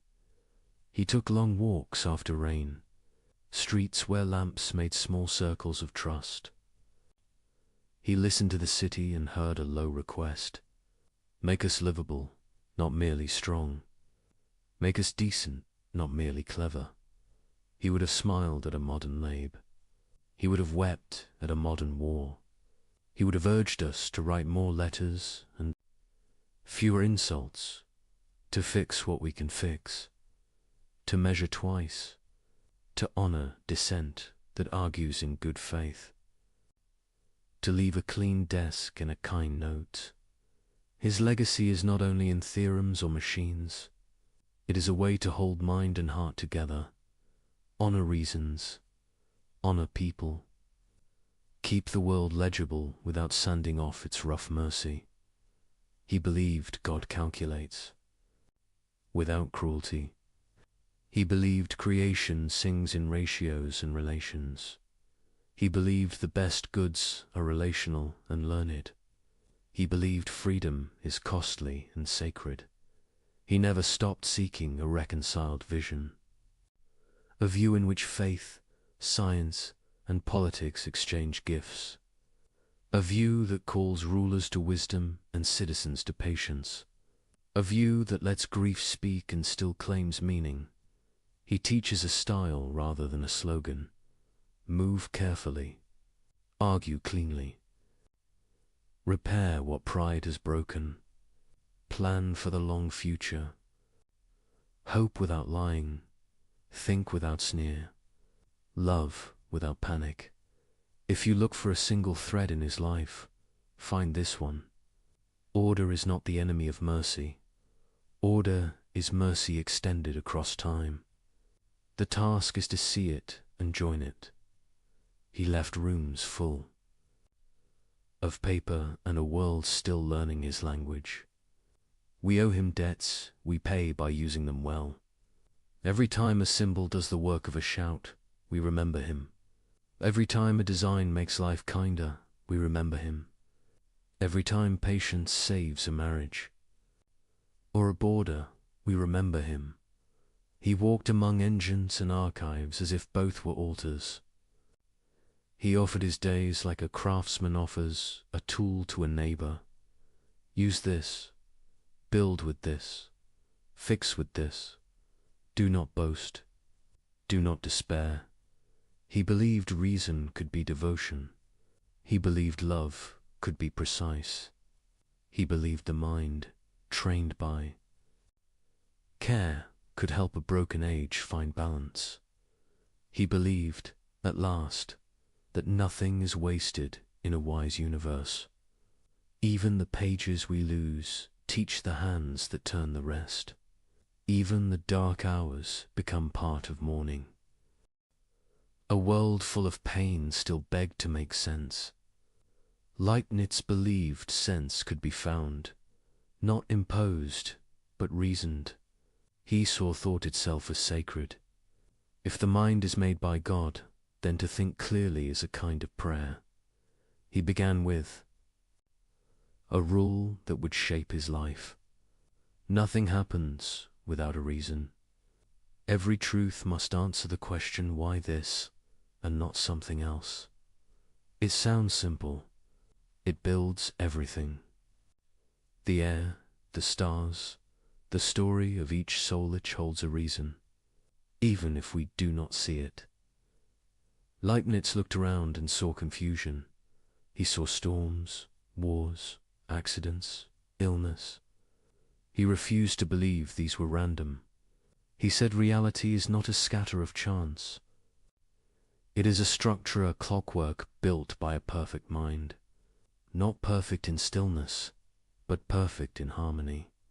He imagined God before creation, a mind infinite in power and imagination. Every possible world already alive in that mind. Endless combinations of laws, choices, and stories. Worlds where mountains never form. Worlds where freedom never costs. Worlds without laughter because nothing ever goes wrong. From that vast library of possible worlds, God chooses one, the one that achieves the greatest balance of good. This world, the world we inhabit, to most ears, that sounds bold or naive, but to Leibniz, it was pure reason. He said perfection is not the absence of pain, it is the presence of order. And order does not mean control, it means purpose. He imagined God as a composer, every law of nature, every human choice, every birth and death notes in a cosmic song. Some are high and bright, some are low and harsh. Taken alone, they sting. Together, they form harmony. And harmony, not silence, is what makes beauty eternal. This vision did not erase suffering. It located it. Each event fits somewhere in a whole we cannot see. We live inside the movement. We cannot yet hear the ending. He wrote that God acts according to wisdom, not whim. A perfect being cannot do things without cause. Power without reason would be chaos. Goodness without reason would be blind. Wisdom binds both together. God does what makes sense in the fullest, deepest way possible. Leibniz called this the principle of sufficient reason. To him it was not abstract, it was moral. It meant the universe is not absurd. It meant the story of everything is justified by understanding, not luck. Even when we cannot follow the thread exists. He believed that reason itself was a sign of divine mercy. It lets us share, in small ways, the same light that guides creation. When we think well, we participate in that light. When we love truth, we echo the love that made the world. He used mathematics to mirror his faith. In numbers, he saw a universe that never contradicts itself. 2 plus 2 will always make 4, not because we decree it, but because it cannot be otherwise. That same clarity, he thought, runs beneath existence. The rules of thought and the rules of being must match, because both come from one mind. He looked at nature and saw lawfulness. He looked at himself and saw awareness. He looked at both and saw a bridge. The bridge was reason, the same logic. That shapes a falling apple, shapes the movement of thought. For him, this was not coincidence, it was confirmation. Creation is intelligible because it was made by intelligence. He trusted that if God chose this world, there must be a reason why this one is best.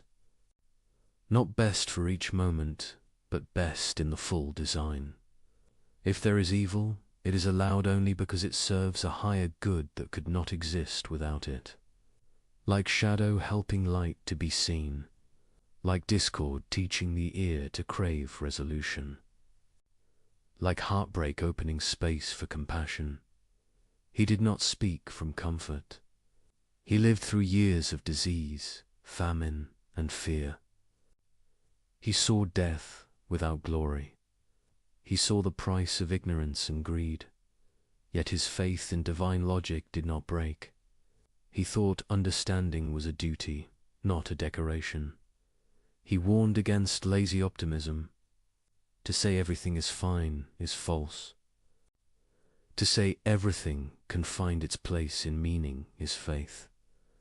The first looks away, the second looks through. His confidence in logic drew both praise and anger.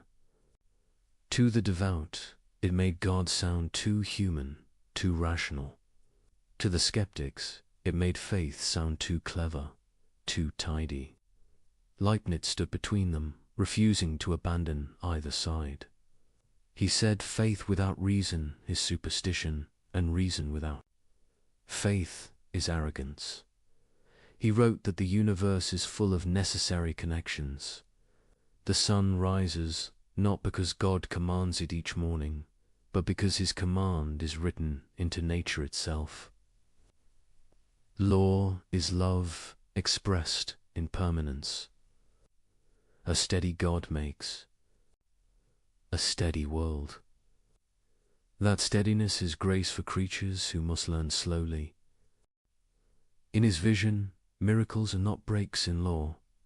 They are rare moments where the deeper law reveals itself more clearly. Everything remains part of one system, whole and alive. He believed this logic leads to trust. If reality is built on reason, despair becomes premature. We may hurt, but we are not abandoned. We may not know why, but there is a why. He compared creation to geometry. Every figure must obey its axioms. The triangle cannot have 4 sides. The circle cannot be square. Likewise, creation must obey logic's shape. Even omnipotence cannot. Do nonsense. God cannot make freedom that is not free or goodness that requires no choice. So he made a world where freedom and law coexist in Horus. Beautiful, alive. For Leibniz, this made sense of moral life. Our duty is not to escape the system, but to work within it wisely. We are parts that can act with grace toward the whole. When we do good, we harmonize with divine intention. When we choose evil, we introduce dissonance. But even that dissonance can be resolved in time. He trusted that time itself is part of the plan. Events unfold in sequence for beings like us who must learn by motion. God sees all at once. We see in line. We live in chapters. God holds the book. This idea gave him calm. He saw suffering as real, but not final. He saw evil as tragic, but not victorious. He saw knowledge as slow, but sure. The logic of creation became his comfort and his challenge. It demanded humility. No mind smaller than infinity can judge the total work. But it also gave dignity. Even our questions, when honest, participate. In truth, he pictured reality as a great chain of being, each link necessary, each link contributing to the strength of the whole. From dust to angels, from numbers to hearts, every piece reflects the wisdom that chose it. The structure holds even when we tremble. He ended many letters with a simple phrase, "Everything is linked." For him, it was not a slogan.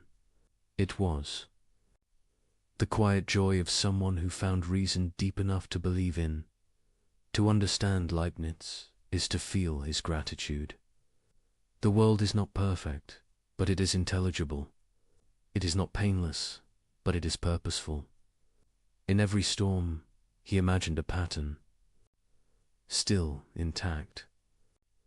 And in every moment of clarity, he heard a distant echo of the mind that made it. That echo is the dream of divine logic, a belief that reason is not cold machinery, but the language through which love builds a world. There is a silence that follows disaster. It is not peace.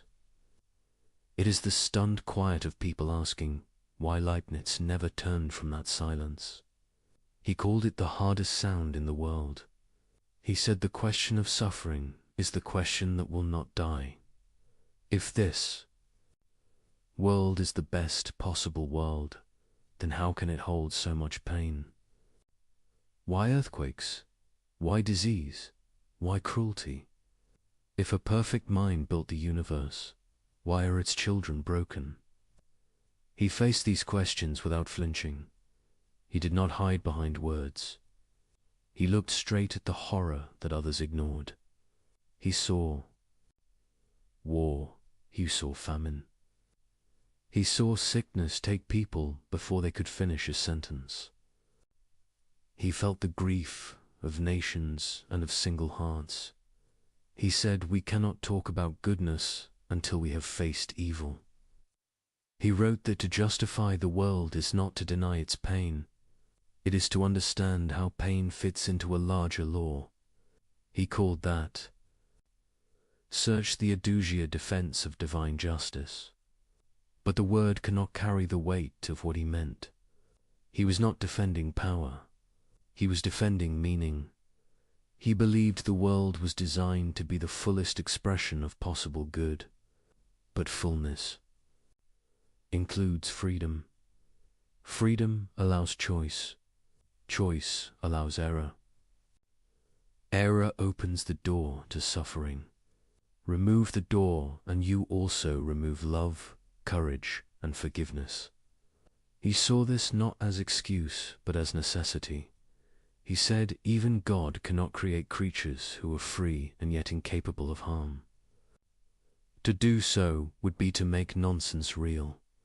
And nonsense cannot exist, even by miracle. Leibniz divided the problem of evil into three parts. First, metaphysical evil, the fact that everything finite is limited.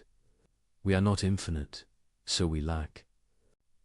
We hunger, we tire, we decay.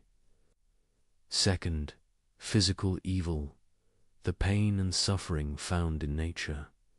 Storms, sickness, disasters, hunger. Third, moral evil, the wrongs we choose, greed, cruelty, betrayal. He said all three are connected. Physical evil keeps the natural order alive. Metaphysical evil comes from being finite. Moral evil comes from freedom misused. Together, they form the shadow that makes the light visible. This idea angered many. It still does. To some, it sounds cruel. To others, too neat. But Leibniz did not use it to comfort himself. He used it to face the worst. He wanted a reason that could hold when everything else failed. He once wrote that even sin can be a part of the divine plan. Not because sin is good, but because it allows a greater good to exist. Forgiveness, redemption, renewal. He did not mean that murder or cruelty were acceptable. He meant that nothing can ruin the possibility of restoration. Even ruin can be rewritten.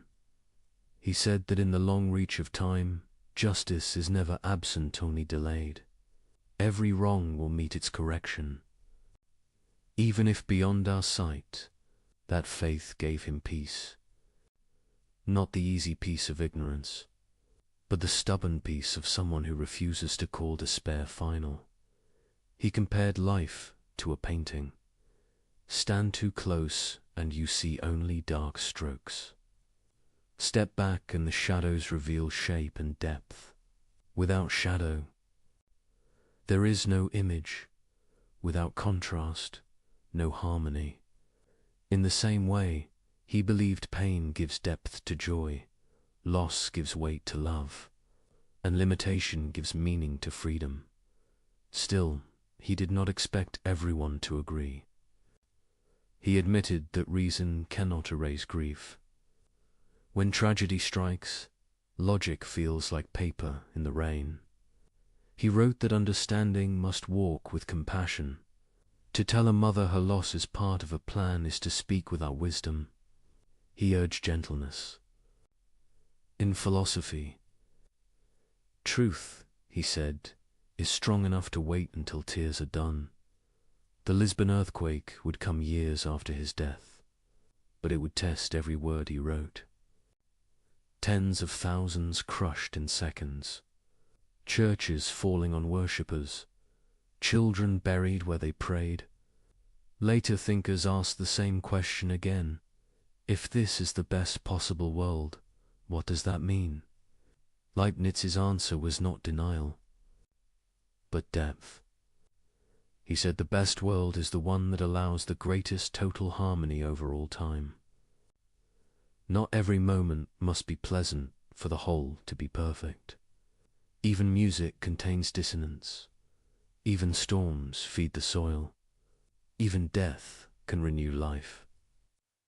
The pattern includes what we would never choose, yet somehow need. He wrote that goodness is not fragile. It bends without breaking. It gathers what is lost and turns it toward purpose. That faith, he said, makes moral life possible. If evil were absolute, nothing we do would matter. If good is deeper than evil, then every act of kindness pushes creation closer to balance. He saw redemption not as magic, but as arithmetic. Every wrong can be balanced by a right. Every cruelty can be answered by courage. Every wound can become wisdom. The process is long, but sure. To him, the presence of evil did not disprove God. It proved freedom. It proved growth. It proved the universe is alive and still being written. He said a perfect world without evil might be possible in imagination, but not in reality.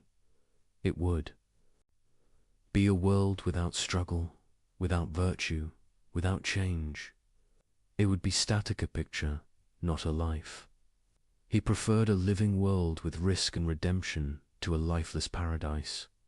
He spoke often of divine mercy as patient logic. God, he said, allows what he hates to achieve what he loves. A harsh mercy, but a mercy still. Through pain, the soul learns empathy. Through loss, it learns gratitude. Through weakness, it learns humility. Through time, it learns to trust the whole it cannot see. He believed every story ends in restoration. Not because humans succeed, but because goodness, being eternal, cannot fail. What breaks will be mended. What is lost will be found again in a higher form. He saw history as a grand repair, each age moving the universe closer to its intended. Harmony critics said this. Faith makes people passive. They said if everything serves a plan, why fight injustice? Leibniz rejected that. He said doing good is part of the plan.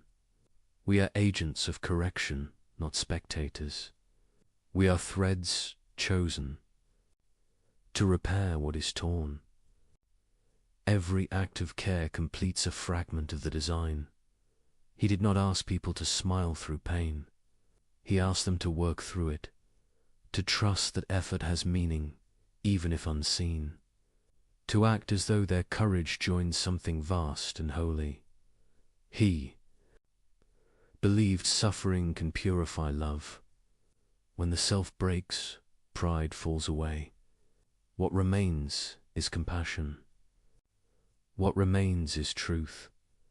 For him, evil was never final. It was the raw material out of which understanding grows. He wrote that God does not waste pain. It becomes the seed of wisdom, the soil of virtue. In time, the world learns to grow good from its own wounds. He once said the universe is like a mirror. Each soul reflects the whole. When one suffers, the image trembles everywhere. That is why empathy exists. That is why goodness multiplies when shared. It is not a law written on paper. It is the rhythm of being itself. In this rhythm, pain and joy are partners. Loss opens space for hope. Grief carves room for gratitude. Evil awakens conscience. Darkness makes us reach for light. This, he said, is the strange mercy of creation. It allows us to become part of its redemption. We cannot erase suffering, but we can answer it. We can create small harmonies within the greater one. Leibniz died before he could see how deeply his words would divide people. To some, he was the last great optimist before the storm of modern doubt. To others, he was the first thinker brave. enough to stare at evil and still believe in good. He offered no escape from tragedy, only a way to hold it without despair. He taught that a wise heart can look at pain and still say, "There is meaning here, even if I cannot see it. There is purpose here, even if it waits beyond my reach."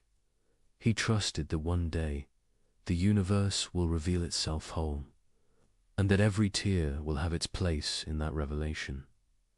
Until then, we live in the shadow. We struggle, question, grieve, and keep going. And in that persistence, in that refusal to surrender meaning, we already begin to prove him right. The age loved wit more than patience. Salons filled with bright talk and bright candles. People wanted answers that sparkled. They wanted laughter sharper than a knife. Into that room walked Voltaire.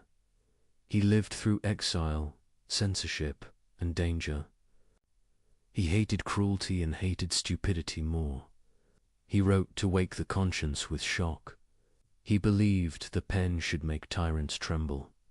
He loved speed. He loved clarity. He loved the clean cut of satire. He heard the claim that this world is the best possible world. He heard it not as careful reasoning, but as comfort for the comfortable. To him, such optimism looked like a rich man's coat, warm, expansive, and blind to the cold outside. He sharpened his reply until it glittered. He created a teacher who spoke in polished certainties. The teacher said that all is for the best. Disaster followed disaster. The teacher smiled through each one. The students suffered. The world burned around them. The smile did not move. Readers laughed, then winced, then laughed again, because the mask looked familiar. This was the power of satire. It compressed the debate into a single gesture, a serene face amid wreckage. Optimism turned into a costume. Faith turned into a habit of denial. The joke spread faster than any book of metaphysics could. Rooms repeated it until it became a proverb. To call someone a defender of the best possible world became a way to call them naive. Voltaire had reasons for his anger. The world around him dealt pain without shame. Censors punished truth. Clergy protected cruelty. Courts humiliated the powerless. He saw victims crushed under systems that claimed to be holy. He swore to break that spell. Satire was his hammer. Another event hardened his case. The earth itself shook and swallowed a city. Churches collapsed onto worshippers mid-prayer. Fires ran through the streets. The sea returned to finish the work. People asked the question that never dies. Where was God? Where was meaning? Where was the best possible world? Voltaire wrote with the speed of grief. He made the pain visible and near. He refused to let philosophy stand at a safe distance. He demanded an answer that could look at rubble and not blink. The attack landed. Leibniz was gone by then, but his idea stood in the line of fire. Most readers did not meet the idea in his own books. They met it in caricature, a smile that never learns, a mind that explains away tears, a heart that calls loss a lesson before the funeral ends. Yet the picture was not the man. The satire cut through denial, but it also cut through nuance. Leibniz did not say that pain is an illusion. He did not say that evil is secret good. He said that the full work of reality may justify the allowance of evil. He said reason, freedom, and law are worth the risk they bring. He asks us to hold judgment of the whole when we only see a part. The difference matters. A foolish optimist says everything is fine. A wise optimist says everything can find its place in meaning. The first silences grief. The second makes room for it and still believes. Why did the caricature win? Because stories beat systems. A one-page scene of suffering will outrun 1,000 pages of argument. Because memory loves images. A quiet teacher smiling at catastrophe stays with us. Logic needs careful rooms. Comedy breaks down doors. There is another reason. The age began to trust the senses more than the schools. Empiricism gathered force. People believed what they could measure and touch. Satire, like a sharp instrument, felt honest. Metaphysics felt distant. Pain felt present. Yet, even Voltaire knew the danger of easy sneer. He fought for justice with stubborn courage. He did not want despair. He wanted reform. He wanted a society that stopped making cruelty sound sacred. For that, he made optimism look ridiculous. What can we learn from the quarrel? First, that clarity is not enough. Arguments must learn to speak in images, or they will be remembered as slogans made by their enemies. Second, that grief demands respect from any claim about the structure of the world. If a theory cannot kneel beside a ruined street, it has no right to stand in a lecture hall. Third, that reason and compassion must travel together, or the public will choose compassion, even if it comes with mockery. Leibniz's view can live with those lessons. It asks for patience, but also for honesty. It admits that satire sees something real, the habit of explaining too soon. His logic rejects that habit.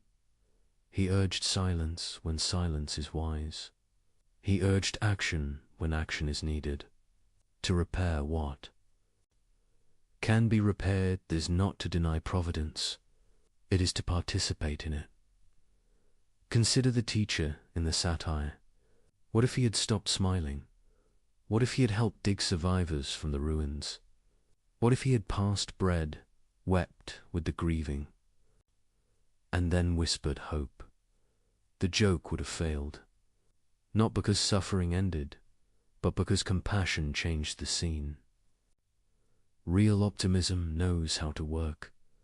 Words can be medicine or perfume. Satire exposes perfume that calls itself cure. Leibniz offered medicine, difficult, slow, meant for the long healing of the mind. Voltaire offered surgery, fast, public, meant to cut rot from the body of society. Both saw a sickness. Both wanted health. They disagreed on the treatment plan. The world needs both kinds of skill. We need the wit that alerts the crowd. We need the patience that rebuilds the foundation. Ridicule can wake a city. Reason can keep it awake after the laughter ends. There is a quieter misreading worth naming. Some think the best possible world means the happiest possible world. It does not. Happiness is fragile and often shallow. Goodness is deeper and often severe. The best world is the one that realizes the highest goods in the richest order. Those goods include freedom, courage, justice, and mercy. They bloom in harsh weather. They need risk and time. Another misreading says the idea excuses every crime.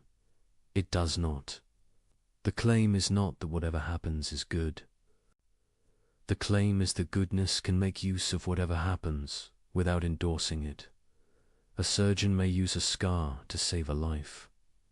The scar is not the goal. The life is. A third misreading treats the view as a call to passivity. If the world is best, why change anything? Because the world includes us as agents. Because the best world is the one in which free creatures wrestle with evil and learn to love. If we fail to act, we withhold part of the world's design. The plan trusts our courage. Satire will always return. It should. Complacency needs a critic. But after the laugh, the work remains. We still need to think clearly and live kindly. We still need to build cities that protect the weak. We still need to teach children that hope is not denial. It is discipline. Voltaire asked for justice now. Leibniz asked for trust across time. These are not enemies. They are different horizons of the same moral life. One fights the day's cruelty. The other defends the reason for fighting at all. There is a scene that binds them. A town after thee. Storm. Neighbors search the wreckage. One lifts a beam. One holds a child's hand. One speaks words that steady, shaking breaths. The critic and the metaphysician are both there. One says, "We must never allow this neglect again." The other says, "Do not give your heart to despair. Goodness still has roads to walk. The town needs both. The future needs both. The story of the idea did not end with a joke. New thinkers rose who tried to carry what was true in both voices. They learned to distrust, lazy comfort and lazy scorn.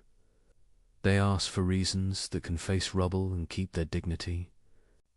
They searched for a vision of reality that honors law and honors tears. From this struggle, a better understanding of optimism can grow. Not optimism that refuses to see blood on the ground. Optimism that sees it, binds the wound, and still believes. The wound will heal. Not optimism that replaces action with slogans. Optimism that treats action as the very method by which Providence writes the next page. When people quote the satire, let them. It is a warning against glib speech. Answer by living in a way that makes the joke misfit the scene. Serve, build, study. Refuse cruelty. Refuse despair. Let your hope have calluses. A last thought about laughter. It can humiliate. It can also cleanse. Used well, it clears the stage of pretense so truth can speak. Used poorly, it makes cynicism look like wisdom. The difference is compassion. Satire with love heals. Satire without love scars. If the world is the best possible world, it is not because pain is good. It is because good can be grown from pain. By minds and hearts that cooperate with reason and grace. The task before us is simple and severe. See clearly. Help quickly. Hope stubbornly. Voltaire forced that task back into view. Leibniz refused to surrender the ground of meaning. Between them stands the human heart, pulled by grief and guided by thought. It beats through earthquakes and through salons. It looks for a way to live without lies and without despair. Hold that heart steady. Teach it to think. Teach it to love. Then the old debate becomes something else. Not a contest of clever lines, but a common work. A world where wit and wisdom serve the same mercy. There was an earlier critic whose shadow shaped the stage. Pierre Bell argued that reason alone could not justify the ways of God. He collected hard cases the way a lawyer collects evidence. He showed how every neat answer slips on human sorrow. Voltaire learned from that severity. He turned Bell's cold files into hot theatre.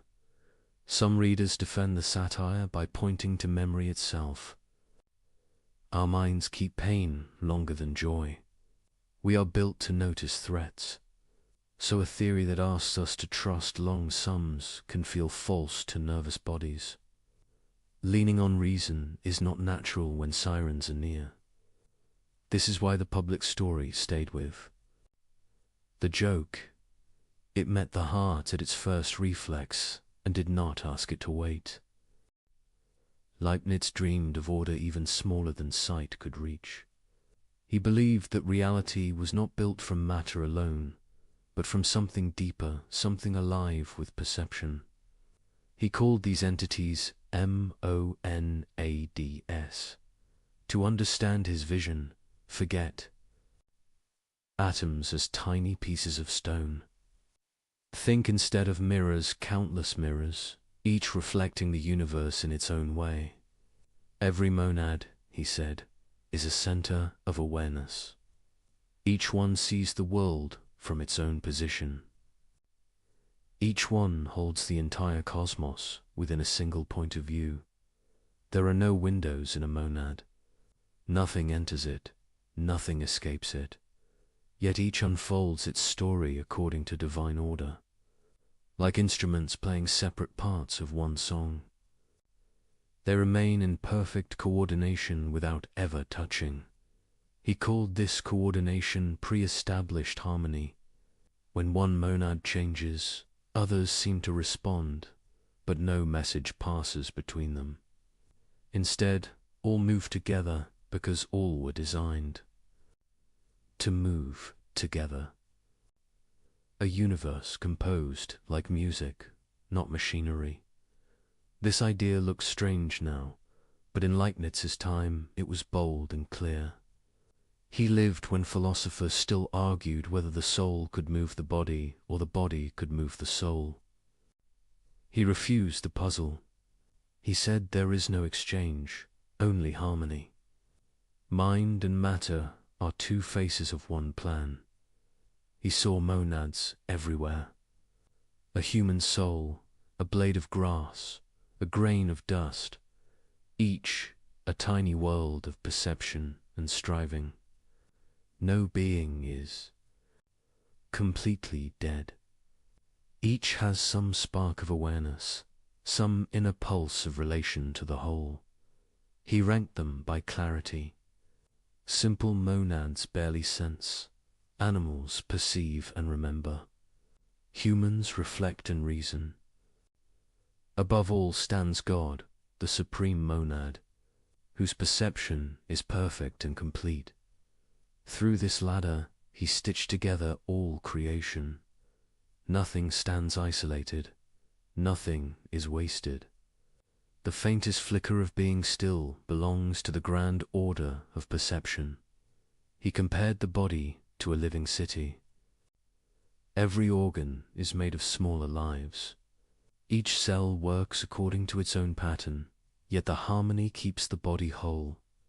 So, he said, the universe is one organism, alive from dust to deity. This vision reversed the despair of his century. Where others saw decay, he saw coordination. Where others saw matter collapsing into noise, he saw a quiet intelligence running through everything. The universe is not a battlefield of parts. It is a community of perspectives. If each monad mirrors the whole, then meaning is never lost. When something dies, the mirror darkens but does not vanish. Its reflection lives in others. Every end becomes a translation, not a void. He found hope in that. To him, the soul survives not by miracle, but by nature. Consciousness is not a spark. That fades, it is the structure of being itself. Modern thinkers sometimes smile at his theory. They call it poetry disguised as physics. But poetry, he might say, was the truer name all along. For he sensed what later ages would test in new language, that observation changes what is observed, that everything interrelates, that the smallest units of the world behave as if they hold knowledge of the whole. He anticipated ideas that would one day appear in quantum theory and systems science. He saw pattern where later microscopes would find pattern again. He guessed that the boundaries between mind and matter might be thinner than habit suggests. He spoke gently of God in this context. God, to him, was not an intruder fixing errors from above. God was the continuous source of harmony, the composer whose music sustains the movement. Every monad follows its inner law, and those inner laws together create the outer world. That meant the universe did not need miracles to keep running. Its consistency was the miracle. The order written at the beginning was enough to carry all. Time forward, he found in this an answer to loneliness. No creature is truly separate. Each stands connected through shared design. When you look at a stone or a tree, you are not facing emptiness. You are meeting another expression of the same source. He believed perception runs on a spectrum. Even when we sleep, our monad continues to dream faintly. Waking only means perception grows brighter. Death is a change in clarity, not extinction. Awareness shifts, but it does not stop. It fades into subtler harmony until it brightens again. For Leibniz, this was not fantasy, it was moral philosophy. If everything is alive with perception, then cruelty becomes ignorance of kinship. To harm another being is to disturb harmony. To live well is to play one's part in tune. He said God chose this structure because it maximizes both order and freedom. Each monad acts from within itself, yet all fit together as if choreographed. From that tension comes beauty, a world lawful but not mechanical, alive yet coherent. He exclaimed time as unfolding awareness. Each monad reveals the world to itself, at its own pace.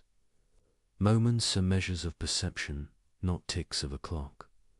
Thus, creation is not finished. It is always revealing itself. The universe learns as it exists. He described knowledge as reflection upon reflection. Our minds are monads that can know they are mirrors. That self-recognition is the birth of reason. Through reason, the universe begins to understand itself. He imagined God delighting in that return of awareness, the creation becoming conscious of the Creator, not by worship alone, but by understanding, art, and love. In his vision, science and spirit were not enemies. To study nature was to read the handwriting of divinity. To reason clearly was to participate in grace. Every discovery was a prayer answered in the language of logic. This idea gave him calm. He saw the same unity in motion and in mercy. He believed that if you follow reason far enough, you will find compassion waiting at the end. The harmony of monads was more than theory. It was his philosophy of trust. He trusted that what appears separate is secretly linked. He trusted that disorder hides rhythm. He trusted that understanding is never wasted, even when the world seems deaf. He told a friend that heaven is not another place. It is a clearer view of this one. As perception perfects, reality shines through. The task of life is to polish the mirror. He knew people would mock this idea. He knew some would say that harmony is a dream. He answered softly, if we dream of harmony, maybe the dream itself is proof we belong to it. That answer endures. Modern minds may rename monads as systems, networks, or fields, but the impulse remains the same. To see unity where eyes see fragments, to find meaning in the weave. Of the invisible Leibniz left us that impulse as gift. He asked us to imagine that behind every surface there is awareness working toward light. He asked us to live as if every act of reason and kindness helps the world remember its own design. He once wrote, "The universe is the living expression of a single spirit, each part singing the whole in its own tone." It is a sentence both humble and enormous. It reminds us that the smallest kindness participates in the largest order. To believe that is to live differently, to walk slower, to look longer, to speak with care, to act with the quiet confidence that even our smallest thoughts echo through a harmony we may never hear but are meant to join. Numbers taught him how the world keeps its promise. They did not flatter or shout. They held their line. 2 and 2 made for whether a city rose or fell. Ratios stayed loyal through plague and peace. He trusted that loyalty. He saw in it the temper of creation. He loved the way mathematics lets thought become exact. A symbol stands where a whole paragraph once stood. A sign compresses a movement of mind. You can carry truth across a page in a single stroke. It felt like a mercy given. 2 limited creatures. Clarity delivered in a small shape. Order made portable. He believed God delights in such clarity, not as cold perfection, but as wise generosity. A steady world is a kind world. It lets the patient learn. It lets the humble predict. It lets the broken repair what can be mended. Law becomes a ladder for fragile hands. He listened to nature and heard count and curve. An apple falls in a known way. A planet bends space with quiet insistence. A wave writes its grammar on the shore. Snow builds 6-fold stars from water and cold. Spirals hide in shells and storms. Growth follows a humble ratio. He felt the pull. To write these patterns in clean language, calculus became his chosen music. Small changes add up to large motion. The world moves by steps, almost invisible. The integral gathers them without hurry. The derivative tells how fast a thought is. Changing. He found peace in that conversation between parts and whole. He believed this discipline was not just a tool. It was a window into the style of creation. The universe is generous with increments. It prefers smooth paths when it can. It allows sharp turns when it must. It composes continuity from countless small decisions. It writes history in careful. Somsey saw beauty and truth as kin. A proof that fits like a key feels beautiful. A theorem that surprises and then seems inevitable feels holy. You step back and think, it could not be otherwise. He believed God thinks in that feeling. The world is the expression of such thoughts. Elegance is not vanity. It is a signature. He loved principles that condense many facts into one sentence. Conservation tells you what never changes while everything moves. Symmetry tells you what remains the same when you turn the scene. Proportion tells you how parts keep packed with each other. These were more than tricks to him.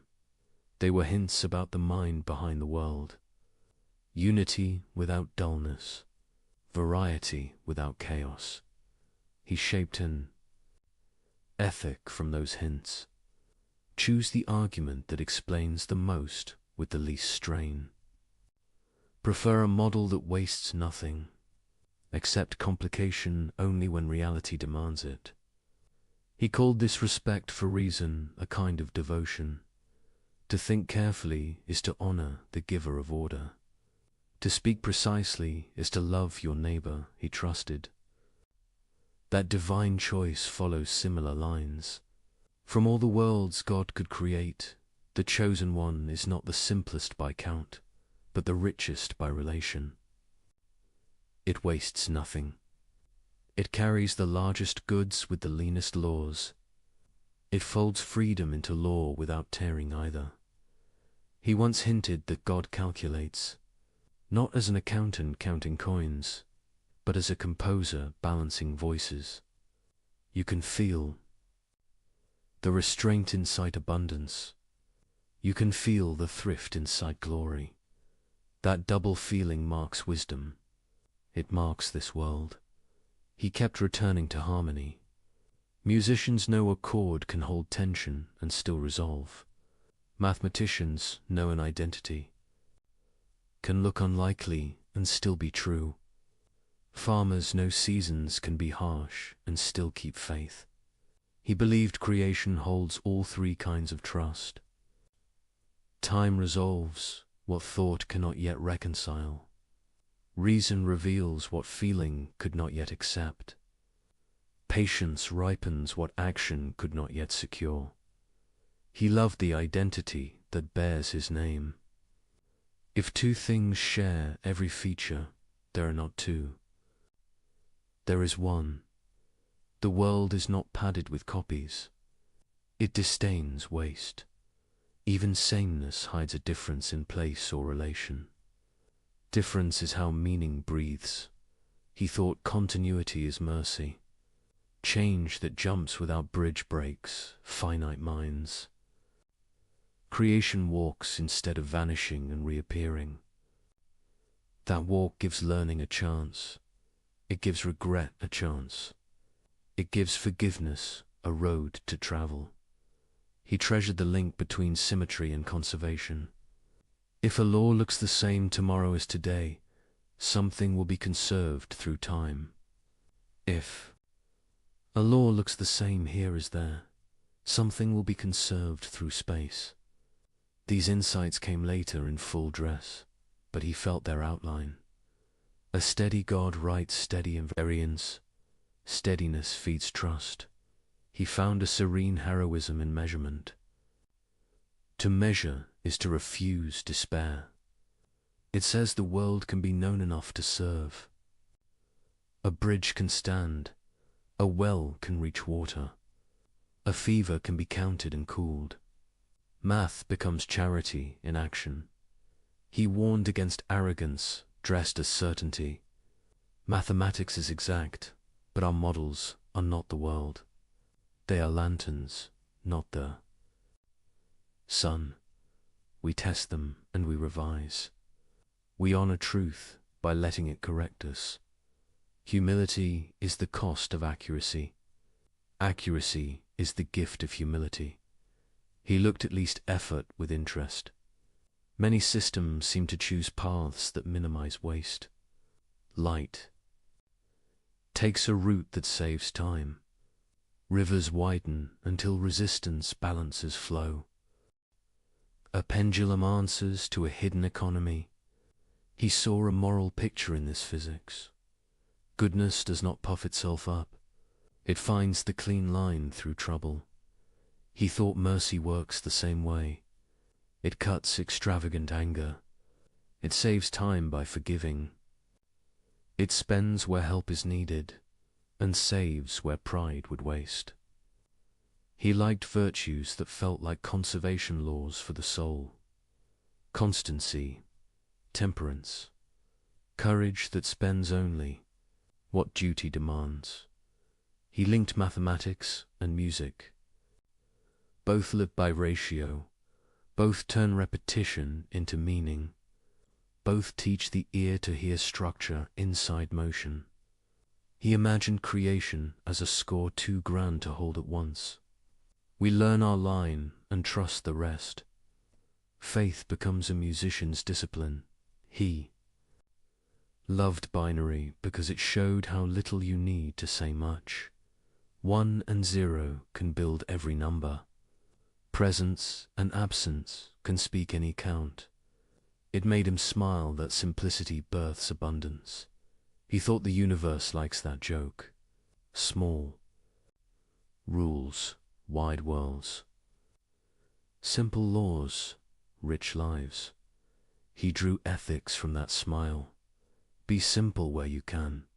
Make room for others to grow. Build systems that help the weak think clearly and act safely. Hide complexity inside good design. Expose clarity at the surface. Let tools carry burdens so people can carry love. He believed education should teach this craft. Not only facts, but form. Show students how a proof breathes. Show citizens how a budget tells the truth or lies. Show rulers how a map hides what it cannot hold. Give a generation the habit of asking for reasons. Give them the joy of finding them. He imagined law, shaped by proportion. Punishment should fit not only the crime, but the goal of repair. Policy should balance parts and whole without crushing either. Economy should honor the poor first, because systems are judged by their edges. These were not abstractions to him. They were the math of mercy applied to the city. He knew numbers can be abused. They can help a lie look clean. He asked for conscience at the center of calculation. Let the heart check the ledger. Let the uncounted be counted before we boast. A metric without meaning is a blade without a handle. It cuts the one who swings. It trusted that truth protects itself in time. A false model fails when the bridge falls. A true one stays standing in wind. Reality is a stern judge and a gentle teacher. It punishes pride with collapse. It rewards patience with endurance. He asked why a perfect mind would choose this particular mix of laws. Because these laws allow the widest garden of goods. They give room for mind to blossom. They give room for love to learn.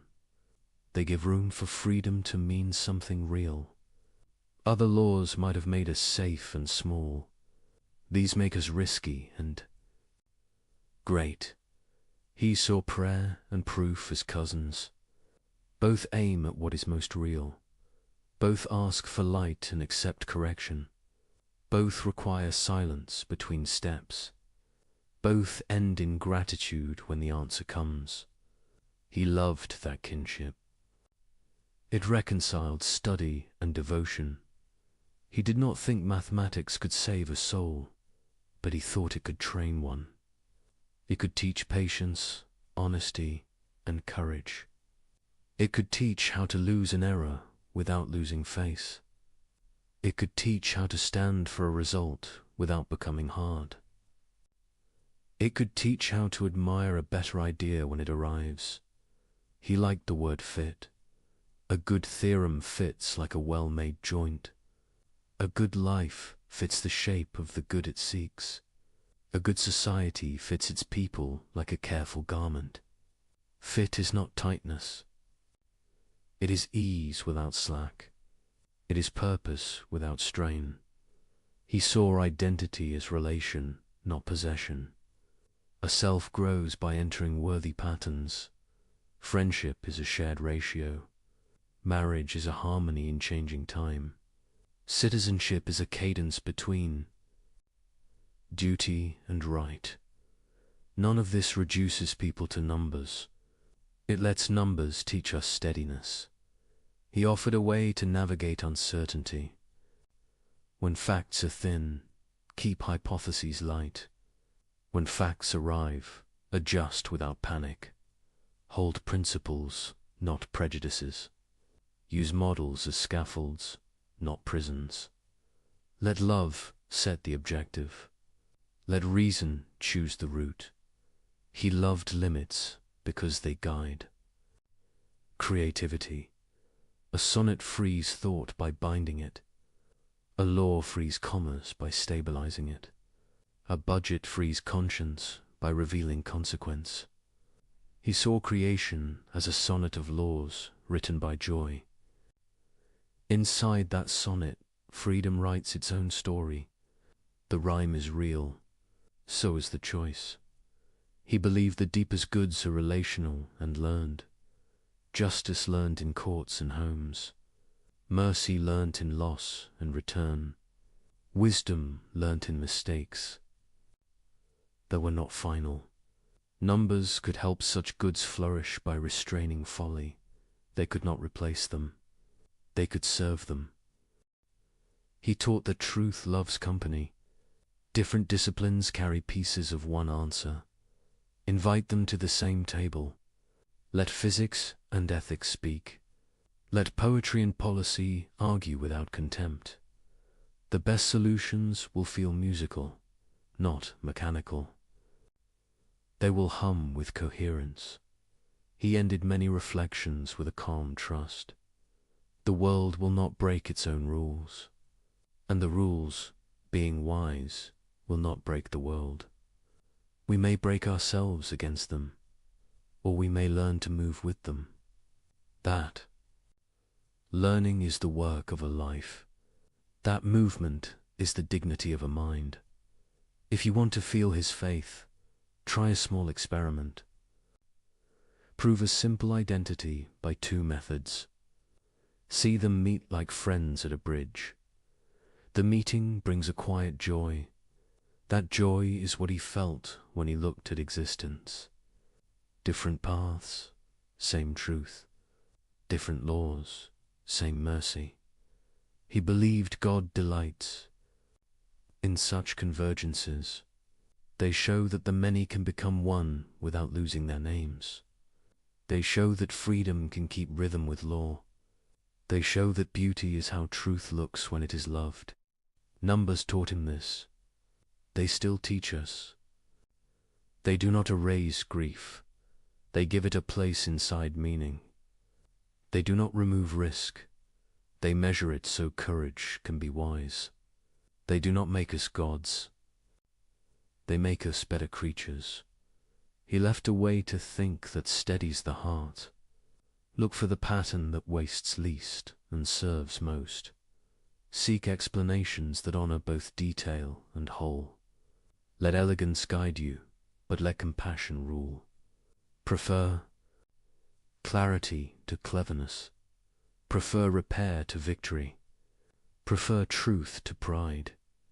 This is the divine equation as he felt it.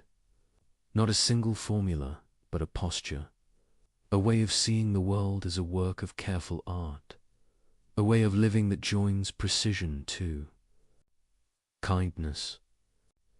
A way of hoping that believes order is generous, and that the mind, taught by numbers, can become an instrument of peace. Modern life tests every grand idea. Factories thicken the air. Wars circle the globe in hours. Signals race faster than thought. Hope becomes a headline and fades by noon. This is the world that asks the old question again. Is meaning large enough for the age of speed? Leibniz once trusted harmony behind events. He believed reason anchors reality. He believed order holds even when hearts break. Modern minds did not grant that easily. They saw storms that mocked every tidy plan. They saw machinery build comfort and cruelty at once. They saw empires preach ideals and export pain. The 19th century trained the Tao. Darwin described life as struggle and change. Nature showed tooth and hunger in plain light. Earthquakes and plagues looked impersonal, not punitive. Chance seemed to guide as much as law. The old picture shook on its nails. Was this the best world, or only a hard one? Other voices pressed the wound. Dostoevsky asked if any future joy could justify a child's tears. Nietzsche accused optimism of hiding fear. He said, "We invented heavens to excuse our weakness." He declared God dead and asked who would carry the weight. Camus stared at absurdity and urged revolt without illusion. The 20th century put a fist on the table.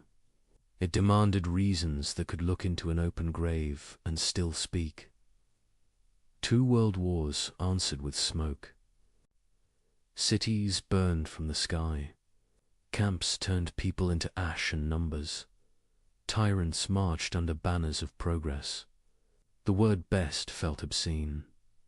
If harmony exists, it was too quiet to hear. Yet even in ruins, reason did not die. Science mapped the atom and the star. Medicine pushed death back from many doors. Law learned new words for human dignity. Artists grieved on canvas and in sound. Communities rebuilt, brick by honest brick. The storm did not erase the mirror, it cracked it. The pieces still reflected light. Leibniz would have told us to look closely at those shards. Do not worship them. Use them. A broken mirror still shows the face of truth, if turned the right way. Our age must learn that modern science changed. The tone of order. Determinism softened into probability. Chaos theory showed how small nudges grow into wild weather. Entropy taught us that systems drift toward dispersion. We measured noise and found pattern inside it. We measured pattern and found it tinged with chance. Order and uncertainty learned to share the same room. This does not kill optimism. It matures. If the world is lawful and yet open, then freedom has room to matter. Then wisdom has work worth doing. Then prudence becomes a daily art. We manage risk. We design redundancies. We seek policies that bend danger without breaking spirit. The moral field also changed.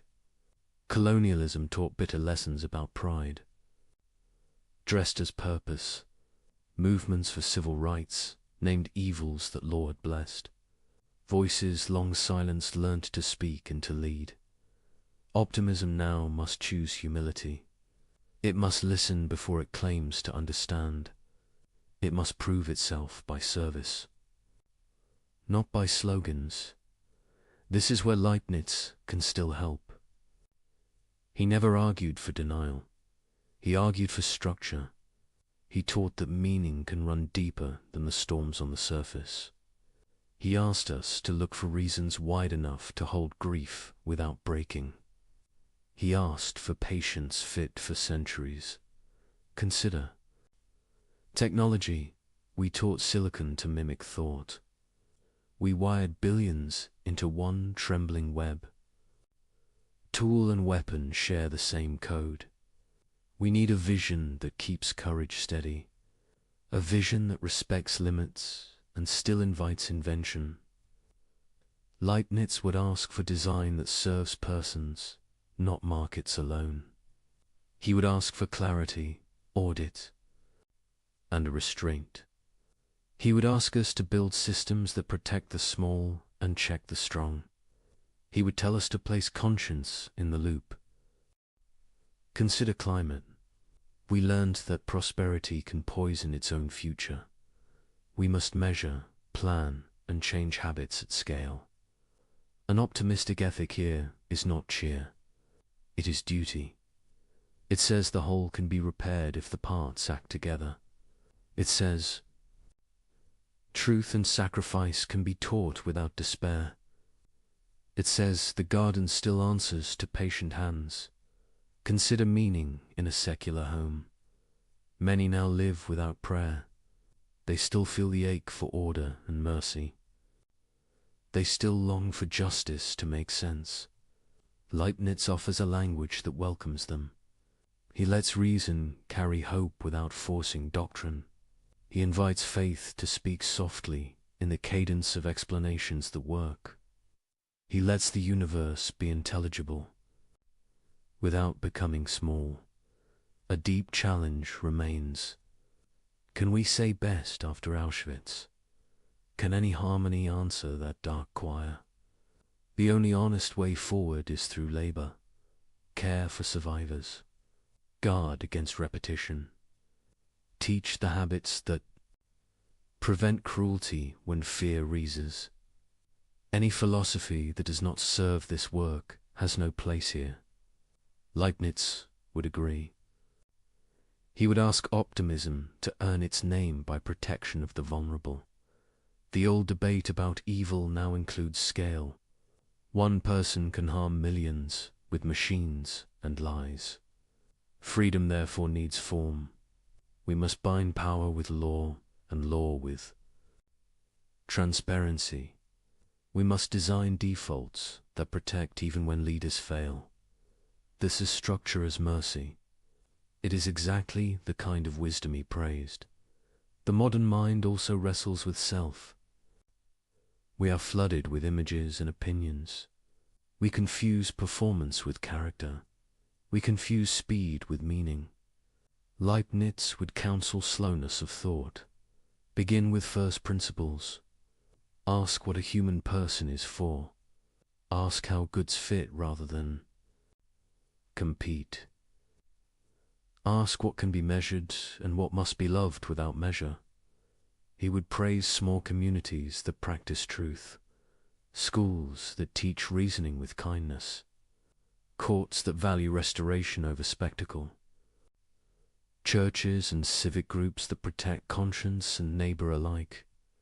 He would prefer many modest repairs to one noisy triumph. He would say that harmony grows by local fidelity.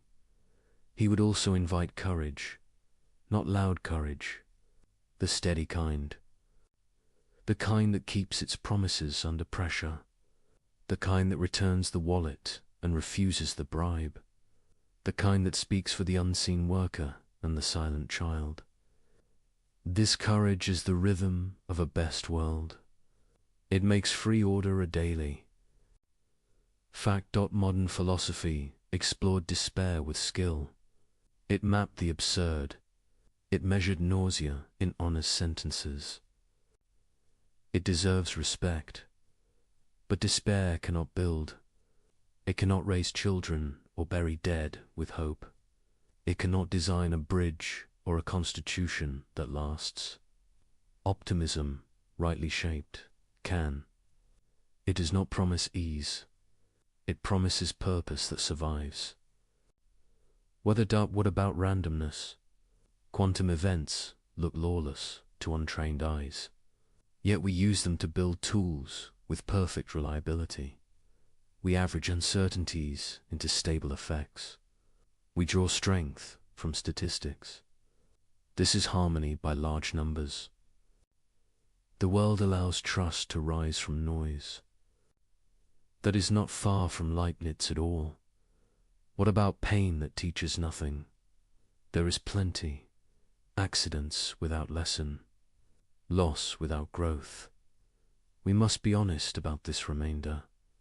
No theory can harvest meaning from every corner. Here humility is the proper tone. We grieve without lecture. We sit with the broken and say little. We let our hands speak what logic cannot. A best world, if real, gives space for silence and for care.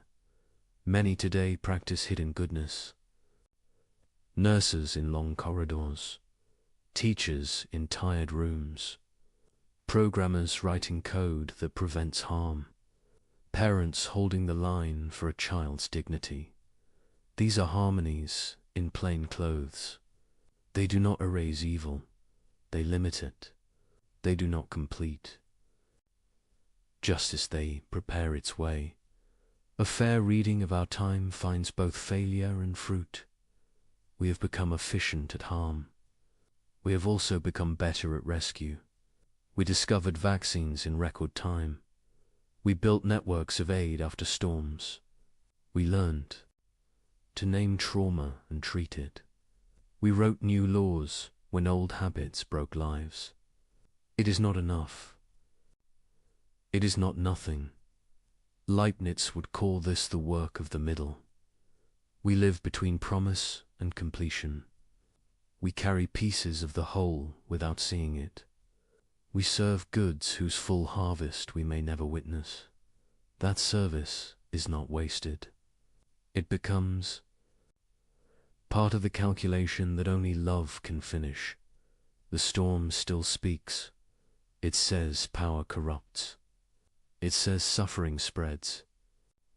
It says meaning is fragile.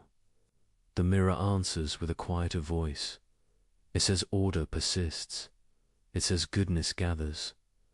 It says freedom can learn. The future will judge us by how we balance these truths. We must not excuse evil by citing plans. We must not deny plans because evil shouts. We must build with the patience of gardeners and the caution of engineers. We must teach children that hope is a practice. It is a way of working, not a mood. If this is the best possible world, it is not because it is safe. It is because it can be saved again and again by people who choose to join the order written under things. Best does not mean painless. It means fruitful. It means capable of growing truth and love even after winter. So the mirror and the storm continue their dialogue. We will live inside it. We will argue and reconcile. We will fail and repair. We will keep asking whether reason can hold when grief arrives. And we will keep finding that, though reason bows before tears, it reases with them and goes back to work. This is how optimism survives the modern test. It learns from critics. It listens to victims. It adjusts its claims to honor what history taught. It does not give up the belief that reality is worth understanding and worth serving. It becomes courage with a plan. When we grow tired, remember the small proofs: a bridge that stands, a medicine that heals, a law that shields a stranger, a song that steadies a room. These are evidence that meaning still breathes through matter. They are the daily harmonies of a world that can be redeemed. Let that be the measure of best for our time. A world where repair is real, where truth can win in the end, and where love outlasts fear often enough to keep the story moving toward light. The world wakes before we do. Light pushes across stone and leaf. Birds risk song before they know the weather. Somewhere a nurse ties her shoes. Somewhere a factory siren starts the day. Somewhere a child asks a hard question: is life worth this effort? The answer will not arrive as thunder. It will arrive as breath, as the sound of someone getting up again, as the quiet of a mind that chooses to trust. This trust is not naive. It does not deny pain. It does not pretend evil is useful or kind. It says only this: meaning is deeper than harm. Order is stronger than accident. Freedom can learn. Love can rebuild. The claim that this is the best of all possible worlds is a heavy one. It is not a boast. It is a promise about the structure of things. It says the laws of being and the gift of freedom together make a world fit for the highest goods, not the softest goods, the highest ones: wisdom, courage, justice, mercy, joy that survives whether a world built for such goods cannot be simple. It must be alive with risk. It must allow failure without surrender. It must give time enough for repair. It must teach souls to become partners in their own redemption. Look at the shape of growth. A seed becomes food by dying into soil. A heart becomes strong by bearing weight. A mind becomes clear by letting go of flatteries. We grow by passing through trouble, not by stepping around it. The path does not excuse the pain. It turns pain into passage. If this world is best, it will show its quality in recovery. not in how little we suffer, but in how much goodness can rise after we suffer. Not in how seldom we fall, but in how many can stand again with help. Not in a lack of storms, but in towns that learn to shelter each other when storms return. There is a phrase worth repeating. Nothing is wasted. Our failures become warnings. Our losses become guardians of what remains. Our grief teaches their hands their duty. Even our ignorance, once seen, becomes need that knowledge can serve. Providence is not a billboard. It is a long arithmetic that refuses to stop at a deficit. If meaning runs beneath events, we have work to do. We must design laws that help truth keep its footing. We must build institutions that make cruelty expansive and care efficient. We must make room for conscience to act without fear. We must teach children how to reason and how to forgive. We must protect time for prayer or reflection, because silence is where the mind learns its scale. A best world is not automatic. It includes us. It expects our help. We are part of the calculation. We are the agents by which many goods arrive. When we refuse that role, pieces go missing. When we accept it, the design strengthens in places no ruler can see. Notice the small proofs that hope is not fantasy. A vaccine made in months rather than decades. A stranger pulling another stranger from dark water. A judge who listens longer than the room expected. A city that plants trees where heat once punished the poor. These are not miracles against law. They are miracles by law. They show a world willing to be healed by patient minds and willing hands. Some despair will say, this is only human effort. Yes, and the claim is that human effort belongs to the plan. Law and freedom are not enemies. They are the two rails on which history can move. The rail of law keeps the track true. The rail of freedom gives the train a destination worth reaching. Let us speak about justice. A best world cannot mean a world where the guilty escape and the innocent are forgotten. It must mean a world in which justice is possible and ultimate. Some justice is human. We must pursue it with courage and care. Some justice is beyond us. We must trust it will arrive without our permission. Either way, justice is not a rumor. It is the core of meaning wearing the clothes of time. Now speak about mercy. Mercy is not a loophole in justice. It is justice. Seeing further, it is repair chosen over revenge. It is space made for return. No structure is best if it cannot forgive. No person is best if they cannot be forgiven. A world sized for mercy must allow failure and return. Tears and change, limits and love. Hope becomes strong when it is trained. Training means habits. Tell the truth. Keep a promise. Protect the small. Pay what you owe. Return what is not yours. Say sorry and mean it. Learn and teach. These are not slogans. They are the daily joints of a good life. They are the simple ratios by which a person fits the world. If enough people hold these habits, the world changes. Not by spectacle, by compounding. Trust compounds. Kindness compounds. Knowledge compounds. Justice, once begun, accumulates defenders. Mercy, once practiced, multiplies its own courage. The sums take time. The result outlives us. This is the arithmetic of a best world. The fear remains. What about the evil that looks pointless? The grief that taught nothing? the accident that left only silence. Here we must be honest. There is a remainder our language cannot gather. We do not explain these things.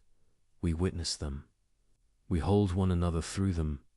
We refuse to turn them into lessons while wounds are open. We let our silence be faithful. We let our service be speech. Then, later, we remember what our hands learned.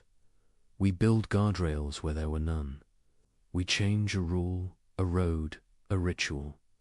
We honor the dead by protecting the living. The best world does not hide from the remainder. It carries it with honor and lets it change our designs. The claim that meaning is deeper than harm asks something from us. It asks us to refuse cynicism. Cynicism looks like wisdom because it never risks hope. It says no before it listens. It calls love naive and courage performative. Leave cynicism to the tired. Choose realism alive with duty. Count costs. Face facts. Then do the next good thing. Let us talk about the soul. If each person is a mirror of the whole, then every dignity matters. Care for one becomes care for many. When you give attention to a single mind, you honor the order that made minds possible. When you protect a single child, you protect the future fact of justice. When you forgive one enemy, you write a new sentence in the story of the world. This is how greatness works here. It does not arrive with trumpets. It arrives as a quiet refusal to let meaning die in your small circle. It arrives as the choice to be a reliable link in the chain. It arrives as ordinary faithfulness over years. A best world is built by that kind of stature. It is measured by that kind of patience. Some will still ask, why this way? Why not a world without death? Why not a world without hunger or blame? Because certain goods require real edges. Gratitude needs loss to feel its depth. Courage needs danger to be honest. Compassion needs wounds to be more than a word. Freedom needs consequence to be real. Without these edges, we would live in a gallery, not a garden. Nice to look at, unable to grow. Others will ask, why trust any of this? Because the alternatives collapse. If the world is nonsense, reason has no home. If the world is only power, love is a costume. If the world is only accident, duty is a trick. Yet we live as if reason, love, and duty are real. We build laws and hospitals and promises as if they mean what they say. We cannot live the denial consistently. Our lives betray our deepest beliefs. Let our words match our works. This trust does not belong to one religion or one city. It belongs to anyone who treats truth as a home. It welcomes prayer and welcomes study. It lets doubt ask its questions and invites it to work. It lets joy rest without guilt. It lets grief speak without shame. It makes room at the table for the weary and the brave. Walk through a day with this posture. Begin with quiet. Thank the giver of order, whatever name you use. Set one clean intention. Do one difficult kindness early. Ask for correction. Offer it gently. Finish a task completely. Leave a tool ready for the next hand. In the evening, count the mercies without neglecting the wounds. Sleep as a steward, not an owner. Repeat now, lift your eyes and widen the scale. Cities can live this way. They can measure what matters and invite truth to shape budgets. They can count the unseen labor that keeps homes alive. They can plan for floods and heat with love for those at the margins. They can make rules simple. and serve the spirit, not the lobby. They can be honest about failure and quick to repair. Nations can live this way. They can hold power slowly. They can bind leadership with law on example. They can choose honor over spectacle. They can protect dissent and demand decency. They can aim their strength at mercy rather than display. They can tell the truth about the past and make amends. A planet can live this way. It can treat atmosphere as covenant. It can treat oceans as inheritance. It can treat species as neighbors. It can build a future worth giving to children whose names we do not yet know. This is not utopia. This is work. Work is how a best world shows itself. What of death? It will take all of us. Even so, it need not take our meaning. If the soul endures, it carries what it learnt further on. If the soul ends, its gifts remain in those it shaped. Either way, love outlasts the body. Either way, goodness continues its calculation. Either way, we are not wasted.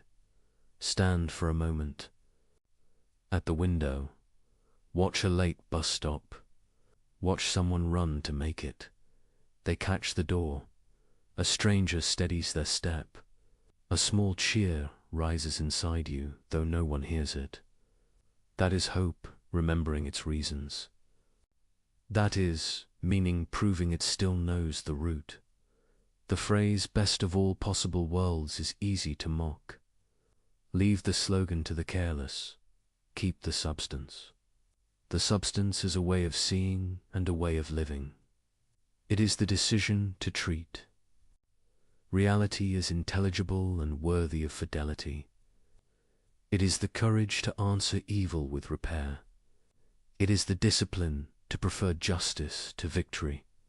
It is the mercy to forgive without lying.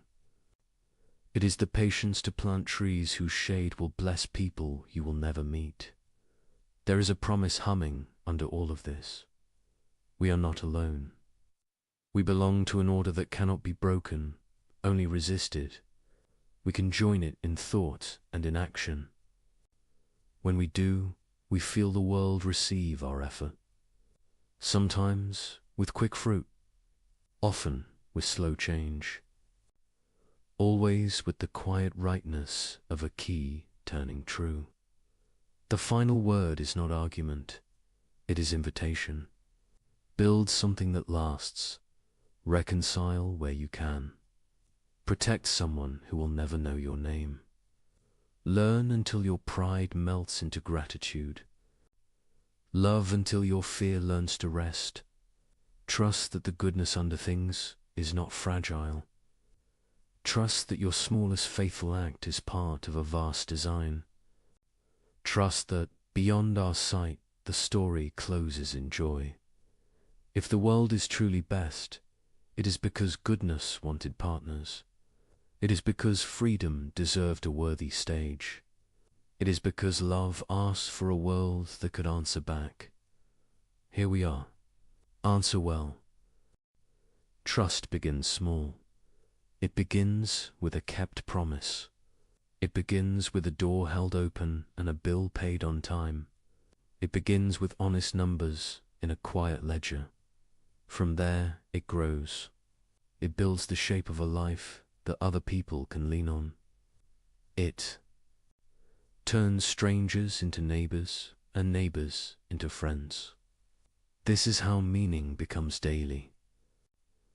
This is how a best world shows its face. The idea sounds large. It must be lived small. The mind that designed galaxies also designed mornings. So begin there. Rise with one clean intention. Decide one task worth doing for the sake of someone. Else, give it your full attention. Finish it without show.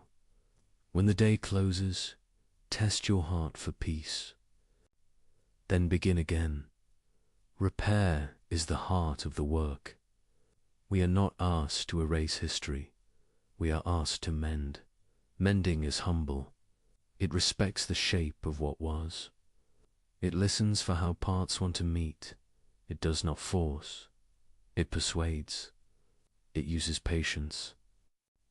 Where power would only tear, repair starts with truth. Tell the truth about the wound. Name what broke and who broke it. Facts come first. Without them, peace is only a pause. Truth is not cruelty. It is care shaped like a sentence.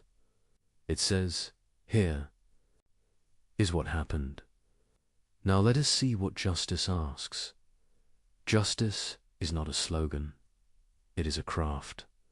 Punishment alone cannot raise a community. Revenge cannot build a bridge. Justice seeks safety, repair, and return. It asks how to stop harm, how to heal victims, and how to shape change in those who caused it. It weighs the whole. It sets a course that allows tomorrow to be kinder than.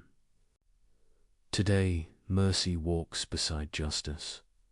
Mercy is not weakness, it is vision.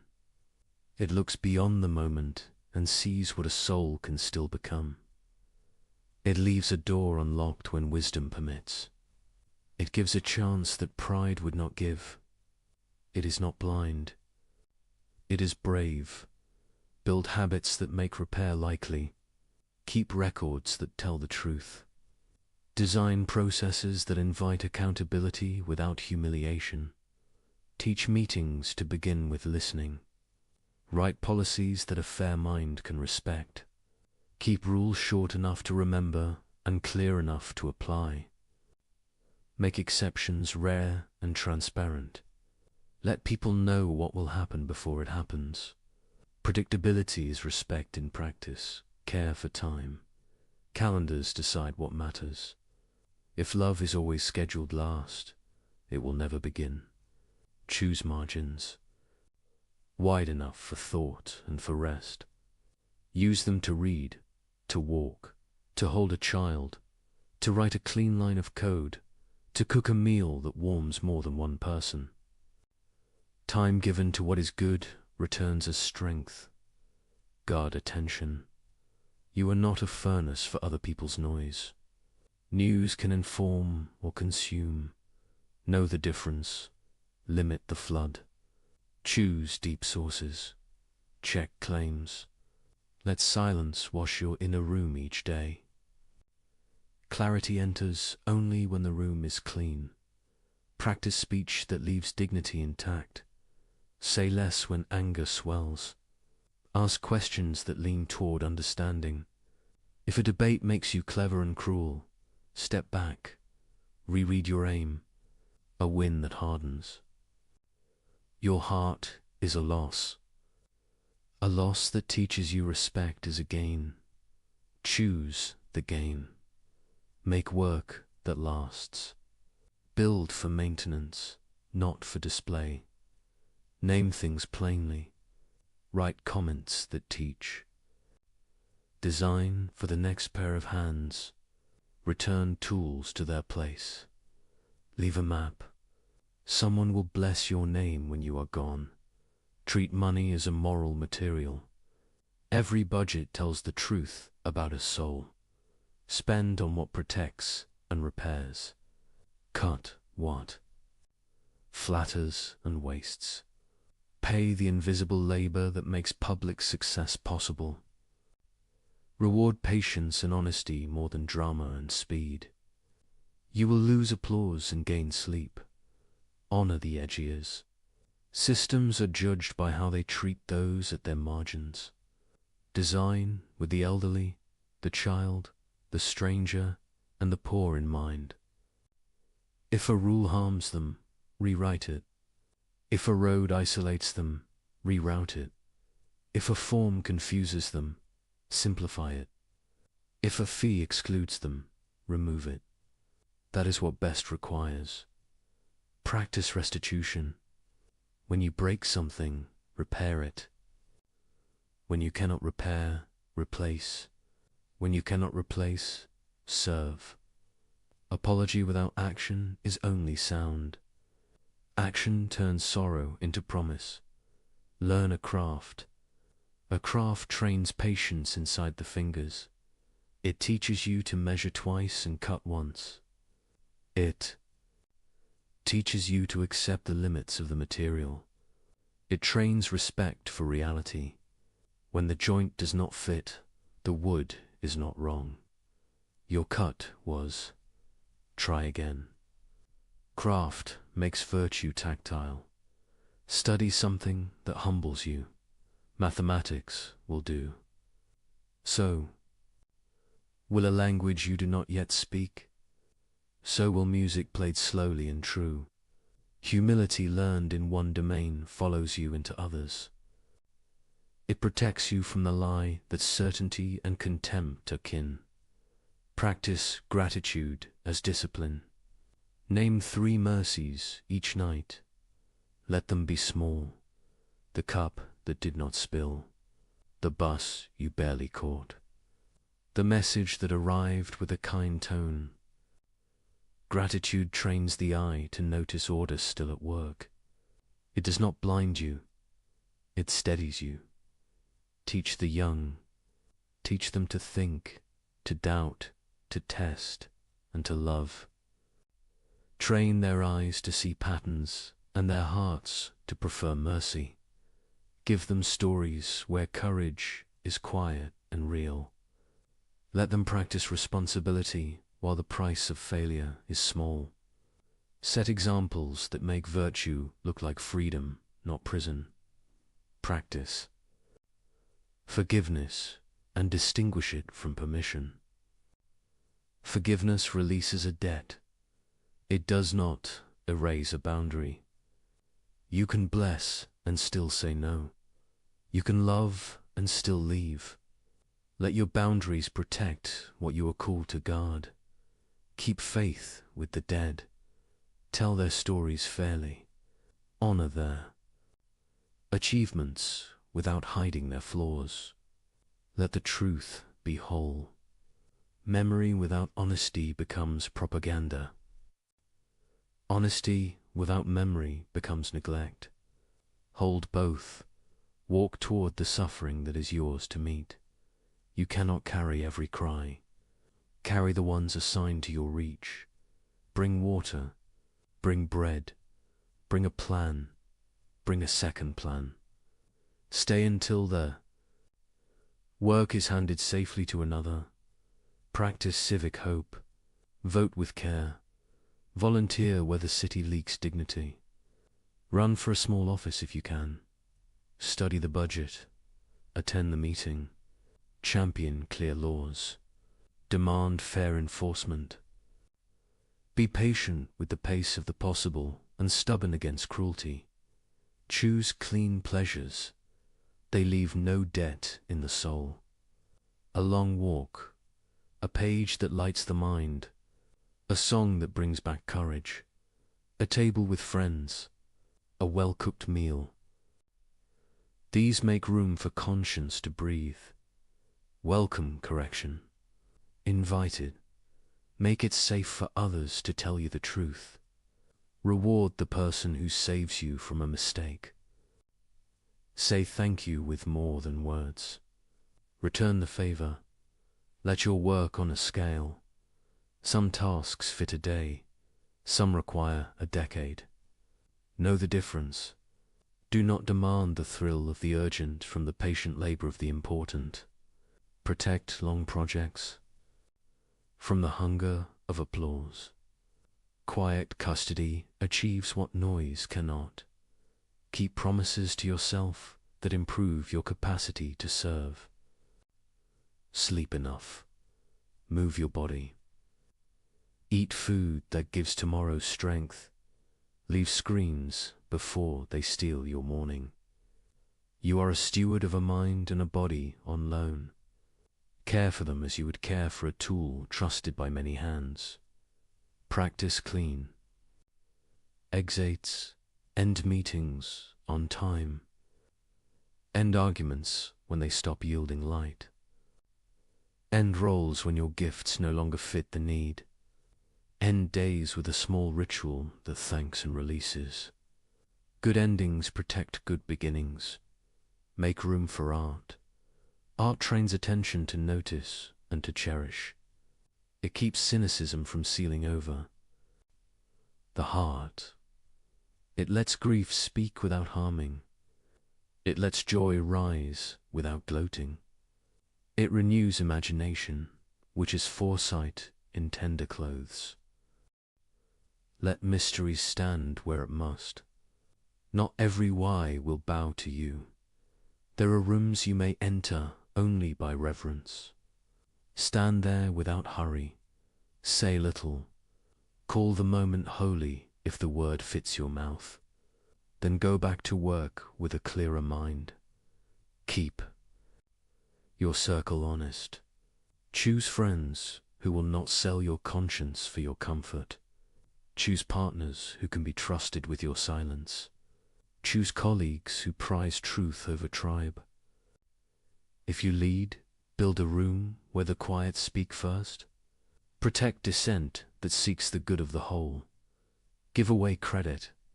Praise in detail. Name the person who did the unseen task.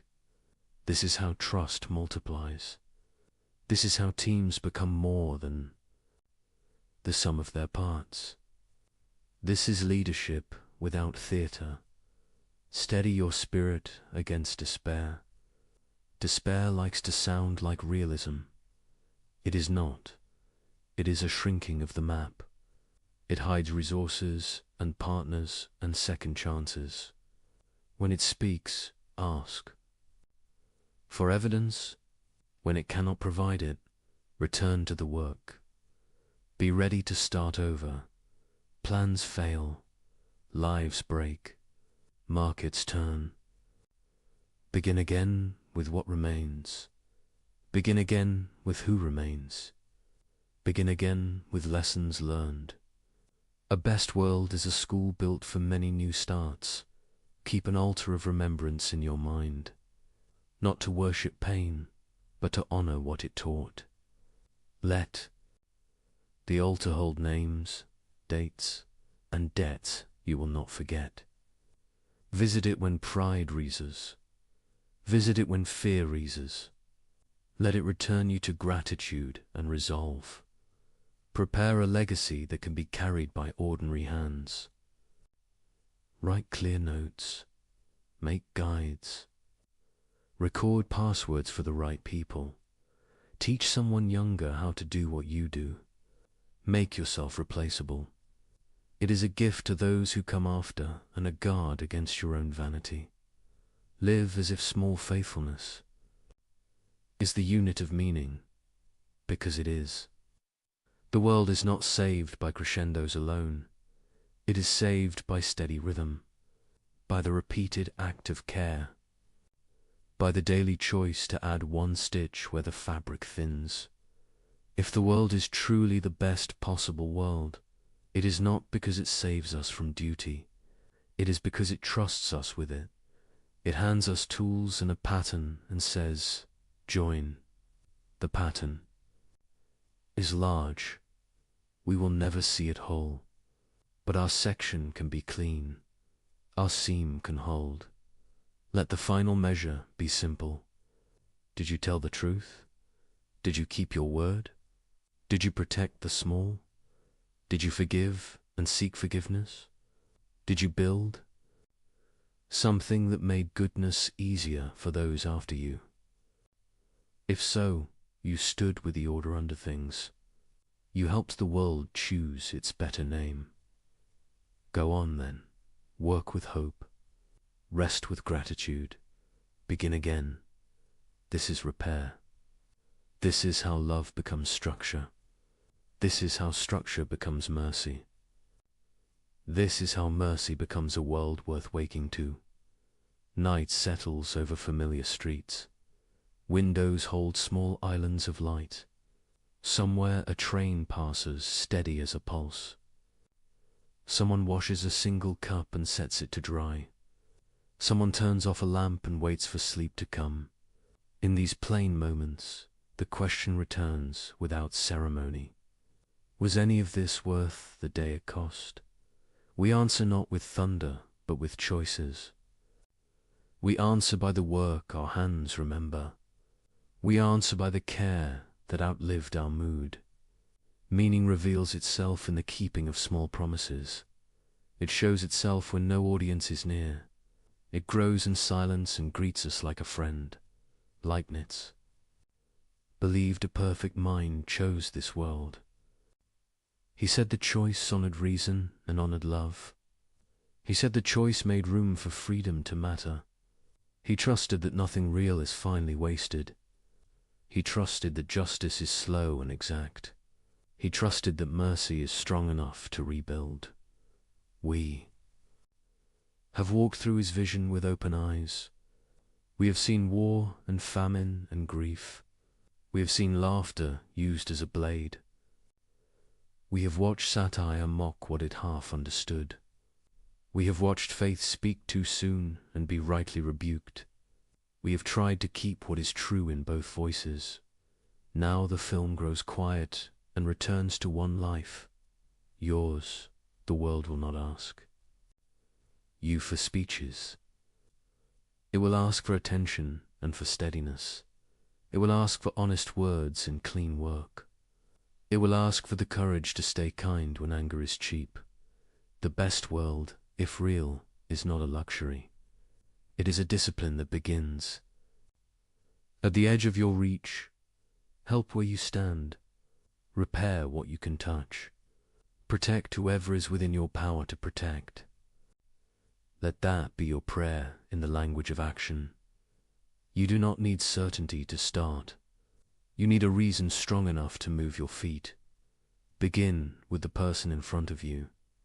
Begin with the task that serves without applause. Begin with the truth that refuses to be convenient. Begin again tomorrow when fatigue returns. Remember what this vision asks of the mind. Ask why this and not something else. Test your stories against the world they describe. Let correction be a gift rather than a wound. Let humility be the partner of every claim. Let gratitude be the closing line of every day. Remember what this vision asks of the heart. Hold grief without rushing its lessons. Hold joy without gripping it to death. Hold enemies as people before you hold them as positions. Hold yourself to standards that do not bend for mood. Hold to hope with a grip that respects facts. Remember what this vision asks of our common life. Write laws that fit the vulnerable. First, design systems that explain themselves to the tired. Reward patience and the courage to revise. Punish cruelty with clarity and restraint. Invite dissent that seeks the good of the whole. If this world is chosen for the greatest harmony, then harmony is not a metaphor. It is the work of arranging goods without destroying others. It is the art of balancing present need with future. Right? It is the skill of saying no to what flatters. It is the wisdom of saying yes to what strengthens. You will fail in this work. Everyone does. Failure is not the end of your sentence. Return is allowed and expected. Apologize without performance. Repair without delay. There will be pain that teaches nothing you can name. There will be loss that leaves only quiet. Do not lie about it. Sit beside it until it changes shape. Let compassion be the language you speak when words fail. Let presence be the answer you give to questions without answers. There will be days when despair sounds like a friend. It will call its self-realism and ask you to put down your tools. It will point at history and say, nothing changes for long. Answer with the evidence of your own hands. Answer with the neighbor who is fed, the child who is safe. Answer with the bridge that still stands and the promise still kept. You belong to an order deeper than chaos. You are not equal to it, but You are allied with it.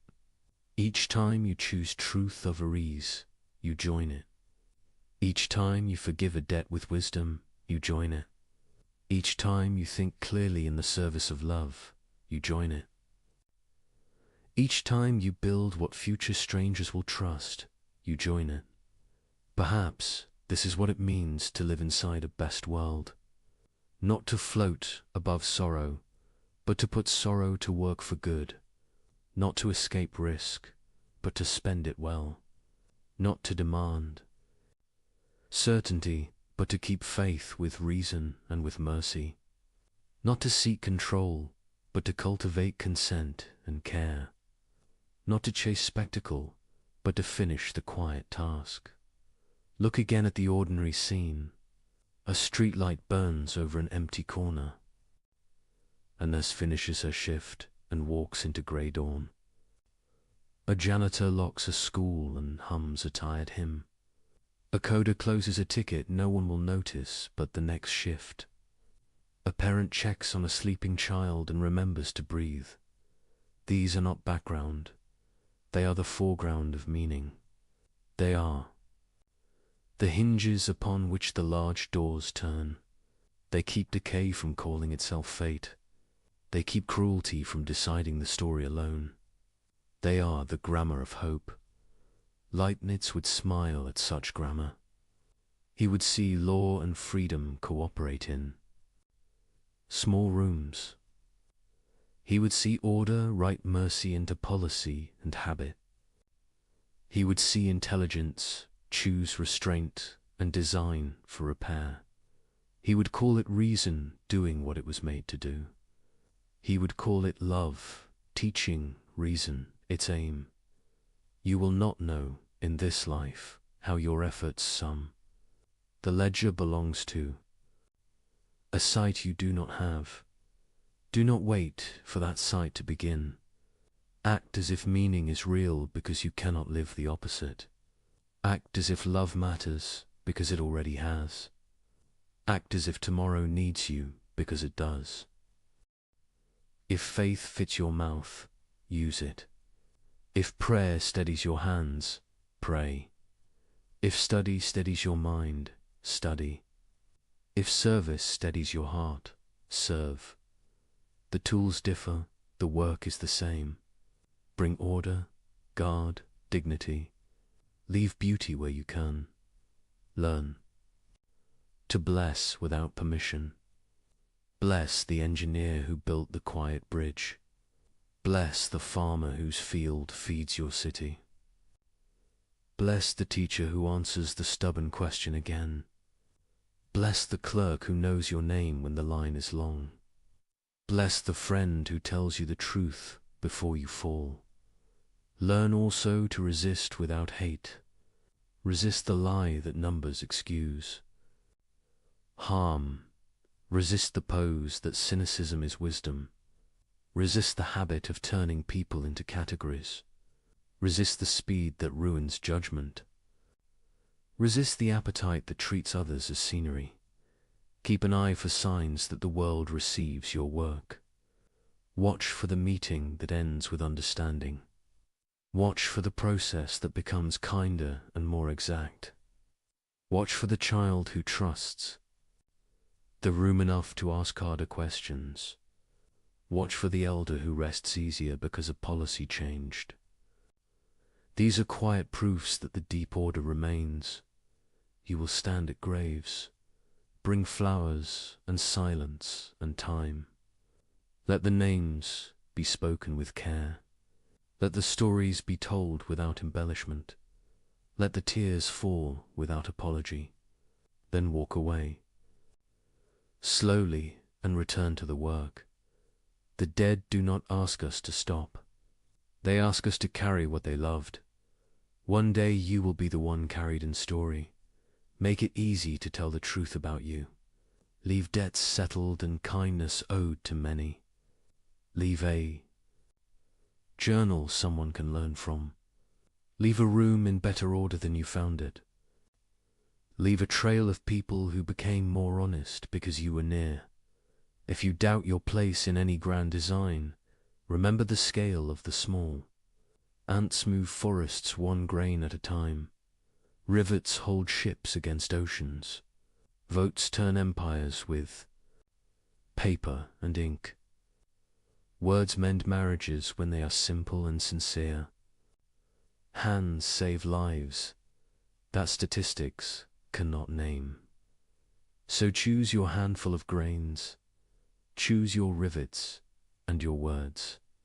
Choose your vote and your craft and your promise. Choose them like a person who believes the ledger matters. Choose them like a citizen of a world that intends the good. Choose them like a student of a mind that wastes nothing. When morning comes, rise with one sentence ready.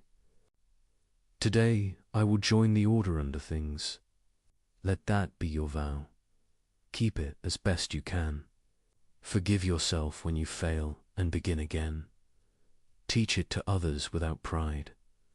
Receive it back from them when you are tired. This is the quiet proof that Leibniz trusted.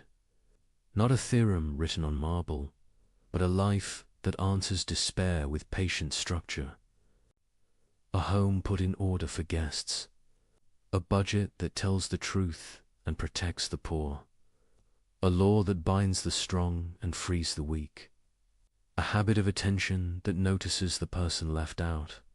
If this is the best world, it is because it invites you.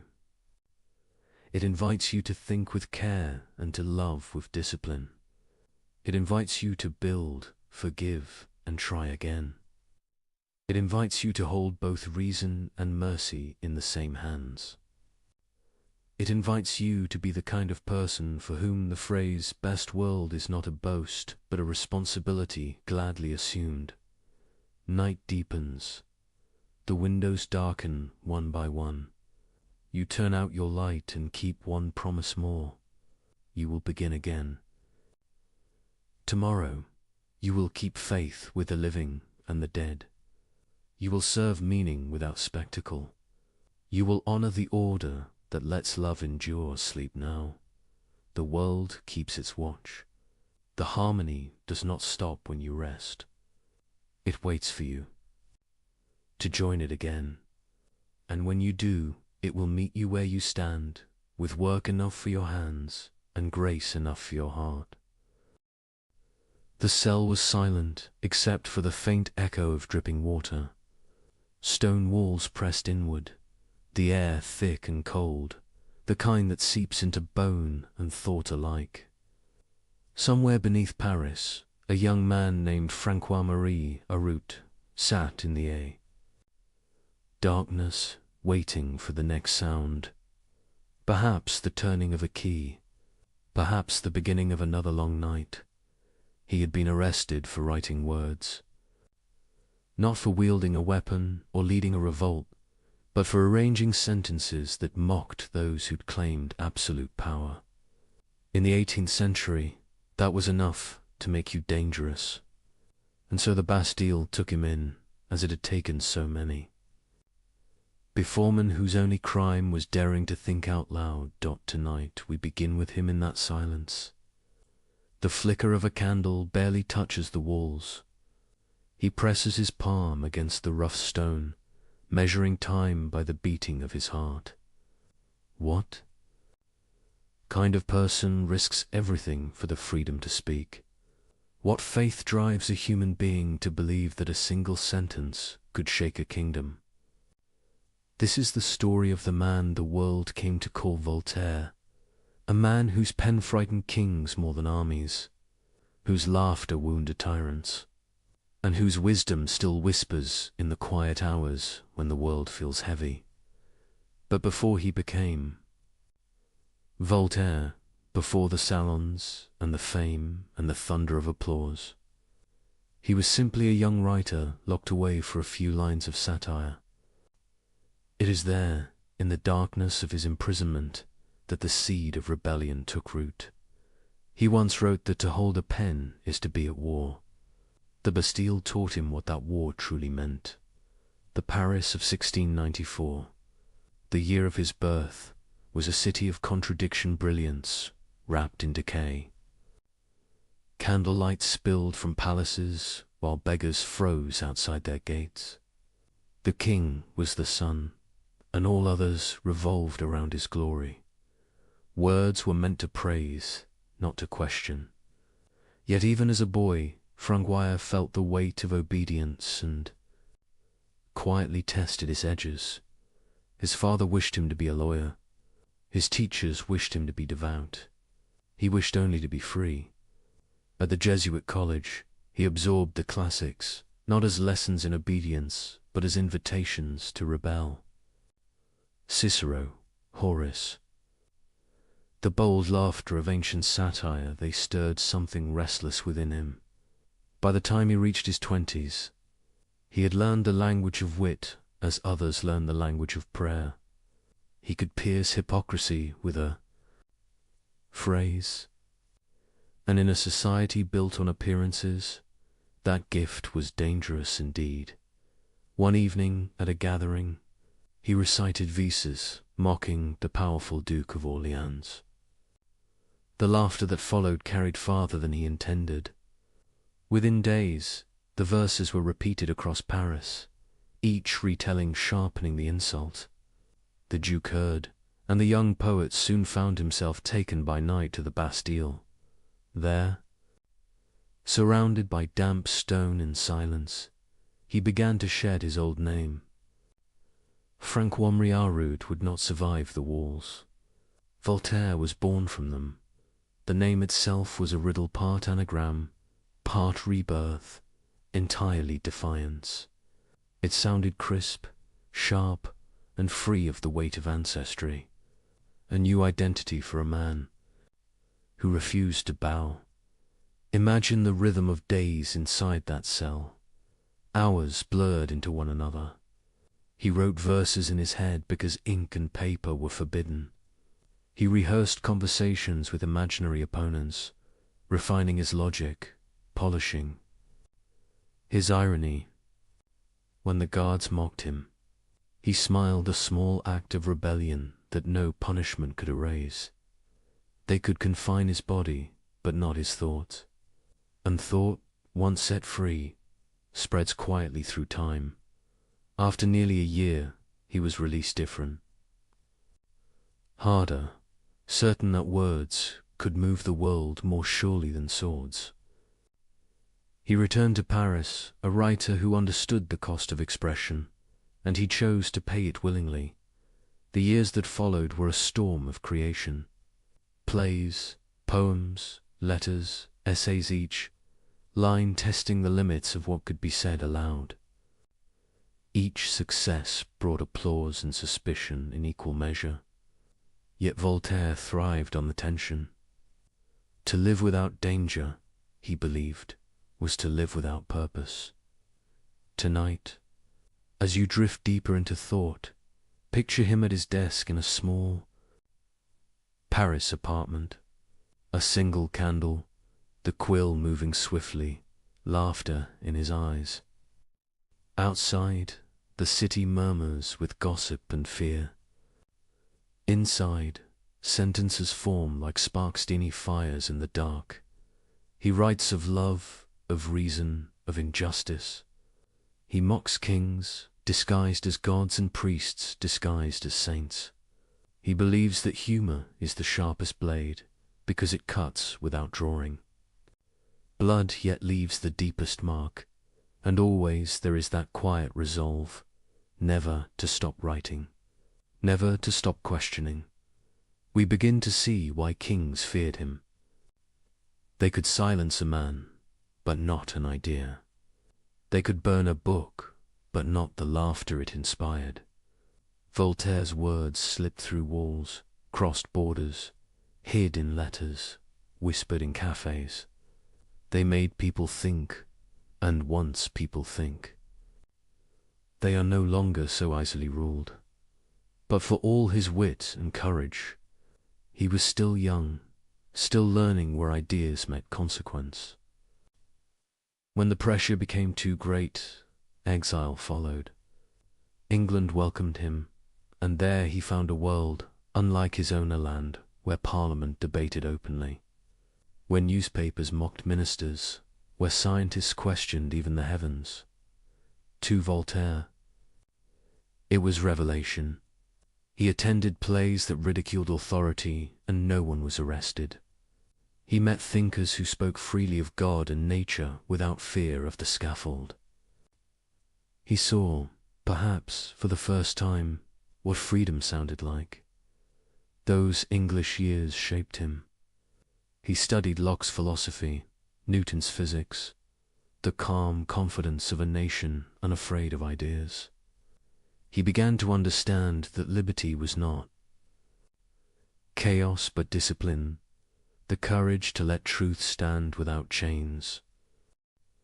When he returned to France, he carried more than books in his luggage. He carried a new faith, that reason could civilize power, that tolerance could tame fanaticism, and that laughter could outlast persecution. Yet freedom, he knew, is never granted forever. Each generation must earn it anew. He would spend the rest of his life doing just that, testing the limits, defying decrees, and proving that the pen, when guided by conscience, can be the most dangerous weapon of all. As we settle into this long night of thought and rest, let his beginnings stay with Uther, young rider alone in the Bastille, forming in darkness the light that would spread through Europe. From that silence came the voice of an age, and from that voice a challenge that still lingers. Will we think for ourselves, or let others think for us? The question drifts, gentle but unending. As the first section closes and the next begins, a soft fade, as candlelight dissolves into dawn, and the dangerous mind begins to awaken. Morning light returned to Paris as if nothing had changed.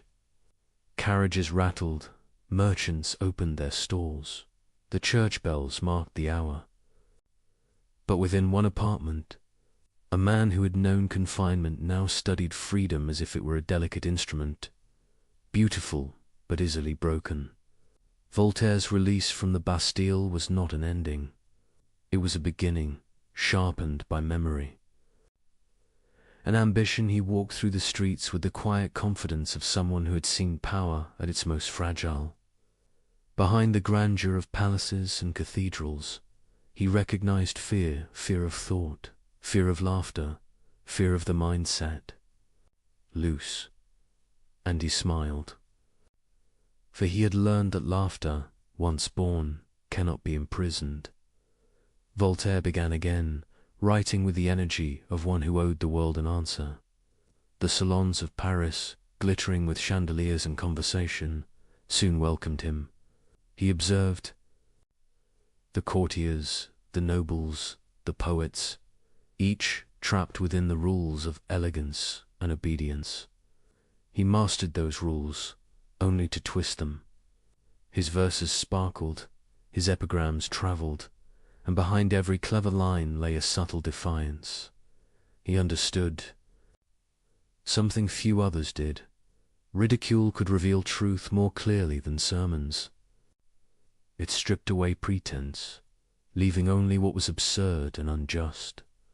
Where philosophers debated endlessly, Voltaire preferred a single sentence that would make a tyrant blush. The young poet's fame grew, but fame is never a stable ally. Every success attracted jealousy.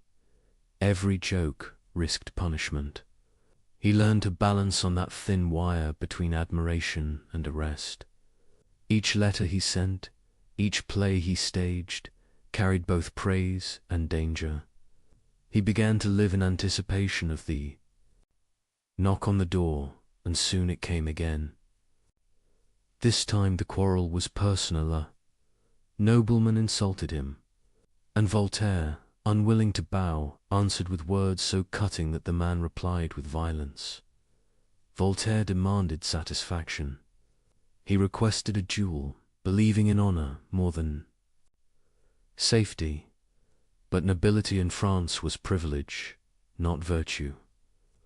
The nobleman's servants beat him before dawn, and Voltaire, battered and humiliated, was again thrown into the Bastille. The irony was bitter but instructive. Once more he found himself in a cell, writing invisible sentences in his mind. He realized then that courage without prudence was waste. What mattered was not to die for freedom, but to live for it long enough to make a difference. After weeks of confinement, the authorities offered him a choice: silence in France or freedom in exile. He chose exile in England. The crossing of the Channel was rough, the wind cold and heavy with salt. Voltaire stood on the deck, shivering not from chill but from excitement. Behind him lay a country chained by hierarchy. Ahead a land that whispered possibilities. London astonished him.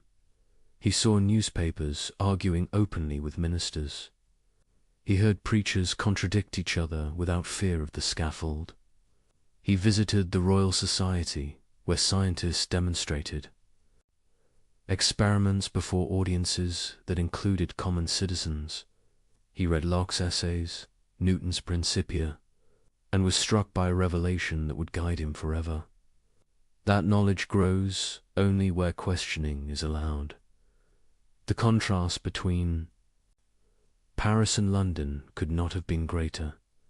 In Paris, truth belonged to authority.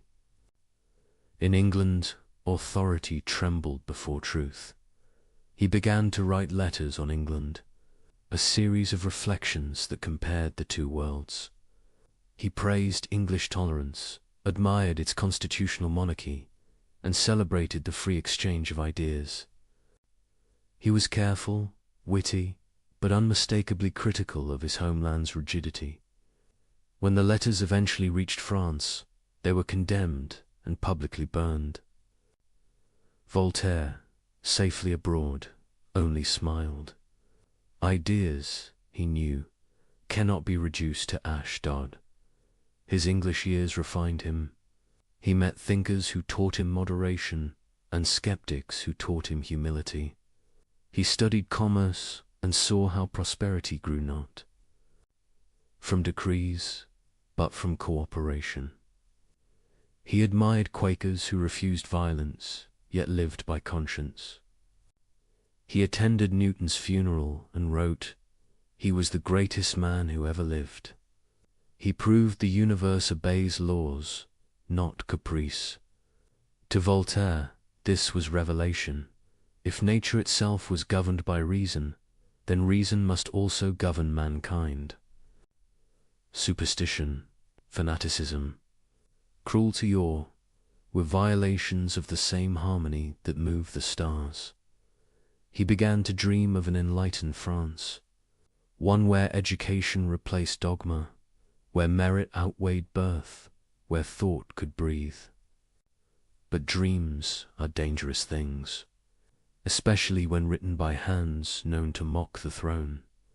After 3 transformative years, Voltaire returned to France. He was older, calmer in manner, but fiercer in conviction. He dressed elegantly, spoke smoothly, but carried dynamite within his sentences. Friends noticed a difference. His humor had purpose now. He no longer mocked for pleasure. He mocked to reveal. He published tragedies that drew crowds and controversy alike. His plays entertained, but always carried hidden commentary. Audiences laughed, cried, and went home uneasy, sensing meanings just beyond the curtain. Voltaire had turned art into philosophy disguised as theatre. He understood that people resist doctrine but welcome stories. Through stories, he could smuggle truth past senses and into hearts. It was a delicate dance between intellect and instinctor. Rhythm he perfected with time. Paris loved him, envied him, feared him. He had become something new, a public intellectual in an age when thinking publicly was perilous. Letters arrived from admirers across Europe. Princes sought his friendship. Priests cursed his name. He thrived on the contradiction. To be praised by power was comfortable. To be condemned by it was meaningful. He preferred meaning. Voltaire's correspondence grew into a network of thought. From Amsterdam to Geneva, from London to Berlin, ideas moved faster than armies. He believed this was how revolutions truly began, not with gunfire, but with conversation at night. He worked tirelessly, composing essays that challenged superstition, poems that ridiculed cruelty, and treatises defending tolerance. He wrote letters to ministers, to philosophers, to anyone who might listen or might one day remember. His wit became legend. When asked why he opposed certain powerful men, he answered, "Because they are wrong." When a censor demanded that he retract a line, he replied, "Very well, I shall retract it into 10 more editions." The more they tried to silence him, the more his words multiplied. And yet, for all his fire, Voltaire was not without doubt. He watched revolutions of spirit fail because men preferred slogans to sense. He feared fanaticism, whether in religion or reason. He began to see that freedom required discipline, that truth without kindness becomes another form of tyranny. He wrestled with these thoughts in solitude, seeking balance. He was no dreamer, detached from reality. He was a craftsman, shaping his own mind as carefully as a sculptor shapes marble. Each essay, each dialogue was another stroke toward clarity. In those years he began to form the philosophy that would guide his entire life.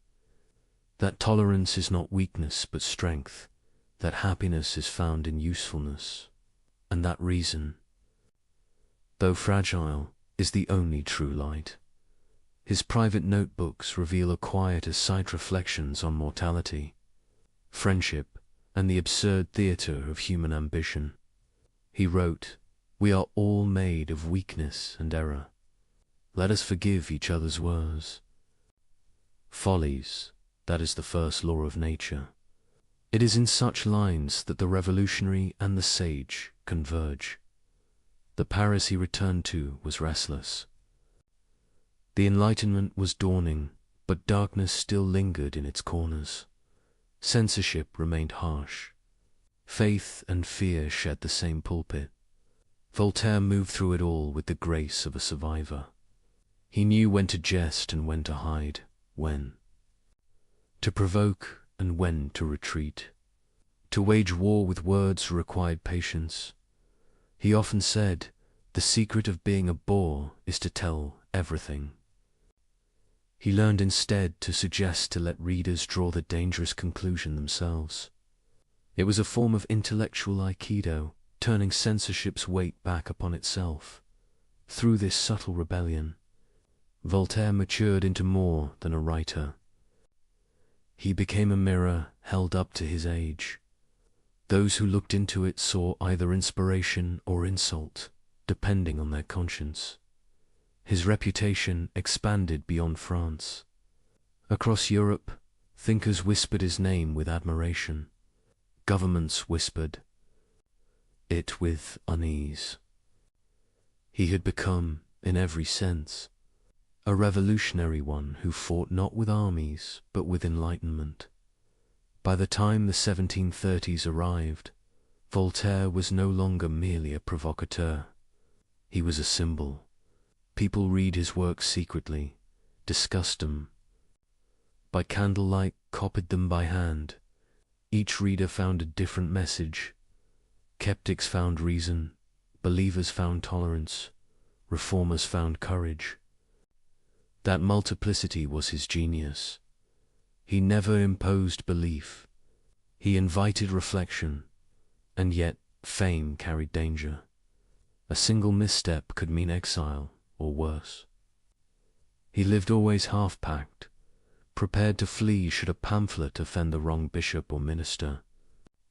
Still, he continued, convinced that comfort was the enemy of progress. When he looked back on his imprisonments, he saw them not as tragedies, but as education. The Bastille had taught him endurance. Exile had taught him perspective. England had taught him liberty. Together, they formed the crucible in which the revolutionary mind was forged. He emerged not as a saint or a martyr, but as something rarer, a man who chose intellect over impulse, irony over anger, and principle over safety. Thus ends the making of the revolutionary. The wit, once playful, had become purpose. The exile had become teacher. And the dangerous mind that once mocked kings was ready to challenge entire systems of thought. As we drift onward into the next chapter, imagine the candle burning lower on his desk, ink drying on the final lines of a letter that will soon be. Read in secret and discussed in whispers. The writer pauses, listening to the city breathe. He smiles softly, knowing that the revolution he began will move not through noise, but through thought. And so we fade again, from the restless energy of youth into the steadier flame of conviction, as Voltaire steps fully into the philosophy of freedom. Freedom.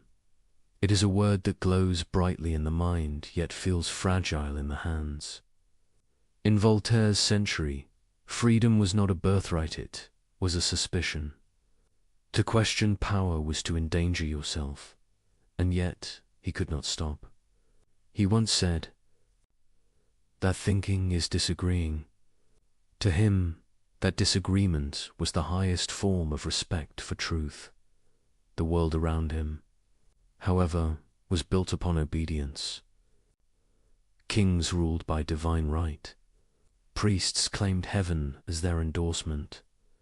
Voltaire looked upon this structure of fear and saw an illusion, a system maintained by habit and silence. And he knew that silence, more than swords, kept people enslaved. He began to write with new precision.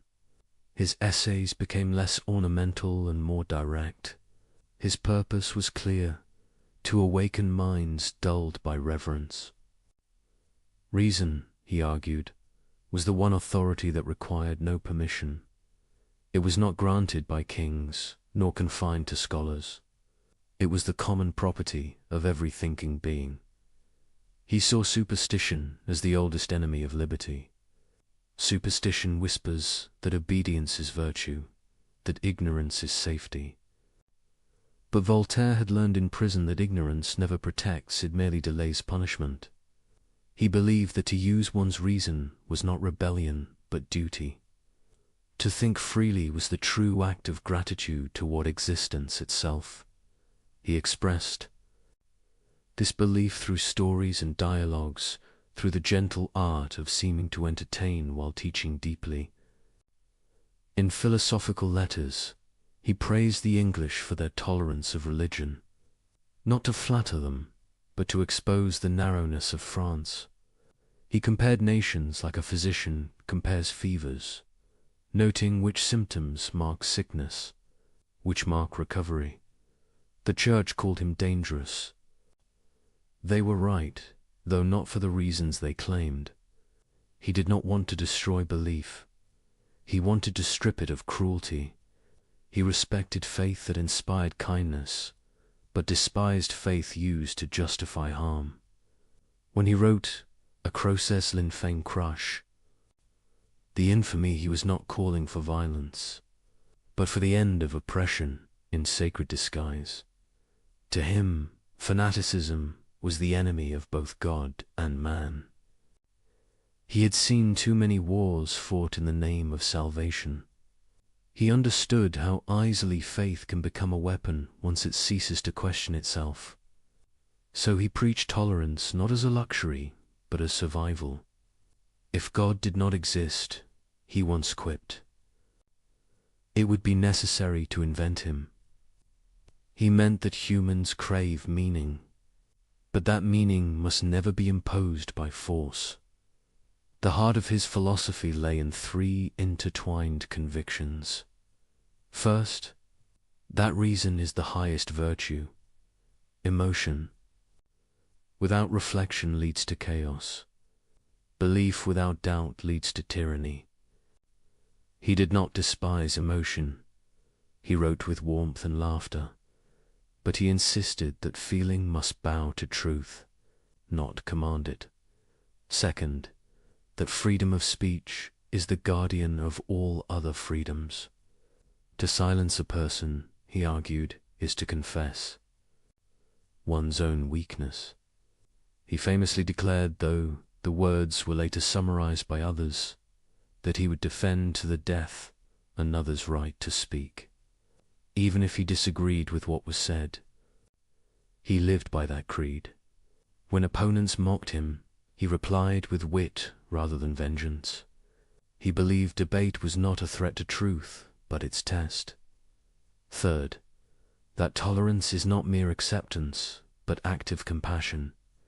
It means recognizing the shared vulnerability of all humans.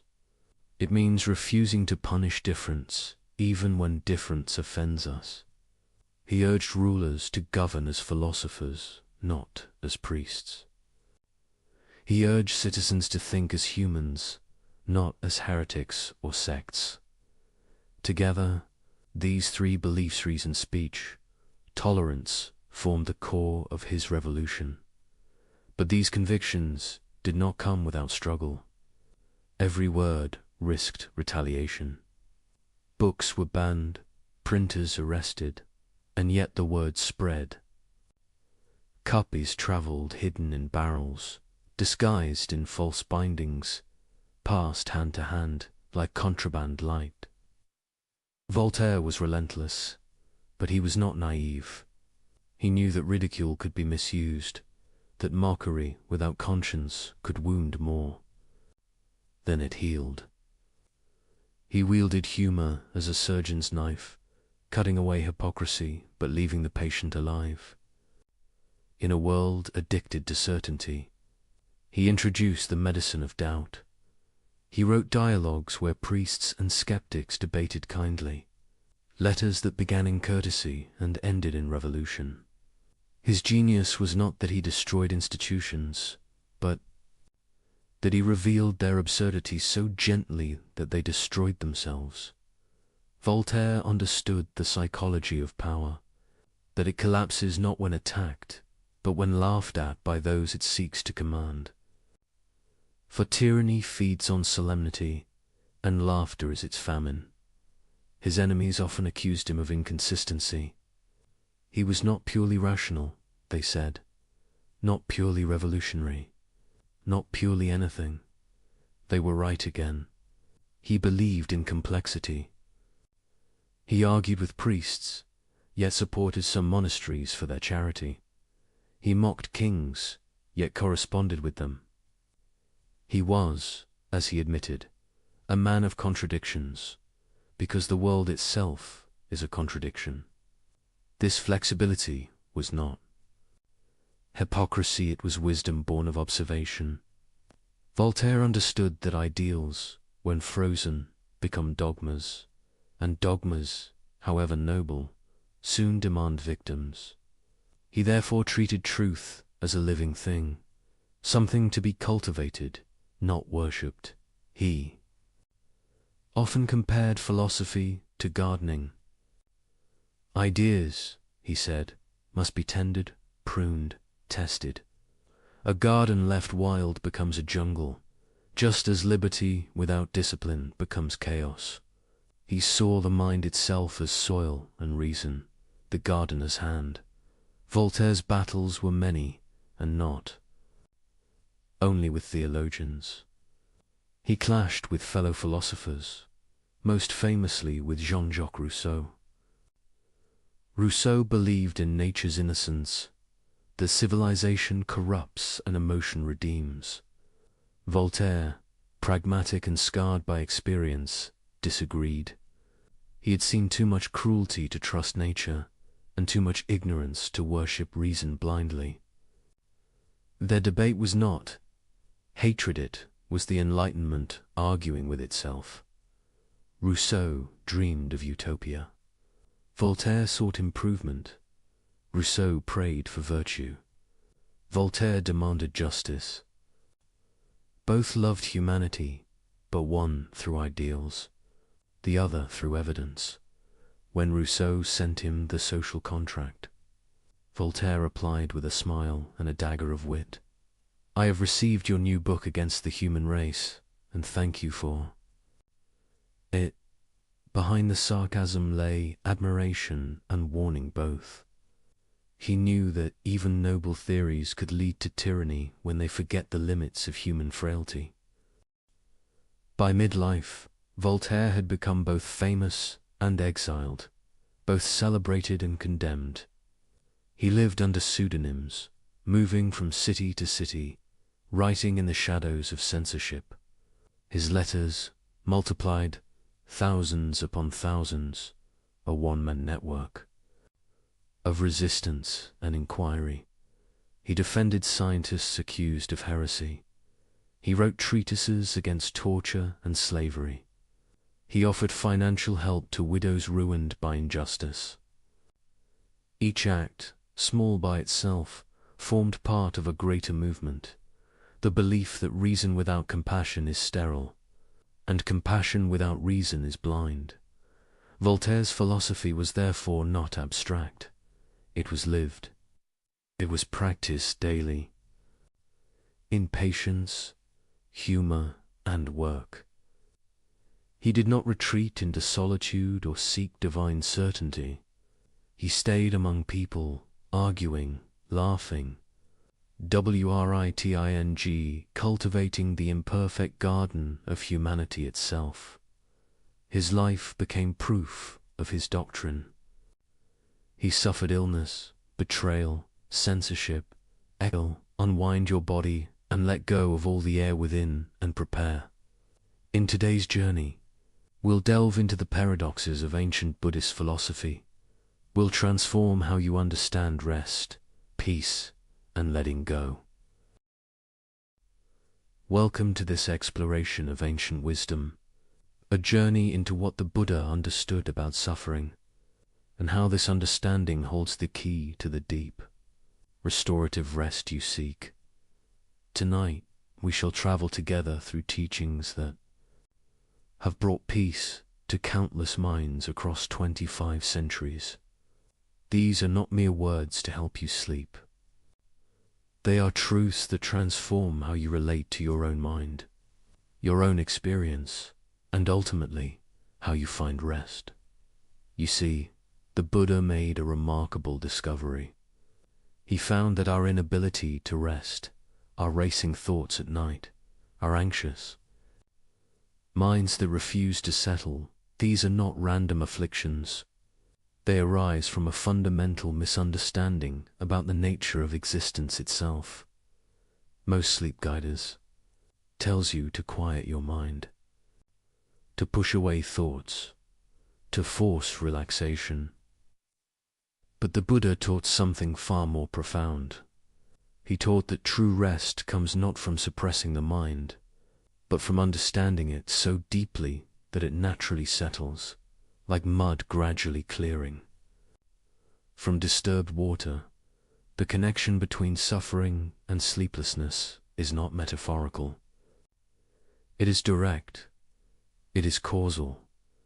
And once you understand this connection, once you truly see it, the quality of your rest transforms forever in the hours ahead. We shall explore 3 profound insights from the Buddhist teachings. First, we will examine the first noble truth, the truth of suffering, or, as the Buddha called it in Pali, dukkha. But this is not merely about pain or sadness. It is about the fundamental unsatisfactoriness that pervades human existence when we do not see clearly. We will understand why the unexamined mind cannot rest, why it churns endlessly through the night, replaying the past and rehearsing the future. Second, we will explore the origin of this suffering, what the Buddha called tanha, craving or thirst. We will see how our constant reaching, our endless wanting, our desperate clinging to what we desire, and our fierce rejection of what we fear, creates the very turbulence that prevents sleep.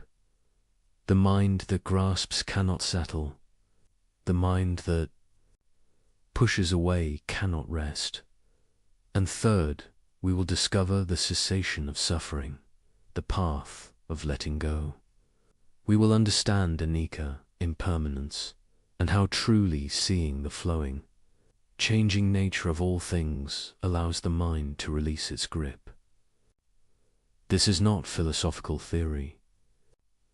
This is the direct path to the peace you seek. Throughout this journey, we shall draw upon the Buddha's own words from the ancient Pali Canon, the earliest recorded teachings. We shall explore stories and parables that have guided seekers for millennia, and we shall see how these ancient insights speak directly to the modern mind, struggling to find rest in our turbulent world. So settle yourself comfortably now. There is nowhere you need to be, nothing you need to do. Simply listen and allow these teachings to work upon your understanding. The Buddha taught that right view, correct understanding, is the foundation of all transformation. Tonight, we cultivate that view together. Let us begin with the first great truth that the Buddha proclaimed upon his awakening, the truth that opens the door to all liberation, the recognition of suffering itself. The Buddha's first teaching after his enlightenment was delivered in the deer park at Sarnath,